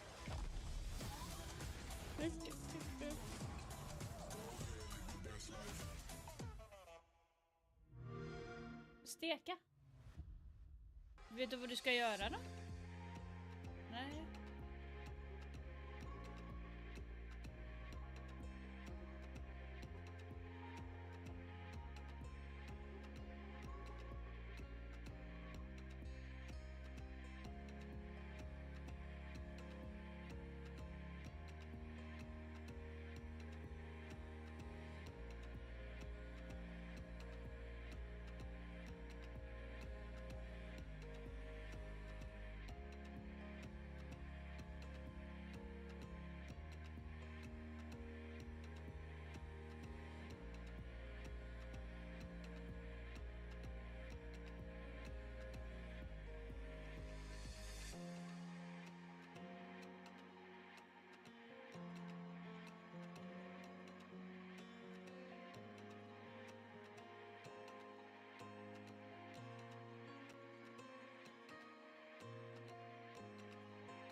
side in front of a French crowd. How important for you is to have that support in such an important moment of your life? I mean, that's insane for me. I'm like just 20 years old. I'm playing in front of my parents and like literally in front of my crowd. I mean, I'm like so grateful. I'm so happy, like really, really happy. I think we're gonna be able to bounce back for the next map. But yeah, I mean, of course it was like a tough map, but I'm so happy, like so glad to be there. So yeah. Some people would say that Wildcard's gameplay was predictable. How would you sum up in one word this first map? Scared. They are scared of us. We can tell that on their gameplay, we can tell they are scared, and we're just gonna do the same thing on the next map. Play super aggressive, and they can't do anything to stop us. I think Savage hit the nail on the head right there. I mean, even in that interview with Baby Shark, he doesn't really seem like he has the energy. Yes, he's talking about we're going to bounce back map 2, map 3, but the energy certainly does not look there. If anything, they almost look defeated already, which isn't great going into map 2. I mean, Baby Shark referenced the crowd, and that is a lot of pressure to be playing under, is being in your home crowd. And also, for Wildcard as a whole, this is the third main stage that they've made it to, so at a certain point, the pressure of succeeding on main stage is where Wildcard wants to surpass expectations. So that pressure sometimes can crumble, but I wouldn't expect Wildcard to just roll over and Absolutely let map 2 go. No, but scared is what we're seeing. I mean, Secret take the first map here. It wasn't even their own map pick. We talk about hometown heroes. Mowgli was for sure a star of the show. Yeah, he certainly was. I mean, we highlighted him at the very end of the segment, but this was such a pivotal spot in Small Bakery here to be able to get this pick, not only get this pick, but to stay alive. This was starting the win condition for the side of Secret to be able to get out, June with the support, and then for Mowgli to still get aggressive on 1 HP to catch Wildcard off guard. Now, he did overextend a little too much here, but they already won the round by this point. The fact that he was already getting Secret too nice. Solidifying this round, making a statement of shutting down Wildcard. Those are the rounds that we need to continue to see once we get to map 2 from the side from Mowgli. And we complimented Secret IGLing being really good, but obviously it's backed by the big plays from individual players. So not only is Mowgli getting kills, but he's stalling time, and it makes it so much easier for Savage to then direct what the execute is going to be when you have a player like Mowgli that can do it all, stall time and get the kills. Yeah, the crowd seems to be behind you guys as well, agreeing with what we're seeing here from Secret. We got to keep in mind, we talked about it being Baby Shark's first event, or first Six Invitational. It's Noah's first Six Invitational as well, and playing on this stage, he's popping off. Noah was hitting some disgusting shots. He was even surprised at some of the shots that he was hitting, but this 3v5 for is Secret to be able to come back onto Wildcard off of the great play behind Savage on the shield and Noah behind it, and him in the bathroom bouncing back and forth, tapping heads. I mean, it probably feels electrifying to be at your first SI and to be performing so well. Absolutely, and especially when we talk about the crowd being on your side, this crowd is 100% in favor of Secret, and when you look at both of their performances, I think, you know, us as players, we fed off that crowd. We fed off the energy of getting that one kill, the crowd hyping us up, and I think both these players really showcase that the crowd is with them, and not only with them, we're seeing it in their results. The front line and the back line working in unison. Mowgli getting the opening kills, able to stall time or take map control, and then having Noah essentially being able to be there as that flex to be able to secure round wins. It's everything that Savage could want in an arsenal to be able to pinpoint what you need to do to break apart Wildcard. Now, if I'm listening to Dace and we're seeing these players pop off, it gets me a little bit concerned for the sake of Wildcard going in a second map, because Border is a map where you can so heavily rely on fragging players and really put up a good fight. I think we can all agree that Border is a map that looks a little bit more Secret favored than it comes to Wildcard. When you look at players, when you look at strategy, and of course, statistically. But for me, when we're talking about statistics, I think two players that desperately need to be able to wake up for Wildcard going into this next map is the veteran players, not the rookies that are feeling the pressure. Dash and Kansan specifically are two players that were a little quiet throughout Cafe that we need to see take the reins of that leadership position going into Border, because it's so spread out, very gunfight centric. We need them getting gunfights. Yeah, it's really going to be important, especially for the mental state. When you look at the three players of Spiker, of Bay, of Baby Shark, if things aren't looking good, who are they going to look to? You're going to look to your veterans. You're going to look to the players that have been here in these moments. What did they do to get past that? And that's exactly where Dash and Kansas do need to come alive, do need to lead by example, and then start to get that momentum shift going. And by no means do I think they're out of this tournament by any means, but something has to change, because Cafe certainly was not fluid enough to get them through. And we highlighted Kansan so highly at the start of this pre, and you mentioned that 1v5 or 1v4 at one of his first SIs. This is a situation where we need to be able to see him show up like that again for his team. And as we already got to hear from some of the players in between these maps, we also have Maria standing by to talk to their coaches. Wildcard had some struggles to respond to Secret's defense. What was the conversation to start that out for the second map? Yeah, so the conversation that we had was to play with more attitude. I think we felt a little bit the pressure this first map.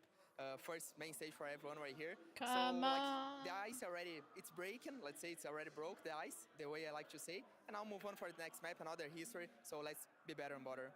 You had a few minutes to discuss about anything. What was the conversation with your team? I think the conversation was more preparing ourselves for the second map, forgetting a little bit about the first one, get the hype, the energy, but more focusing into what they would do, into border, how we wanted to play, more focusing into the game, you know. I feel like very mature conversations we're hearing here from the coaches, talking about the attitude that they need going into this one, talking about, you know, the mindset for this matchup. Going into it, Wildcard needs to show it. Of course, and I'm glad Lagonis was able to mention the pressure, you know, being in the main stage. It's something, exactly, you have to be able to acknowledge the pressure to blow past it into map 2. You can't avoid the mistakes or else you're going to find yourself crumbling upon yourself again, and that's not where Wildcard want to find themselves at all.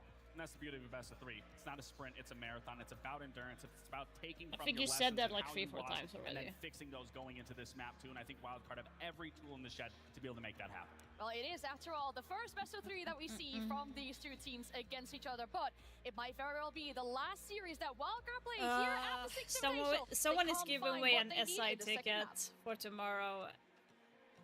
I can't go. I've never been abroad, if I, like, at all. Will be border. Will be a strong NA home. Will be a place where they've been able to develop such a That would be something if storied I could career, take the such a ticket and just go historied and place fly. to play. And yet, well, it's where Secret want to go. This is where Secret are going to have a bit of fun with Wildcard, I think. This is a map where we know Secret have so many different ways that they can approach this map. Wildcard, look, I know it's a favorite for NA, but just Secret, we know the plays that they have in that bag. Well, that's flipped a little. We found ourselves pushed further and further to the brink, to the line, to the edge. Oh, there's another word for that. And I think it's a word Wildcard need to lock in here on border.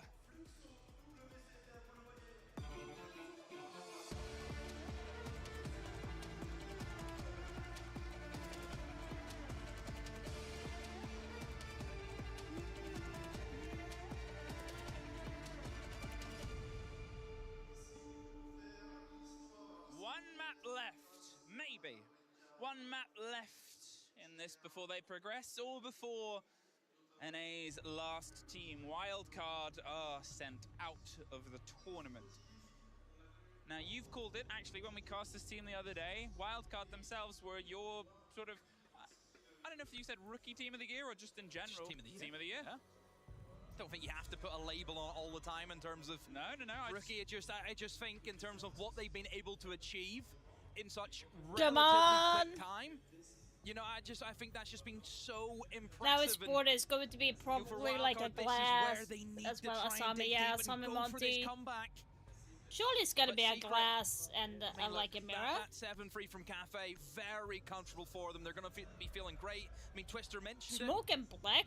It's looking ahead. No point in kind of reminiscing of what you've just done. Look towards map 2. Look towards border. That is interesting.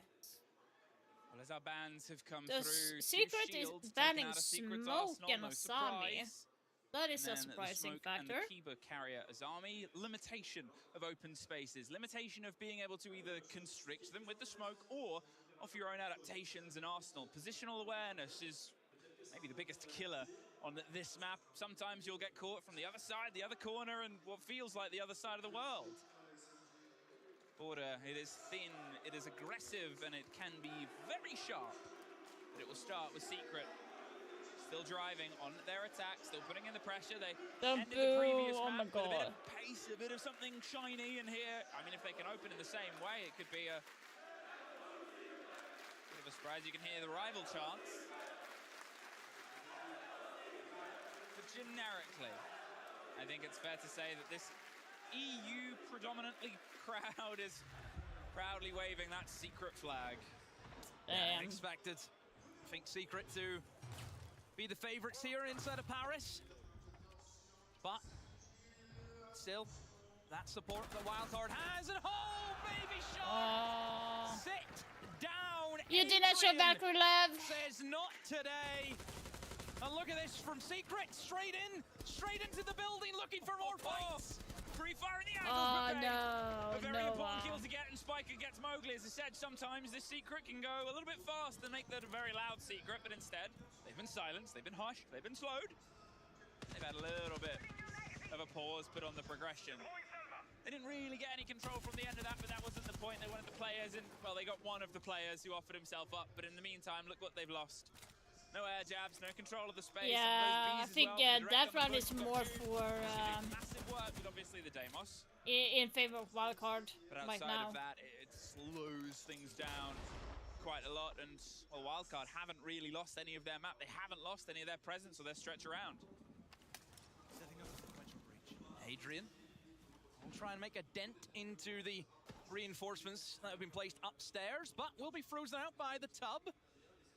So it is just going to delay the inevitable, but right now for Secret, they would like to try and get that wall open sooner rather than later. Now they have to try and work the 3v4. I mean, Bay, great operator to try and come back against this. Deimos with the big boss G. Oh no, misses both the shots. Pulls out into the SMG, but look at the positioning of Secret. They will get him in the end. A good pinch to now square it up into a 3-on-3 heading into the final minute or so. Come on, Secret.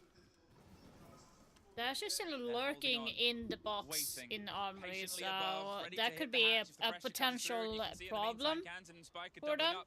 Give each other support, but in the meantime, Secret, they're taking their time. Get the drones around, get the clarity over and above the site itself, and think about where the site is. It's not always your first go-to, right? It's not always your first MO, and well, now they can pull out the verticality. Got droned up here, so they still have to check it, and they still have to recheck it, drop the drone, but instead pull off. Don't give them the fight. Don't give them that opportunity of the face check. You can play this level game with time. And here, saw it in a dream and made it someone else's That nightmare. 3 is versus 2. mean. They've got themselves that opener. They've got themselves the split on the site, but this swing could level things up. There's no, no connection. That should have been a free, but in the meantime, Dash, he gets Adrian. And that's probably more important of a kill. The kid's cold, and there's a fight. No. Keeps winning him out. Savage has the trade, but Spiker. No, damn it. It's a bit of revenge for the missed shots earlier. Damn it. Oh, a nice attempt from Secret in that 3v4, but very similar to how That the is first round of Cafe crazy. went. Wildcard getting there in the end. It comes down to a 1v1, which they were able to win.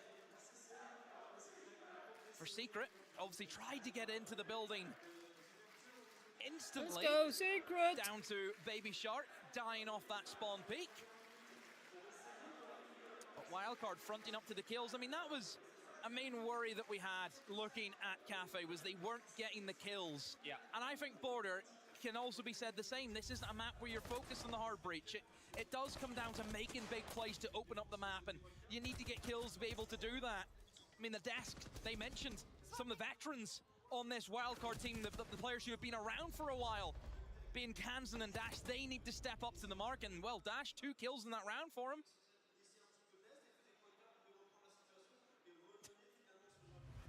There's your reaction GIF. Remember, the more you react in the audience, the more likely you are to get gifts for socials, and it's always the thing, you'll always see a fun reaction, and as soon as it gets used twice, it's probably going to be in the after movie. You're probably going to have made the cut. Wildcard, good start. But remember what Secret tried and how it fell apart, and then, well, they could change things from that point onwards. Still not opting to go above, still not opting to take Armory as a site, and yeah, it's fair enough. As we've said many times, sometimes the first pick site becomes a little bit of a guess, but it's also fair to say Wildcard, they love extending around stranger sites. They've had brilliant runs of Border throughout this tournament where they've, I think, played and won every single site on this map. They're happy to stretch their legs then. Yeah, one of the few who've played that threaded customs, aren't they? Yeah. Almost there for Bay.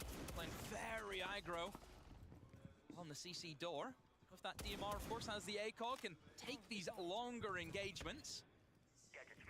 But again, for Secret, it's that probing, isn't it? Looking for that opening pick. But no, Baby Shark finds 2 inside of customs. What are you doing? Savage and Jum tried to pressure onto him, but he stood his ground, held his nerve. and bites back against Secret. Well, sprayed round either side, the 5 versus 3. And now they're not even letting them really in towards Passport, sort of checking them at the door. And proper paperwork, please try again. At this point, the spread is Bay getting the head of Noah. They're in, but they're almost knocked out immediately. They're unsure. Every which way seems to be watched Secret, by what the you wildcard doing? gun. And it leaves Adrian alone. But the fact he can't even exist on the walkways, they know seemingly everything about his position. And a flawless is positioned perfectly for wildcard second round. Yeah, Secret not even really getting into the building, let's be honest. Struggled massively in that round to formulate any Let's means go, of an attack. Secret! And this is where I think with the bans that Wildcard went for. The But like Multi in and our the seriousness, Blackbeard, two of Savage's shields in that our Secret all loves so much serious, to utilize. And look, Savage, I think he realizes that Wildcard is compared doing to it the Multi perfectly. and the Blackbeard, where you're going to have much more Like there was nothing they kind of could do. control. The opening pick Blitz, that if you Baby bring a Shark Blitz, did you have was to the go fast, fall you have down to go for aggressive, Secret. and if that's not the playstyle that Secret want to have going into Border, then you can't really use that shield, and that's maybe where they're faltering. So the bans, definitely, I can see a difference in it. Secret need to try and respond. And don't forget, Twister did not use his timeout in the last game at all. So he has that confidence in the side, but if they lose this round and they go 3-0 down, then I think it may force his hand to get in there. But at the moment, 2-0 is the scoreline. It's worth sort of painting the idea and going a bit deeper in towards wildcard on this map. I've said how good NA can be on it. Well, they 7-0 Falcons not too long ago on Border. A flawless defensive half, which was when they even sort of stretched on Baby Shark! Oh my god, you've been too aggressive. EML, EU teams like to play it, but something that Wildcard sort of put together and why they're happy to come here regardless of Secret's record is, well, what about our record? What about what we can do? And what about who we've beat? We know Falcons still yet to play today. They're still up in the upper bracket. Here, Secret. Opening the angles. I'm wondering how cautious they're going to be about the external of the building. Right? Dash on Valkyrie, my wifey. Let's see if he has shown her some lovin'. Towards these peaks and the pressure that they can apply here. Things on towards the Fenrir, on towards these controls of open space. Really, I'm kind of surprised that they're not using like maybe Twitch drone or and then the crossfire will appear. Bravo at this point. Oh! Should have been a lock-in. Whiffage! Whiffage! Big old whiffage from Bay!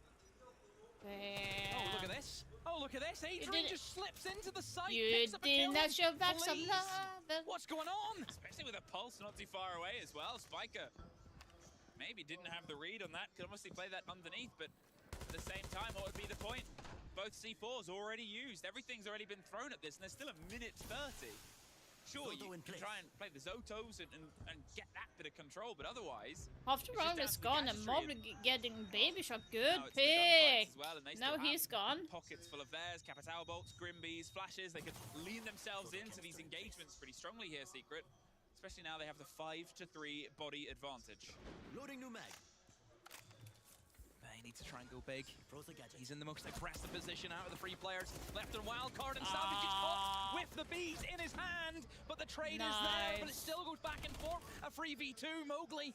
He knows that one player is trapped in towards the catwalk. A flashbang, gonna miss, but it doesn't matter. No! Oh, Mowgli, how have you let that slip? A missed flashbang, how? Yeah. 2 versus 2.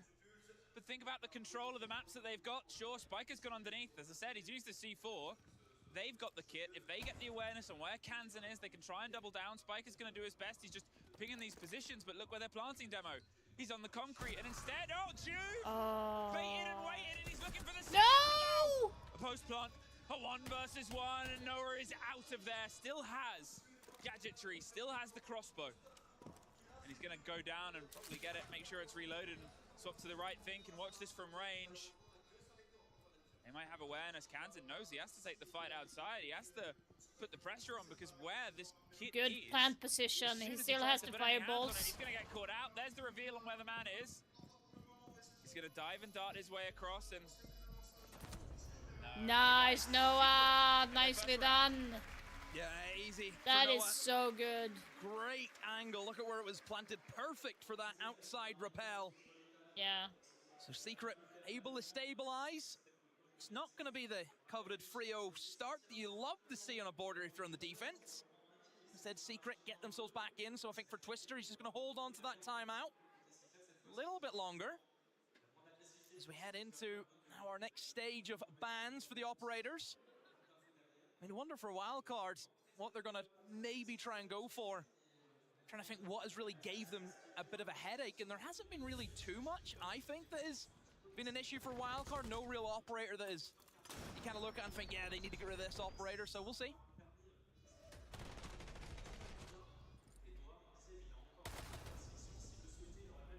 The limitation on towards the defenders. For what we can sort of talk about is the loose Yeah, play, the let's Valkyrie go. scene. A lot of positioning, a lot of performance. Yeah, so in general, like, there we go. Secret needs the to play the reactions. same way. I don't necessarily think they need to be... They need to be a little bit sharper in their aggression a little bit. And I feel like Baby Shark maybe should take a step back a little bit because it's being too aggressive. Otherwise, it's very evenly between two teams. Blitz is usually behind the other two. Savage going on to Blitz. No surprise like there. I said, though, Now they're opting to take Twitch. No? Playing it as Savage, I was about to say good that they took Twitch because now they can get rid of the utilities, but they didn't go for it. I feel like that is a big mistake from Secret. They should have taken Twitch. That way they can take away the Goyo canister and also like the Nori traps as well. Like huge utility.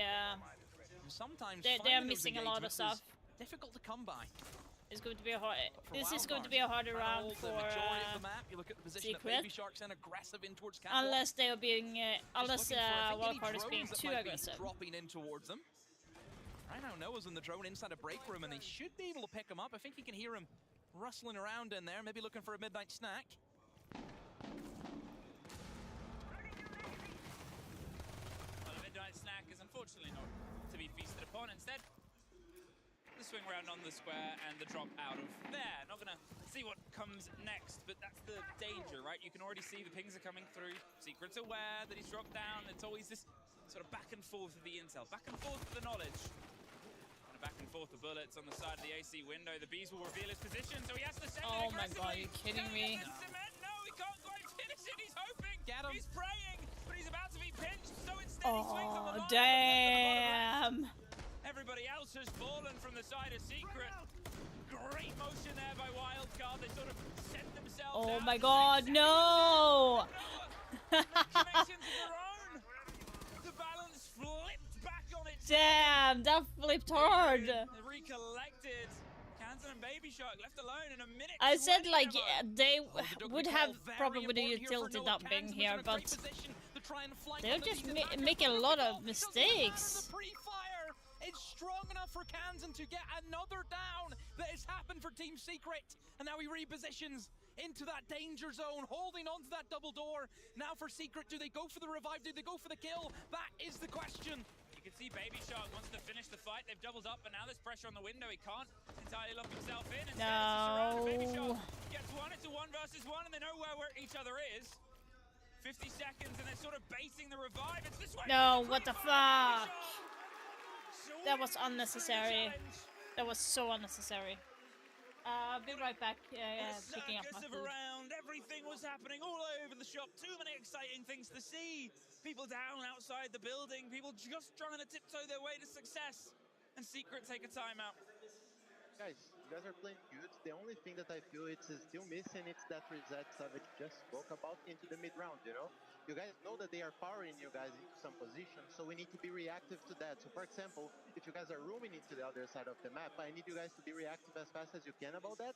And the people that are being played on, you guys need to buy time. Don't try to be using resources or anything. Just hold yourself, guys, okay? Like just double up, because like we're thinking we're doing too much. Like for example, we're rotating main door there instead of just staying our cars close out to guys to reset guys. Just play close to each other, okay? Double up, reset around, and try to make time as well. Guys, like make sure like the guys have to like really try to go deep on you to kill you. And watch out, they spawn picks again, okay? They will keep doing it. Yep. Just Your takeaway? Well, playing more together. I think that is the general conciseness from Team Secret that time out, where they feel as though they're inviting on a lot of pressure about backing each other up. I mean, perfect replay to show it. Savage in by himself. You know, they need to try and help each other as best as they can, because Wildcard going really aggressive. I mean, we even seen that in that 3v2 in that last round. Baby Shark coming up to support Kanzan. And that's what it's all about. It's helping each other, and Wildcard doing a great job at that, and it's up to Secret to obviously adapt and change their playstyle, because at the moment, what they're doing currently is not good enough. Well, we saw a timeout around a similar time on the first map, and it didn't quite net any real success, unfortunately, for Wildcard. And now's their chance to get a bit of revenge, right? Now's their chance to sort of lock it in. They've been able to pull this side off before, and this one was one that was very aggressive externally. It felt like, of all the rounds, this was the least of a handle Secret had on how everything came together. They were sort of shut down externally. They were forced up on the peaks. This early removal of utility, great. Get the Twitch drone in, get rid of those sort of Goyos, get yourself a bit more control. We've obviously seen a lot of Fenrir's as well, a lot of these sort of swing operators. Oh, and a Mozzie that doesn't quite want to pass that way just yet. Here, eyes on CC, eyes on that swing player towards the rotate, see if you can force them back down short, back towards the rest of his team, and just sort of slowly encircle and shepherd. But play together was the MO, and play together is what we sort of have to see happen here.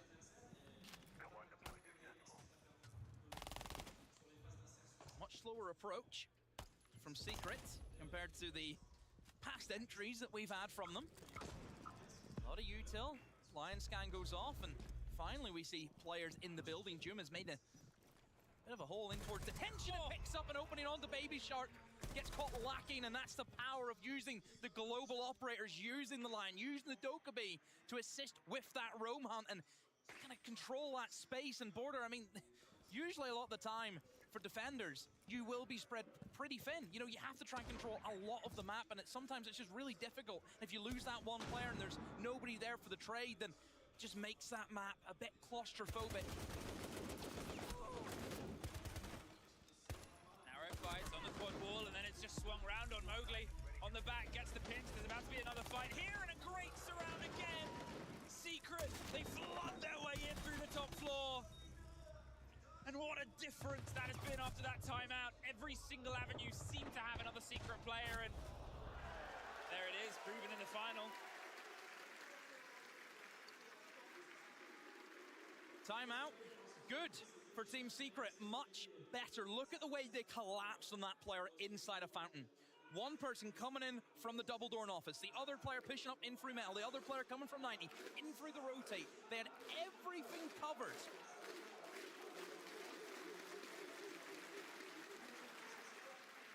Oh. One side's all for the claps, the other side not so much. Slightly quieter side.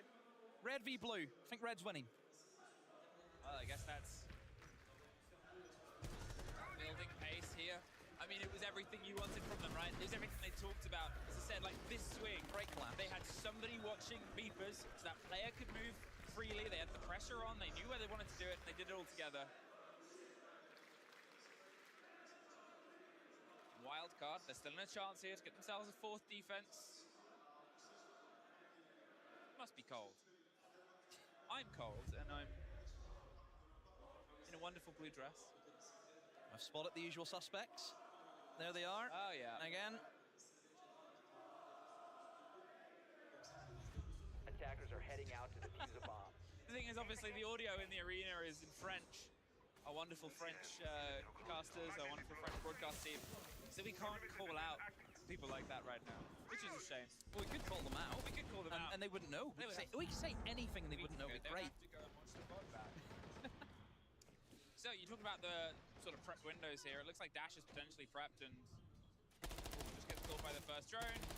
Isn't going to stick around to see what happens next. I'm wondering if there'll be a bit of a pace close down here. Get in break, get your way swung around on top east. You can see again, Wildcard, they're still trying to be aggressive outside, right? They're just trying to sort of keep the pressure on like a hot pot. But the recipe is one that's maybe not as delicious as they'd hoped. Mowgli does find Baby Shark. Reloading, cover me. Gets Mowgli back though from underneath, and Bay finds onto Savage, but it's this traded back and forth. He's down pushed out. Spiker tried to offer a little bit more sort of release of the pressure. Got a 3 versus 3 and a kit recollected, but a lot of blood shed around East. Yeah, big trade game happening towards East Stairs. That is where Secret have wanted to enter in from. Set you up nicely for that kind of office archives take that we see teams go for. I think maybe the only thing that Secret may struggle with is they don't have any way of getting in through those reinforced walls. They don't have any hard breach with them. So they have to try and force their way in through doorways and in through rotates that have been made by defenders. So for Secret, have to try and find that next pick and try and weight it into your advantage. Look at this from Adrian, just slips on in. Is anyone here? Anyone? No! Dash gets caught out in a second for Adrian. Yes, it will be. The crouch walk in through the backstab has worked out so well for Adrian. They can cover the plant, the audio and the position with Lion's gadget, and now Bay. He's had many big moments before, but he's got to have the biggest yet, gets the first. But it takes pretty much everything out of him, and they can watch this from far. They can sort of tuck themselves in on the crossfight tune. Levels things up, and there he is, the support there towards Adrian. Crouch walked in, took opportunity. It's something Secret have done brilliantly so many times. They'll find that gap, they'll find that loose thread and pull. In these games, you need to make plays like that whenever there's not a lot going on for your team, and we knew Secret were in a pretty bad position. Like I said, they didn't have anything to open up walls. And already going for the archives, we know that'll be difficult. And somehow Adrian has just timed it oh so well. Nothing to alert Wildcard that was happening to them, that backstab. And then, yeah, once he gets one and then the second, the bomb site is so open. And Secret take that opportunity. They've stabilized really well. That timeout helped out massively. And we sit at an even half. Obviously, Wildcard, they still have their timeout. They've still got that as a sort of option in the back. There's the prediction. Defenders, protect your bombs from being defused by attackers. I mean, there's still a couple of games left to go before we get there. There's obviously still... I mean, it was a conversation that we had the other day, right? Is this our most stacked final set of teams for an SI live stage ever? I mean, 5 out of the 6 teams have won trophies in the past. Yep. And already, that sets the tone. You know, we're dealing with champions all up against each other for the name of saying that we are the champion. Secret, with the year that they've had and with the sort of, as you said, history of not quite making their mark in SIs before, not even really winning a Attackers map are heading out to defuse a certain bomb. iterations.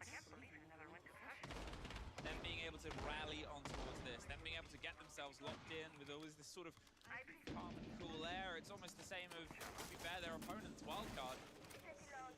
I think there was always that element, right, of that team that could just keep going, that team that could just keep finding new avenues. They've never really been shut out. They have that NA fighting spirit that we've been missing from some of the other North American teams. And here, Bay and Kansan getting themselves off to a decent start. Baby Shark as well. Again, names that we've already sort of pointed towards. Got to try and get this first rope in. Now, where is the Blackbeard going to find the way? Obviously, a single shield ban in the grip means that they have a little bit more to work with. But it wasn't always the biggest sort of tell for Wildcard when their previous approach on the previous map. Savage in the catwalk position, close with the shotgun. It is going to be that Blackbeard that he's up against. Big old util dump, I think, is incoming towards Mowgli, playing aggressive over towards East, perhaps. Still nothing, here we go. Noah able to pick up Babe. I think Savage maybe had that covered. A double for Noah, playing that long angle. Free for Noah. Wow, wow, wow, making a 4. Oh my God! Somebody stop this man! The only one who can is outside! The only one who can is cowering! But Noah is having none of it. Adrian's going to be the bait. Lead him in and find the engagement. They want to end Okay, this. what did I miss? Holy Well, it's moly, an 3-3. unofficial Okay, timeout. that's not good. And he's not getting the ace. It is Secret's map pick Chingwing. And now it's time for Spiker and the team to talk. Did I really miss something? Oh my god, no. From the lone player if mistakes are made, but Secret, look at the positions. Ready at the top of the stairs, ready on the side itself. There's a second. They have a minute now. As soon as that Banshee goes, you've got to swing on Beeper's door, you've got to swing on Fountain as well. And then you've got the third player with the cross, Savage. He's watching off towards the right. I'm having a chicken korma as dinner. Cross angle set up. Anyway, so... Secret, so good in those positions where they could just support one another and close out those rounds. But Noah, my word, what a play to get the free lined up outside a break. And then just a wide swing with a pistol and metal. Gotta be kidding me.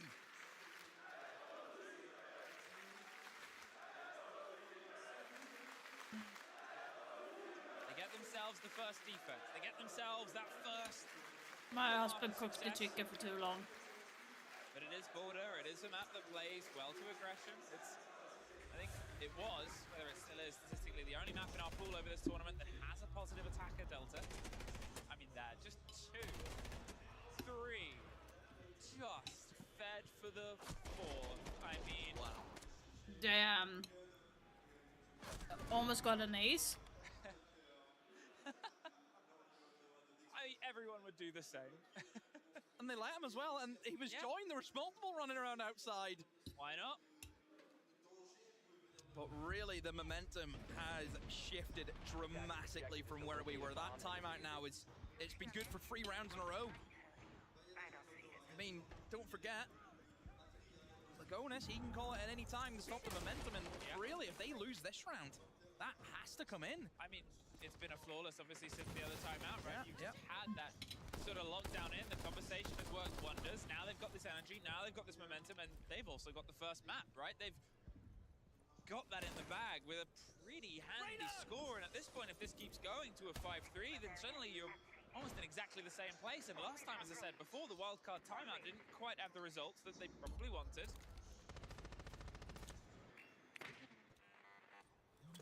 Secret have shown up very sharp and still wanting to opt in for their own pressure. I think he's realized that one's a little bit of a dead man's throw. Flash comes out, maybe he hasn't. Thought he was going to swing blind there, but instead he falls back.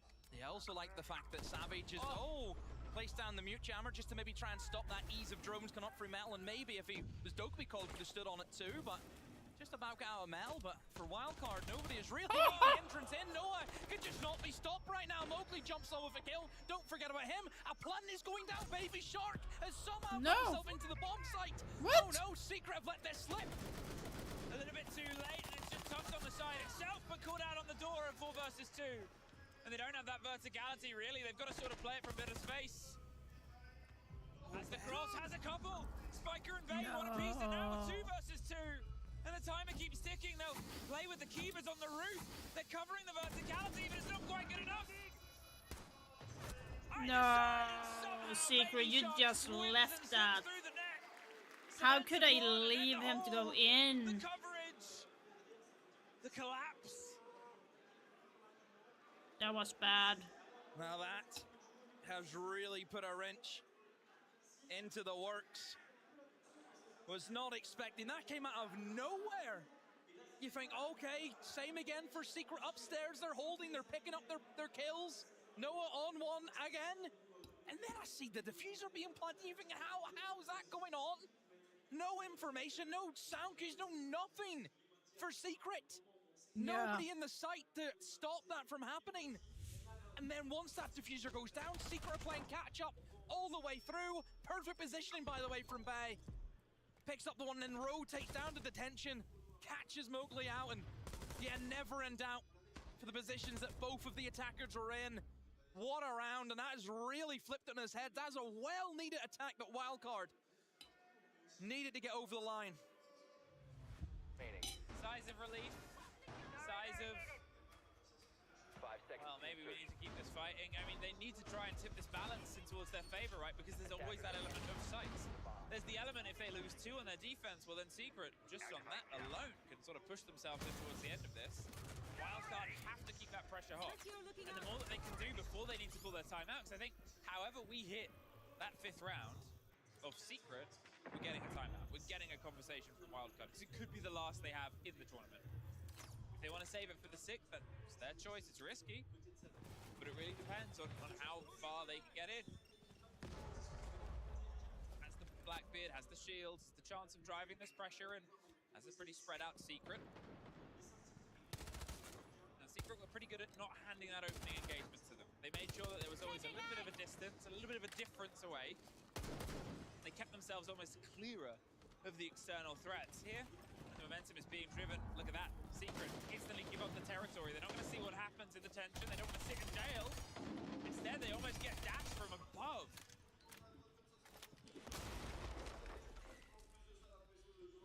Savage just causing problems alongside Noah. Upstairs, making a lot of potholes in the ceiling. And Dash just has to be really careful. Look at his HP and for his shield. It's not a lot. Whenever Mowgli is also in the Legion, that's just another issue that Dash has to go up against. The free fire almost successful for Savage, but it's been batted back. Baby Shark has used both of his calls right now, and Bay finds Noah. Wildcard, they've got their entrance now kind of stabilized inside of customs that only leave Savage upstairs in towards I feel like CC. Noah might be Wildcard too just aggressive slowly right now. edging their way further in towards the bomb site. I mean, they've been able to make it work before, and this is a very awkward retake because, well, this is the position that matters. What? Why wouldn't you shoot at that point? That's Adrian. It's a 3 versus 2. They still have. Oh no, they don't have the man advantage. The Solus can watch it, can read the plant attempt, and at this point, no diffuser, no vertical, and a minute. Will they try and double up? Will they try and retake that verticality, go for a pinch? They've entered real wide. But the worry is, as soon as they go for anything to interact with that, the Solus will know. The Solus will call it.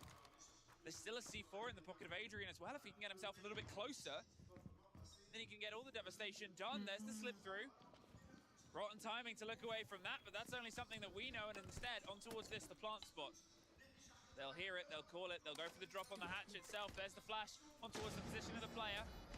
This one is a little bit harder to watch, and a little bit harder to escape from as Savage gets the opener. Oh! What a hot shot that can be avoided over the top rope. Damn, nice. Pure filth, but what a fight back from a man disadvantage. Oh, Adrian, I thought you were dead. But he's not. He's kicked the coffin wide open and stood up.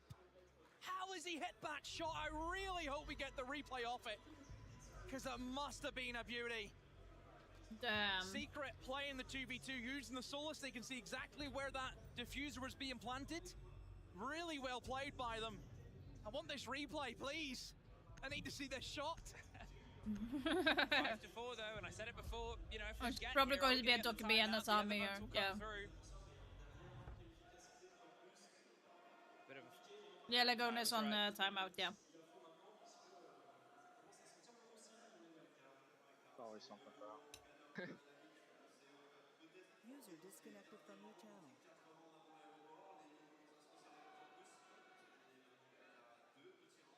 So unfortunately, I don't think we can get a proper clear listening on towards this. Yeah, I'm not in Discord. I was like, about, so why did I did not disconnect from any Discord.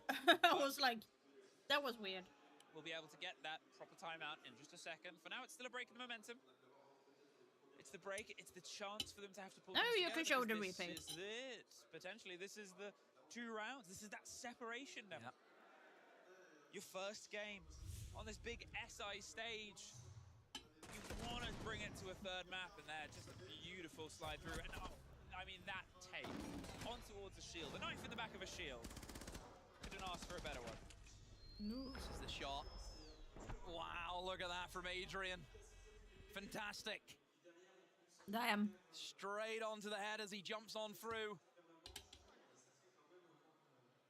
Big round for Secret and that 2v2. They lead 5-4, 2 more rounds, and they move on into the next round. Send Wildcard packing. Oh, this is a close one, because still for a wild card, I mean, this timeout that Lagonis, hopefully eventually he will get, should be massive.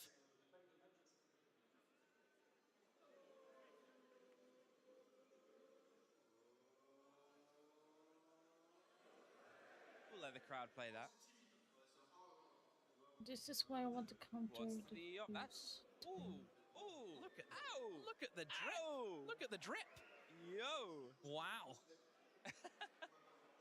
Gorgeous. Still held. And obviously the players are right to yammer and yap all they like. He's on stage, mate. It's over there. He's there. You can see him. Yeah, there he is. Well, why has he got the muscles out? Hang on a minute. What do you mean? I thought that was his bicep, the way that was viewed. I was like, why has he got his guns out? But no, he's got a really flexible elbow. I know we've already talked about how gorgeous the stage is, but shout out to the chairs as well. Yeah, really nice looking chairs for the, I believe it's 10 year, isn't it? 10 year anniversary? Yeah, 10 years. Look at that. Do you notice the pirate in the front row? Is that a cosplay, or do you think he is just a pirate that Skull loves and Bones Siege? fan? We love Skull and Bones. I mean, the crowd, obviously, you know, it's a Friday. People are still at work, but I will they put always back talk my a lot about how great the French crowd is, and you can feel it. I You will get the put experience, I back can my imagine, over the weekend, plates especially because I even have actually later today when you get that so. Falcons roster. Even the start of the show, when we were still filtering things in, there was just a picture of Shaiko, and people went a bit crazy. They do like him. He's pretty good at the game. I've heard this. I've seen this as well. Yeah, you have covered him sometimes. Oh, the city of love. Somebody tired? This is the city of love. Here we go. Like focus a little bit more on direct bomb sides plays. So the same thing that I talked in the other match for Vents, do the penta, but let's put Demos on our compositions. Armory, if they don't have Goyo, Shark play Demos below with Kenza. Remember that I'm gonna hold the bathroom drop, right? Why Demos, guys? So we can keep playing the big rounds, 2v2s, etc. We can still have a little bit of information for the late round, okay? So with Armory, we can do their Kai's plant for bathroom. We can go direct east with Shark on Demos, playing outside Hyper with Shark, with Spiker. And for Vents, same thing. Instead of playing the Ace, Kenza, just play the Demos Hard Breacher. Open the garage and then we can play outside CC.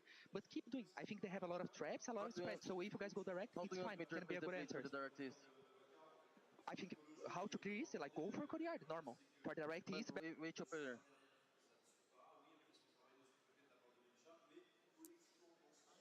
Again, Lagonis kind of hones in on one operator. It was the Dokkaebi call on Cafe, and it's the Deimos for this side now on border. And I think that the idea for Lagonis is his team are getting into these rounds, you know, late on, like that 2v2, and they just need that little bit of extra information.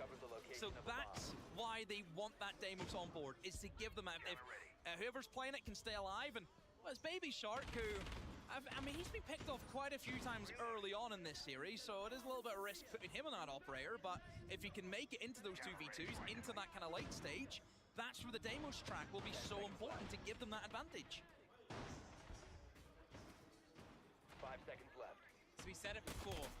The wildcard timeout on the first map didn't quite net the results that, well, they probably would have hoped for. I told you.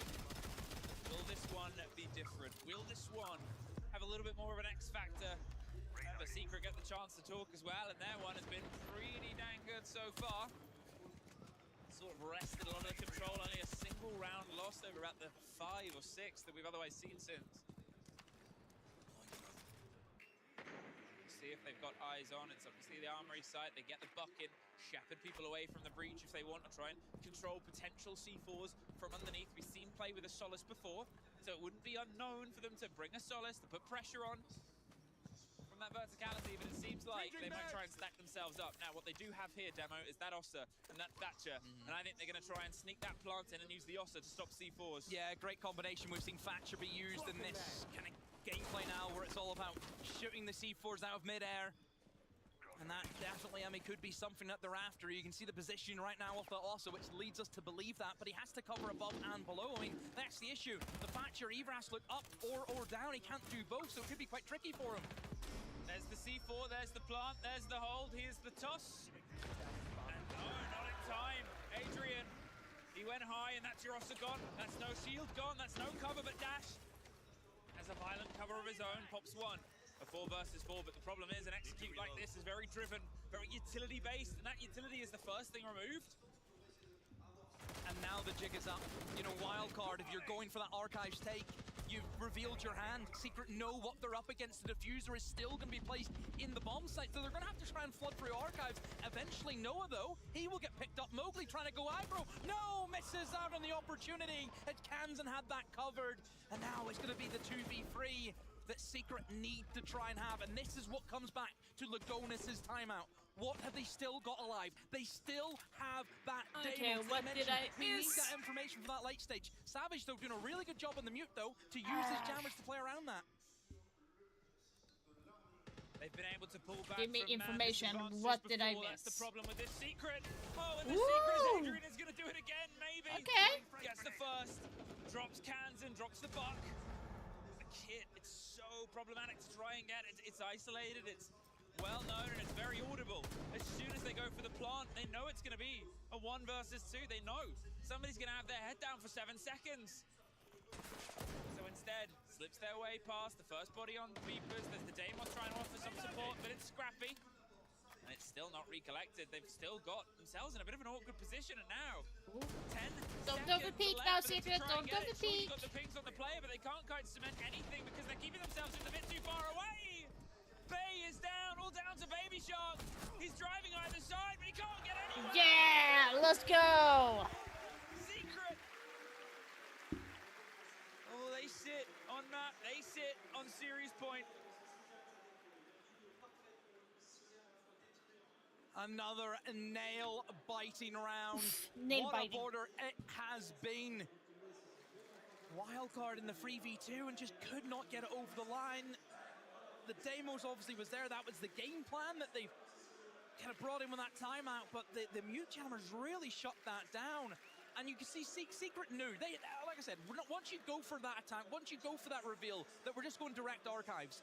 Once you eliminate the big kind of roadblock, which in that element would be the Osso, once that's gone, the pushing power is null and void. It's out of there for Wildcard, and then Secret can just sit back. They know where the diffuser is the whole time. Savage can play deep in sight, do things like this, make it really easy for himself. I mean, Secret, I just feel, are playing these late rounds so well today. They're playing so good. One round. One round is that separation. One round pushes Secret further along that bracket. One round could One more, yeah. One more. Home. After an unbeaten run, I should have throughout gotten this the sixth paper. invitational, the only team to get in towards the playoff stage, the first seed of their group. They're playing. They're playing so Back-to-back good. losses against 2 of the best teams in the world right now. That's the story of SI sometimes. But we've also had stories of comebacks. We've had stories. But he of said the they're gonna hear the greatest French comebacks we've ever casters seen in the background. in this Oh game my on god. The biggest stage in the final.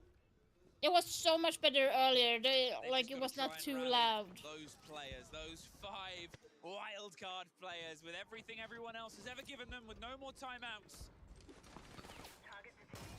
The action Get will the start battle here. pass alive, yeah. Gets himself a read-through. They're off. They're clearing their way towards the tension. They have the pinch, and while Noah's flirting with the danger Wait, above, why the are promise we- of verticality. Yeah, it's the same Oh, thing yeah, as last time, wasn't workshop. it? They had a lot of pressure into I thought they were CC, defending pressured these customers. I players was like, inside of why are we customers. going The impact's there? being used to make these openings. Noah can't see anyone from at the moment, but still kind of makes that divide. It kind of alerts Wildcard saying, well, we can't cross into that side of customers. We're kind of stuck on where we are, but Baby Shark will be eliminated now. So no. potentially could try and push deep in towards customs, knowing that that player's got a big old C4 to maybe hit the multi, but no, the shield comes back up in time for Dash, and Jum is in a whole world of hurt. Deimos tracked, pinched by the Monty. Faye picks up the kill. 3v5 No. with the Monty still alive. Wildcard in the best shape they've been in all the game. Like, it's incredible for them. Monty maybe got a little bit too big for his boots there and tried to drop Mowgli, but he can always still fight a 4 versus 2. But they have this watch on towards it, and now they've got to make sure that they clear these players, because you could try and tuck a plant, right? You could try and get yourself in on those 4 smokes, those blinds, but it only takes sort of second and a spray, and it's all a lot of softs and still pings. The players below hoping to make a connection, but one not to be found. At this point, wildcard, they have to make sure that their next steps are perfect. Door on the back end. That's an interesting door to close, but sure. No, Mowgli. And there's the swing round. Does get one. Can't get the second, but still. This plant, well, it won't get cemented. They've pulled off demo. Instead, they want to play the firefight. They're peeling away. It gives Adrian a chance. But you worry it's maybe giving him a little bit too much of it. There was still a distraction. There was still a fear. And that's the kick called, Demo. 15 seconds, bottom of the stairs. They've grabbed it. They've slipped on by. Baby Shark is going to hold on with Spiker on the cover. But it can be watched from above. Goes for the other man. Makes the connection. 5 seconds. Adrian, can he do it all? With the road this team has gone on. With the performances and the connection. He can't quite get it. He doesn't bite. But No. gets an escape. Somehow a single bit of grace has been blessed upon Wild. No! Like how unlucky was he? As tightly as possible. That was so unlucky. My. What? By the way, I got the bandit charm as well now. What have I just witnessed? I thought Adrian had that. Hook, line, and sinker, but no! Somehow, damn. the one bit of sight that is not opened up from above he plants in, and Adrian just could not connect the final kill. I thought that was it. I was ready. Okay, yeah, secret. Well played, but no! Another twist in the tail. Oh, that's what it's all about. 6-5. Wild card nearing overtime. Oh my god, that was like. Look at the HP, by the way. Oh yeah. Well, oh my god. One of the bullets from the spray through the soft hit him as he was planting. If it hadn't have gone through the soft, it would have killed him. If a second had hit him, it would have killed him. I'm surprised that he didn't use the shotgun to open up the floor. Actually, I'm just thinking is at the moment. That's now where my head's at. Is that the like moment? Adrian is on 15 Does that kills. leave the door open for wild card where it should have been slammed shut? Oh my. Still. Unfortunately for wildcard, we are still 1 round left. We are still floating. No time to waste. And where are we going? Going to the moon. Spike with the sense. On bathroom window. Try and get some attention drawn early, but Kansan doesn't want to entirely get caught out here. This first engagement could be very decisive. We can see Baby Sharks being sort of tracked on the other side of the map as well. There's almost a little isolation of multiple different 1 versus 1s. And Secret, they're opting for it. They're angling for it. They're hoping. The drone, the drone! Cross angle, aggressive positions inside the site too. Still with awareness, wildcard. They're, as I said, trying to just find that one body. That one little piece of the puzzle that they can place in towards their final approach and make sure it lands. They were graded at the last round. It was the strongest they've Come looked. on. And then it was almost all lost. But if it is anything to rally them, may it be now. So they've set up the sensors in the bomb site. They've got the shields ready to go for this East take, so it looks to be just direct from Wildcard. They're going to try and clear out the site, clear out East stairs, and then see if they can maybe try and slip in for the plant. And almost nowhere. Finds the cutoff. Is anyone here now? The Blackbeard. Hello. No. Has to do himself. Maybe another, but no. Mowgli reloads in time, picks up the kill. Savage able to connect the C4 on the Baby Shark. And no. Somehow jumps in two. Again, this back and forth is incredible. They keep threading. They keep no. They keep dropping bodies. A 3 versus 2. Savage and Doom. All that's left, but they still have eyes on the overtime, site. please. And they've actually have the site under their control, lock and key. There's oh my not a god, rotate, it's really. back and forth. Like is it's locked. crazy. They're playing just on the window, so Doom is maybe in some ways a bit isolated, but we know what he can do. Here, otherwise, the kit's still in their control. They've obviously got more of the Sense gadget to roll out if they want to. Come on, Savage. Tell me that you showed Valkyrie some love. Kind words. You just need to have said something nice to her. You need to say something nice to my wifey. You did not say anything nice to her, did you? He does the same. Proposes himself as a more relevant problem, and the plant is being covered. They've got the watch on the window, but Doom, they move away from the fight. Another 1 versus 1. Kansan against Doom. He's going to hold the door side itself. Not sure if the wall gives him a rotate out, but pops it. He's patient. He knows the fight needs shoot! to come. Shoot! Oh, we saw it. Shakespearean. We don't quite get to know whether it's a tragedy just yet. Another performance, 20 seconds, he's hopped around. No! Clutches it to gosh dang it! The wild card. Their deck is looking stronger.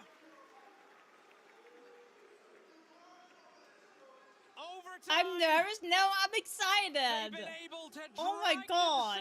From the brink of elimination to make it into OT. It's so crazy.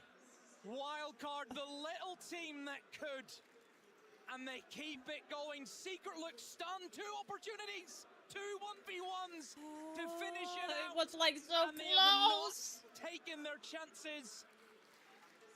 As said, did Secret leave the door open? Wildcard have smashed it in.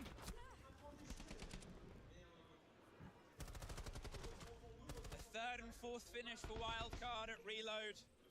4th finish in Munich, and here they want to see if they can try and replicate that record. They want to see if they can move in towards that top 4 of teams, and that will only happen if they can push this map to our 3rd. I mean, all the way from where it was, Secret, that thing slipped through their fingers. It wouldn't be the first time. It's a team in EML often where we sort of talk about who is the top team, who can get themselves in positions. It was an unknown sort of, or sadly known if anything, the fact that often these advantages would slip away from them. Often they would be in a 5-1 position and suddenly it's a tied game, and those were the questions that we've often had from watching them in league play, from watching them in other tournaments, of how that would grow, how that would sort of blossom into a wonderful tree and all the sort of design we've got here, or if it would wilt away and be another missed opportunity. For their mental, they got to see if they can try and lock this one out into, don't give Wildcard that option. Here we go. 6-6, all square. Wildcard. The nade spot. No, he's not using it. Direct East has been the kind of go-to for them. That's where they've wanted to do the majority of their clear out. They're actually going to rotate. They're going to try and target Jum. It's a position we've seen him play before this event. Downstairs in towards East. He's supported by the players above him.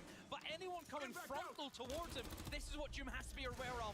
The util dump comes in, the nades are barely going to miss, and Jum just keeps himself alive, but here comes the shield.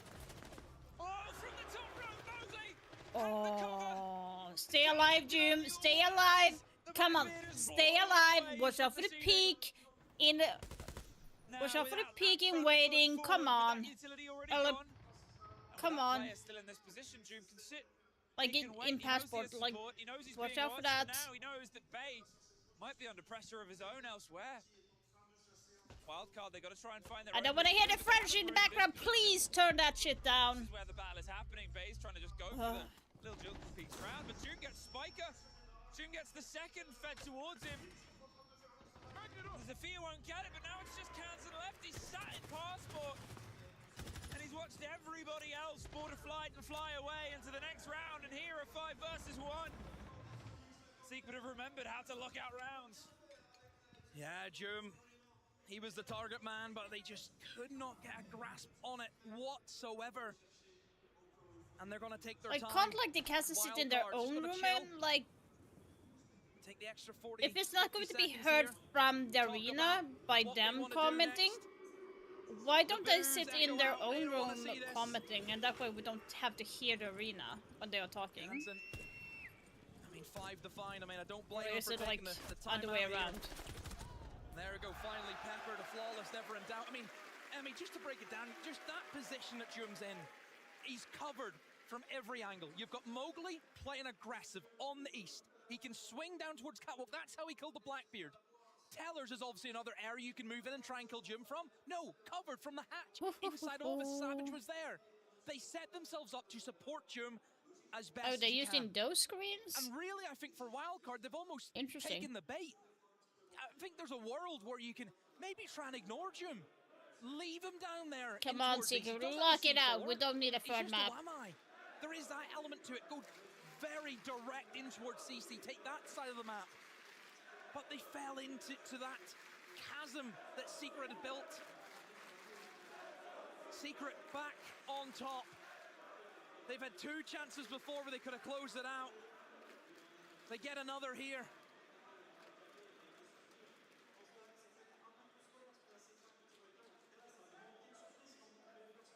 One round. Look at Twister. He knows it's not up to him. This is all on his boys to make it happen.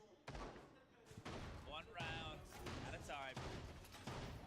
And we will potentially get a max OT. Obviously, it was a sort of long series earlier on in the day until it suddenly wasn't in that final map. 5 seconds remaining. And here, Wildcard, they couldn't quite get themselves stuck in properly on Cafe Dostoevsky. It looked like it was going to get away from them here in a similar sort of fashion, but then they found something. What they found was the reason they're here. What they found is the reason any team is here. The reason that a team can make themselves known on this stage, on the biggest, the grandest of 6 Invitational, is having that little bit extra, having that belief you will win. And they got to try and lock down on that right now too. Try and get this opening engagement. Cross down from below. In the meantime, pressure on towards break. It's been a long time since we've had Secret on their approach, and it started a bit rocky, right? And then it was a time. Come on, come on. Stuck in. Drone activated. They can find some of that early round energy. Wildcard might be able to push us to max OT. Will Bay with that boss G in hand, looking for that opening fight. In goes the bees. Don't forget he's immune to them. The only operators who are. Just look at this opportunity spot, and I think again for Secret, it's this kind of slower playstyle. They start utilizing the drones. I mean, Jum has been able to move in and clear away a lot of the Goyo canisters. So perhaps it's this backstab opportunity, and here comes Jum right into the heart of this map, in towards blue. Should pick up one. Shirley's gonna pick up one. All he does, Jum gets Baby Shark, and he has the pings on the next, but instead, eyes on elsewhere. Cut him at the pass, go wider. He knows he's got support coming from Passport side. They push their way across, and he goes. Oh, nicely done, come on. Finds Kansan. And that pressure, it's rising steadily here, Demo. 3 versus 5. Come on, Secret. Secret crouching, moving. Oh, Mowgli just missed him. Positioned at the bottom of the metal stairs. They've isolated these players. They've got one in Armory, got one in CC and one in Fountain. All of them cut off from each other. It's a scrappy first fight here for Bay, but he doesn't really have the best gun for this direct engagement. Oh. Prove me wrong. Pull the head Damn. off and buy yourself a place you can put a backline on. The plant is going down. Savage has security for one, but the rotate attempted to come through. They can't quite get the head of dash to 2 versus 3 post plant, and Jum lucky to escape with a sliver of health. It's the everything that's slowing him down. Come on! Spiker, all that is left, but no! Yes! I told you Secret would win!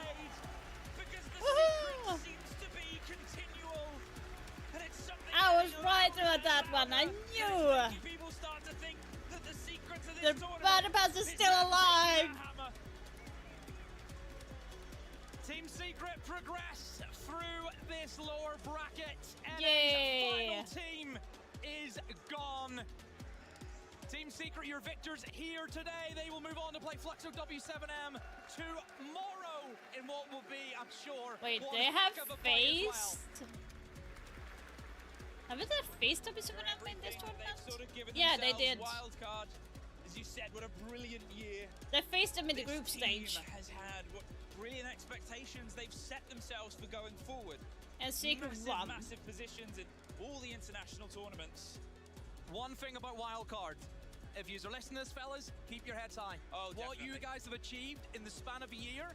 Yes, absolutely W7M phenomenal. finished atop And I'll tell W7M you in this, second right place. now, they'll be back. Oh, I think it would be a surprise if anything were else to happen. They've been absolutely brilliant, but every team is at this stage, right? Every single team is I sort have of a a difference point. maker. Every single team. I have is that bit 19 further, that points, bit which better. puts me in the emerald Fights that right bit now. harder. And Secret. I need 4 more Brilliant points. years. They've had a brilliant one of their own. They've made sure that they're always sort of developing. You can see it on the coach there. He's heads down, locked in. So tomorrow is Job's going to not be done. Secret versus Still W7M. going to happen So, with that. They secure themselves that top 4. like, to be honest, I'm And with just that, going to be saying you and I Secret. done, Demo. We'll throw Hopefully it I'm over going to to an be saying. interview with Noah. It only took 2 maps, and Libash! Team Secret continue their journey here in the 6th Invitational, sending home NA's last hope in Wildcard. I'm here with Noah. Now, Noah, you had a crazy run out there. You've had a Goodbye, and they phenomenal better performance on a luck personal level. next year. But Yeah. as a unit, But you've been they so did really consistent. well, though, NA, this year. Spoken in the It was past better about than you the guys last being time. Potential underdogs as Mowgli comes up here as well. Come here, Mowgli. Just a quick one. Any fans here? Noah Prime, guys. Noah Prime. Listen, I feel like there's no more talk of you guys being the underdogs. Do you, inside the camp, feel like potential favorites here? I think so. Now with Mowgli playing as well as he did, as an amazing crowd as you guys are, thank you guys so much for all the cheering. You guys are amazing. I love it. Bien sûr, on joue tous comme une équipe, on n'est plus les underdogs, on joue Une comme plus, une équipe sur les grandes scènes, tous, et bien sûr, Mowgli qui joue aujourd'hui sur scène, et quel jeu qu'il fait, bien sûr. C'est Team Secret, et autour de vous ici à Paris, ça donne de l'énergie à tout le monde, à toute l'équipe. Speaking of which, you have this crowd now. Noah, I've noticed that you're someone who loves the camera. I'm a person that loves the theater as well. What is it for you to be in front of a crowd to hype you up? It's the most special feeling ever. Like playing from my own room and to playing here is just such a crazy difference. I just love you guys so much for all the energy you guys are bringing. So keep going. Mowgli, he's the best French player here. Keep going and let's win it. Yeah, I did not get scared this time. Lots of... What do you want? What do you want, Mowgli? Yeah, go ahead. Les gars, faites un maximum de bruit pour Baby Shark. Parce que le gars, c'est sa première année. Il a déjà fait 2 scènes. He's giving compliment to Baby Shark. Oh my god. Baby Shark, who's played an incredible event. That is from Mowgli. There's a lot of love and respect between all of our French players. But to recap real quick. Oh, that is so sweet. You know what Noah loves to say? Il adore tout ce qui est scène, mais en même temps, quand il y a tout Paris qui est là autour de lui, ça lui donne de l'énergie. Il est content de continuer le parcours de son équipe et de Team Secret et de Mowgli pour demain. All right, Paris, one more time for Noah and Team Secret. Ah, that is so sweet. That is so sweet, guys. That is so sweet. We love that. So we are 1 hour ahead of scheduling right now. So the next game is going to be starting around 20 minutes, I'm guessing. It takes that long for them to set up, jump into the game, stuff like that. But it is get everything properly set. Available now. So that is going to be... Yeah, like, seriously, that is insane.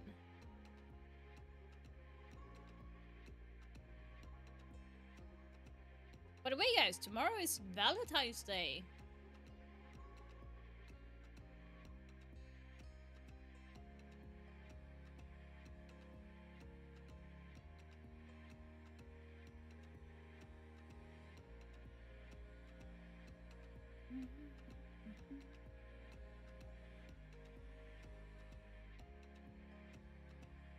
Let's see here.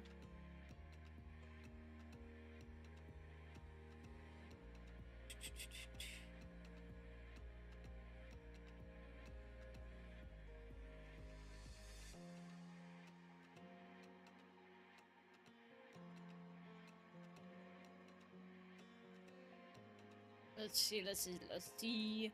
Oh, I was thinking of changing my channel points, by the way, guys. So I do have a channel point that says, what was it?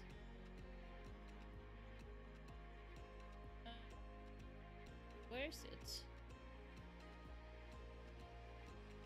No. No. Oh, channel points there. I can't even see where it is. No, not that.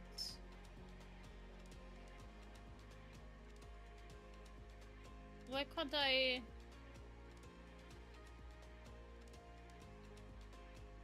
Is it monetization? Okay, why can't I get into my... There. I'm blind. Okay, so I'm thinking like to change one of my channel points to something fun. So I do have... I have a lot of difference here. But I have something that's called advice.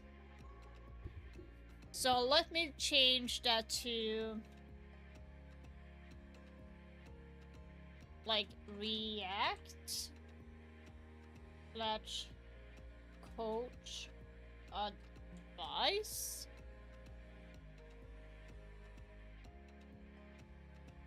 Clip.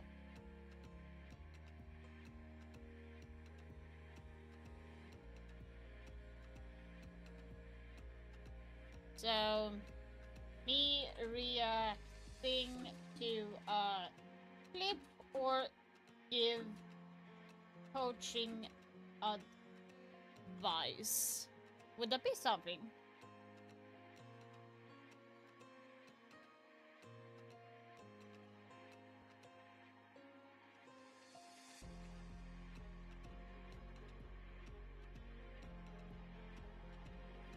I think it's something like that.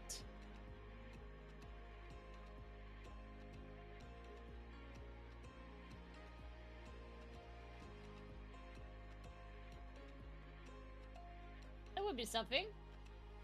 You should be able to see that now, right?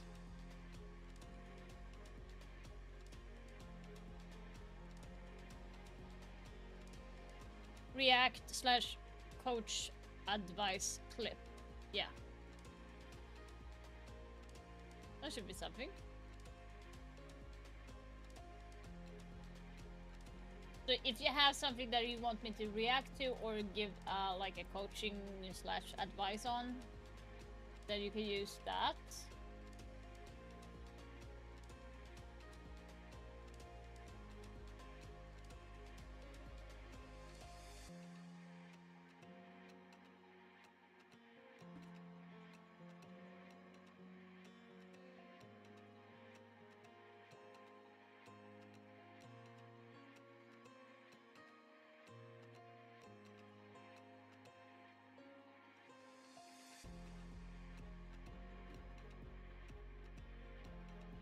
There's nothing more beautiful than showing love.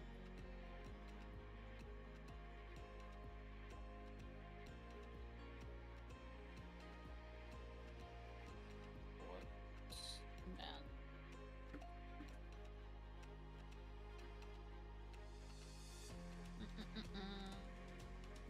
Let's see here.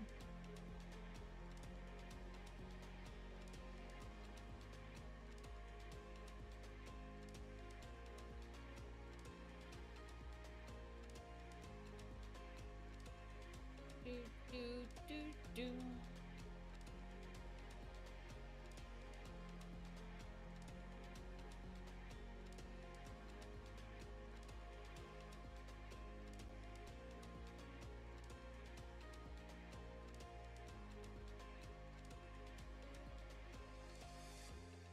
Okay, 19 seconds left.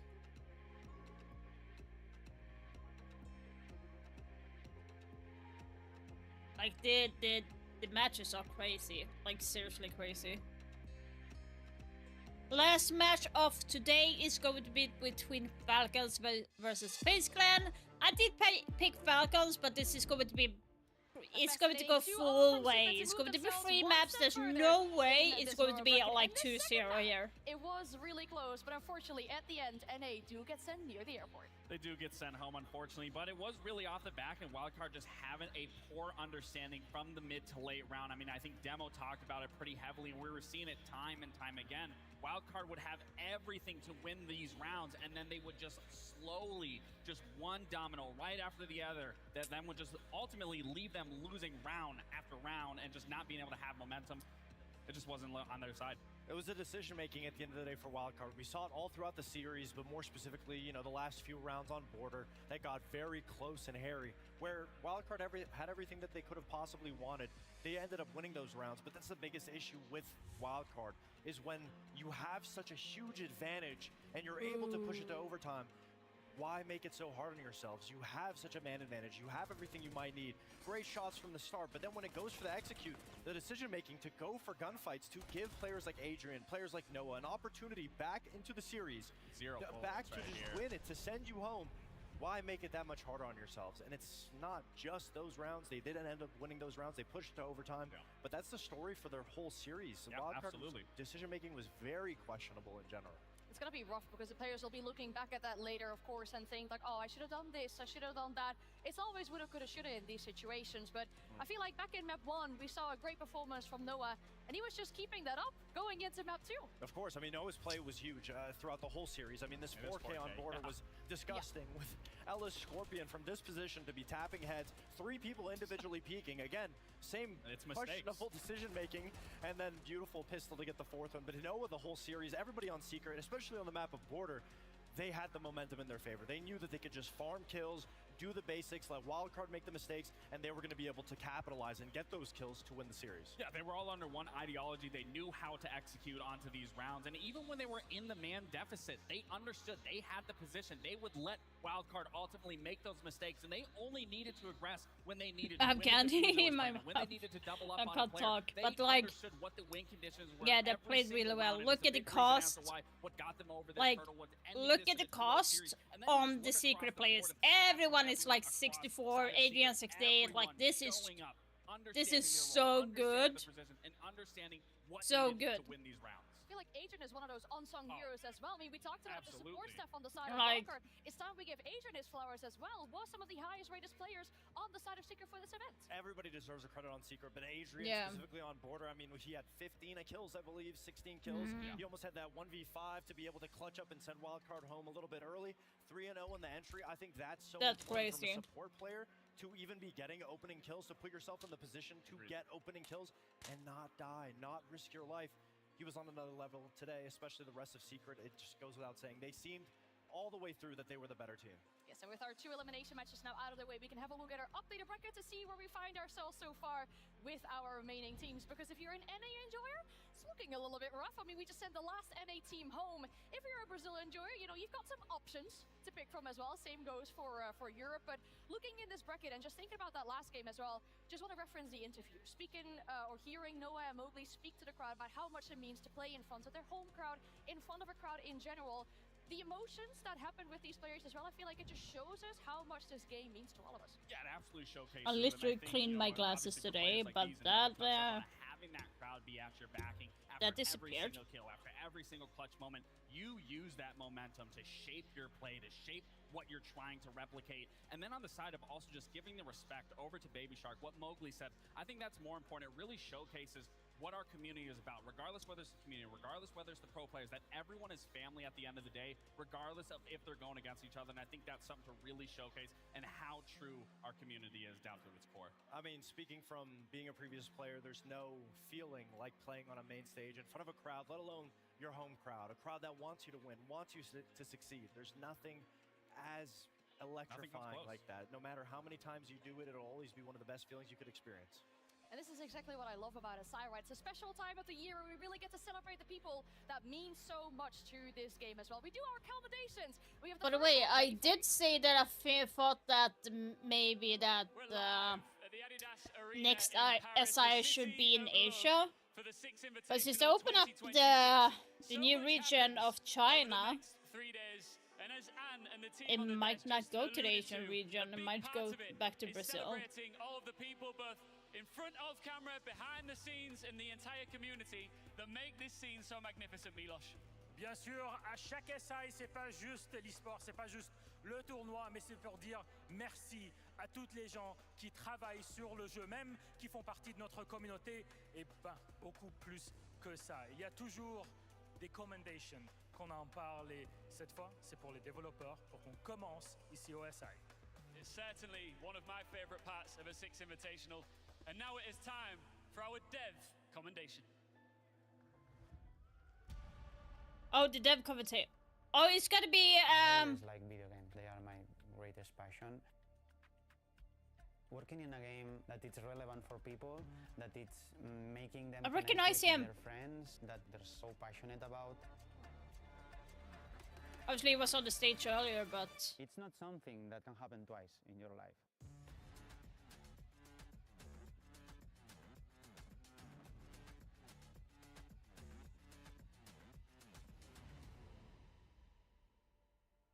Killian Carlo, associate producer.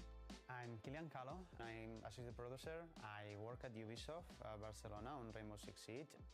So I manage the playlist team who's responsible for handling all the game modes in Siege and all the ways to interact with the game in public playlists, private playlists, like custom game and so. We try to offer an experience for everyone because like there's all type of players in Siege. If you want to play like a fast-paced match, a chaotic arcade, or a competitive mode, that's part of what we do. And we do as well take care of the planning phase things, the map ban, operator ban, and everything that is related the flow of the game up until you start the action phase. Killian brings a lot of passion to everything that he does. He does a great job of playing the game, understanding how the game works, but then also how can his team execute a vision to help the game grow. He's a natural leader. He's very committed with all the team. You can feel when he's around, he just has like an impact on the team, on the mindset. And I think he's one of the main pillars of the success of what we do. He really cares about the game. Siege is a dream game for me. It's a dream project. I always like this type of games, this competitive tactical shooter, adrenaline. It's one of my biggest passions for sure. I'm definitely a competitive player, and to be competitive to me means that you are trying to improve and to exactly that's what I try to do as well. Like I have the same mindset as him. I want to get better. Someone is saying the same thing as I am. And that's so much fun to hear. With teamwork, and I try to reinforce it to my team. I think it's good for them that they remain competitive, because being competitive is about the drive that push you to try to be the best team. But so also good. To focus first on the shared goal. For me, it's important. It's like kind of my mindset.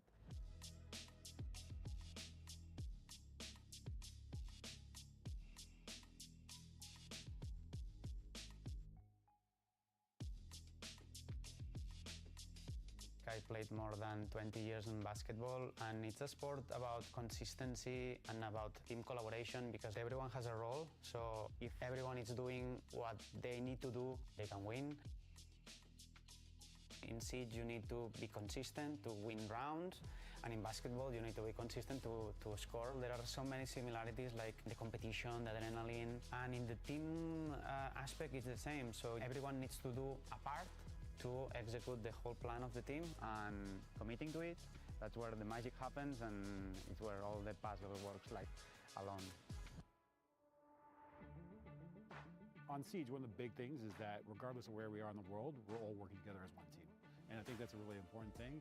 And with Killian and the work he does, that is so much more true because he's allowed us to be more united on the way we work. We got time zone differences, we got different priorities going on, but the reality is we're one team and he brings us together. When we were speaking about teamwork, community is also part of that puzzle. Like, I want to be part of end, that. Everyone is playing a role here, and in this role that the community has, like it's about to express, it's about to enjoy and to be vocal when they do not like things, and everyone needs to be able to interact with the game in the way that they want, no? Like it's something that we try to provide, and we always think on everyone. It's like our main mantra in the team, actually. It's important to make the community feel that we listen to them. And having somebody like Killian that can understand their feedback, ensuring that everyone understands what was that feedback, it's essential.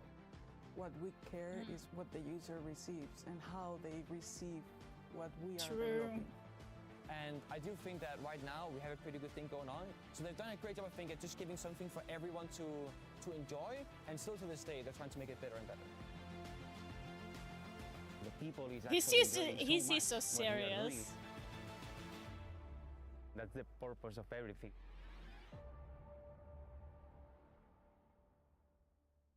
Yeah, well deserved.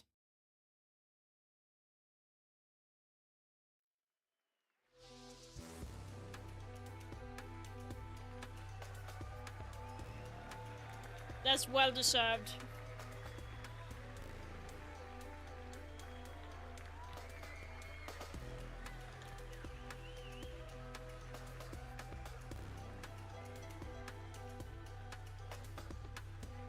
Well deserved.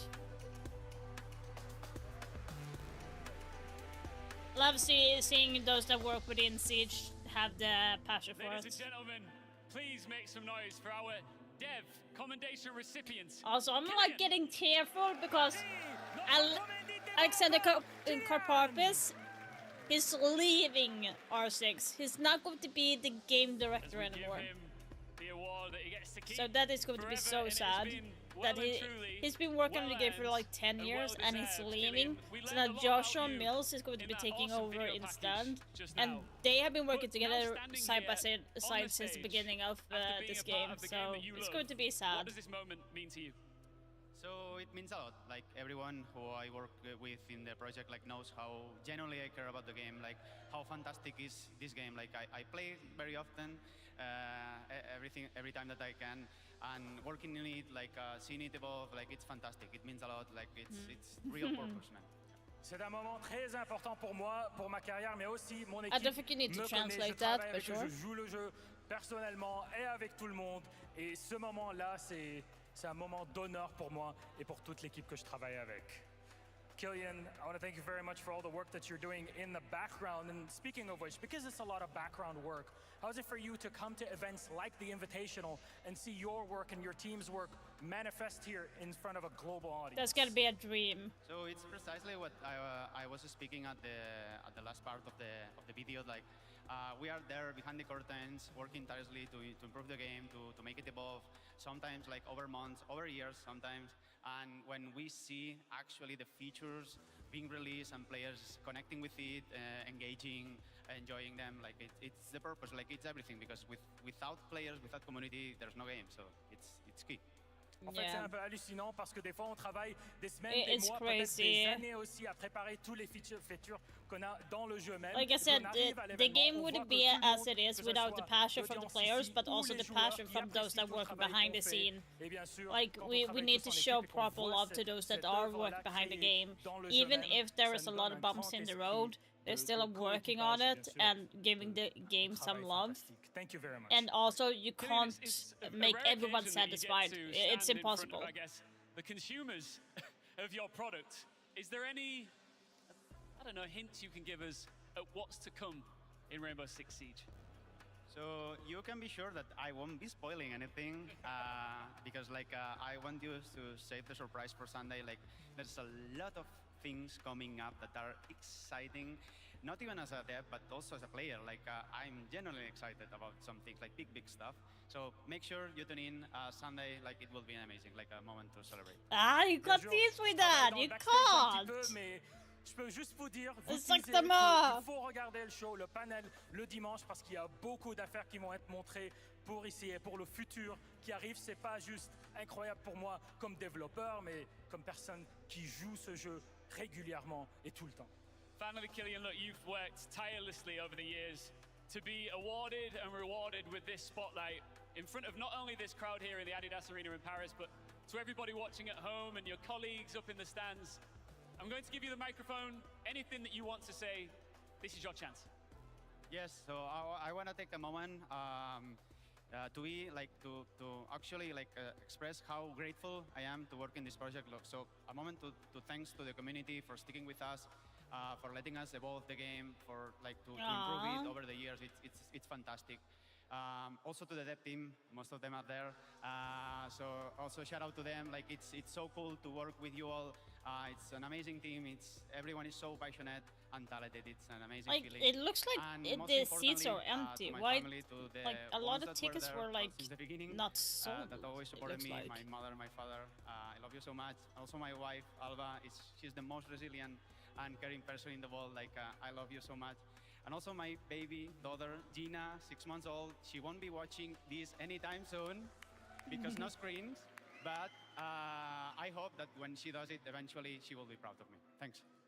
Je me remercie à vous, la communauté, qui nous donne toujours de la place pour expérimenter et pour améliorer le jeu au fur et à mesure du temps, mais aussi à toute mon équipe qui me supporte depuis tout le début et qu'on travaille tous en équipe chaque jour pendant des années pour créer ce jeu fantastique. Bien sûr, à ma famille, mes parents et ma femme, et bien sûr, ma petite fille qui vient d'avoir ses 6 mois, qui va pas nous regarder. I feel like when they do the translation, it kinda you don't get the adrenaline because you have like the high when you're talking, and then you got cut off by someone translating, and it's kind of like simmering down. Like I'm not sure if I'm explaining it properly, but it kind of like takes away the excitement a little bit when you get interrupted by translating.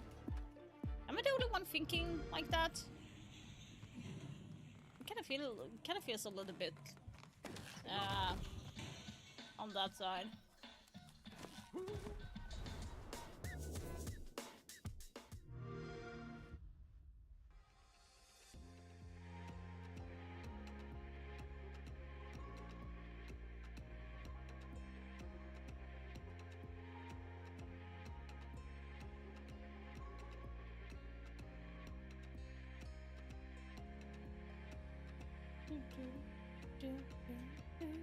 Five minutes, okay. Okay, we have 5 minutes go. So let's talk about the upcoming game. So let's see here. Falcons versus FaZe Clan. They faced each other last time in November. And then February. So if I believe November is during the Munich Major, yes. And Falcons won. And the maps was like Chalet, Lair, and Nighthaven. I wouldn't be surprised if FaZe Clan went Chalet, to be honest. Falcons, I don't think they would go to Lair at all. If anything, they might go to like Consulate or like Cafe. Would be one of those. Nighthaven would actually be one of those as well. But FaZe likes to play that map as well, so I'm not sure how they feel about that.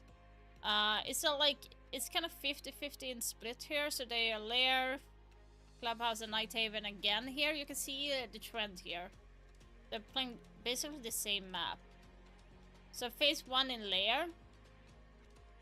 Then Clubhouse was Falcons, and then Nighthaven. The last one, Chalet, was Falcons, FaZe Clan Lair, and Nighthaven. So so it's gotta be like... I don't think Chalet is going to be one of them because it's so well played. If anything, I think FaZe wants to go to Chalet because they have played it during this tournament. Yeah, it might be like Consulate. Let's see how it went. FaZe played here, then it was Club, Border, Consulate. So they didn't go to Consulate. On this one it was Nighthaven, Chalet, and Fortress. So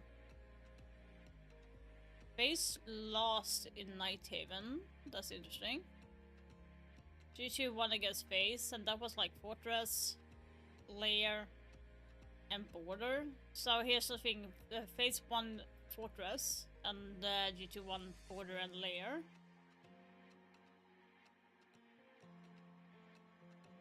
Then it's Lair, Fortress, and Chalet.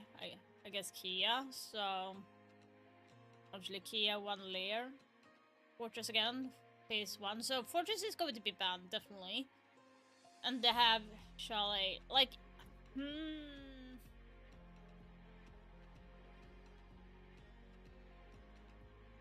I think it's going to be for FaZe. I think they will pick Chalet. And for Falcons, it might be... It's just between like Consulate, Cafe, and Nighthaven for me, for them. They're not going Lair, because they would be stupid if they went there, in my opinion. If they have not like done anything practice-wise with it. I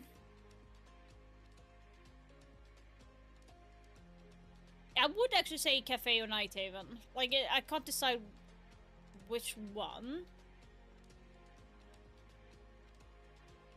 Which map have they played? Bank, they played there. Consulate. Chalet. You can like see they have played like Consulate again. They picked. And then Nighthaven, they won there. Yeah, so it feels like it's going to be like maybe Consulate and Nighthaven then, because again you have here Cafe, Nighthaven. Like, they're doing really well on Cafe as well. But Daystar is not a troublesome team. They lost against Wildcard, and that was Border, Clubhouse, and Fortress. And a World Clubhouse Falcons. Yeah, it's definitely... I think it's definitely gonna be Consulate or Nighthaven. And Chalet for Falcons, in my opinion. It could be anything else. For the bans...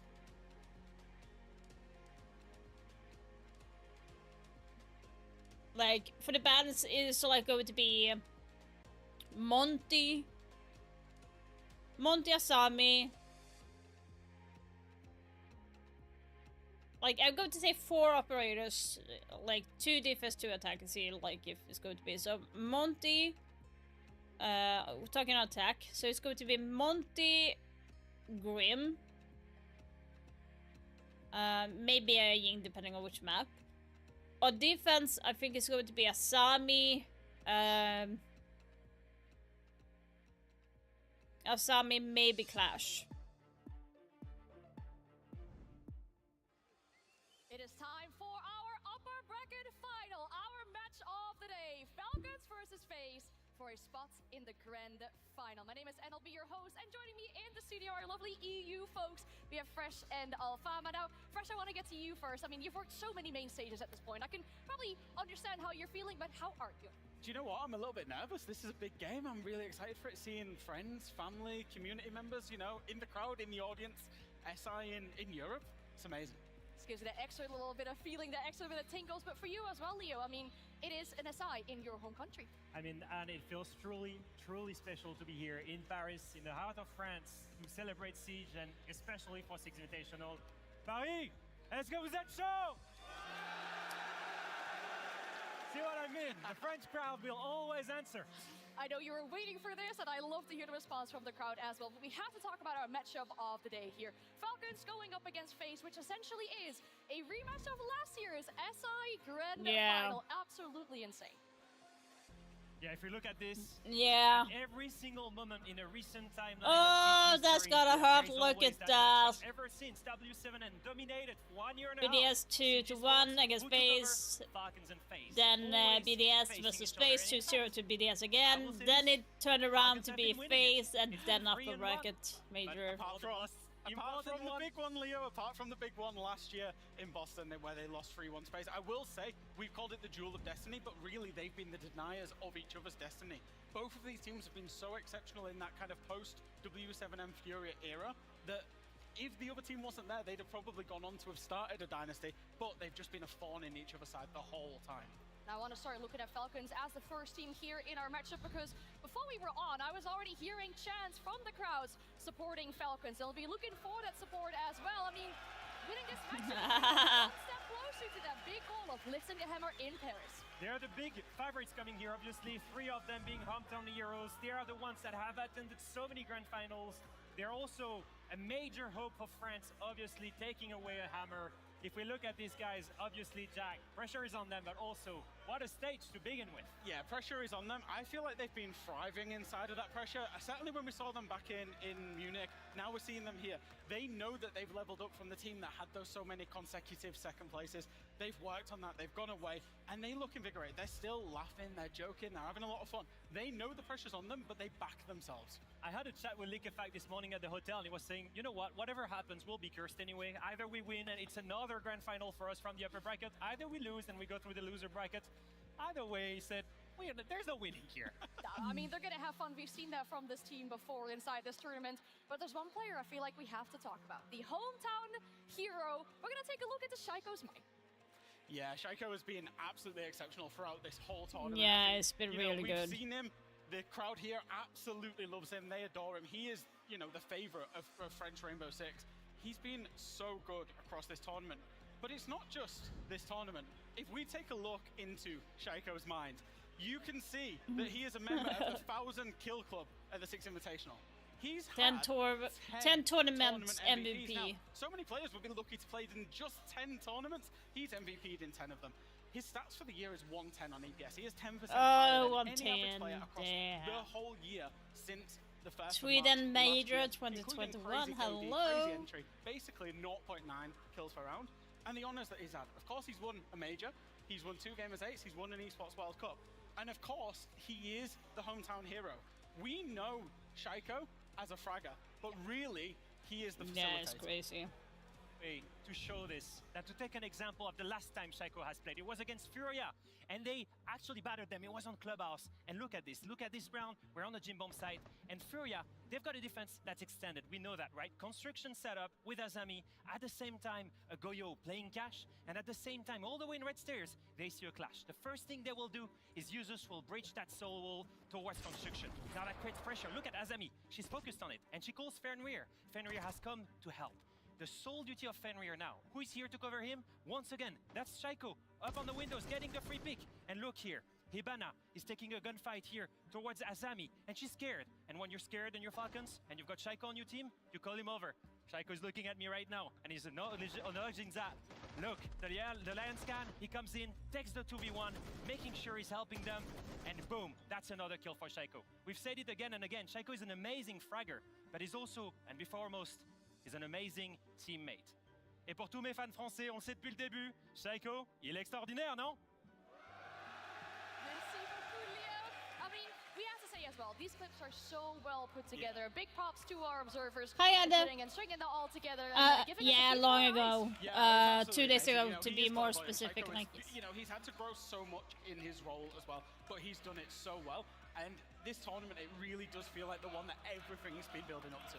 We talked about it. These two always face each other in important matchup. We have to talk about FaZe as well, because if anything, this team might look like they will go. They got kicked out Monday, to be more exactly, by SSG. I don't think the crowd in the arena want them. Why the fuck am I here?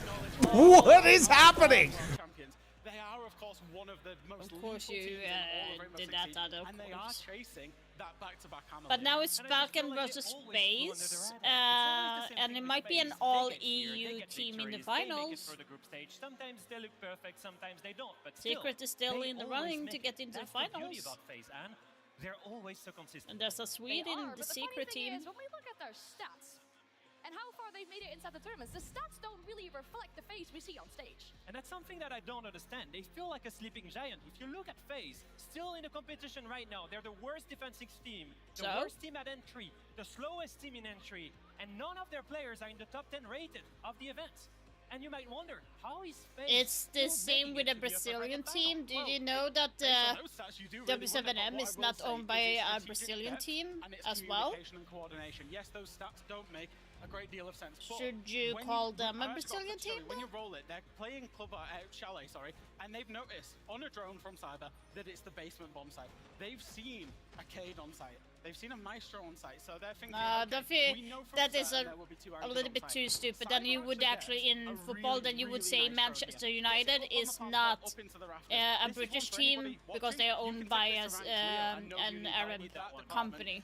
What Cyber sees here actually is Like, a thing it rate. So he doesn't knows there's an reflect- extension up on the top floor as well, and therefore FaZe look Yes, to they go and are. clear it. However, They are- come a little bit unstuck. Cyber dies and he's sitting on this camp. He sees the defenders I hate completely Manchester. trying to retake into But FaZe. yeah, like, And look at that just distance. proving a As soon point, as it they know doesn't there's a roll, mean boom, just like because there's the already on company's site. Boom, nobody's owned dropped. They're here by a on the team bomb site before the thermite doesn't is deployed. define And that look, they they're are gonna not get owned. aggressive towards the anchor, and the thermite will go for the plant. They take the site because they know it's the opportunity to take. Handy gets aggressive. He gets the pick that he needs. And even though it was a 4v5 at the beginning, look at this. You They talking seize to the me right opportunity. through That is the text beauty and of you saying FaZe. you're Even joking, when dude? they're Like, impactful, I'm even not when going they're to understand that, struggling, even when they don't have the Ada. map advantage, Like, they will find you're that not gap. even like. They will execute it flawlessly because they're a team that has the best cohesion I've ever seen. You're not even showing anything in the text that you were joking, okay? Now, I feel like we've been talking about the team so much. I want to get to the map, Vito. I want to get to start this match as Stupid. quickly as we possibly can. Okay, let's see if I'm Falcons right. have the I first did pick pick. here. Oh, Taking us Bank and Yeah, Border. they only ever lose Oh it to G2 no. in secret. They will play it against Oh no, anybody, Lair so is the no surprise to see decider. them pick it against FaZe, but the FaZe pick, bit of a surprise, Leo. Yeah, Border is a big surprise to me. It's not necessarily a fan favorite for FaZe. And if FaZe, you look yeah, about it, thought Falcons, FaZe they've would got go some to of the best gunners in the Chalet. world. What is the I map know that that focused the most on them? Falcons played Border. Bank, but I It's a didn't weird think one they for would me. pick that either. Last Lair was a little bit is. 50-50 for me. Both teams can play it. I think Yeah. it's FaZe's strategical depth, but also there's a variation in ways that you Hello. can play it. We've seen Falcons be very strong on it. Right, given this first map here, Bank, I feel like that's a big talking point. Who's taking that first map?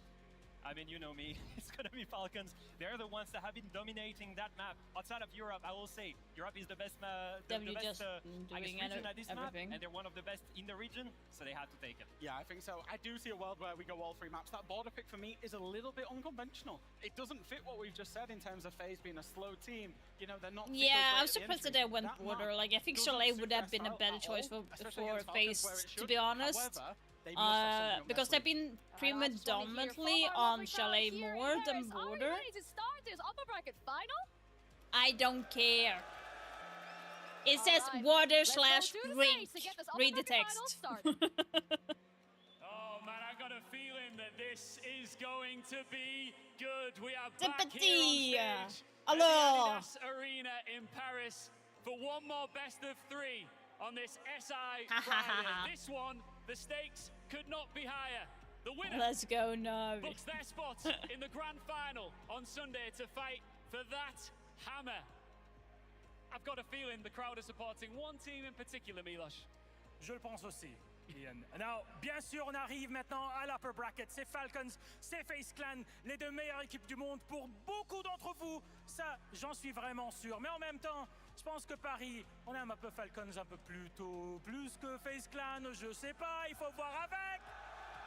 Je vous entends un peu bien là, c'est bien, c'est bien, c'est bien. Mais c'est un match, un rematch des finales à Boston l'année passée.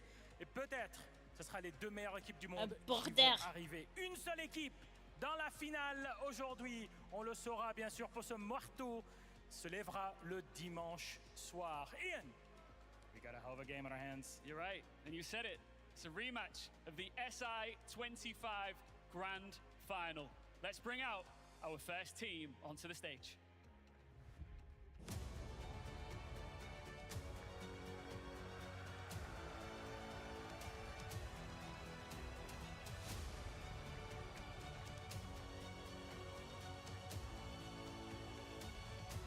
Ain't no way Hungry just tweeted that. One thing Siege events are missing is unlimited overtime. No, for every match. No fucking way ain't writing that. If we had that, we would never be done.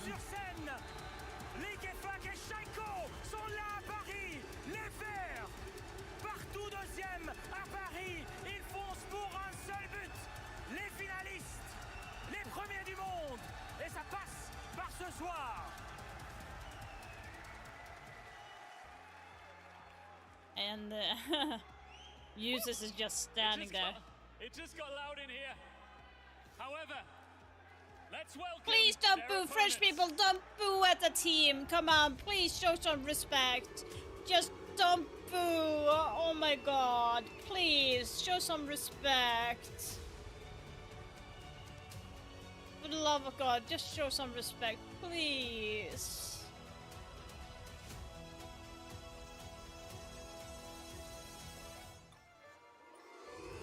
No, show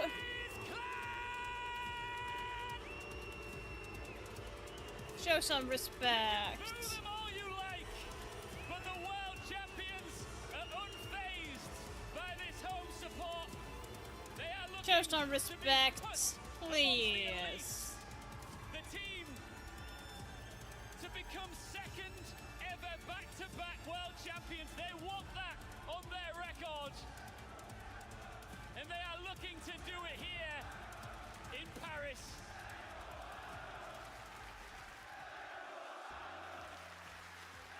KDS coming up here. Licky back. Familiar foes join us here on the main stage. You can feel the rumble. You can feel the tension from this crowd here. It's the first time it's ever been palpable here today. Like, why do people feel the need to be, like, disrespectful? Good luck, and we have a good game today. Bonne chance, bonne game. Liquefax, c'est pas la première fois que je jouais contre FaZe. Not the first time you play against them. Anything like to say to KDS? Have fun, but I don't think he will have fun with this crowd, so...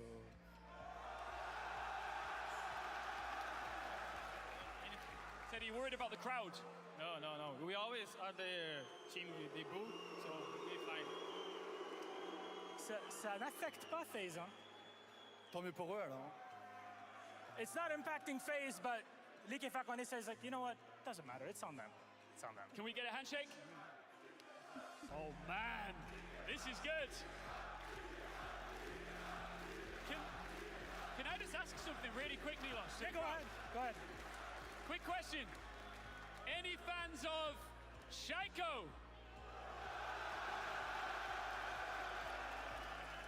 So like 4 of them. Yeah. Should we get them rocking one time? Yeah. What's that thing you say? How do you say make some noise in French? Fly with me. Faites du bruit! Faites du bruit! I think that was right. Faites du bruit. Let me try. Harry! Faites du bruit! Bruit, yeah, faites du bruit. That's fun. All right, the time has come. The upper bracket final starts right now. Faites du bruit.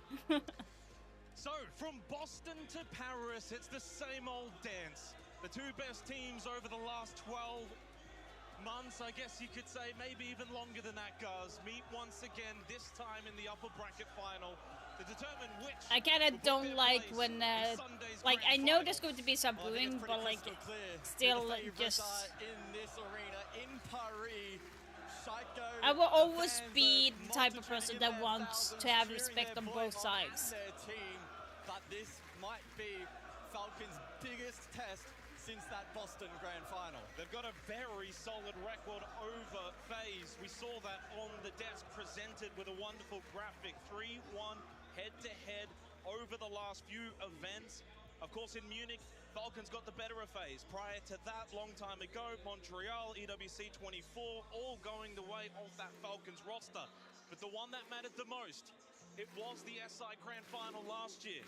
FaZe took it out 3-1, a second place finish once again for Falcons, and that's been their shortfalling. Always the bridesmaid, never the the bride, but in the city of love, in their own home territory, surely on this occasion, as they look to book their place in the grand final, it's destined in the stars. And a win here for Falcons will, of course, get them one step closer. A team has not lost the upper bracket final here at a Six Invitational and gone on to lift the hammer since way back in 2022 when TSM were able to achieve that feat. So do not underestimate just how important this match will be. We've got a little bit of time to let the tension just simmer heading into this upper bracket final. The crowd reaching fever pitch, all starting to pack inside of the Adidas Arena. You look at this record though for Falcons. Second at Manchester, second in Montreal, second at the Six Invitational in 2025, and second recently at the Munich Major. Is it second again? Is it the hammer? Well, the upper bracket final will give us a glimpse. I really love the way that the desk has framed this matchup, especially from the perspective of FaZe. They are the sleeping giants heading into this matchup. The numbers, the statistics, their ranking of the remaining teams here at the event on so many key metrics is rather weak, but they have this innate ability in 4v5s, 3v4s, 2v3s, when they're a player down, when their back's against the wall, when they've got a disadvantage. They are the best team at the event for finding FaZe, they are really, really good, but I think Falcons might be a little bit sharper right now. They have gotten better for each match they played Falcons, while FaZe was really good in the beginning, but now they seem to slow down a little bit and making a little bit more mistakes. But it's definitely going to be like overtime on every map, definitely. The two best teams from those respective regions. Yeah, absolutely. I mean, amazing arena. The atmosphere is great. Very much a party vibe here in Paris, and Falcons will be looking to keep those good times rolling. But with that, it has to like for example, at like FaZe, they lost to G2 2-0. For example, that they should not have lost that for FaZe. They try to go to another big event and finish second. They need to go all the way. Well, the problem is the upper bracket final's not quite the grand final, though. It's the entree. It's not the main course. Could be potentially the grand final once more, depending so it was like they slaughtered, G2 slaughtered FaZe. Not even joking. FaZe. Oh, damn. So like FaZe and G2 played Lair, and G2 won against FaZe with 7-0. 7-0 on Lair. That's how bad they were playing FaZe. Yeah, absolutely. I was just waiting for all the players to get set. We did just have one dash off stage, so hopefully be back in a moment's time. I believe it was Handy. Well, speaking of Handy, good little segue. 15th rated player at the tournament. He's their best player right now for FaZe. So far at this Six Invitational, plus 33 kill differential. He's got 10 multi-kills. He's won 2 1vx's, 62% cost. All these numbers are great. The one number, though, that eludes him is the opening kill metric, -6. Now, I would have won as well. That struggles in that department. In fact, did you see the new Logitech mouse that they released? It's going to be banned across competitive scene. You're not allowed to use that mouse. There's also one mouse that is also banned for competitive scene, and it's a Razer mouse. So often in their rounds. The new one, it got released like a week ago. What are you saying? The main character of this matchup is number 2 at the Crazy. event. He's really number 1. We can't count Woogie Man. Well, damn, I want that mouse as well, but one point that you brought the buttons are not the same as what I want. Because I want to have like almost seen as an all-in or nothing type of player. I want to have he will absolutely shred inside of the server, but if FaZe can the mouse that I have right now that is similar Shaiko goes quiet. Can the rest of Falcons is this one. Multi-kills for Shaiko, plus 12 in the entry battle. So again, as I need that type of button on my mouse. That one. For a lot of rounds, and that's where FaZe will need to strike. When Shaiko I need those type of free buttons. So I'll lean with this one and this one. so far in this event. I lean with those two, and I use my special ability on this one, and I use nades to throw this button. Just a standout, solid player, ultra consistent. So I am going to be buying this one. I have the older one, hero, so I'm thinking of getting this one later, because this is the newer version, so it's going to probably be way better. Towards the middle average, 100 EPS on the dot, but get him on that stage and you know he can certainly make an impact. Now, if you are just joining us, the maps for this best of 3 bank. Then you have the G502, it's called the mouse light speed as well. Is an intriguing decision and lair if needed. Now, FaZe have only picked Border once in the last 3 years. One time in 3 years, and they lost it. Now they have played it a couple of times, but they were never the team to select it. But still, to pick Border, a map which again so heavily reliant on fragging capability, finding entries, etc., etc. Some of the weaknesses of FaZe at this event so far. I cannot wait to see Border play out. It's going to be absolutely insane inside of the server. We're going to have to see some new ideas, I feel, from FaZe on that second map, if they are to win it out. And to be fair, we'd probably go into that series expecting Falcons to have the lead. They are one of the best teams in the world on bank, much like some of the EU counterparts. Well, you say expect. Yeah, like this is the one that I was, I really wanted. I was curious about that one. They actually last played Furia on that very map with a 7-5 win for FaZe and a 7-4 So the reason why I was thinking of the new mouse is because of my polarization. So I have a harder time like moving my fingers because of the polarization. The new one, the Super Strike. So that's the one that I'm looking at, because I have a harder time moving my fingers, so that would actually help me to move, like to get the clicking that I need because of my fingers. So that's why I'm like thinking maybe that would be worth it, but if it's a 6-4 record on Lair in their 10 appearances, and Falcons on the other side an equal number of appearances at 10, but a 7-3 record. And in terms of the attack and defense split on that particular map, certainly favoring Falcons. So this match for me really comes down to can FaZe translate a lot of prep work that has arguably gone into this matchup and actually implement it on gameplay under pressure against a crowd that doesn't like them very much. Wait, so Viper Pro. Watching along at home, we have been running into some tech issues. Yeah, but I like Logitech more than the Razer. I always have an issue with Razer products, so I don't know, getting their lights out, trying to, I don't know if it's gotten better over the years, but like I haven't really felt anything with them. Logitech has been the solid things that have been working for me for so many years. 2 years ago. They are not foreign to this stage, and they certainly would not be foreign to being the villains. I don't think the crowd element will have as much of a factor on FaZe as I actually think it will on Falcons, but on a positive note. I think the way the crowd is no! They'll give a boost to Falcons. I don't think they will give why is it there? Yeah, I think I would largely agree. Yes, it's hostile. Tom Sherlock in the crowd again. The crowd is going to be fully favoring Falcons. Every time a player from Falcons gets shown up on that big screen, the crowd goes up, but I agree. I think FaZe are way too disciplined, way too experienced. They've been in similar situations in the past where maybe they've had a crowd against What do you mean send it soon? It's not going to deter them all too much. I think for me, it more so comes down to But yeah, so like I am using the wired one now, so I've had this one 5 years now, so it's probably going to be needing a new one soon. Some weakness. Now the good news, of course, loser of this will drop down to the lower bracket final. They would await the winner of Secret, Fluxo W7M. Guys, is there a world in which one of those two teams that currently reside in tomorrow's lower bracket semi-final, could they beat either a FaZe or a Falcons, or does this match almost feel? But yeah, so like for me, like that's one of the reasons why I can't use the pistol and the MR, because the clicking is too hard for my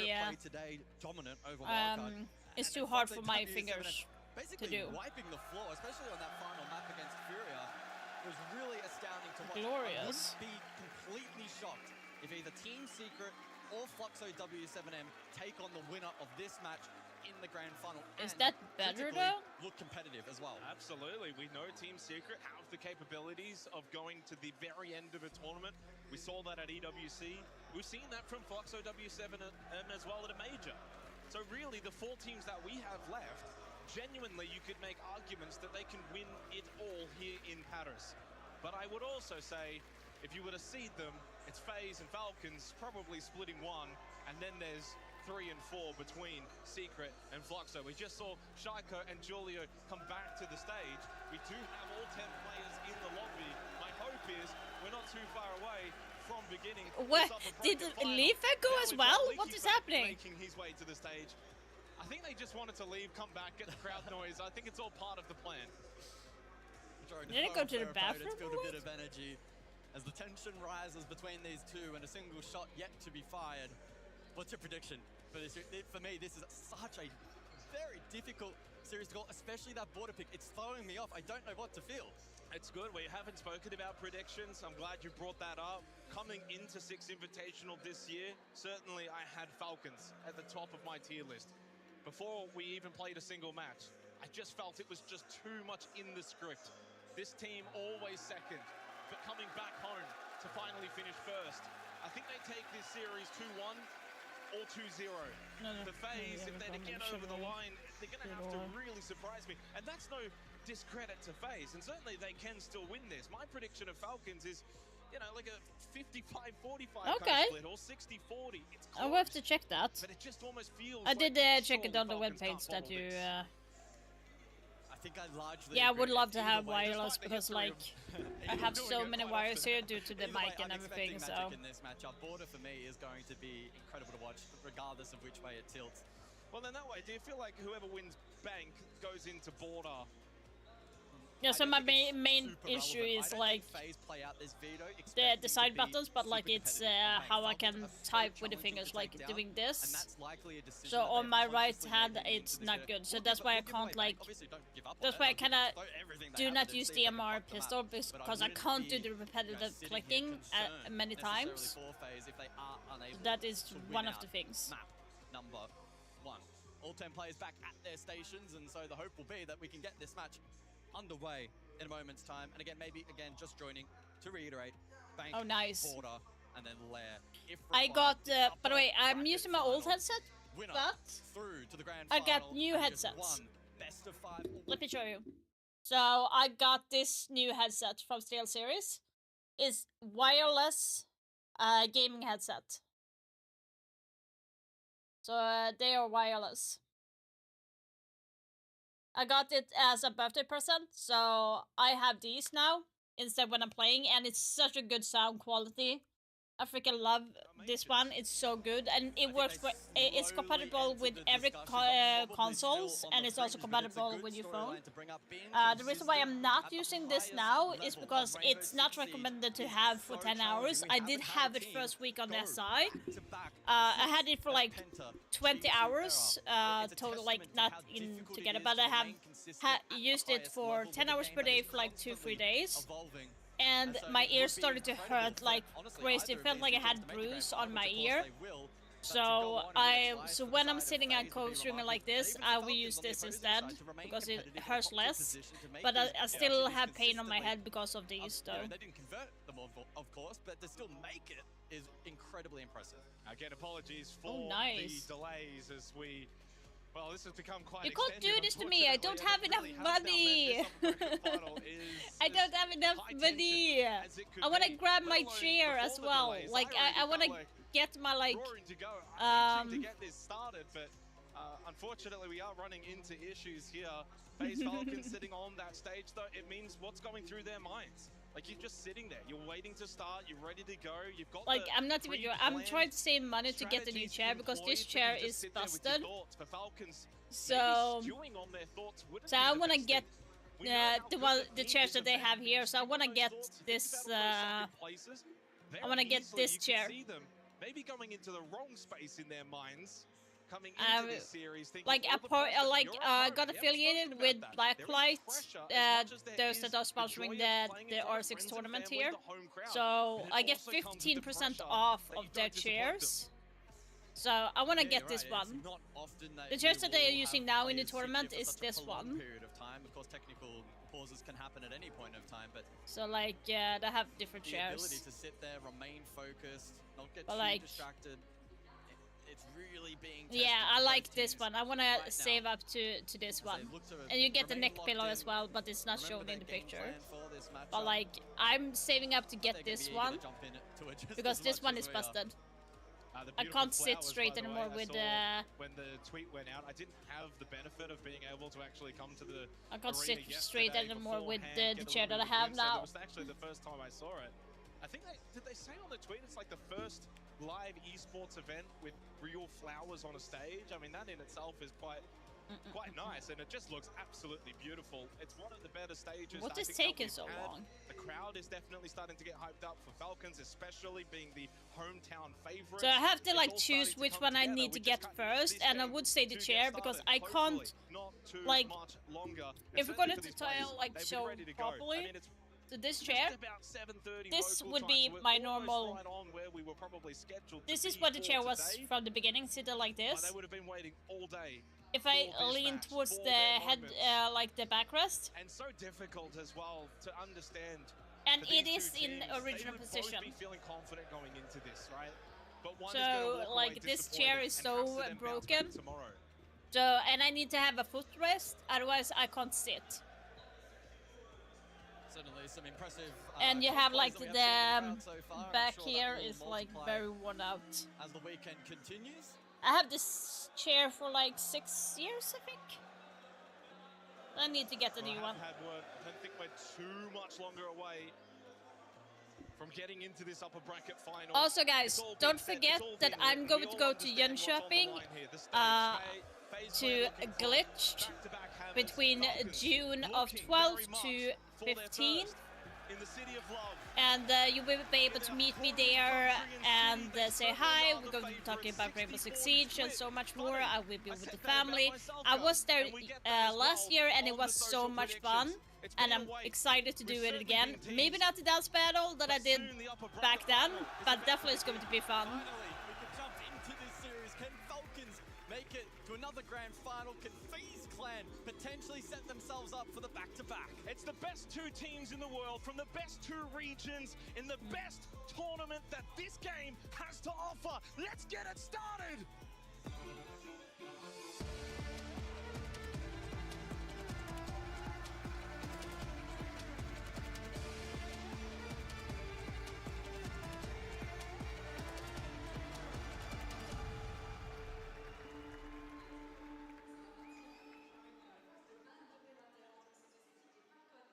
So the moment has arrived, finally, because we certainly have been waiting.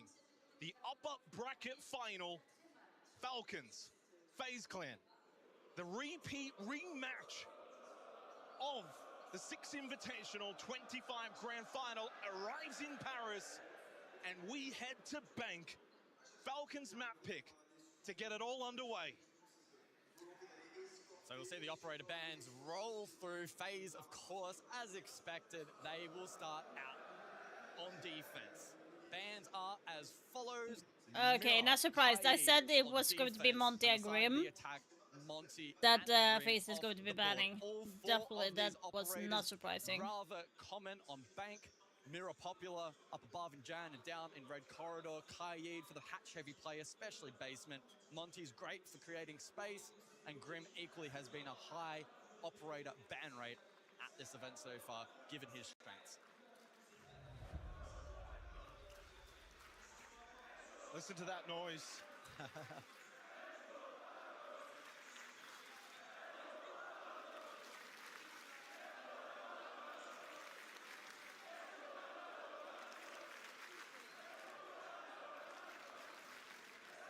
Well, certainly no confusion as to which team this crowd will be cheering for. Undoubtedly, they want Falcons to win, to do so in a dominant fashion. FaZe will begin on the defense of Bank. Again, to reiterate, this is the map pick of Falcons. They begin on the attack. You mentioned the bans, but I'm just drawn. Chaiko gets Deimos, and with that comes a lot of power for Falcons. absolutely will be very useful in any potential map clear required in this opening round. KDS, open area, Handy, Tellers, Cyber, Archives. Now, typically you anticipate the defense to peel rather early, but sometimes they commit. Sometimes they try and catch a timing or try and bring a higher tempo on the side of defense. Falcons will be clued into Shaiko is just lurking there. Okay. 5 targets available to Shaiko already. A big watch here as well from FaZe's perspective as to how aggressive they want to play in this opening round. They do have a somewhat roam-capable lineup, especially with the Solus. This was like Bank is not typically what FaZe likes to play. So if anything, like it's going to be even, but I think in the last round might come down to Bank also this one. The only one that FaZe brought into this round. We're actually starting late. A little bit of late round denial later on, as we see the death mark for the first time from Shaiko. Cyber, though, able to deploy that nuke jam, a good counterplay onto the death mark. Handy also not far away to offer support. The third play here, though, from Falcons could be impactful. Shot again through the floor. No. The opening kill. Not even any damage as well. But FaZe are very much committing. Oh my god, yes, thank you. And that Cyber, nice kill. Of the upper bracket final, back to basement for FaZe, now down a player. Yeah, Handy was able to rotate back over towards main stairs, so he retained life for the late round. But it is, of course, now a 4 Yes, the C4 off the board now, so it's a good pick to Cyber there. Now they only have to worry about the bait out the smokes. But a lack of nitros could prove costly. Soul's overreaching there, he's overpeaking. Down blue stairs, he finds his target and hits the mark. And they clear the way now towards the site. Falcons with the early advantage to begin this upper bracket final. KDS, Vidiking, and Handy, though. Solid players, especially when Handy's still alive, FaZe is still a chance. And we spoke about how this team has the capabilities of bringing back man deficit.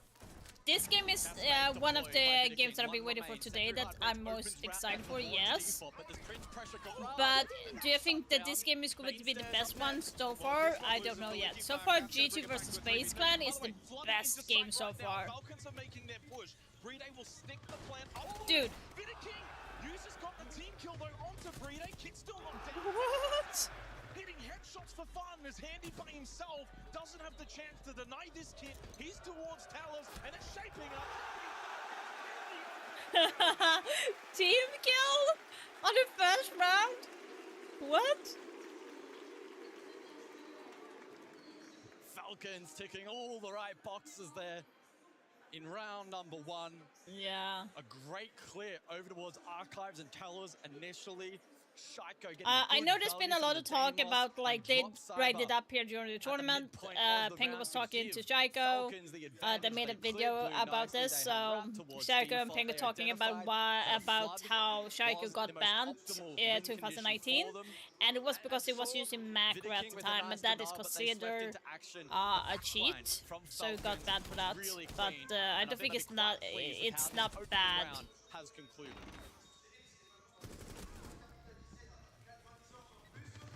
I thought that was such a solid play from Vidiking to just disrupt that plant from going down. But Falcons had the numbers, they had the prio positions. So from basement to top floor, no repeat for FaZe. Instead of opting to go for lockers and CCTV again, we head to CEO Executive for the second round. Top floor is going to be rather challenging for defense in this first half. At least that's the expectation. Mira is banned out. The Capital selected by Bride is available. And so this should facilitate and allow for more direct hits from attack, more repulse-centric play focused in on CEO itself, on that aid objective, as opposed to, needing to manufacture players over towards Lobby, Banana, Kanto, etc. Now they have the tools to do that as well. And so that's going to enclose this defense, and there should be a lot of perceived pressure. So yeah, Soul's playing on Kanto in the elevator there. Now Shaiko on Flores to clear out. Falcons a couple of backup options if required. Now that's going to be interesting. Up with the ex-Kairos. Oh, Handy. Well, he finds a Nitro Salve. That was front desk over towards Solitaire. That's not good. Opening kill goes the way of FaZe. We've spoken about this, guys. They don't get that often. 15th ranked at SI out of 20 teams. That's on the very low end for such a high-quality team. And they have an 80% round conversion rate. Without solid top, this seems now a little bit more difficult for Falcons. Oh, almost there for Leaky Fack as he watched Cyber run into Janitor. Bride getting kill on the Cyber. Cyber die first time again. Yeah, very repel heavy still for Falcons. Yeah. Bride still has quite a bit of utility at his disposal on the Capital, so they may still think about shaping up for a CEO window plant. That being said, strong positions held defensively from FaZe. Vidaking as well, be able to sweep around. Yeah, I feel like they can't go in a plant just yet, in my opinion, but blocks off towards front desk. Leaky Fack is in. Gasbabe actually thrown into airlock, so that's not going to connect. A misthrow from Vidaking. Leaky Fack has snuck in behind the bomb chassis really early into the round. And honestly, FaZe might not be aware of this at all. Leaky Fack goes wandering. No! Oh, Handy though! Headshot from front desk. Yeah, if they went for the plant earlier, and with like, on the repel, and yeah. just lost Psycho. FaZe looks solid in Bride should have jumped in and planted instead of Leaky Fack. I don't understand why Leaky Fack went in. The opposing side over towards lobby. He'll go upside down and does climb greeted by Handy. Handy, 3 big kills. Bride still alive. 30 seconds in the 1v2. And he's going for the repel in towards top square. Handy's moved over to airlock. KDS by himself on the other side of Janitor. Bride will get the 1v1 against Handy. With 15 seconds left, he needs to make his move. Needs to push in. 4K. Yeah, Bride should have jumped in from the beginning. I don't understand why. The villains has struck. Really good response there from FaZe. Understand. Again, top floor without the mirror. We are anticipating it to be challenging. We saw the groundwork laid down by Falcons, range hard Technical breach issue over again. Kanto. We saw Roteros flying all over the place from Shaiko. The castle barricades were dealt with by the attack. And even in that final portion, we saw Bride get a bit of a foothold in sight, which FaZe weren't immediately aware of, or at least in an action. Bride had good repel position. He had utility that he could deploy. But FaZe just disrupted that push. Really good work from Handy. Some really sharp shots landed from the rest of the FaZe roster. And that's the line now, one piece. Some really solid shooting on display. And it's really good. Handy. One of the He is so best good, as we Handy. head, I think into a technical pause. A couple of teammates for FaZe did unfortunately leave the lobby, but slowly 2 have made their way back in. 1 we still wait for. 1-1, perfect start really after 2 rounds. A glimpse of Falcons and a glimpse so of close to FaZe, getting both at my their best. And funnily enough, in the 2 rounds, guys, it's kind of to script as to what we expected win conditions to be for both Getting teams. my in the opening round, Shaiko finds the entry, he gets a couple of kills, and he has an impact. In the second round, it's FaZe's best player. It's Handy, one of the game's overall best players. As we head into the 3rd round, it is Staff, an open area, as we get back underway. Yeah, Handy, certainly the unsung hero for FaZe, probably doesn't get the same level of plaudits as some of the bigger, more popular names in the scene. He is currently top rated for FaZe at the event. He's 15th overall for all players at SI 26, a 108 EPS, and the amount of big impact moments that he has had and could continue to have throughout the rest of this tournament may well be a difference maker. As we jump in, prep phase round 3, open area selected by FaZe. Staff and open area sits at a 53% defensive win rate. Throughout 6 Invitational 26, so slightly favoring the defense. By the way, Ada, do you know the new operator that is coming for in the pool for attackers? It means we should be set for the new for season. this final to have a lot of fun, especially for both of these. Do you two know teams which being character is such going to strong be coming? attackers.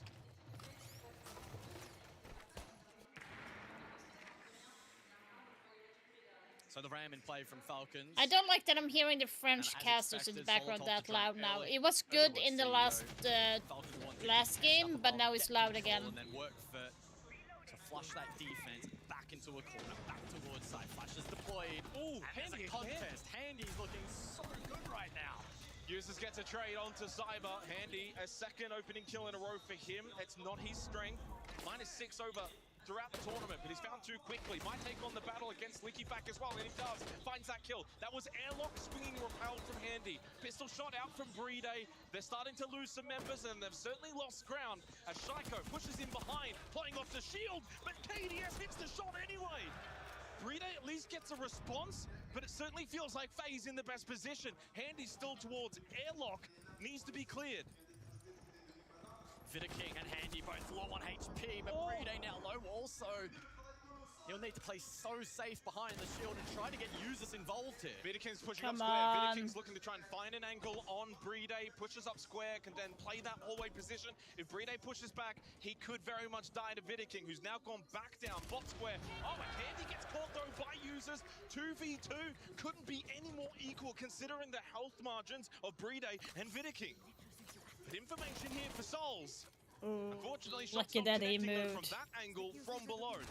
60 seconds left.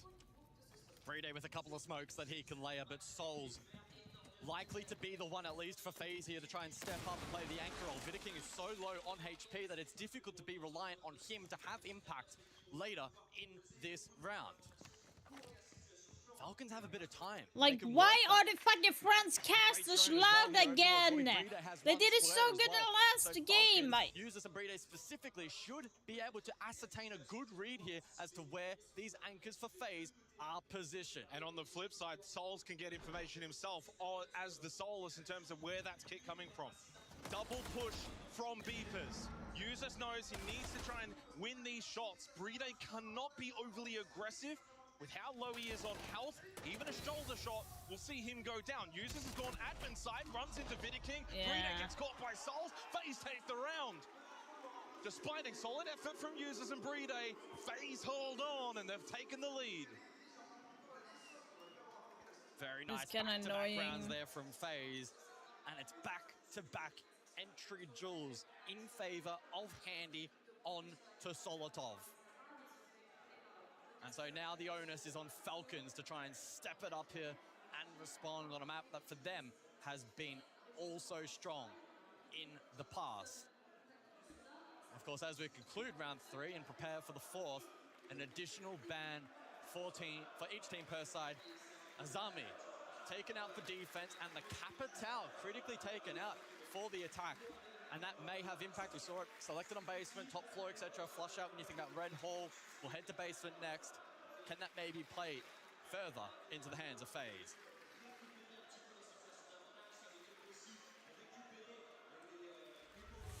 So we look back at the highlights from the previous round. Handy again just having such an influence to begin on Bank. He has begun this match 6-2. 2-0. I don't know why he decided to jump in there. EPS. FaZe responding after losing the opening round, of which was on basement, and now where we return to. 10 seconds to go. A change in lineup for FaZe on the defense. They're not reinforcing that side, so but they actually might be a new thing. Even once in the first 3 rounds.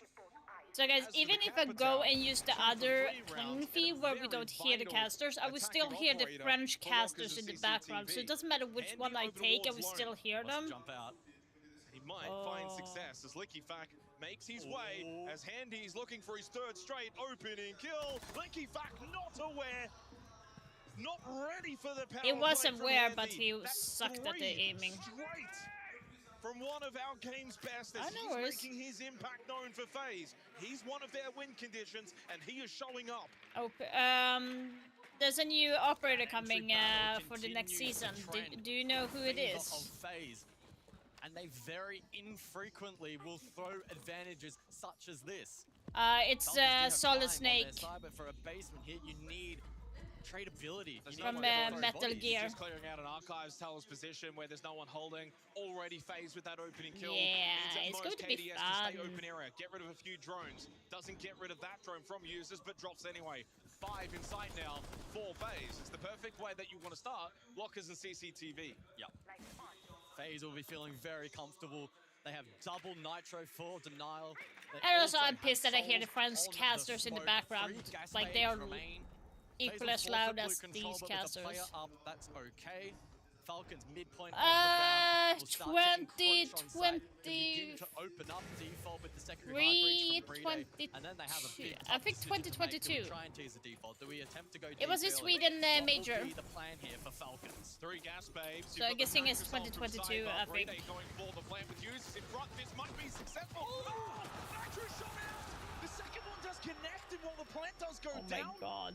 Falcons have lost too many members now, surely, for this post-plant retake. Solotov has got to connect with this DMR. Shaiko, open area. He will need to cut off this flank. 3 pushing his way. Can Shaiko make this his moment? He spots one. Headshot. Didn't spot the left, though. There's a chance that Handy had caught him off guard. Cyber getting on for the kit. They combine together. FaZe are going to make it 3 straight here on Bank. Hi, Stalker. How you doing? And they're 3-1 down. Beautiful from FaZe. Sure, you can maybe make the argument that letting the plant go down was a mistake. They didn't layer the utility early enough in that round.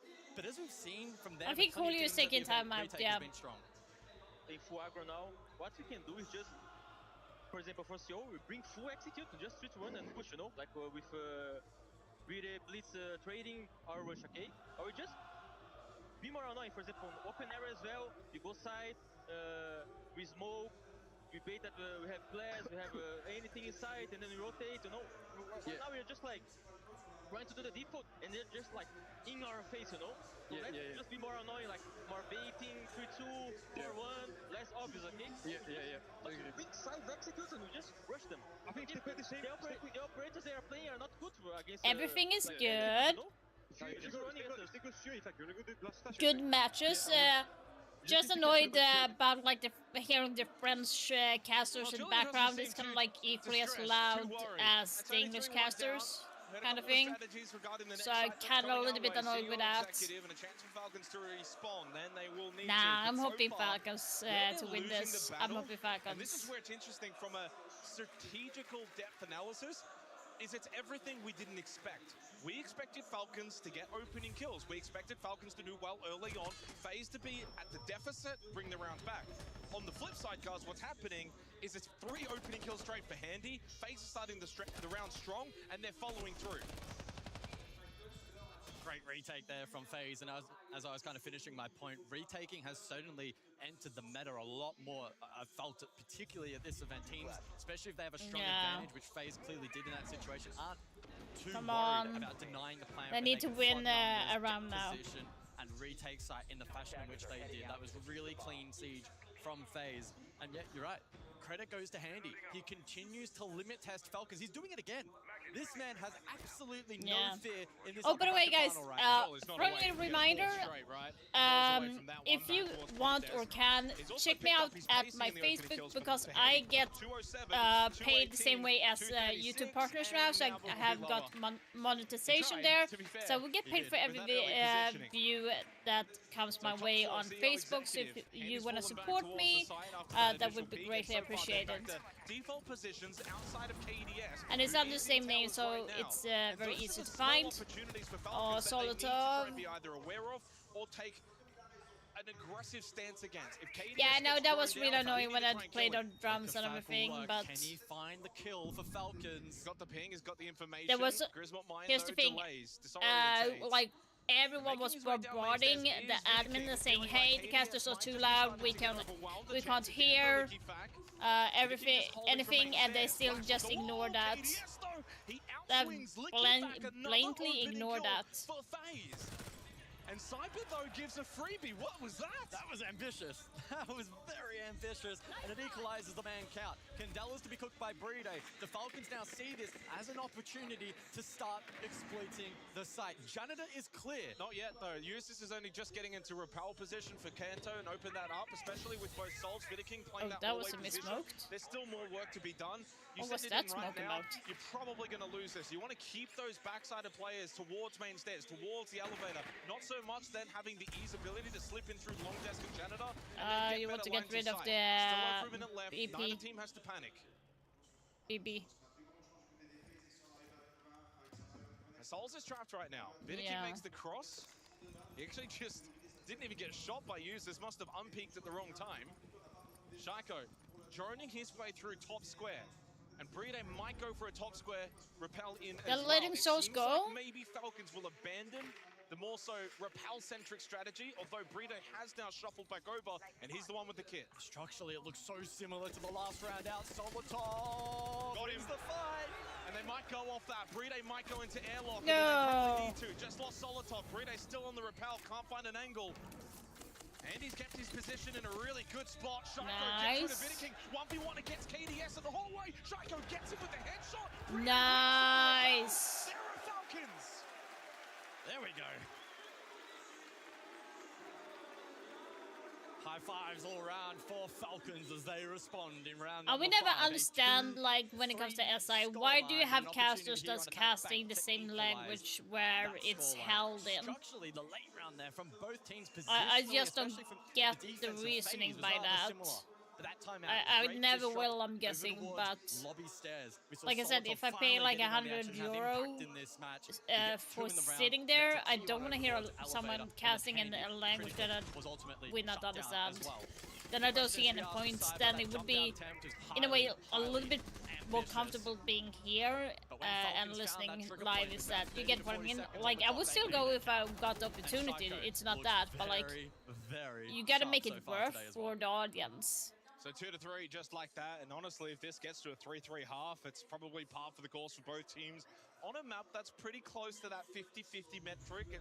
I would probably put on headphones I put on so I would listen through the live scene instead. Split hairs. For all intents and purposes, To hear 3-3 English. half sounds about right. Starford open area is where we go for the final round of this opening half. 4 rounds straight that FaZe have gotten the opening kill. 2 onto Lickifak and 2 onto Solotov. If Falcons flip that, they'll be in a position they haven't been in since the opening round, of which they converted. 8-3 start for Handy, but interestingly enough, it's only Vidiking that also finds himself as the only other one positive for FaZe. Cyber 1-4, Souls 1-3, KDS 3-4. It's all on Handy to perform right now for FaZe.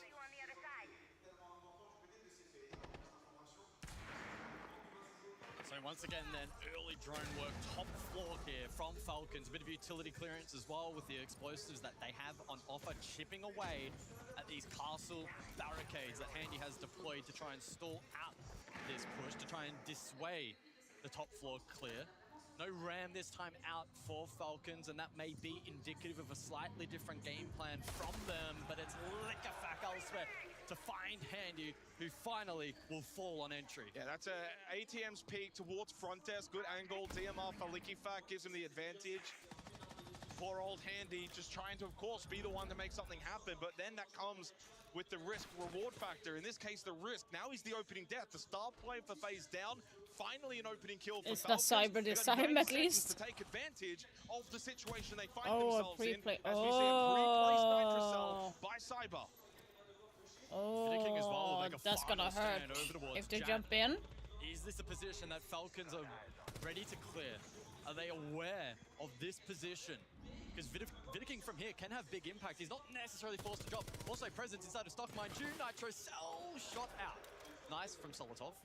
And there's the drop. Vidiking also did get caught in the meantime. KDS is in a position as has to drop. Lickifak was pushing top main stairs. He couldn't even opt to take the battle with Solotov, even if he wanted to. Forced into the drop. Good positioning by Falcons. They've got the 2-player advantage now. Cyber's position also, well, was about to be known. Over towards bot main. He could push up blue stairs. Shaiko just sits prone towards top square. Keeps that position on the lock and key for Falcons. That leaves then poor old KDS and Souls as the only 2 on site for FaZe. And Souls has been obliterated. KDS the only one on site. Cyber can push out a blue. Should have gotten that kill. He does. Converts. Finally makes amends. But up close towards Beepers. Nice. Come on. 2 in a row for Falcons. And we Come are on, Falcons. tied at the end of the opening half. Better signs from Falcons. Okay, now to FaZe is conclude taking the the timeout. half. That's the kind of Falcons that we expected to see No, more it's the of ban phase. here Sorry, it's the on banning base. phase. But they've given themselves They changed a their sides strong right now. foundation, a 3-3 half as they now prepare for defense.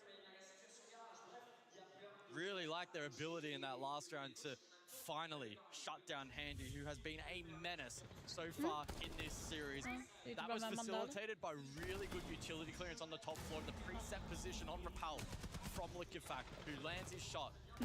Flood elsewhere was really, really clean. Falcons playing as one in that final attack. So all tied at the half. It's been a roller coaster of a first half. Falcons came out of the gates, got the crowd on their feet, then 3 straight to FaZe, before FaZe gave up 2 rounds straight to Falcons, leaving us tied right where we began at the start of this upper bracket final. Falcons now go defense. The bands Monty, Grim, Mira, and Kaid, as Lockers and CCTV will be the site choice to begin the second half.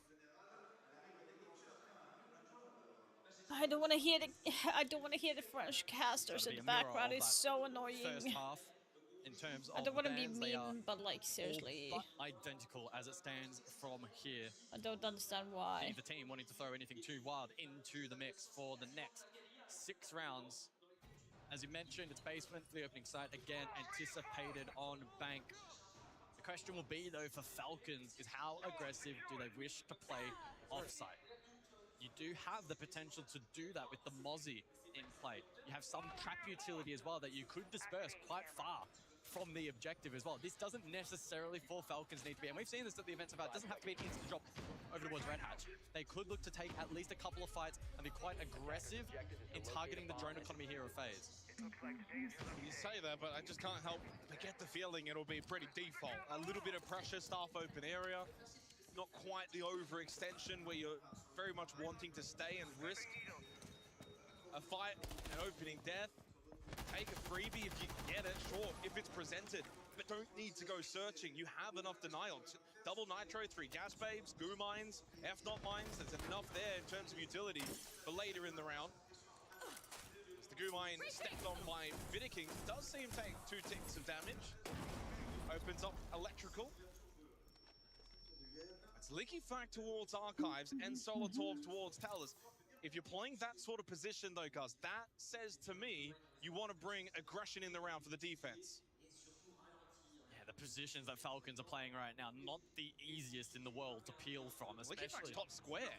Like, this is so aggressive. Yeah. This is a long way away from sight. Will it work though? For Falcons, early fight from Solotov, both players survive. There is no one outside Terrace pushing into square, so despite Liquefact's position, no one coming his way. Souls towards first floor elevator, has the kit, but he does opt for the drop. You can see the blue outline. That's users sitting below, free kill for users. That's kit down, bottom elevator, second as well from users. They went for a drop, double drop pinch from Vault and Elevator. Users, though, so well placed. Amazing reaction. Solotov wins his battle against Andy. This is going to be a case of Trey again later phase as Falcons are making a mockery of this attack. So well played. Flawless from Falcons. They retake the lead for the first time since the opening round. Well, we saw the game plan there from FaZe. They wanted to avoid the roam at all costs. Was there maybe, though, a lack of intel actually down towards the objective? It didn't seem like they were fully aware exactly what they were pushing into. Their timing wasn't awful. Users, though, was able to deny and hit a really key double in that round. Here is a highlight of that. Bang, the first. That was a little bit stupid just maybe a little to bit do out of that. sync, but really difficult to fold him. Sharp shots across the board. He showed some love to my I guess the wifey. crowd ramped up as well, doesn't it? 3 rounds straight for Falcons.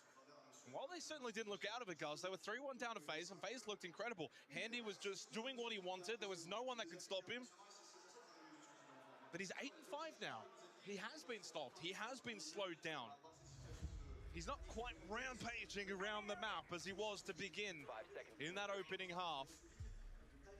Suddenly looking a little bit more human. Needing others on FaZe to stand up as Falcons have refound their mojo. And it's an even spread. 6 for Shaiko, Liquefact, and Users. 5 for Solotov. Burrito's got 4 of his own. Everyone in the team is doing their on rolls. It's really good to see. Get through this opening map. Their map pick of Bank. And that was really the storyline for FaZe heading into this matchup. Their highest rated player at the event overall. Like, we expected to see really strong team play from FaZe, and we've seen glimpses of it, but Falcons have brought it to a next level so far. As we head to top I'm 4, sorry, I'm getting annoyed again by the casters. I'm hearing the casters so loudly where it's kind of hard to focus on what the caster is saying. It's literally stupid. To facilitate a plant CEO. Now that's the typical game plan, but we're in an upper bracket.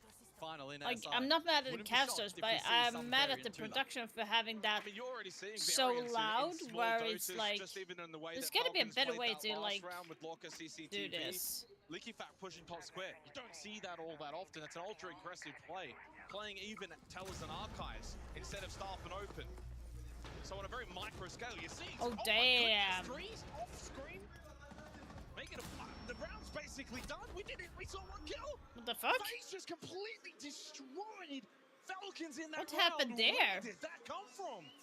A solid 3-2-1 go hit into the map has seen this all tied up 4-4 in the blink of an eye. Damn. Very unusual that you will see a trigger point in a round so early, like we did there from FaZe. They established good information and they were able to action it so quickly, not giving Falcons any opportunity to respond. Didn't allow them to play around some of the wing cons that they did have available. Strong repel from James. I mean, it was just ultra aggression from FaZe. Ascend up Banana, repel down Skylight. Didn't give up an opportunity, like I mentioned, for Falcons to be able to respond, lay a utility, find trades. Handy again, though, isn't it? Yeah. He gets the opening pick. He got a second follow-up as well. But it's also the fact that they're playing off him.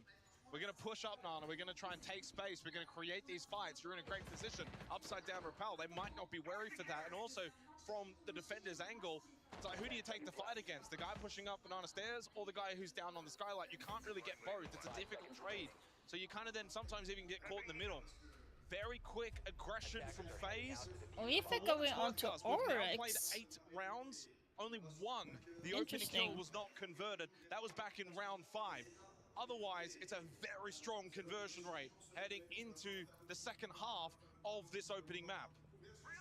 These opening kills are mattering. Yeah. Open area for round 9. Handy, given the license on the Nook. He's playing outstanding right now. You've just got to give him his flowers. He's been a difference maker. Absolutely. He doesn't perform like this. FaZe are probably down 6, I don't know, 6-2 or something. Like, it's that much of an impact. Nitro's a decent effort through the floorboard, but it doesn't hit KDS. He survives. Yeah, I think it was a little bit too obvious. And so FaZe will be rather eager to contest this upstairs extension from the defense, facilitated by users primarily on the castle and those in support, like Solotov, for instance. Oh, below with Nitro. Oh, no. Oh, he's making such a big statement. The trade from users, it's there, sure. But Handy again does his job, gets rid of a roaming Solotov on the Mozzie. 11-6 now for FaZe, a superstar. But fortunately with users getting that trade, it does limit his damage. Now, no longer being able to lurk on that Nook. FaZe lose a lot of aggression from here for the rest of their attack in this round. Oh, look at back. Where's he going? That was not the play. Caught by Cyber, and FaZe now with the advantage. And they have a lot of time. They have a decent pocket of util. Falcons find them very quickly. They're losing the round right now, Falcons. Users also getting tagged up. A combination of KDS and Vidiking. Users, I don't know if staying around here is the right option. He keeps peppering, wanting to take this battle against Cyber. They lose Shaiko, unable to make an impact. Users, well, you kept on trying, sure, but you were low health, and FaZe have been able to take the lead once again here on Bank. The boos do nothing against these Titans. 5-4 up for FaZe on Falcons map pick. Another great round from FaZe.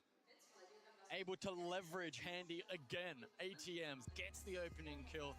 It threw that defense into disarray. Liquifat gets caught. Users get stranded mainstairs. He can't get anywhere close to the objective to be impactful. He gets pinched. So that's 3 key moments in the round, heavily tilted towards FaZe. Now, can Falcons dig deep here?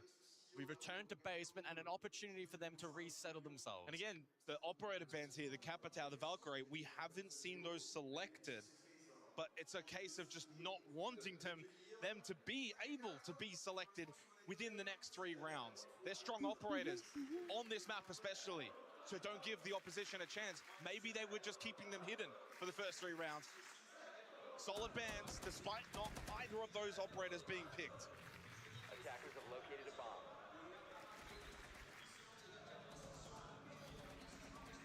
So you look at the lineup here then from Falcons, and in contrast to last time, where they played very roam heavy, offside, trap util, etc., etc. This is bunker. They've gone complete opposite. They've got the Echo for info and Plantanar. They've got Bride. He can play a deep pocket and look to use his Shamika over towards default. You have Solotov as well, which will be aiding in the drop and can disrupt with his Zoto canisters, of course with Nitro and Classic. We have Smoke in play for Bank Basement, and you think about combining all of that utility together. It could be either layered one-dimensionally over towards default and suck up a lot of time from the attack, or it can be dispersed. It can be used for the back hit, maybe even Garage. So there's options available here for Falcons, and FaZe will really want to be quite quick in the early portion of this round. Handy's going to go Garage. Handy has to go Garage here on a Nook Lurk. Yeah. And so that's going to be a big factor in this round, because I don't know if anyone's going to be necessarily playing Garage for Falcons at this point. Usus is on the Echo. He's not going to be the one that wants to swing this, check this. Like, Handy can take a lot of space here. There's no one here defending this Garage Lurk on the Nook. Handy could push so deep. Usus has a camera, but has he spotted the Nook? Exactly. He has. I think. Or maybe, I would imagine he has. He should have. Yeah, Come on. He's absolutely spotted this. Handy's position is known. There's the drop down. They're going to try and get him pinched. Oh! Handy headshot to Solotov! That is a huge no kill. way. And the second! Make it 3, Handy! Why not? Just go for it, son! But Lickyfax shuts him down. Are you kidding me? What the fuck? Right to attempt that against Lickyfax. 2 down. Most importantly, now there's no echo. Well, Handy's dead, but at what cost for Falcons? Yeah, like the Echo is gone. Like, why is Echo taking that peek? Handy, and now the onus on the rest of FaZe to convert this advantage. Yeah, this is going to be That hard. they've found themselves in on a couple of occasions at this event so far, but typically do a really, really good job at converting. It's full basement for Falcons. They'll play side, but this is tough. There's so much time on the board here for FaZe to go for any style of push they like. They can go default, they can go drop, they can send someone gold, they could even lurk Garage. There's so many options available. As you're pointing out though, to me in person, there's also equally a lot of denial utility for Falcons. So this isn't 100% FaZe's round to lose. Falcons could bite back here, but they need to be super efficient in how they deploy this utility. They have to get maximum value from Lickyfax, from Bride, and then allow Shaiko to do the shooting. Okay, can Shaiko do said shooting? That's got to be his sole focus here. It's all Handy on one side. Falcons have been team orientated, sure, and that's great. But Shaiko falls to Cyber. He's now going negative here at the live stage in front of his crowd, in front of his people, leaves it now down to Bride and Lickyfax with 25 seconds. This seems shambolic now for Falcons, but Lickyfax gets another crucial kill trade. FaZe have just got the numbers, they've got everything, the site, the round, and soon to be, maybe the map. Not they good. did such a good job to convert that Not advantage. good. They did a phenomenal job up above to shut down Shaiko, and then the late pivot main to prevent any form of plant denial in the dying seconds as well. Beautiful to watch from FaZe, and they are now on map point here on Bank, and critically the selection of Falcons as we start thinking about Border, a map which we didn't even expect to see in this series. It feels like FaZe are in a really good spot right now. Very good spot indeed. Well, who's going to be the one to stand up for Falcons? 2 rounds needed straight. I feel like they are giving negative. FaZe the Solotov is 1 going versus 1 Those two players fights. have That's the been reason why highest Handy rated wins players for those fights, Falcons because you're literally throughout giving this him Invitational. the 1 versus 1 Shaiko had a peaks. +47 Like, they should have kill peaked together. differential, +12 opening kills, and 17 multi-kill rounds coming into today. But he's 6 with 7 deaths. A had to pause there. There's no world in which we can say those numbers combined ever again. 2 rounds straight for Falcons. Who's going to be the one to stand up? Right now it's Leaky Fact leading the way. But Handy's the one that you've got to shut down. He's just doing whatever he wants. Plays the hard breach ace. Here for the first of 2 match point rounds for FaZe. Yeah, double ranged hard breach in combination with Cyber on the Hibana for this round. And so there should be a lot of repel play here from FaZe in this round. They'll create long lines of sight, especially if and when they can disrupt the band of batteries over towards Kanto. They'll look to repel lobby, site itself, and try to cut off this Falcons defense. They can then lay a utility and try to catch a misstep. This info from Vidaking really helps in aiding this playstyle from FaZe. That's a great drone. That will feed really good info for the rest of this attack. Someone has to sit this cam and see this front desk player and whether or not they've got the ability to peek if they want to push up. Oh, what are you peeking? It's Leaking back down on 1 HP. He can't make the cross. We saw him try and place that Kiba barrier, but it wasn't enough. The angle was still there for Cyber.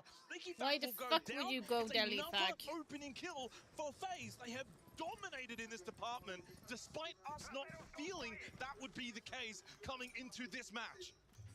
Now they look for the flush onto users. Here's a utility layering from FaZe to deal with the bandit batteries and to try and displace users who cannot return to maintain control of that Kanto wall. He is now trapped for the remainder of the round. But he's got help from Solitol. Still in a good position. So if they make their way up, FaZe are not aware of Solitol's grenade playing towards front desk, but they are aware. The nade does connect, they clear them both out, it's as simple as that. And with those 2 kills, it's suddenly down to Shaiko and Brede. Gets one, traded though, it's not been his map. Yeah. Four Falcons as a team, because FaZe got this one. champions have arrived in Paris as they take the opening map of this upper bracket final. Falcons map belongs to FaZe. Like I told you, they should not have gone. A performance from FaZe on Bank. Really clean work across the board. They have manipulated Falcons exactly how they wanted to. It's 14 kills for Handy, and it's back to the drawing board for Falcons in preparation for a border that should be very, very intriguing. FaZe have not won the map for border when they pick it, and they did. We go to the break with FaZe 1 map away from the 6th Invitational Grand Final.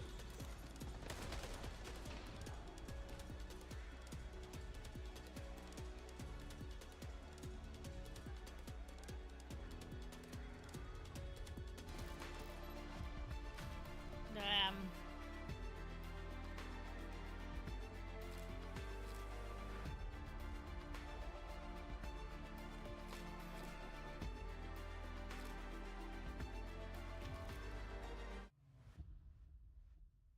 Nah.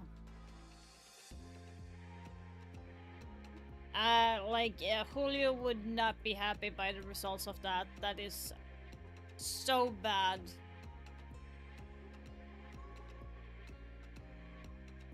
Now, if we talk about border, whew, I'm yawning a lot. Damn. So now, if we talk about border, like, border has. FaZe did play a border against wildcard like 2 days ago and won 7-5. It was not like a convincing win. And it was like, and it was the same when they played against G2. They lost against G2, 7-5. So it feels like border is like not a really map pick, to be honest. It's very confusing that they went back. Like border. Now, if you go Falcons, I went bank, position play. Nope.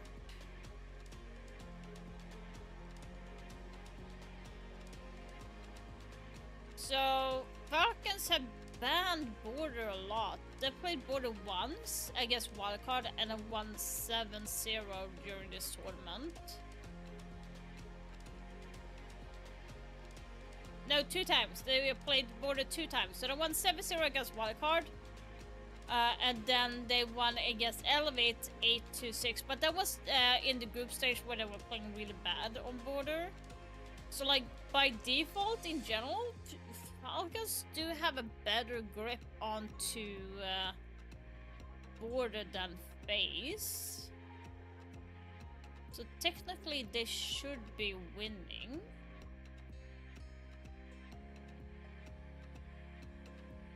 It will be interesting to see how that is going to be looking.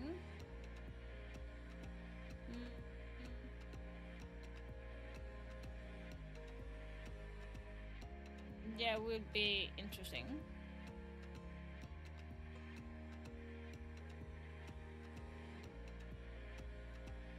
Very interesting indeed.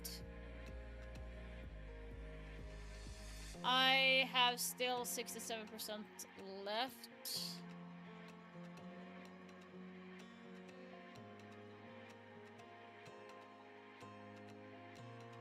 %. I'm almost done with the entire day.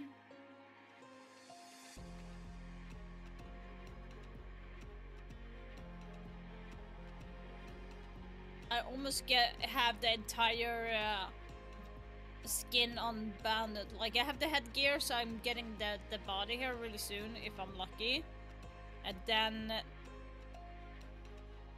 we have tomorrow and Sunday left to get the weapon skin and some charms. There's gonna be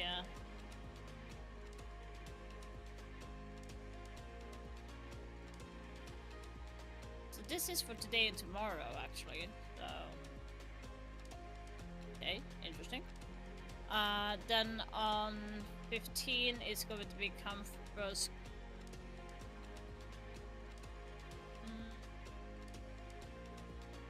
Did they change that?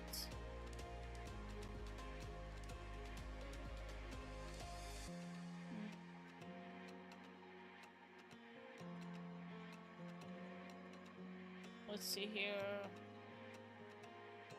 Please note that the drops are limited and will be available on first come, first served basis. So between the 13 to 15.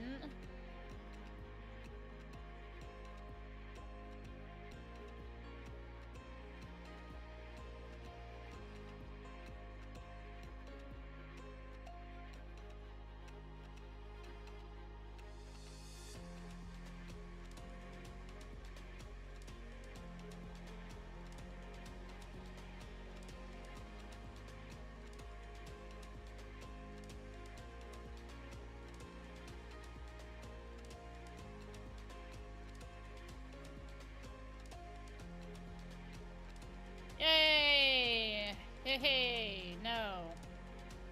I did not get the pack. I did not get the uniform yet.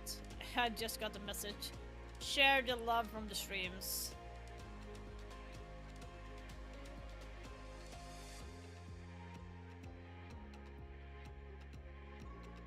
Ain't that a bitch?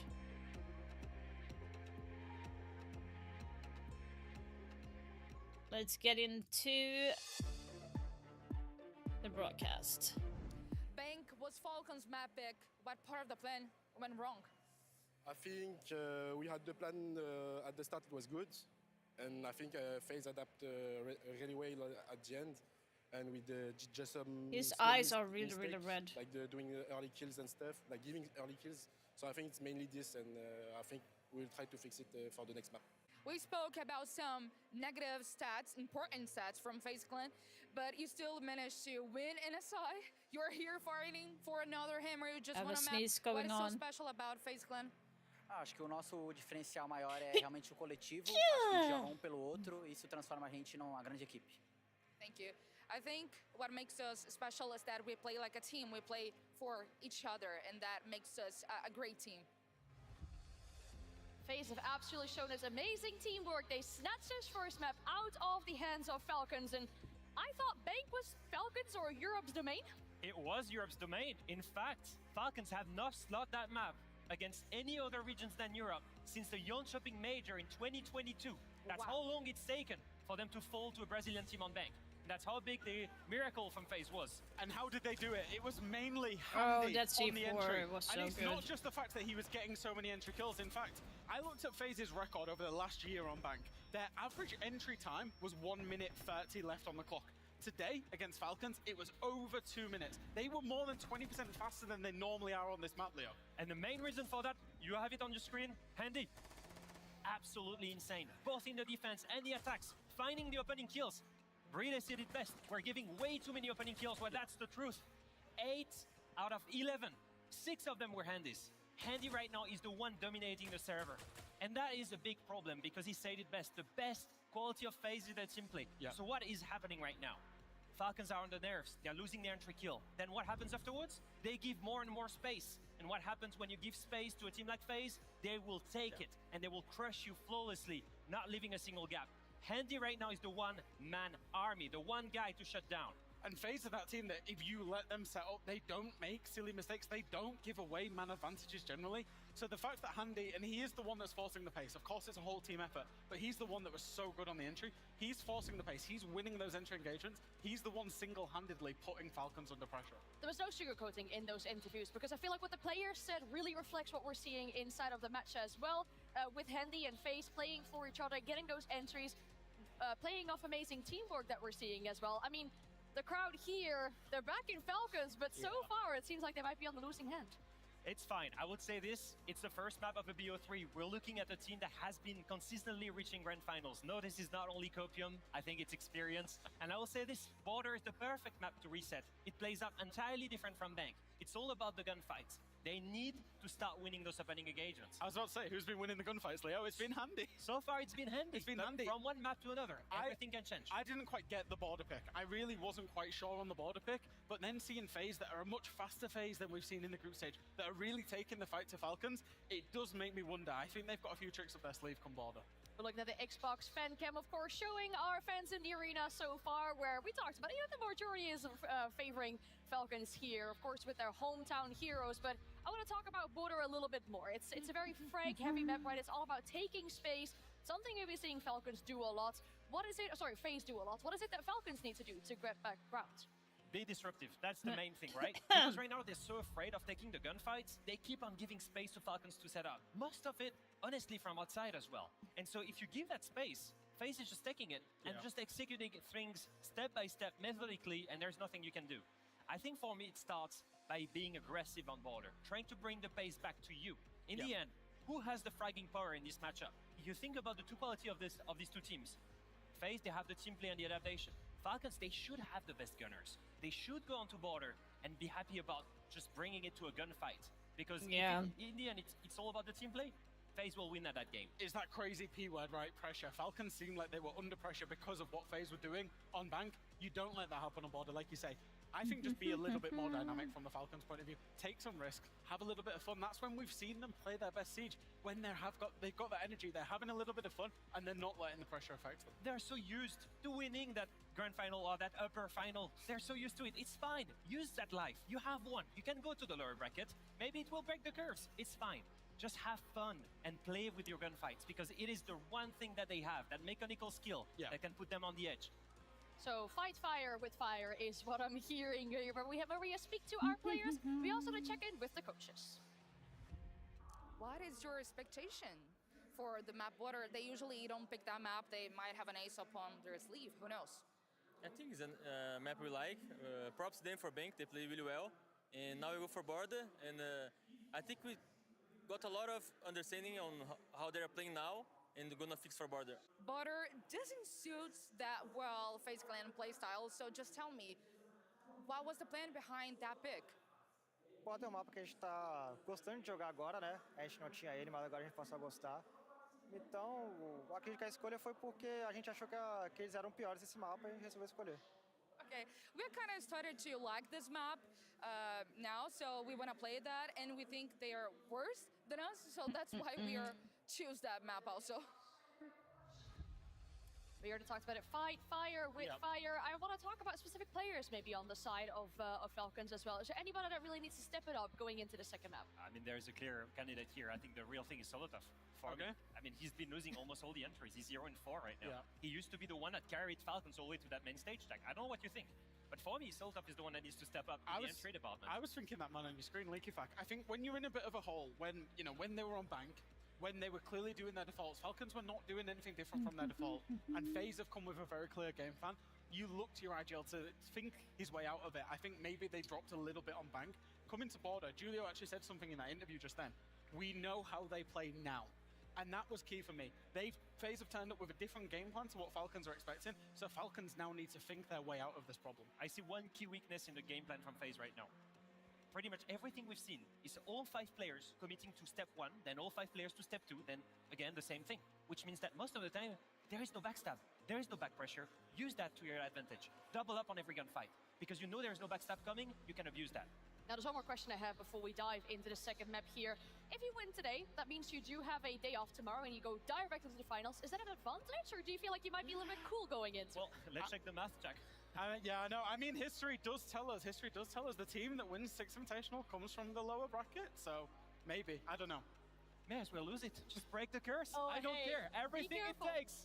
Be careful. FaZe is 1 map away from making it to the grand final. Or can Falcons? Yeah, but here's the thing. I want Falcons to win because I want the battle pass. They can't lose, okay? They can't lose.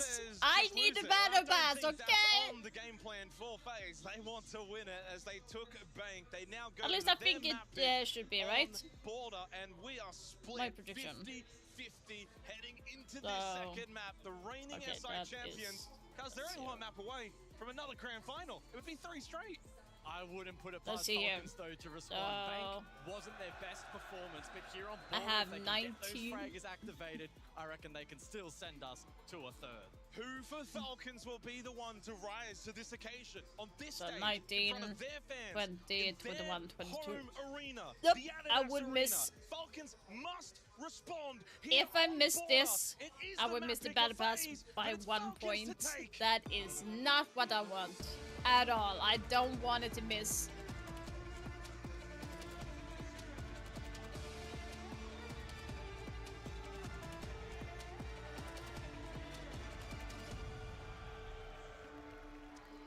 So we head into the second map of the upper bracket final, and it is now FaZe 1 map away from repeating yet another SI Grand Final appearance. As they did in Sao Paulo, as they did in Boston, now so close to doing the same here in Paris. Let's see these operator bands roll out then. First wave, Azami Deimos, followed up by the Smoke and the Grim. We saw quite a bit of Deimos gameplay back on bank. It's one of the favored tools from Shaiko. We also saw Cyber dabble in that as well. But Is it going to be an Asami ban again, and so given just how much maybe a Grim this ban? map has to offer. There's going to be a Monty and Asami The ban. desk was talking Did I miss about that? who are the ones to stand up for I missed the Falcons. banning, Looking yeah, from an guys. IGL perspective, maybe Solotov from an entry What did I ban? Asami, yeah, Smoke, Grim, Davis, yeah. So, Asami, Grim is like popular bands. Still remaining. This is his map, surely, a map like Border. But for FaZe, Handy, what if he stays at that level of form? At peak of his power on bank, if that returns on a map like Border, that's a huge positive for FaZe. But if he does cool off, who then can step up to take his place on this map? So Tamari Archives then the opening site choice here from FaZe, who have brought double Nitro, the Goyo as well. So they have a lot of toolage to counteract a plant over towards default position, over towards carpet in Archives. I like the addition of the mirror here as well. That may allow Handy and FaZe to gain more information, take more contact battles. We'll see where the mirror windows themselves are established, but they can be so powerful on Border, being such a compact map. You can get some really good vertical control with those windows. Oddly enough, he actually did place one outside Armory lockers. So that makes the balcony push a little bit trickier. But on the opposing side of the map currently, it's Brede on the Monty, looking to take ground over towards East Stairs. But Souls is lurking down below. Brede has drone information, by the way, from Shaiko. Means that he's able to push in top East Stairs a little bit more comfortably. Momentarily has been forced back. Air jab going out from Shaiko. Just to make sure that Vidikin can't go for a swing. The flash, well, that's unsuccessful. Not quite down bottom of East Stairs, which would have affected Souls, who sits down in that position. KDS over towards security. Use this getting in mirror windows, good. And so far, for FaZe, nothing out of the ordinary on this opening defense. Like, I would love if he got the Goyo canisters off as well. That would be a huge bonus for Falcons. Bringing aggression on the defense, but it's not over-aggression. Great Nitrocell gets Brede down to half health. Vulcan canister popped. So FaZe right now in their time management, in their map space management, they're doing everything right. And with the mirror window, it makes this push forward so challenging. FaZe dumping utility onto Falcons. But there's the response, the flash, and KDS forced back. Another flash as well, connects, full wipe for KDS. No follow-up though from Falcons. Why isn't there any follow-up to that? Why tossing two flashes and you're not doing anything? On the vigil. Solotov up close, Trado from Brede. Sorry, there was KDS. Brede needs to get involved and push into the site. There's under 50 Yeah, I like it. I remaining kind as of. Shaiko takes space inside security. Does he have a read onto KDS? That's the question. Brede's by himself. He's in Armory. He's in the side. KDS can't hit the shots, though, onto Shaiko. Again, Brede is just playing by himself up close against Handy. Shaiko's trapped. Can he fight himself out of this position? Oh, he can! Nice. Shot from Shaiko, but still low on health. What they need, though, is users to get involved, still outside of the map. 20 seconds. Handy misses an opportunity. Can they isolate the Monty? 15 seconds, flank from Souls. Staying prone, Shaiko low, caught, Souls wins that battle. Brede might have to get aggressive, gets hold, pistol, does it himself, down to Souls. Brede will have to plant, can Souls win the battle against users, getting like pinged, but no, doesn't. Thank God. I was like so nervous. Super high intensity in that opening round, but that is the expectation when you go to border. Intensity will be high in every single round. Nick, that Falcons were able to extract value from key players. Brede on the Monty, he stays alive, allows the push into sight, buys time for users, and don't forget Shaiko in that round either. Sure, you could credit him as being a little bit lucky in not dying over towards Banana Desk, but he made sure FaZe were punished for that error.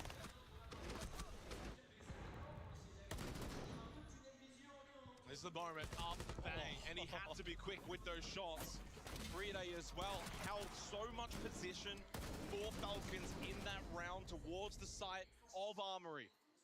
Didn't panic. He knew, yes, I'm low on health, but I'm still the Monty. Shield up, not much Andy can do. Opening round to Falcons, but that was the same case back on Bank. Ben Workshop. Yeah. And the clash in combination with the pulse as well. But we expected this from FaZe. Well, we didn't expect border, but now that we're here, the expectation is for them to maybe throw the rules of a classic border out the window a little bit and show us what they have prepared here, what pocket strats are available for them to dip into to try and find an advantage over Falcons. If there's a map where you can throw the rulebook out and have some fun, create the chaos, it's got to be border. Yeah.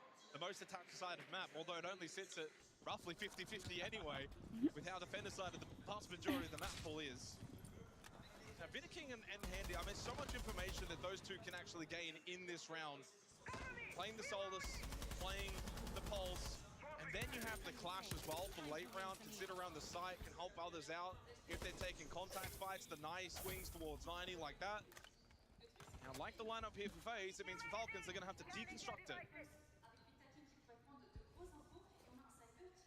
Cybergo is investigating, and he finds detention. I'm really annoyed. He doesn't want to hear kid in the background over the casters, to try and keep this FaZe defense honest here in round number 2.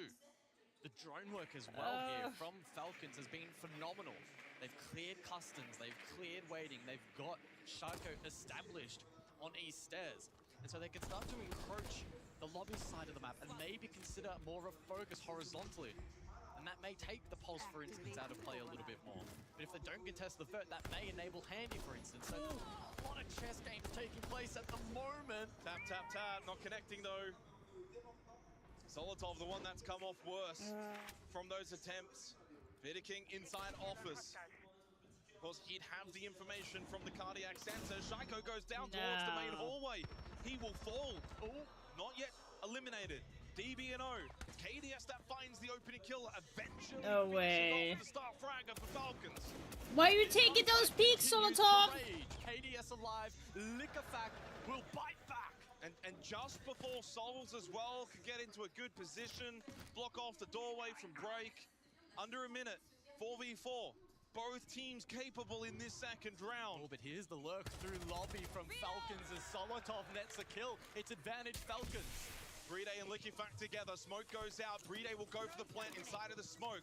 Throw the flash from Liquefact to deny anyone up close. Bride gets off. Handy saw it. And Salt goes down though. Handy does a good job of putting pressure onto Bride. They've still got Vidiking on the pulse, who does a little Nitrocell as well. Solotov knows he needs to win this battle. But Bride should be able to get the plant down despite getting taken very low. It's only Vidiking that's left alive. Oh my god.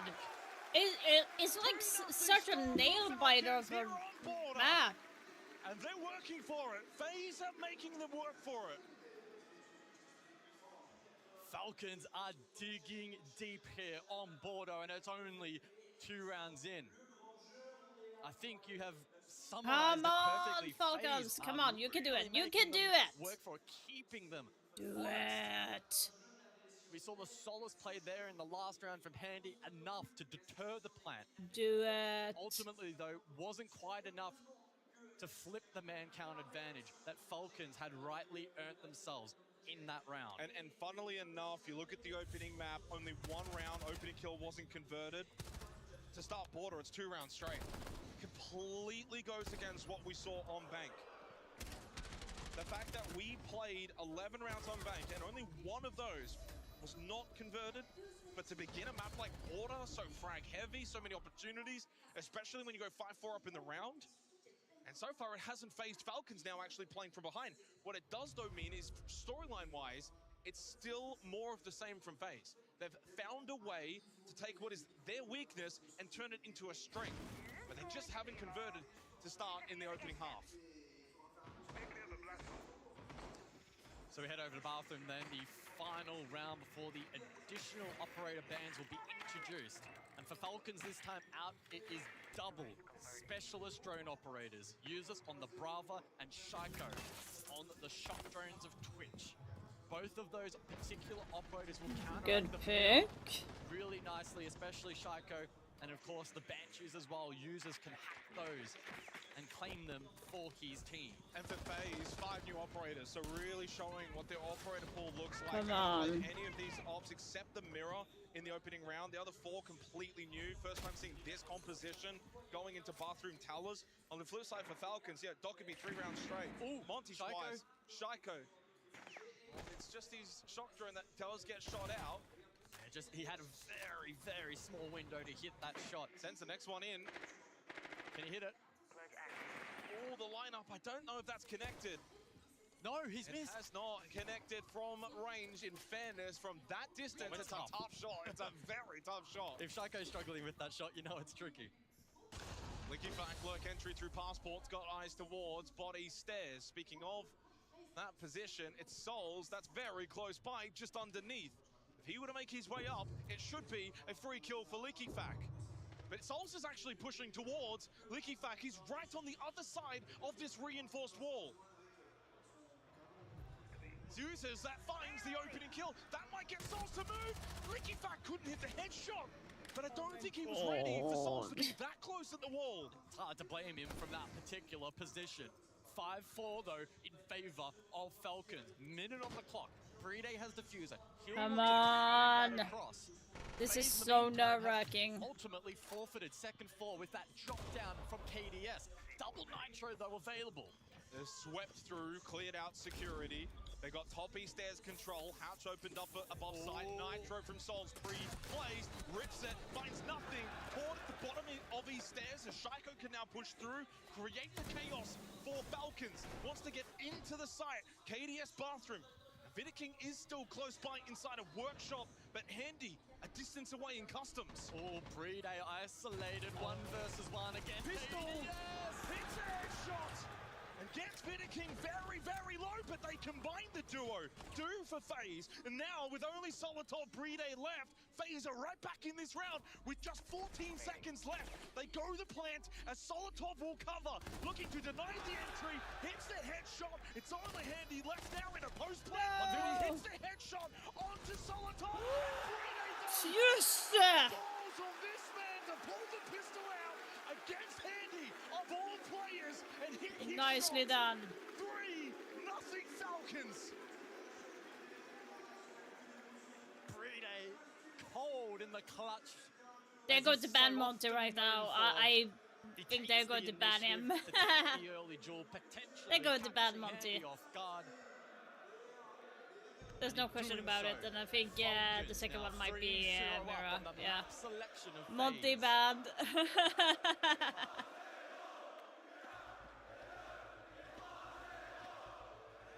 Quer usar Lash, só que eu preciso que o PC e o Acidal fiquem um pouco melhores, tá ligado? Not surprised. Pode pegar um Diesel também, cadê? Pra poder dificultar, que tipo, o auxílio dos caras é chegar de shield lá e conseguir avançar pela janela, tá ligado? Então, I'm not pega surprised alguma by coisa lá that. pra tu ficar dando trap na janela lá. Pô, pegar de nada, então. Certo, o bombo da Acidal é isso. No bombo do banheiro, cara, a nossa P foi boa. A gente vai fazer a pleitada da PC ali e tal, só que eu preciso que vocês se relembrem, tipo, dos conceitos. A gente não vai equivar Lash. Eu não posso fazer que tu saia do arsenal, então, tipo, quando o cara começar a girar PCs pra assim, você vai ter que entrar mureta, vai ter que se esconder ali e vai ter que jogar. Tá. Certo? Cara, o oficial ele pode repetir. O banheiro é isso que eu falei com o Red. É só a gente não vai guivando o arsenal. A gente precisa de And there's the mic cut for Rafael at the end of his tactical timeout. It's, well, not a lot of stress, not a lot of panic stations. FaZe, of course, have already got one map in the pocket. I cannot imagine that they'd be too worried at this point, guys. Yes, it's their map pick, but yet still it's a map that they've not really had the most experience on. So they've kind of just got to work their way through. It was a very winnable third round. The first 2 rounds they got opening kills. Yes, it's 3-0, but it hasn't really felt like that inside the server. Yeah, I would largely agree. I think for Falcons, it's about refinement now for the remainder of this half. They want to extract value from this defensive side of Border and at least give themselves a bit of confidence heading into attack. You need that, especially on Border when you're contesting map entry. So we'll see what they can produce here. 3 more opportunities. Start biting back against Falcons. Of course, additional bans now in play. So the mirror has been taken off the board, has been quite influential. Although Falcons, to their credit, did a good job rerouting their attacks. And the Monty as well, also out, which has been a key tool, especially for Brede, to again, reroute a lot of these attacks, gain information, scout ahead for Falcons. So I'm now intrigued on the Blackbeard, which is now switched off to, if that can produce similar results. For what it's worth as well, Falcons, of the teams remaining at 6 Invitational, they are the best at getting plants down. They did get 2 down on Bank, and they've gotten 2 down here on Border. FaZe, on the other hand, none. 0. No plants so far, and they're the second best team at it. So there's a bit of a discrepancy in that area as well. 3-0 Oh, they know there's a Solus. It just gives a bit of breathing room now for Falcons, especially on what is a very chaotic map. We've seen so much energy that has now been exerted in the opening few rounds. No more importantly than that previous one. The Denari. It is somewhat being tamed. He's performing well, 3-3, but not to his Bank levels. Yeah, Brede just going over to Blackbeard instead. So Logic Bomb rains out from I Falcons. I don't necessarily think it's a better Again, choice. trying to garner information on the fringe of the map, and Falcons not really giving them a whole lot. Oh, do it. Very patient lurk play. They're trying to isolate Cyber over towards Customs. Brede just getting pressured off though by Souls towards these stairs. Shaiko wants to try and obviously make his entry Can into you the building. take No one Cyber yet out in for already? Falcons, by the way, minute 20 on the clock. That's the concern here as the attacking team. Now, FaZe are meeting them head on, so it takes this utility. Flame bolts that have to go out. Flashes, try and clear these positions. Oh, what a shot. Headshot from Leaky Fack, and it deals with the Solus.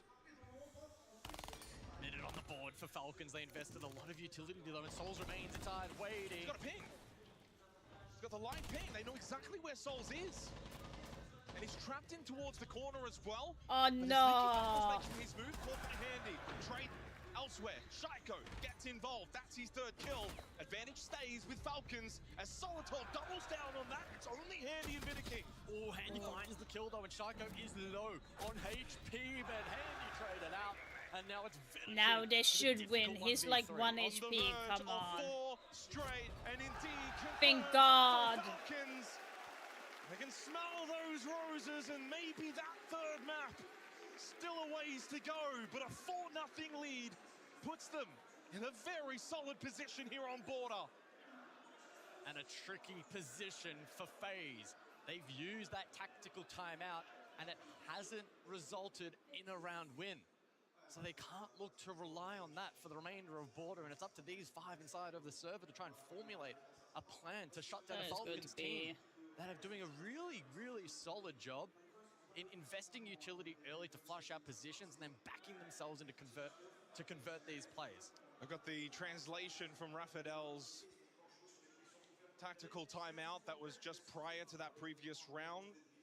He was talking about needing CCTV and Arsenal to be played a little bit better. Cyber said he's going to pick the Ella and also picking Legion for KDS to make it hard for them because they use Shield to move forward and around the map. Playing the Denari, using more traps at the windows, and then the bathroom bomb site. They need to remember the basics. They're not going to give up East. They're not going to give up Arsenal. And Workshop can be repeated the same place, same style. So that was the translation for the FaZe tactical timeout. Didn't work though, unfortunately. No, because Falcons are playing so damn well. I mean, even with the Monty taken out, we saw... Oh, Cyber. Oh, no. Solitov gets him. That's crazy. And that should be a free camera for Falcons as well. It's a third opening kill straight as well for Falcons. So they've flipped that metric now. It started with 2 straight to FaZe off the back of dominating in that area. Back on bank. 3-day. You can just feel like Falcons are starting to get really comfortable inside of the server. Nitrocell, KDS. It does land, but only a small amount of damage onto Shaiko. FaZe know, though, they cannot go into their shells on a site like Vent Workshop. They need to stay aggressive. Come on. Win this. Come on, win this. At the moment, trying to force aggressive playmaking and then catching the last map is Lair. That is a 50-50. It can go either way, but I do hope. Handy looks too aggressive, but doesn't find much. KDS, however, finds his mark. They can't lose Handy. He's the only one that's positive for FaZe. They've just lost Vidiking. Solitov cleans to KDS. Security is theirs. And with that top floor as well. Handy's low. Souls hasn't found a kill. It's falling apart for FaZe on border. Oh, why, users? Headshot onto users keeps it alive. Even if hope is low for FaZe, if Handy's up, even on 1 HP, there's still a chance for FaZe. Handy drops for plants and Souls has retreated over towards Office. This is very passive from FaZe. We'll see if it works. Lots of time for Falcons to try and break this down. Souls has got to find a way to have an impact. He has to find his first kill here on border. Back to Talers he goes. He can come across as Breeday's looking for the plant inside a vent. Can Handy find the angle? He did, but didn't convert, but also didn't get traded, but over left side. Souls finally off that donut. Should know where Breeday's trying to plant, but doesn't know where Solitov is. No, are you fucking joking? You're losing a 4v2? Souls must win this, or FaZe will be staring down the barrel of 5-0. Breeday playing close, he's not backing away. Down the shots, now Souls knows, but he runs outside. Breeday's out the map, and as that time starts to expire, more pressure on Souls. Has to make the decision. Long arm. Do you go the long arm, do you bait him out, or do you hunt him down? And with the clock where it is now, your decision be made! Souls has connected! Breeday is down! Are you fucking joking? You're losing a 4v2? Stop ego peeking! Why are you fucking ego peeking? Don't give FaZe the 1v1 situation. If Brady is planted, go and fucking cover him. Don't go for the fucking 1v1 situation. That's the reason why you lost the first map. You went for the ego peek. Stop doing that.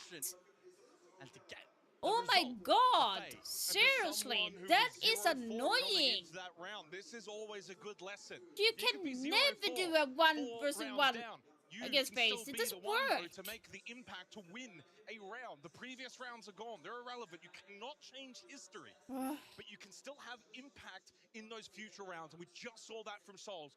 2 critical kills, no more important than in the 1v1 post plant. And again, Handy with impact. Still the only one that is going positive for FaZe. Now, it's so stupid. They're on the board. There's one. They need more. And to add further reference, Handy's now crossed over. Like, Julio needs to tell them later on. Do so across both teams. If he goes to a third map, he needs to say, like, stop ego peeking. Don't give FaZe the 1v1 situation in that situation. Literally, you go and cover the planter. You don't go and force for a fucking kill in that moment. I don't understand why he did that. Certainly has had decent moments, but certainly not the same level of intensity and consistency as we saw back on Bank. A testament to the teamwork. I mean, like, FaZe gave like a freebie onto Cyber and they still fucking lost that. Still though, one to go. One more opportunity for Falcons to either extend their lead or for FaZe to play catch up. We go up above. Archives for the final round of the half. And the Capitan Sorry for yelling, but that was... It was literally stupid. For a more direct approach, but could also be crowd control tooling over towards a break.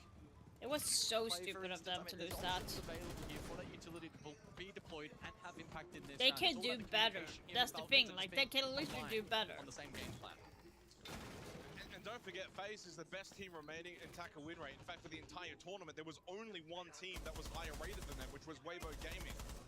So for FaZe going into attacking half, if it's a 4-2 scoreline, yeah, they're certainly not out of it. No. This is still a really important round for Falcons to get over the line, being one map down in the series. Yeah, like, they really need to not give FaZe the 1v1 situation. Go 2 versus 1. Or like 3 versus 1. Like, you need to push and isolate to get the kill. Has now looked to fortify his position. It was a phenomenal clutch from him back in the previous round, but he needs to step it up again here to try and contest this office entry from Falcons if it is to follow. They have the drone on KDS. As long as that's watched, they know his position. And LickyFac's pushing. Threw out the flash, wants to go in, take the battle. Up close. LickyFac lost it though, despite knowing exactly where KDS was. What the fuck are they doing? The drone, Solitol falls. What are they doing? Got themselves into a very winnable position and doubling down. I don't know. Like, they get like closes, and the villains make it 2 straight to close the half. I don't know what's happening. Lead for Falcons. As you mentioned, FaZe are one of, if not the best. I know FaZe is really, really good as a team. I'm not saying that they are bad by any means, but like, right now, they're in a pretty dominant position.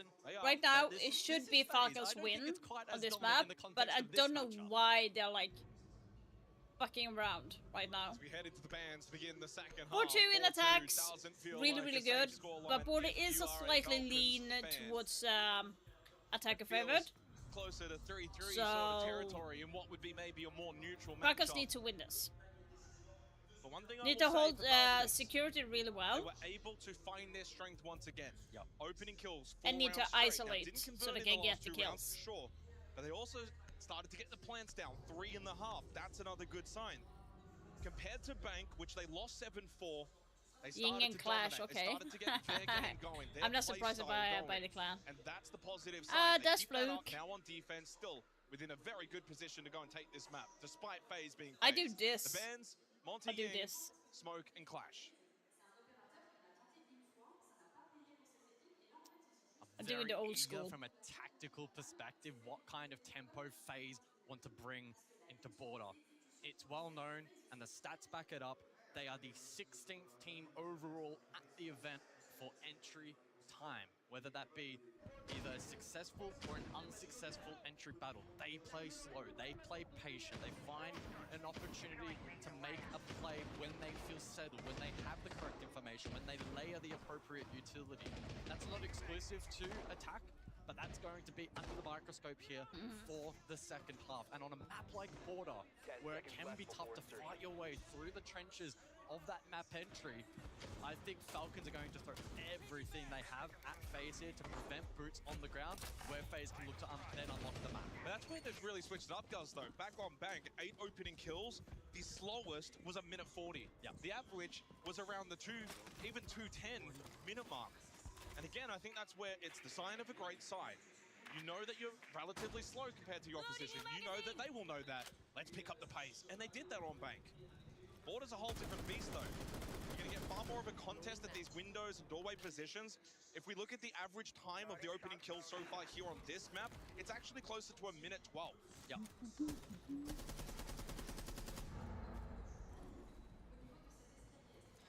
So we see the castle in play from Falcons in this particular round, deployed in the long haul. And so with that, Falcons are a little more willing to forfeit control over towards top east stairs, but they then have the utility in position to help on the break contest. Now, double shield glass here, Armory Archives can very much indicate they could go for the Archives door plant.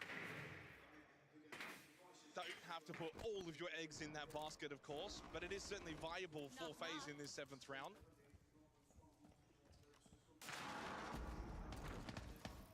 But the biggest detriment here for what would be a FaZe attack in that way, 3 Nitro cells. Like, there is enough counter pressure there from Falcons for a play like that from the attack of FaZe. They've got a very good lockdown defense in terms of their utility. Any kind of fast rush, even with smokes, there's plenty of Nitros that can find it, but Shaco caught towards 90. That was easy swing clear for Cyber. Really great utility layering. The Gon 6 effective for FaZe, and they catch Shaco off guard. Not going for an Archives hit, though, because that diffuser is towards break. Bitter King has made his way in, so they're going This for a is what sweep I'm across afraid here, of. FaZe.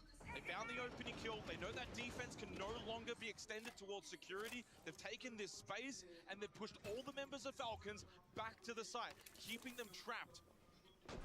What will be the finishing point, though, for this FaZe attack? They have a couple of options available. Could spearhead over towards Armory, can rotate Office as well. And Vidiking is teasing that at the moment. Uses to play the next big contact fight, but he dies. Solotov gets a trade at least onto KDS, keeps it back to a 1-player deficit if you are Falcons. On the defense, look at but that. Licky Fak on a flank, coming up these stairs to maybe save the day. 3-day falls, Licky Fak getting tagged up from Vidiking.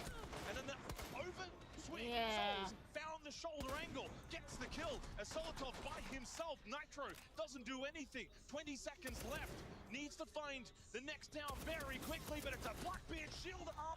He did get a kill onto Handy, but it didn't matter as FaZe will make it 3 straight. It's only now 4-3. My dream of a full Europe team in the finals is about to be squashed. Consecutive SI Grand Final. They Yeah, are this storming hurts home here on Border. a lot. The game plan there from Falcons was quite obvious. Let's deploy reinforcements. It break. hurts. Let's It deploy castle hurts. barricades along hallway. Let's force a slow, methodical clear from FaZe. But FaZe are the kind of team that really love that. They thrive in that.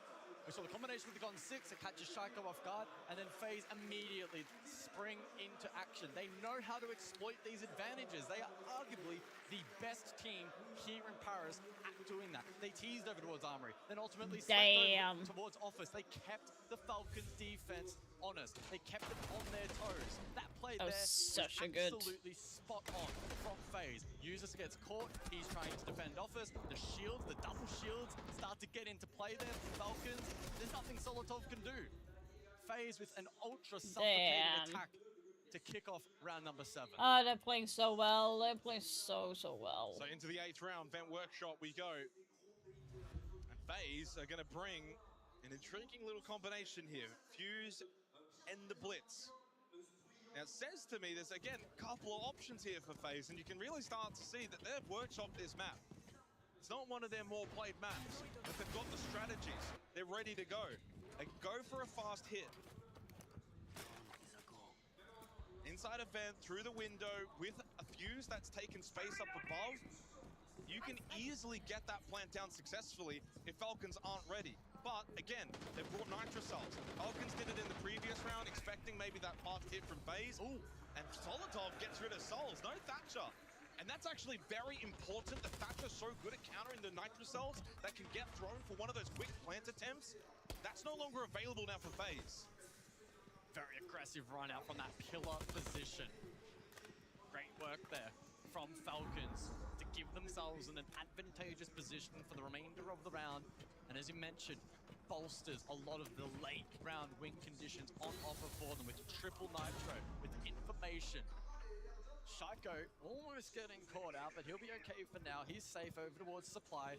FaZe He's safe for now. Massive rotate. Yeah, like, seriously?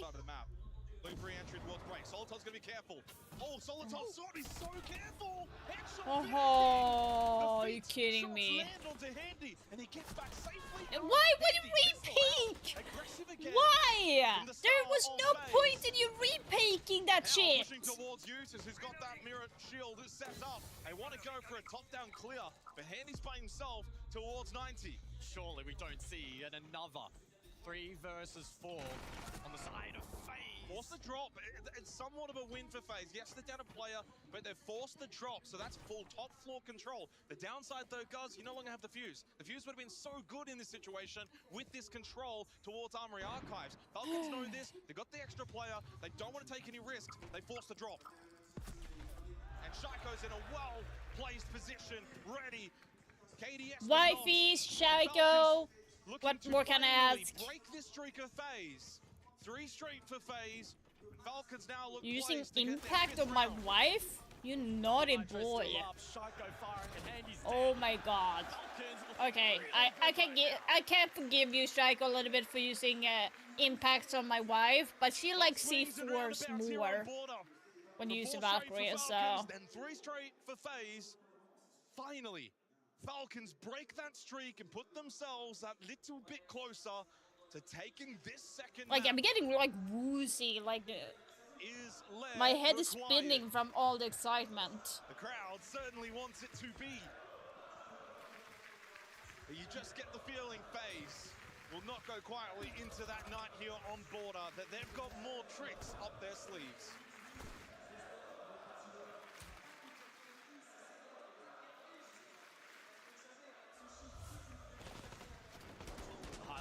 Previous round, Handy put his best foot forward, but there's only so much he could do. Shaiko poised and well positioned. FaZe having to pivot multiple times that round. Way better round from them. I don't like that Solotov is re-peeking something that he doesn't need to. He got the kill onto the Blackbeard.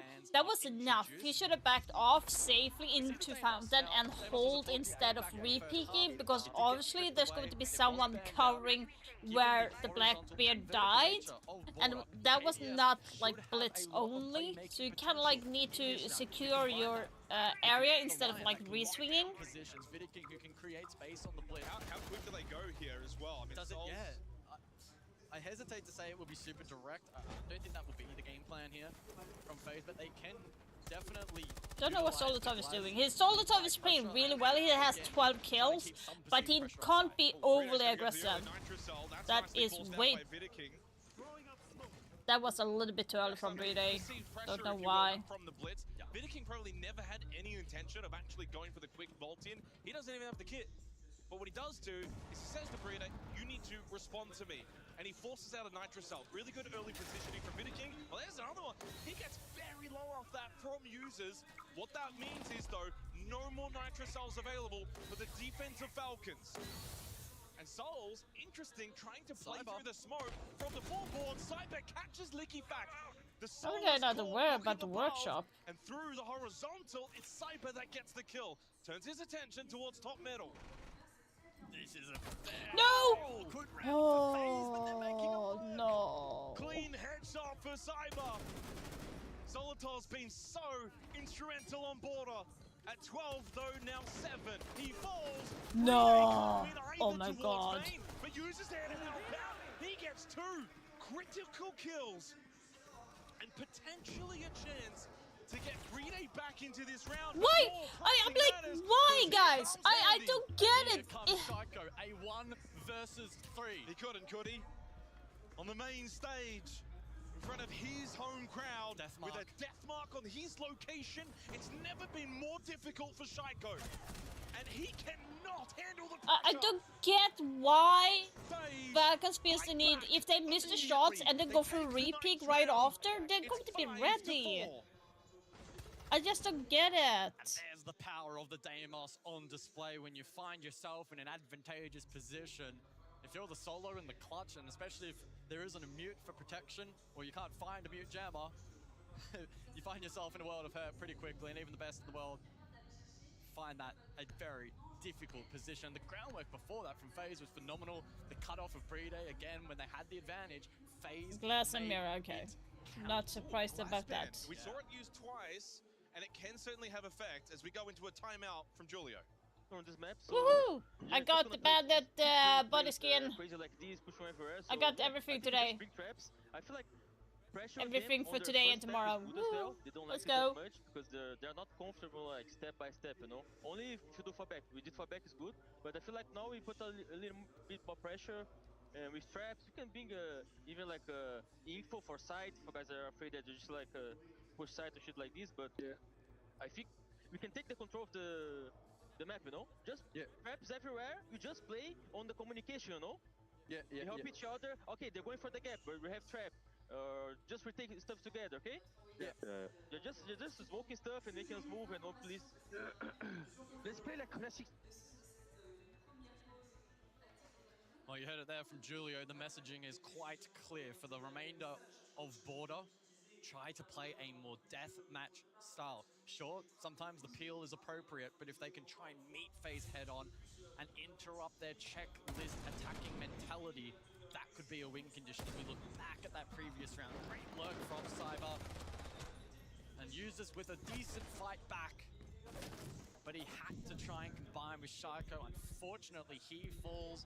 Doesn't give an opportunity with Vidiking low, maybe for a clutch. And again, with that Deimos still up, there is very little Shaiko could do. 5-4 the scoreline. Falcons retain the lead. I feel like they are re-picking too much. But Handy's the only one still positive right now for FaZe. 10-7. Cyber 7-8, Vidiking's 5-6, and KDS 5-7 obviously aren't playing poor by any means and have very decent games so far. But none of them are positive. It's still Handy that's putting in such a large emphasis. He's got a 78% cost. The only player no, uses Sunny. Uses. No. No. Maybe with the jump out archives. No. Handy is outside. I mean, if you can find an opening kill on the Handy, your win rate just skyrockets. Yeah, no. And playing the I told you no. Too, an important operator for FaZe like in this round. he what, though, the read from Handy was absolutely spot on. He actually almost got the kill. He's red hot this afternoon. Like, I know what Julio said, but playing it like a deathmatch, yeah, sure, but you should not die easily either. Well, how much influence can Liquifac have? He's playing the Vigil roam. Boss G in hand, over towards supply. He's on that first floor. He might not be the main factor in this round for Falcons, but he needs to have influence when he's playing a role such as that. The Lurk Roamer for Falcons at some point needs to be impactful. Meanwhile, it's a lurk over towards the stairs here for FaZe, so they're chipping away at territory, getting ground rather uncontested. They'll like this. This is the kind of position in which FaZe will typically thrive. At what point does Liquifac go for something like an E-stairs push? No, he makes his way up main stairs, so he goes away from the roam game, never mind back down. Liquifac not quite sure how he wants to play this, and now pushes through server. Emphasis on him because everyone else in the server is essentially playing kind of default Armory archives. Here he is from below. Can contest Vert. Might be able to take some attention away from this office-centric push that FaZe are posturing for at the moment. Cyber falls. Nice. But he doesn't have any exits. He can't go anywhere. Lower end information. 3 rounds straight, the opening kills Except for like 90, but you know what I mean. Advantage heading into the final minute. Shaiko tagged up towards the top metal stairs position. Souls is going to go towards top waiting, try and push through break, and Solotov needs to be aware of this. Over towards security. If he peeks this, Souls is in a great position. But it's Leaky Fact from below with the impact. Gets rid of the nice. He makes that impact from the Vigil. The peek towards security. Souls, is he ready for this? As Shaiko lands his shot, here come Falcons. Now, thank God. Map points, and they do so flawlessly. Let's go. Falcons have come to play here on Border. 6-4 map. Come on. Play. And I think to highlight one individual from Falcons that's done really well to bounce back from Bank, it was mentioned on the desk that he had a below standard performance on map 1. It's Solotov. 3-0 entry, 14-7 overall KD spread. He has been a big difference maker, facilitated of course by his team, but he's been capitalizing on those opportunities. And again, well, we kind of touched on it, the desk also reiterated on the point being that FaZe, the way they played on Bank, they took a lot of that attacking strength from Falcons and used it as their own, almost absorbing that ability. That's not actually been the case here on Border. If we go from round 3 to round number 10, there's only been 2 opening kills for FaZe. Falcons have got their game going. They're playing into their strengths, their win conditions, and hence now a big reason they find themselves 2 map point advantages up over FaZe as we start to turn our attention potentially to Lair. But the job's not done yet. Tech pause, by the way, as there was a mouse bug for users. He's currently out of the lobby. We wait for him to return.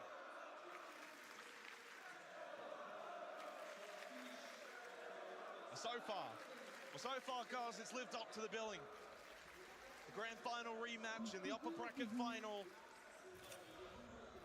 First punch went the way of FaZe. Falcons are punching back. And there's Tom J. Sherlock, shirtless. What a sight that is.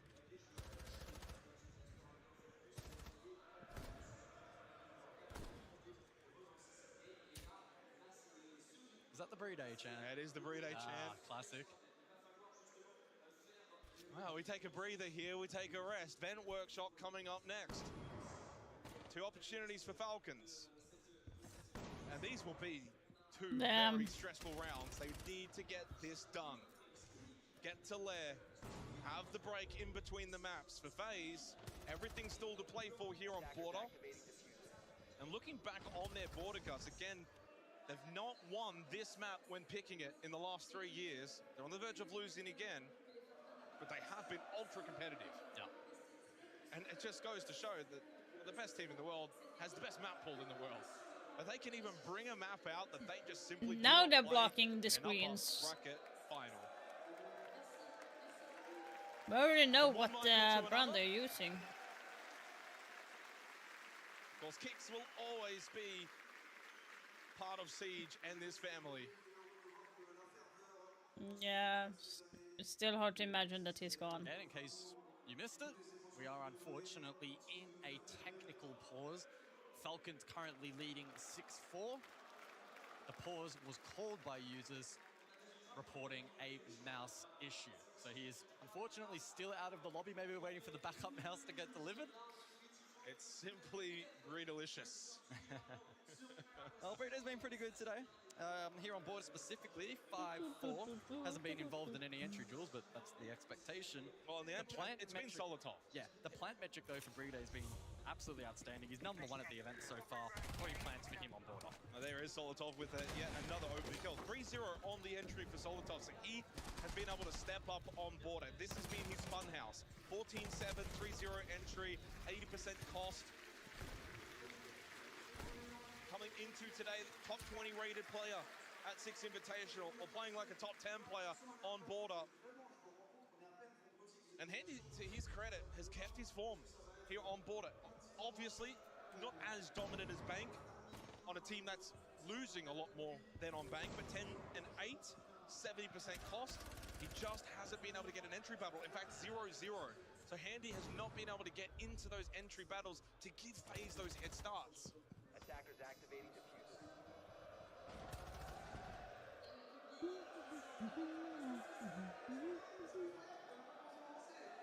I don't know what we're hearing in our ears, by the way, but we can hear like replay audio or something, like gunfights constantly during this tech pause, so just an FYI. Oh, there is the hammer. As the wave goes by. Yep. FaZe eager to go back to back. Falcons still looking to snatch it for the very first time. The winner of this match, they get one step closer. Well, that's going to be the storyline, isn't it, guys? Because it was spoken again on the desk. We heard from Jarek and Alfama where, do you want to win the upper bracket final? Ever since any kind of advantage was taken away from being the upper bracket final winner, it's all been lower bracket. But is that a curse? Is it a coincidence? At some point that has to change, surely. Could it be here in Paris as we are back underway? 2 map points for Falcons. We head to first floor, vent, workshop. It's time to lock in, says Lickifak. Let's jump in then. Will this come on, Falcons! Come on, come on, come on, come on! Falcons head us over to workshop for round number 11. And the lineup is very, very intriguing. Brede will bring the mute, likely in anticipation for the Deimos. That may even be enough to deter FaZe from bringing it in this round, as they will look to pivot this attack significantly. They bring the Brava, that of course to counter users and Liquify.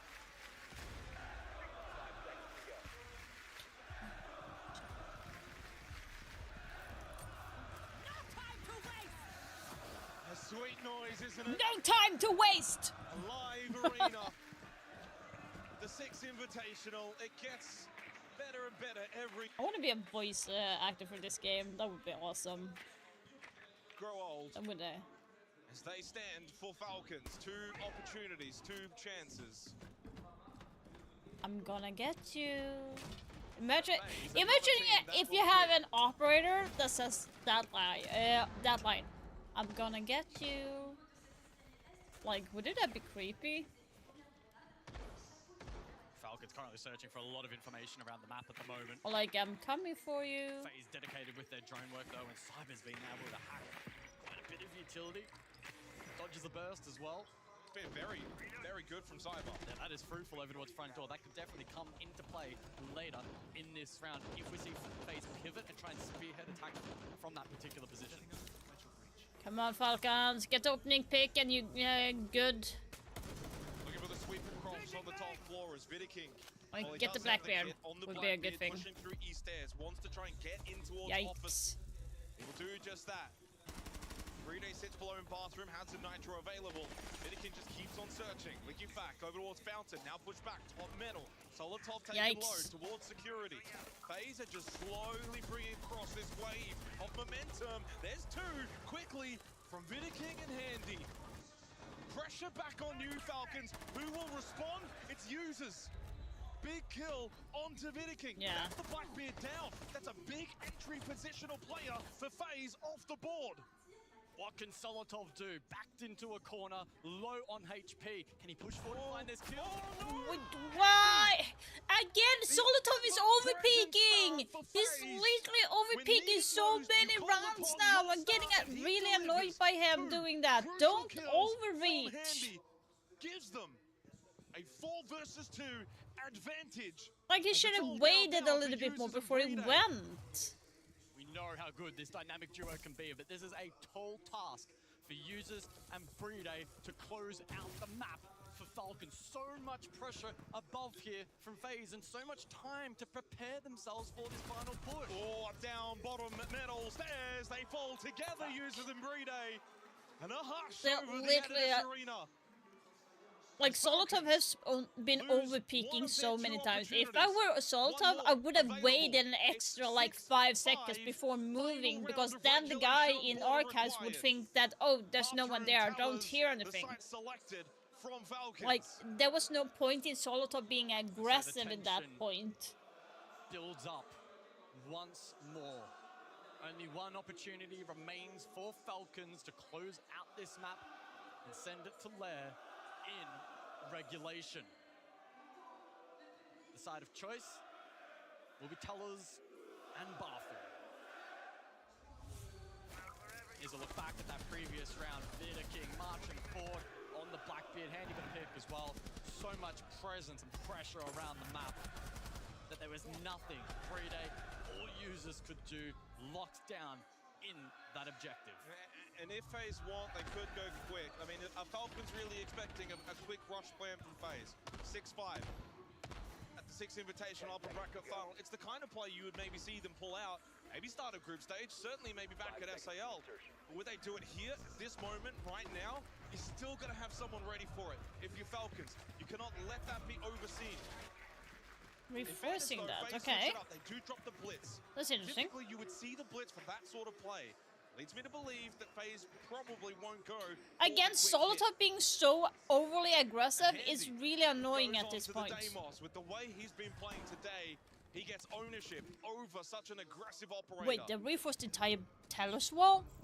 And it's Shaiko. Oh, he stares. An early push in from the Blackbeard. KDS goes down, and it's advantage Falcons off the back of the hometown hero. Wait, hold on. I'm more interested in the Tello wall, because we all know that you usually never ever reinforce the entire Tello wall, right? Ever. You kind of want to have the rotation. Literally, there is. That is interesting. They're all around the map.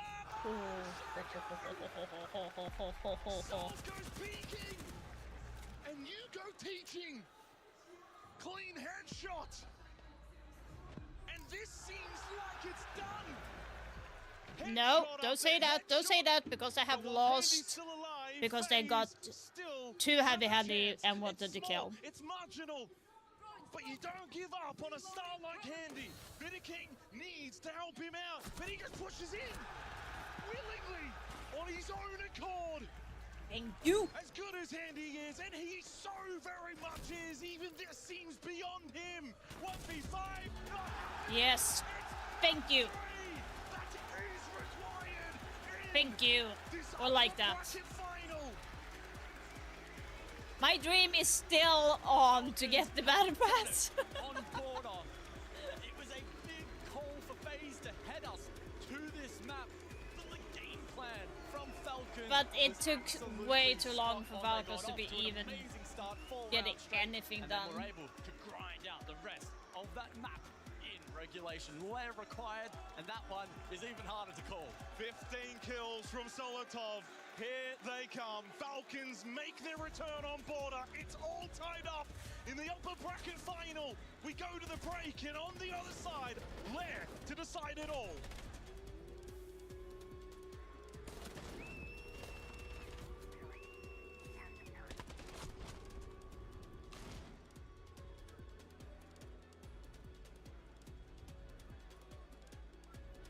Nicely done, Falcons, but it took way too long.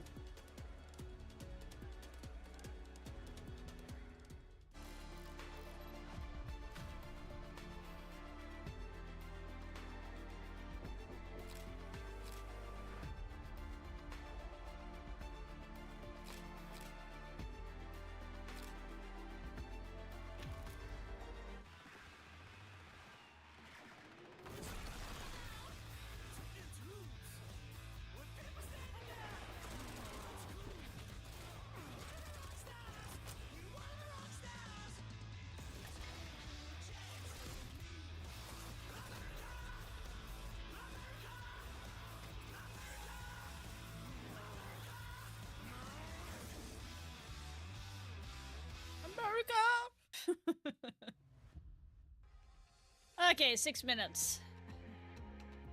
Holy moly, that game was... Whoa. That game was hot.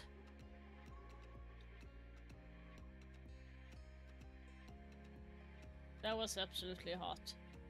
So then tomorrow, if you are interested, guys, the match tomorrow is going to be starting at 2 p.m. But the broadcast is going to be starting at 1 p.m. because there's going to be a pre-show before that. So if you want to see the pre-show, I highly recommend you guys check that out. Let me get the pre-show up so I can show you guys. Where are you?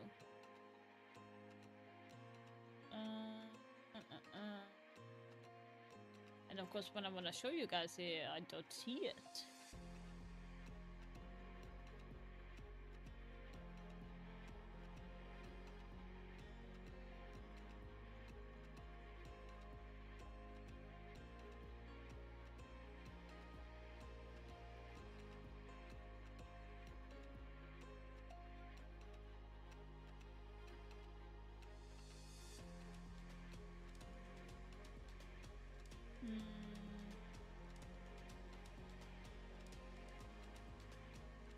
Okay, where is it?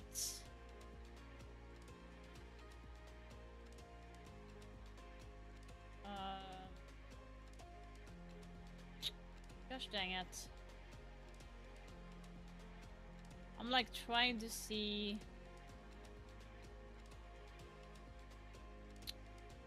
the scheduling. I'm trying to find it for you. Should be here, yeah. Should be coming up here soon.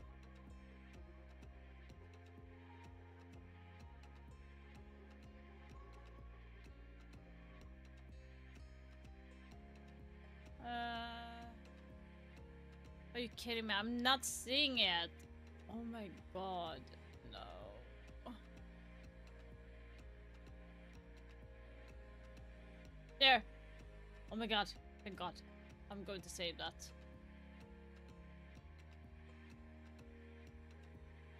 Oh. Thank god. Oof. So sorry. Let me show you guys. Now I can show you. So here's the schedule. So for tomorrow, this obviously says doors open for the audience, but there's going to be a pre-show at 13:30. So I'm going to start to stream around 1 here, so we can get going before. And then there's going to be the first match, and that is going to be between Secret versus W7M. Then we're going to be getting the reveal for R6 Mobile, because that is going to be released in exactly 10 days. Super excited. I'm going to be trying that out, and I'm obviously going to be showing it for you guys in the stream.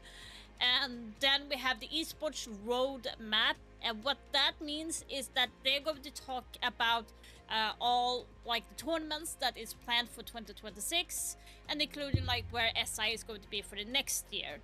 So that's what's going to be talking about. So I do hope that there's going to be some major near where I live, so I can actually go. I'm hoping that I'll be able to go at least to one of the major. So maybe I need to learn to talk to other creators that is involved going there and stuff, like, because I have never flown outside of Sweden and I'm really scared. So that's going to be that, and then we have the last game, and that's going to be whoever loses today is going to be facing the one that wins the first game for tomorrow. And then we have, like, on the last day, it's going to be a pre-show. It's going to be on 14:30 or like 2:30. Then it's going to be the 1 versus 1 now final. I actually entered that competition. I had a pretty good, I did pretty good. Like, my highest was 136 in the EU. So for me, I was pretty happy about that. So probably have faced the guy that was in the finals, so that's good to be. Then we have the show match between creators and stuff, and then we have of Beach is going to be the live performance for the music. Kinda annoyed. I will have to like mute that in YouTube later on because that is a copyright thing. I'm pissed off about that actually, but and then it's going to be for the next season reveal, and then you have the grand final, which is going to be best of 5. So that is what it's looking like for this pre-show. So now you know. Let's get back into the match. Julio said, now we know how they play. So what specifically did you understand about their play style that made it easier to close this map? I think FaZe play really aggro and really on our face. They literally want to destroy us. So I think Border was a good map. Yeah, so they want to destroy we know they you. will play like this. It's kind of default on Border, and we just adapt between the map to play more against this kind of playstyle. In what way do you think they surprised you in a map that you were so sure you were better than them? Bom, eles beitaram o que a gente ia fazer ali, algumas coisas, a gente estava preparando o counter, mas eles fizeram outras coisas, então a gente caiu um pouco no counter deles ali. We were prepared to counter them, but instead they countered us. They baited us in doing a play that we were prepared to that. So that's why. Bonsoir à tous and welcome back to a breakdown as to how Falcons is able to come back in this matchup. And Liquefact stayed it best here. He understood the weak point. FaZe is trying to play too aggressive. Let's punish that. Let's take an example. Round 2 on Border. And look at this. There is something very interesting about this defense. 1, 2, 3, 4, 5 players of FaZe are upstairs. But wait, is the bomb site upstairs? And that's the beauty of it. No, the bomb site is downstairs, and Shaiko drones it. No vertical play, everyone is off, trying to play too aggressive. Let's abuse this. And Solotov, he calls here with Tokaebi, creating some sound cue, so that Liquefact starts lurking here towards the bomb site. He drones onto the bomb site to find an opportunity, and he finds that by picking towards Goyo. Boom, free kill, amazing. Look at Solotov here. Boom, another one tap, that's enough. 2 kills, That's enough. big enough edge for Liquefact and Bride to start going towards the plant. And this is why they're one step ahead. It's not a real plant, it's a fake. Enough of a fake for Clash to feel the pressure to come down into straight a trap from Liquefact once again. That gets the backstab, and at this point it's a 4v2, it's beautiful. Liquefact can now cover the real plant and starts looking at this, and boom, the kill on the hatch, and looking towards server, and boom, he's gonna get another kill. That's the beauty of it. They find the weakness in the game plan from FaZe. They adapt from it. If Solotov is fragging, if Shaiko is fragging, one player is thinking, and that player is Liquefact. We heard from Liquefact, we saw his excellence there as an IGL. He was one of the players that we really asked to step it up in between these 2 maps here, but he wasn't the only player that we asked to step it up and actually ended up delivering to. Yeah, I think so. Obviously, Liquefact stepped it up as we've just seen in the thinking, but it was Solotov for me that stepped it up. Solotov did, but he was kind of ego peeking a lot as well. Like, he re-peeked when it was not necessarily good to do in the wrong, but he did well. Frag-heavy map, he will be incredible, and that's what we saw out of Solotov on Border. I feel like that's a night and day difference looking at the stats in those 2 different maps here. Of course, the fans must be happy with that as well. Falcons keep themselves in a fight for a spot in the grand final. Yeah, I mean, we can hear the crowd literally cheering for the French. And I will say this, it's beautiful to see a match that close. It's also beautiful to see them bounce back. I love the composure we're seeing from Falcons. It was a difficult first map, but they understood the game plan and they came back exactly with the right execution. That big thing, I'll keep saying it, Julio said, we understand how they play now. And that was the big turning point for me, is that Falcons really now have read into it. They read into the Border, they knew it was going to be different maybe from what they prepared, and they're kind of thinking on the fly, and that's where that big performance came out of. And now it's 1 point each. FaZe at the upper edge, right? They understood the game plan on the first map. Then you have Falcons that's coming back. And at this point there is Lair. Who's the one that's the smartest? Who's able to adapt? That's the one thing. That's the main question, right? Because we heard Cyber talk about, well, they countered us in a way that we didn't really expect it to. We now look at the FaZe players in between map 2 and 3, discussing on what they need to be doing for this final one here. How are they going to make sure Falcons don't find them out? You need a change of pacing. Here's the problem. They've been forcing the same solution at Falcons the entire time. Bring pace, be aggressive, try to be there early. The thing is, when that doesn't work, It's just, you need to change something, right? So maybe go slower, maybe go more methodical, maybe bring some cheesy ups, maybe go execution heavy. That's the things that they need to change. And Lair's quite good for that, actually. Think about the top floor. You can attack it from each side. You can go slow. You can use a shield. You can try and set up and execute and really bring it into that last 20, 30 seconds. Same for the basement. You can do the full clear. You can do something cheesy. And then obviously the armory side where you do, you know, those sense takes and roll it in. Do you go direct or do you go above? The benefit that FaZe will have is they've got a plethora of different attacks that they can do and different paces, and that's what they need to pull on now. Many different avenues. You can do limited takes, only take one area of the map and then have a backstab. You can do a full clear like you said, or you can do a rush on almost all of the bomb sites. And they both know, Vitaking and Liquefact, exactly how to play this. So whatever happens, we're in for a banger of a map. And this is why I like these best of three so much, right? We talk about it, it shows the strongest team inside of these two, but I feel like for this one, final map, it'll show who has the best adaptability going into those. So it's a major subject that we've been talking about in this best of three so far, but it will really be tested on the final map. Oh, absolutely. And I think that we're still lacking the depth and diversity that I know these two IGLs are capable at. I'm not seeing all of the abuse of all the cheesy ups. I'm not seeing all of the rushes. I'm not seeing them throw it all in there. And to be honest, they shouldn't. They should save a little bit for the grand finals should they reach it. The reality is they both have lives to save right now. It's fine. They can drop in the lower bracket. So they should win, but also keep the best edge possible for the grand final. And it's not just that. There's a very real reality that this is a repeat of the grand final come Sunday, no matter who wins or loses this map. So I agree with Leo. I think maybe something slightly is being saved. But what I will say is I think momentum's a huge thing. I think the momentum for Falcons is massive in terms of rounds and in terms of map. When they get on a roll, they're very, very hard to stop. But then add in the arena, add in the support. When they really start feeling it and get on that roll, that's a very, very hard train to stop. Now, I asked you this question before map 2 about the Falcons players who needed to step up. Is there anybody, and we can keep this short because the map is almost ready, on the side of FaZe that needs to step it up? I don't think that anyone should be called. I think that Andy is doing a tremendous job. I think that everyone else is helping there. I think they don't have the pressure. The mental game is with them. I think everyone as a team is to step up. I would agree. Come on, Lair is going to be insane. So obviously they're going to be using Tachanka on defense. There's going to be Ying play. There's going to be a Damus play underneath.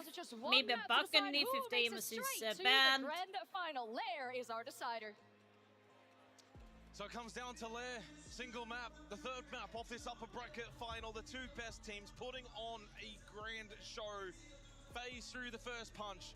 Falcons then responded, and now we head to the third and final map to determine which of these two juggernauts will book their place in the 6th Invitational Grand Final. Well, Falcons have had their number against FaZe on so many occasions.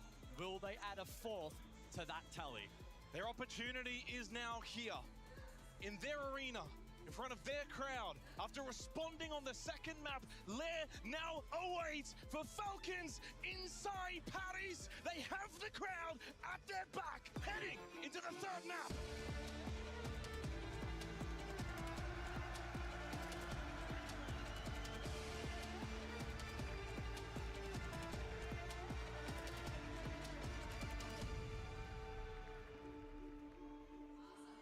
And the last chance to breathe.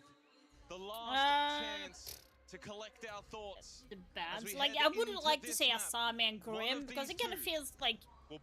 But there's going to be probably a Monty band here. Yeah, Monty Akaid. Yeah. For the first one. Like Asami and Grim, maybe like, or maybe. I don't think there's going to be a Nomad band, but like maybe a Damus. So fitting for these two. Miraban, I think, would be most probably over Asami, but that ticket in the grand final tomorrow. And Falcons, well, they've fallen short so many times, and they want to get the job done 50-50 on the guess. So Monty and Grim was the one that I said. So for that best of 5, regardless of what others. FaZe wants to open up the wall. That's the thing. They banned Kaid the Bandit. They want to open the wall as easily as possible. Falcons on the defense. I like how colorful their mouses are. Top floor we go for Falcons. As we heard on the desk, this is the kind of map that on a fundamental level FaZe will likely look very comfortable on. Top floor, a good example. You have options on both sides of the map. You can slow wind and attack. You can slowly layer that utility, push the defense back, and then try to pounce on them deep into the round. See if that's the game plan, or if FaZe maybe try and switch something up here. And top floor, 65% defensive win rate. That's the one you really want to be, need to be winning of your Falcons in this first half. But when you look at Bunk's briefing, it's 49-51. It's a 50-50 side. And Shaiko, oh, you scared me. I was reading the Knights. You almost got it. And on Lab, on basement, it's 55% in favor of attack. Lair is multifaceted. You got a super defensive site, you got an attacker-sided site, and then there's the neutral site. It shapes up to be one of the best maps we could have to close out this upper bracket final. Handy, Handy seeing, he knows. has been the star. And so does Users. Come on, Users, don't swing now. Don't swing, please don't. To hit the mark once again. Don't swing. Towards the Just wait. stairs. Users, if he goes for this peak, Handy is pre-placed. Well, Users does have double ADS devices, so we'll surely wait for some kind of utility burn. Mild swing with the shot. Oh my god, why is the press captions being louder this time? That would. Oh, down below, Liquefac.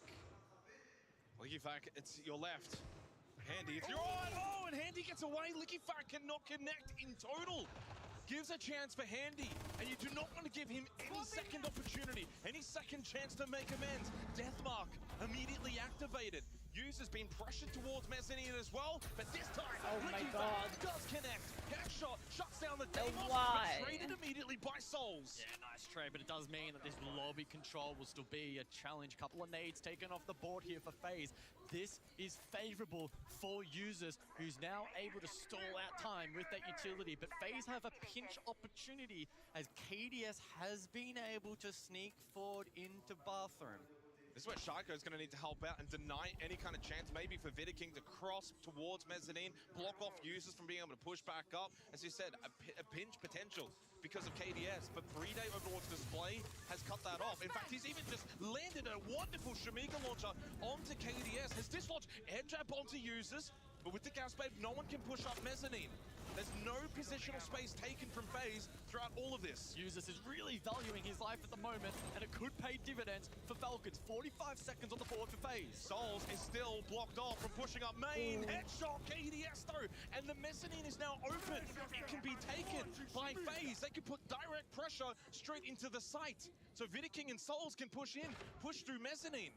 Shaiko goes searching forward. He got flushed out of the desk position. Will tuck on the breach. Souls was able to get another one. Now at the front doorstep. Shaiko has to hold on, but Vidaking finds the angle. Yeah, damn it. FaZe have broken through the defensive lines of Falcons.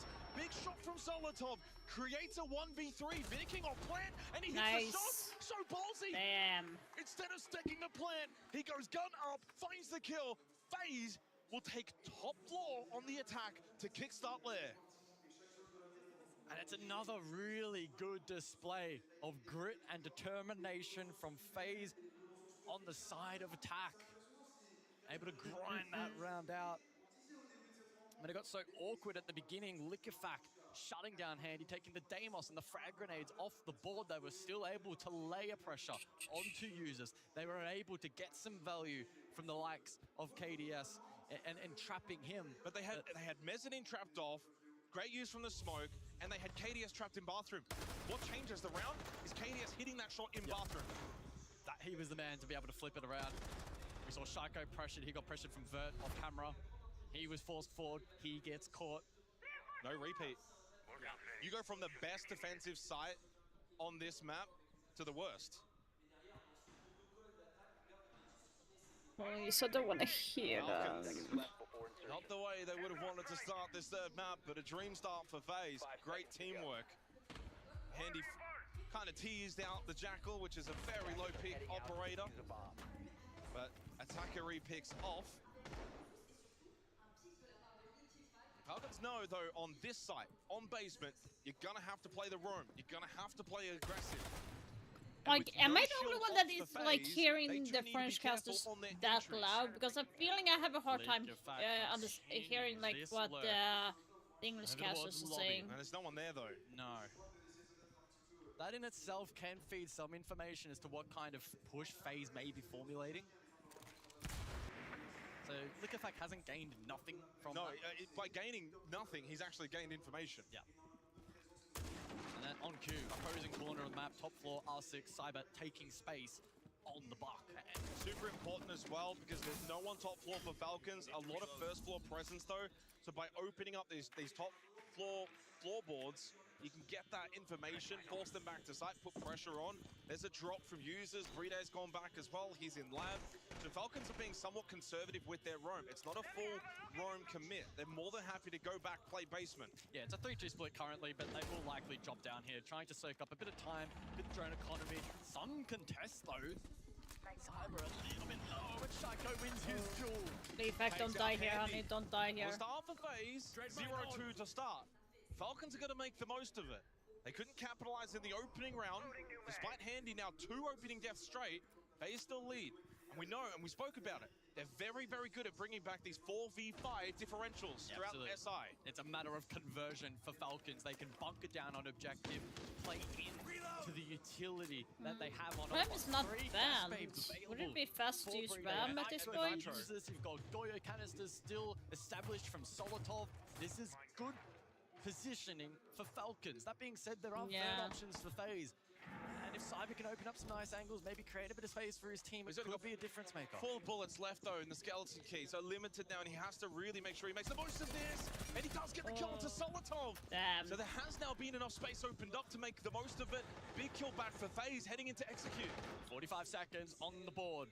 3 Candelas up for Vidiking. Can FaZe somehow wrangle back this round? Cyber. Lurk's reception. No. Leafback, no, honey, no. In No, no. Just around the door. Hasn't moved just yet. Flash though. It kind of lets Liquefact know that his position is under threat.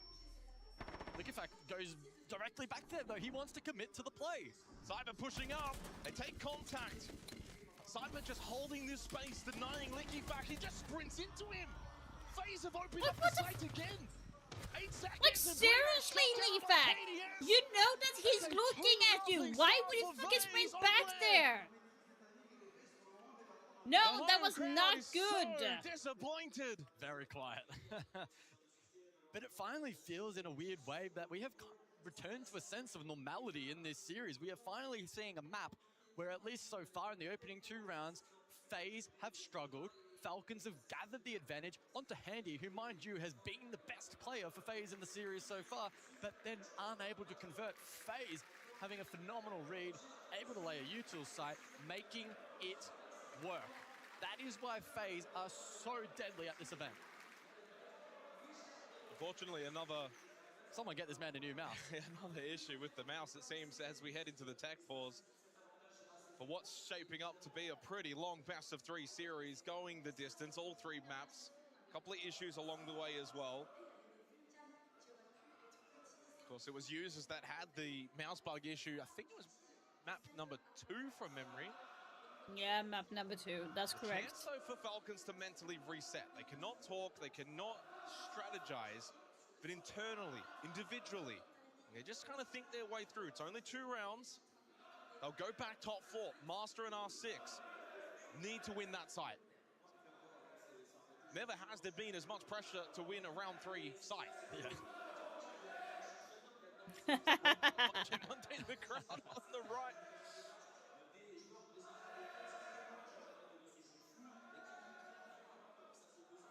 Yeah, I'm like, yeah, seriously. Again, we apologize for the technical pause, and hopefully users is It's able not to your resolve fault. that mouse issue promptly. You're right though, this next round, it feels very impactful. Even just from the mental standpoint for Falcons, just having a bit of confidence to then carry forward across the rest of this half can be impactful. They are a team that can really hit that flow state and be difficult to take down, but if it starts to be disrupted, regathering that form and rekindling that spark can sometimes be a problem for them. I mean, that's a factor, but it's more important for me from a site perspective. Yeah, 65% defensive win rate on Master R6. You've lost it once, you cannot afford to lose it a second time. The old blow into it strat. I mean,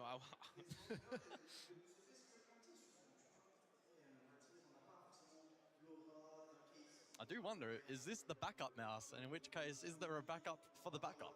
Probably not.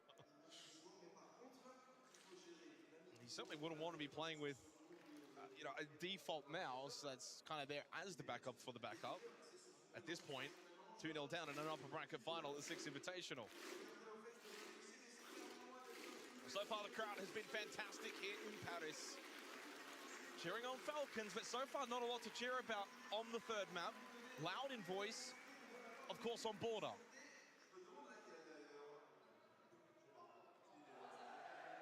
Users has now dropped out of the lobby.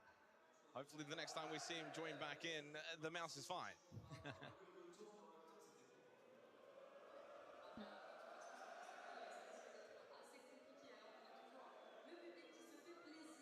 But a great start for FaZe.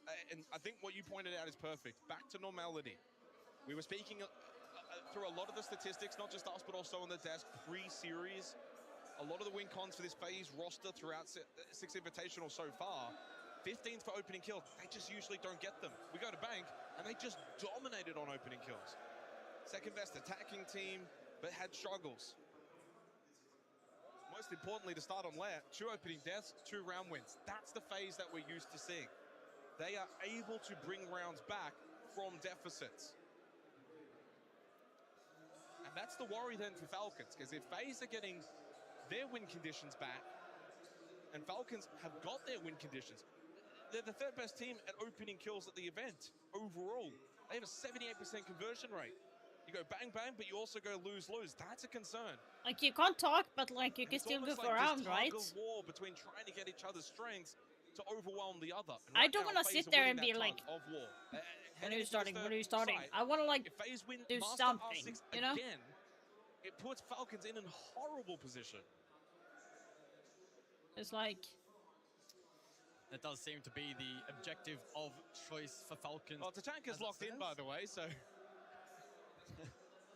So yeah, I don't anticipate that to shift. Top floor is certainly the expectation. I mean, in terms of just a 10 bit of a hours snapshot, I of suppose, streaming, for the guys. stats so far Gosh dang it. here on Lair. Oh, no, there's more people there. That's never a good sign. Not a good sign. Not a good sign. KDS leading the lobby at the moment, a 179 EPS, 3-0 for him so far.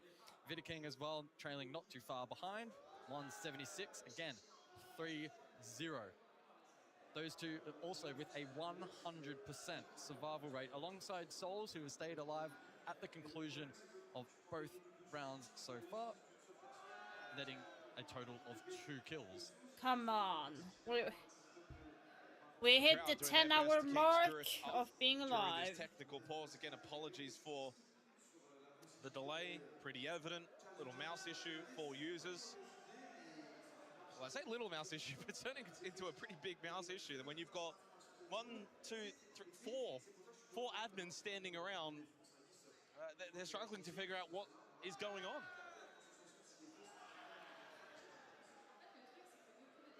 Of course, we will relay any updates as we get them, but as it stands, Users is still no longer in the lobby as they look to diagnose this problem and hopefully find a solution. Users himself, funnily enough, going 15-16 in the series so far, 2-1 on entry, 64% cost, actually leading the way for Falcons, so he's had rather consistent impact over the course of this match so far.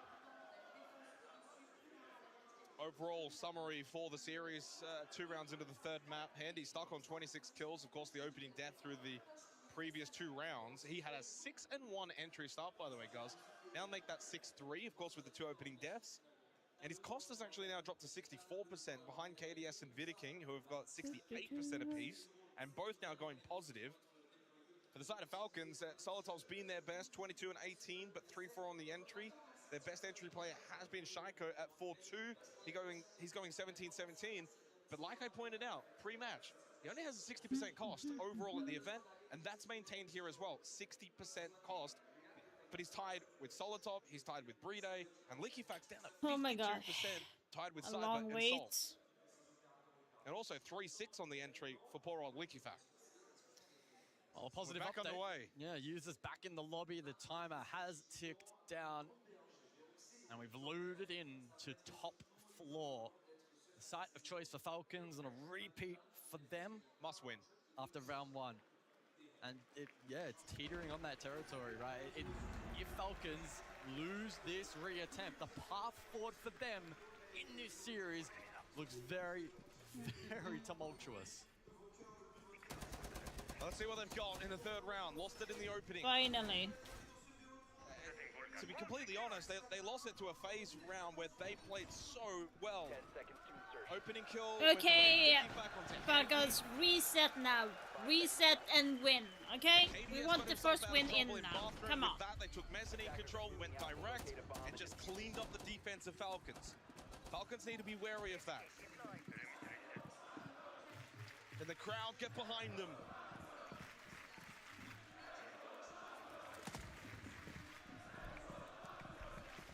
All eyes on Handy. 0-2 on entry so far. Yeah, that is very good. limited impact on the Deimos here on Lair, an operator who can be so powerful with those death marks. Don't discount the impact of the frag grenades as well. It's a similar standoff to last time. Uses main stairs, but he doesn't have smokes this time. He doesn't have smokes. He's playing the Denari. He does have tripwire connectors. Doesn't have the catch. No double ADS device set up this time around. Yeah, the that could be bad from being able to just kind of lurk, push up. But if that gets stopped, which it does, and which it has, he wants to look. He really wants to check that. Certainly more concerned. Potentially, It does have Shaiko on the other side of Mezzanine, which he has been droned out. So Shaiko's position is known. Handy will know. There is a double stack at Mezzanine. Shaiko targeted. He falls back. Will Handy now look to make a play and create space? Again, he has the double frag grenades to try and flush users out. Users now knows that Handy's there. It would have got called out because with the death mark on Shaiko.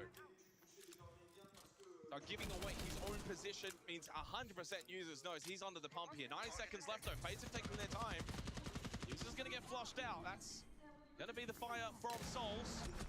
As users get caught towards the Mezzanine, Shaiko couldn't get back over to help. Liquefac is also down, and once again, Falcons falling on this top floor.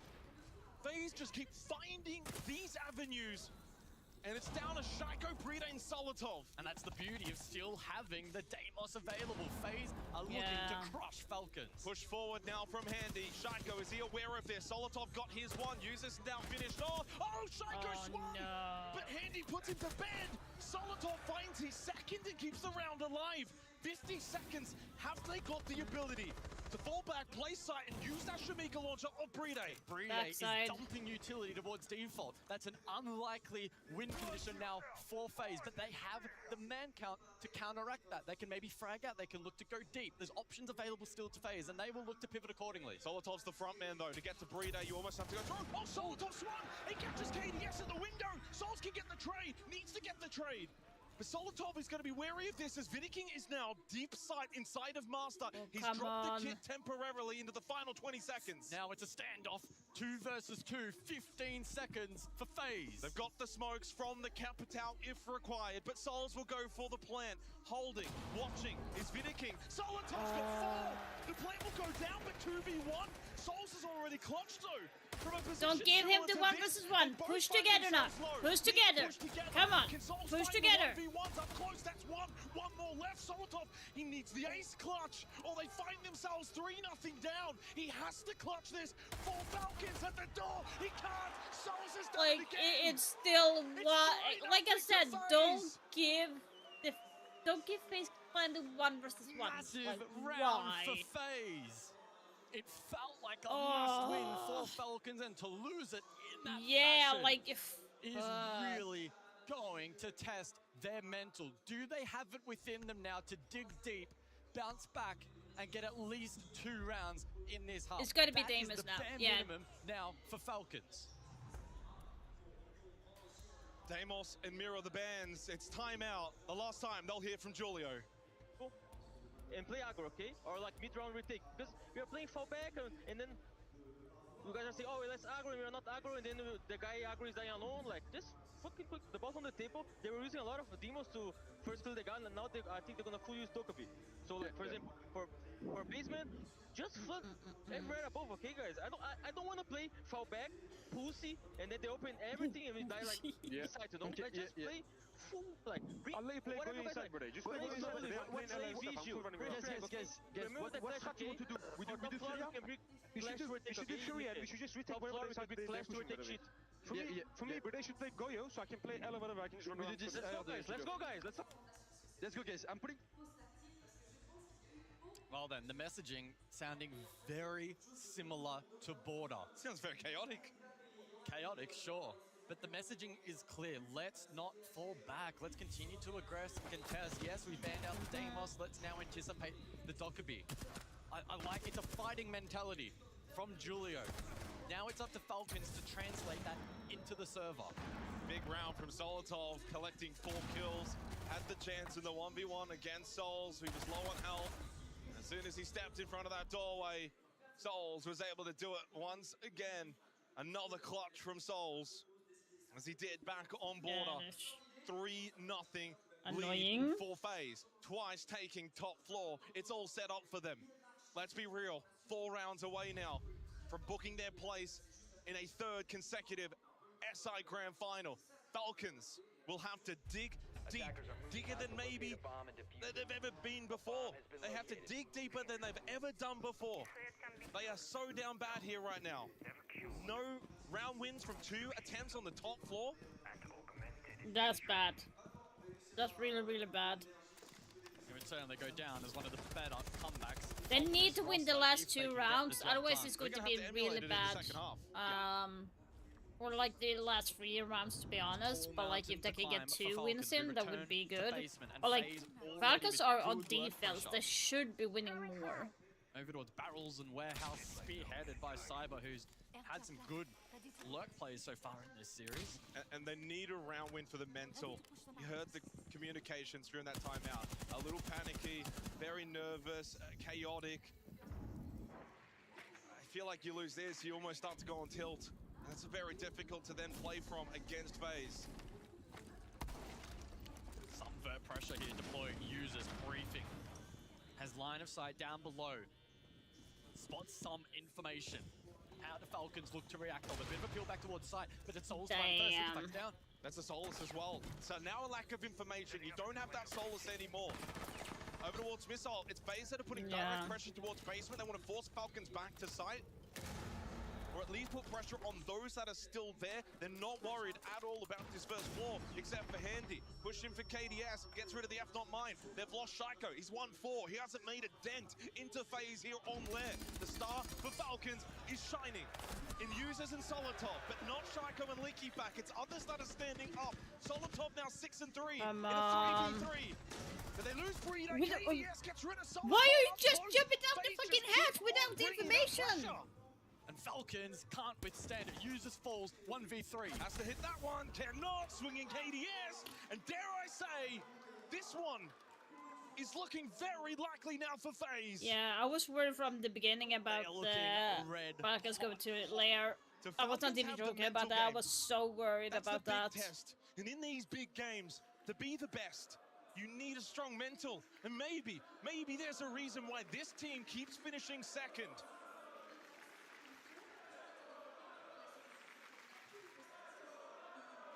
Well, the crowd has not given up. Now it's up to Falcons to return the favor. 0-4 down, defense on Lair. It doesn't get much more grim than that. Sharp shot from Souls. Credit goes to Solotov. Yeah, so they need to win the remaining 2, otherwise they're fucked. But as they so often do, they found that pocket of space, they took it, they exploited it, they cut them off. So when it gets to 3v3, little response from Falcons. FaZe don't just go, oh, let's sit back. No, they double down. Yeah, exactly. They shovel in. Classic FaZe in that round. And it's why it works so well. 10 seconds. So consistent at it, always in sync. By attackers. A 4-round lead. Red hot. Falcons, I'm not sure they can do it. Let's find out.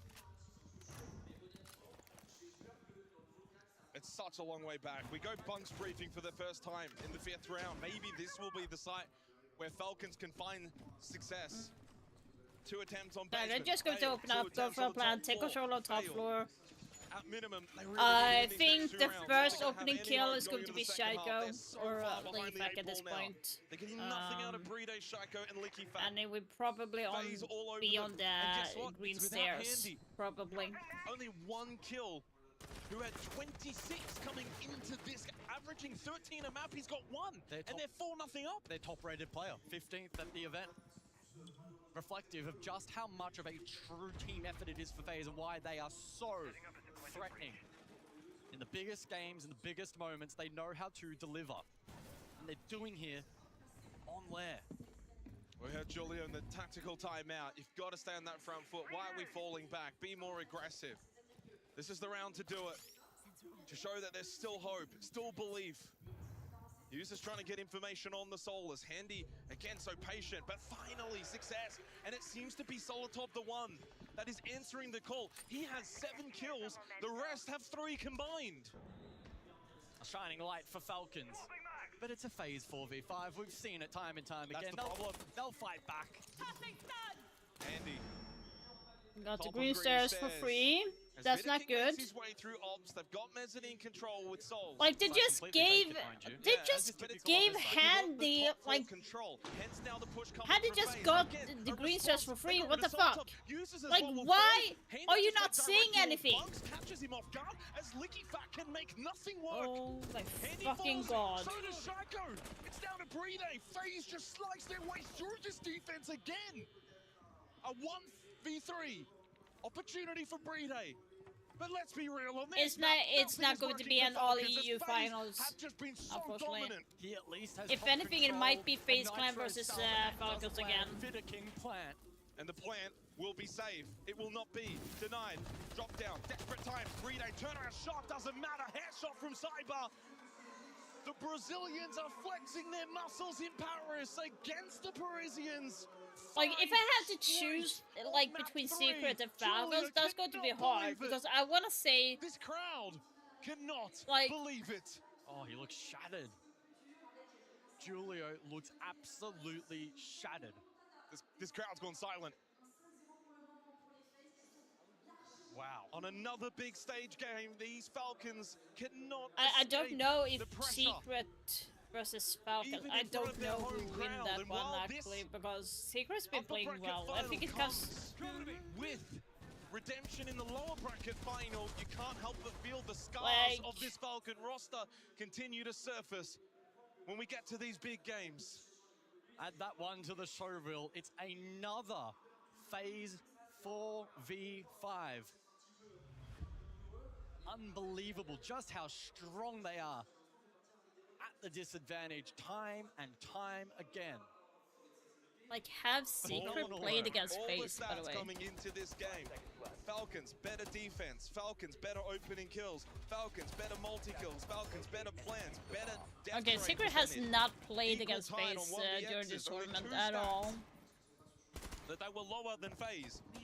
Opening kill conversion by 2%. Nothing. 80% to 78%. And attacker win That's rate, going to be rough 2% to as well. predict. All the other categories, Falcons have been better. But these big moments, that's where FaZe are at their best. And that's where Falcons continue to shrink. Yeah, I'm not going to get my bad pass. FaZe are the sleeping I'm going giants. to lose that. And they are now hurdling themselves towards that hammer. If they play like this, it's difficult to foresee any team in a best of 5 being able to take down these guys. We return to top floor. There's one more opportunity for Falcons to get a Yeah, buffer. I just don't understand why they you know picked what, back screw it. Bring the for me class, like put 'em over Falcons. They towards should have ops, gone keep mezzanine control for as long as possible. gone a Users with the different catch map. as well, helping the fact that he can't be cleared as easily. So they've really changed up their mindset. But users caught at mezzanine from Handy below.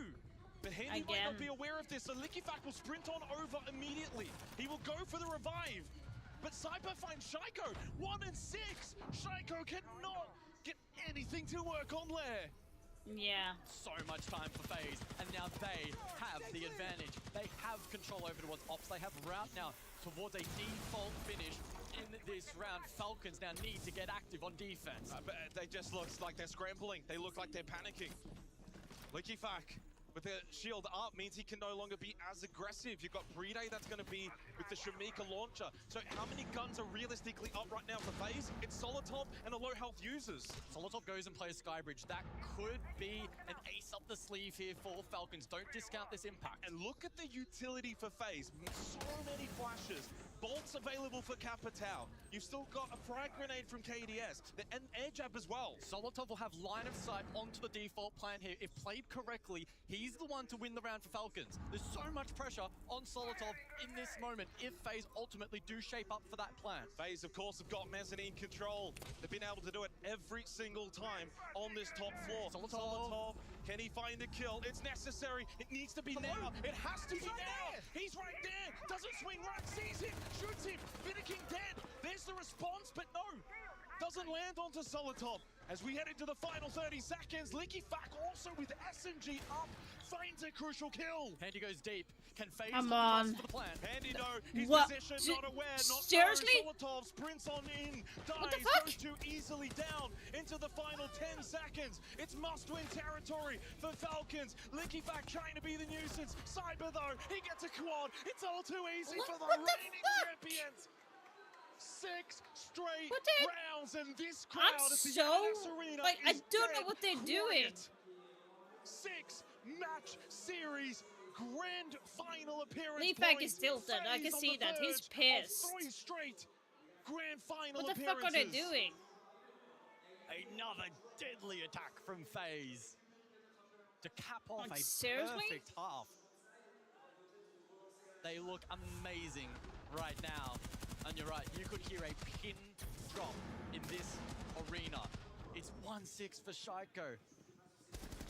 The whole team struggling to have impact. I cannot fathom just how one-sided this map I is don't playing know out. why last that's time like that FaZe played not this map, looking. you want to know, Guz? Oh my it was God. back in groups against G2. They lost it. 7-0. What a turnaround to then go upper bracket final against Falcons, and now 6-0 up. The last time Yeah, Falcons that's played this, crazy. it was 7-1 over Elevate. Admittedly, was the worst team at the event, but still dominated on Lair. Yeah, I like. 1 for Bride. Like I 1 said, for I Shaiko, don't understand. 1 for I users in an really upper don't bracket understand what final they're match doing. 3. I'm so disappointed in FaZe Falcons have right just been now. too good. They've been far too good, and it's been that team effort that we spoke about pre-match. Oh, yeah. While the first 2 maps was the handy show, everyone else has now risen. 6-2 for KDS. Cyber's 8-2. Souls is 9-1. Vidiking's positive. The irony is Handy, the star on the first 2, is the only one negative. And they go straight to top floor. The best defensive site. This has 7-0 all over it. And what does that then do to the mental of Falcons going down to the lower bracket? Does it start to plant the seed of doubt as to whether or not Falcons can even make the That's grand weird. final on home Floxo and soil? Secret are sitting back thinking we can probably get them. The crowd goes quiet if they don't get rounds. They go quiet if they don't have success. They're vulnerable in the big games. Loading new mag. Yeah, like Falcons always now, fail provided in they the close bigger this out, games. Are the dead set overwhelming favorites to claim a second straight hammer? Let's be honest. The way they've been playing, straight through the upper bracket. Some an aggressive ops extension here from FaZe with the keeper barriers and the mirror window. The Shamika launcher as well, layering so much utility to try and stall out the push from Falcons, to stall out the push forward from Shaiko, trying to make his life as difficult as possible down below. Yeah, that's 1, and pretty early in the round. There's 2 minutes left, so you get rid of Cyber. You can start to put pressure onto Mezzanine through the skeleton key of Likifac. He does still need to be careful. Now, Vidiking and Souls can certainly shoot back from above. Drone comes through. There's got to be always that little doubt in your mind if you're facing it. Okay, let's make sure we lock this up as quick as possible. They more than anyone know about what comebacks can look like in this game. So here comes the ops control, finally, from Falcons at the midpoint of the round. They can push forward and start thinking about hard breach in towards that default position. Likifac as well is still lurking below, and that can come into play later in the round. They've given up Souls Master off. They've given up Mez. It's a right play for FaZe. They say, okay, there's just about a minute left. They're gonna overnumber us in that position. Let's fall back. KDS will go display, Handy will play server, and they'll kind of play as a 2-2 split towards the side, but KDS caught by Shaiko. Well, the pressure's off now, Falcons, isn't it? Because you're 6-0 down, you have to go for it. It might have been a little too late. It's still not done just yet. Big kill for Souls. He maintains his position in sight, and Lickyback is still below. So it's only technically a 3v3 directly on this top floor. He needs to go up now. Handy elsewhere with the Nitro in hand, looking to have impact. Like, Leafake, you need to go up. You need to go up. You need to make something. Time will become a factor for sure, though. If they leave this too late, need to push in. 30 seconds. Go, go, go. You've got to. Where the fuck is Leafak?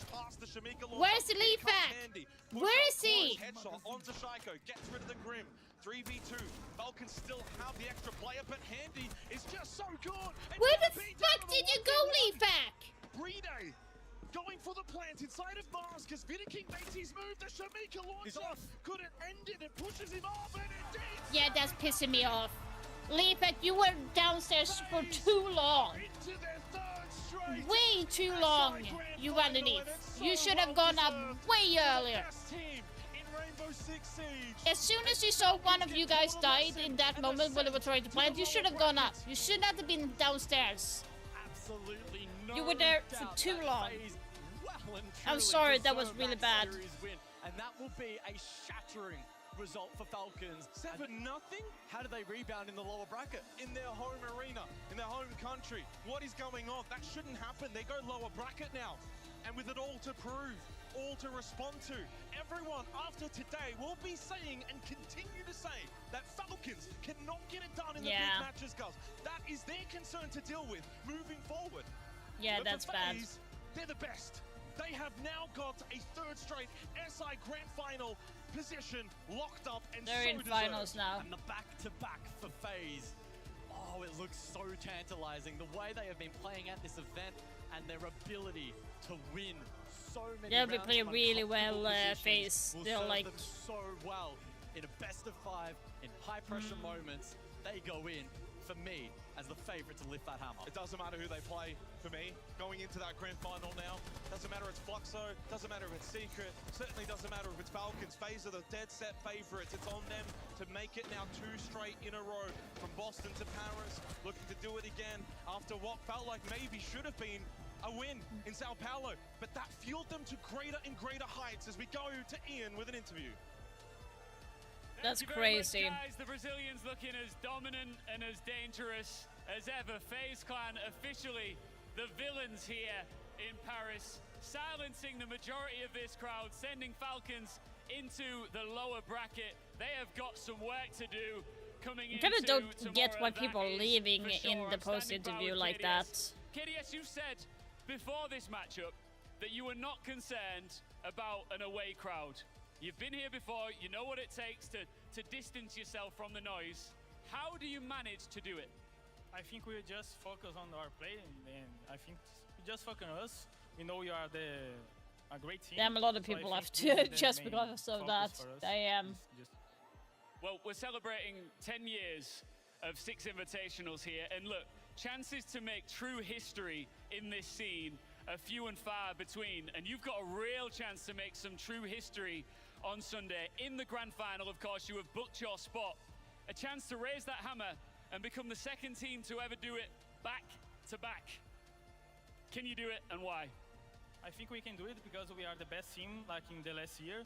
We have the best players, and we're going to win Sunday. Who will be your opponents in the grand final? Falcons, for sure. I think they are the second best team in the world right now. I don't know in Sunday, but I think Falcons we are going to finals. All right, congratulations to KDS and to FaZe Clan for booking their spot in the grand finals. Thank you very much, Ian. And yes, and congratulations to FaZe. They are the first team to lock in that grand final spot. They take the day off tomorrow, and on Sunday they have a chance to lift that hammer yet again.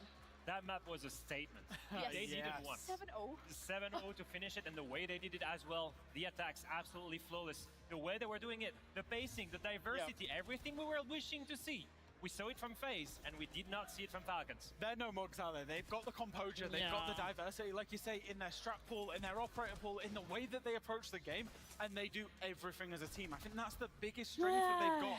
And we end up saying this at the end of every tournament. The team that comes out on top in these big tournaments, it's team play. It's not about individualism. It's not about one entry popping off.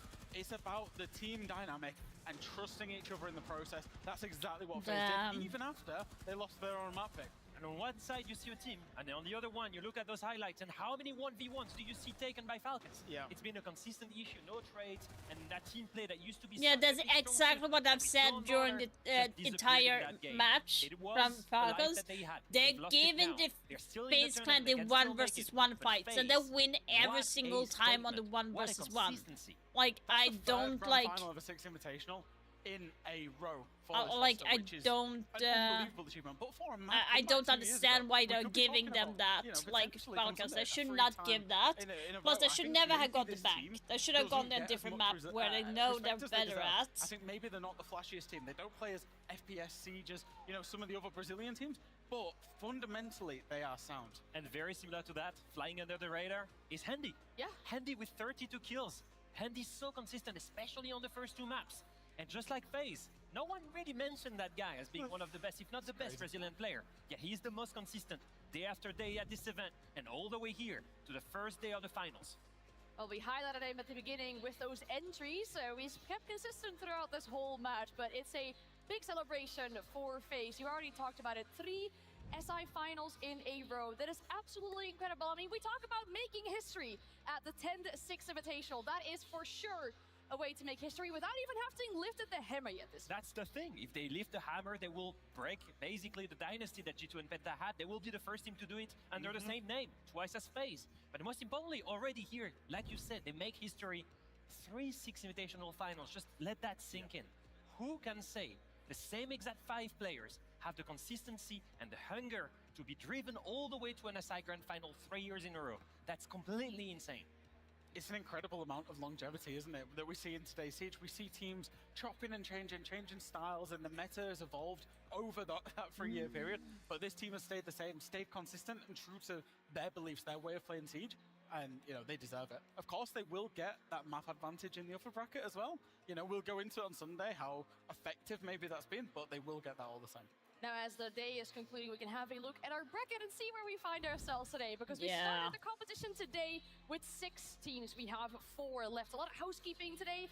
We said goodbye to the only remaining team of NA in Wildcard. We sent Furia home as well, which, by the way, I don't think we've realized that yet, or we've stopped to think about. I mean, that was a monumental victory for Fluxo W7M to beat that team that we've said they've been the little brother of for so long. They get over the line, they finally do it. You know, there's maybe a fairy tale story for Palu coming. Would have to play through 2 European teams, so, you know, a little bit of European bias. Don't hope they do it, but yeah. Of course, Falcons, they do now get the opportunity to make that low bracket run. Who should I vote for, Falcons or Secret? Because they are... I do believe Secret is going to win against W7M, but Falcons versus Secret... like, I want Falcons to win. I want them to go and win the entire way, because they have such bad luck, but they are choking when it comes to the bigger games. Longest day, right? We've had those 3 best of like, 3 of them, sorry, 2 of them also going the full distance. Like, they're really choking on those games. I really don't know. Earlier at this event with our beloved Milosh, we'll have another one here. So if you can't get enough of any Siege, you don't want to miss us before we do come back tomorrow, make sure to stick around. Very soon we'll have the late show with Milosh, and it's going to talk to some developers, and I won't spoil too much. Some of your favorite content creators might be there as well. For now, we say thank you for watching, and we hope to see you again tomorrow here from the Adidas Arena. Good night. Look, everyone has already left. Wow, they were quick to leave. Oh, damn. Okay.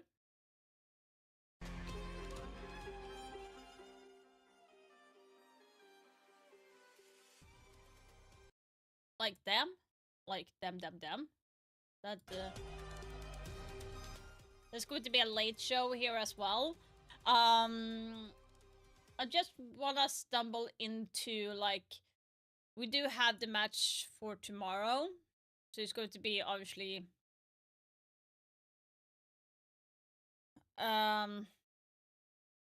It's looking like this. It's going to be updated here, but tomorrow. Obviously the prediction is not going to be up yet either. It's gonna take a minute.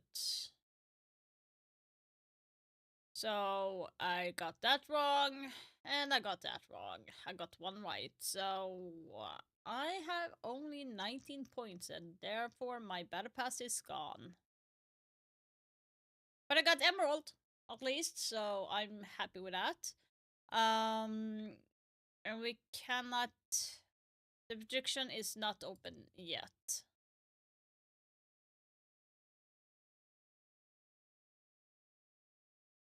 It's not going to be open yet for a couple of minutes, so we will see. But I felt like I would jump in and show you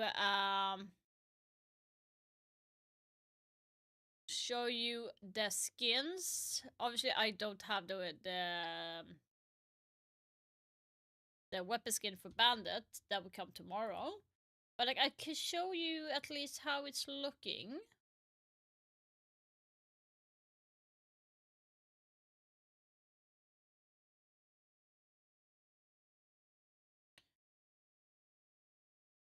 But yeah, so for everybody on YouTube, just going to be saying goodnight to you guys. Thank you so much for being here, and I do hope that you enjoyed this 6th Invitational, and we are going to continue on tomorrow at 1 p.m. I do hope to see you there, and I wish you guys an amazing day, morning, and night, wherever you are, and I will see you tomorrow. Bye!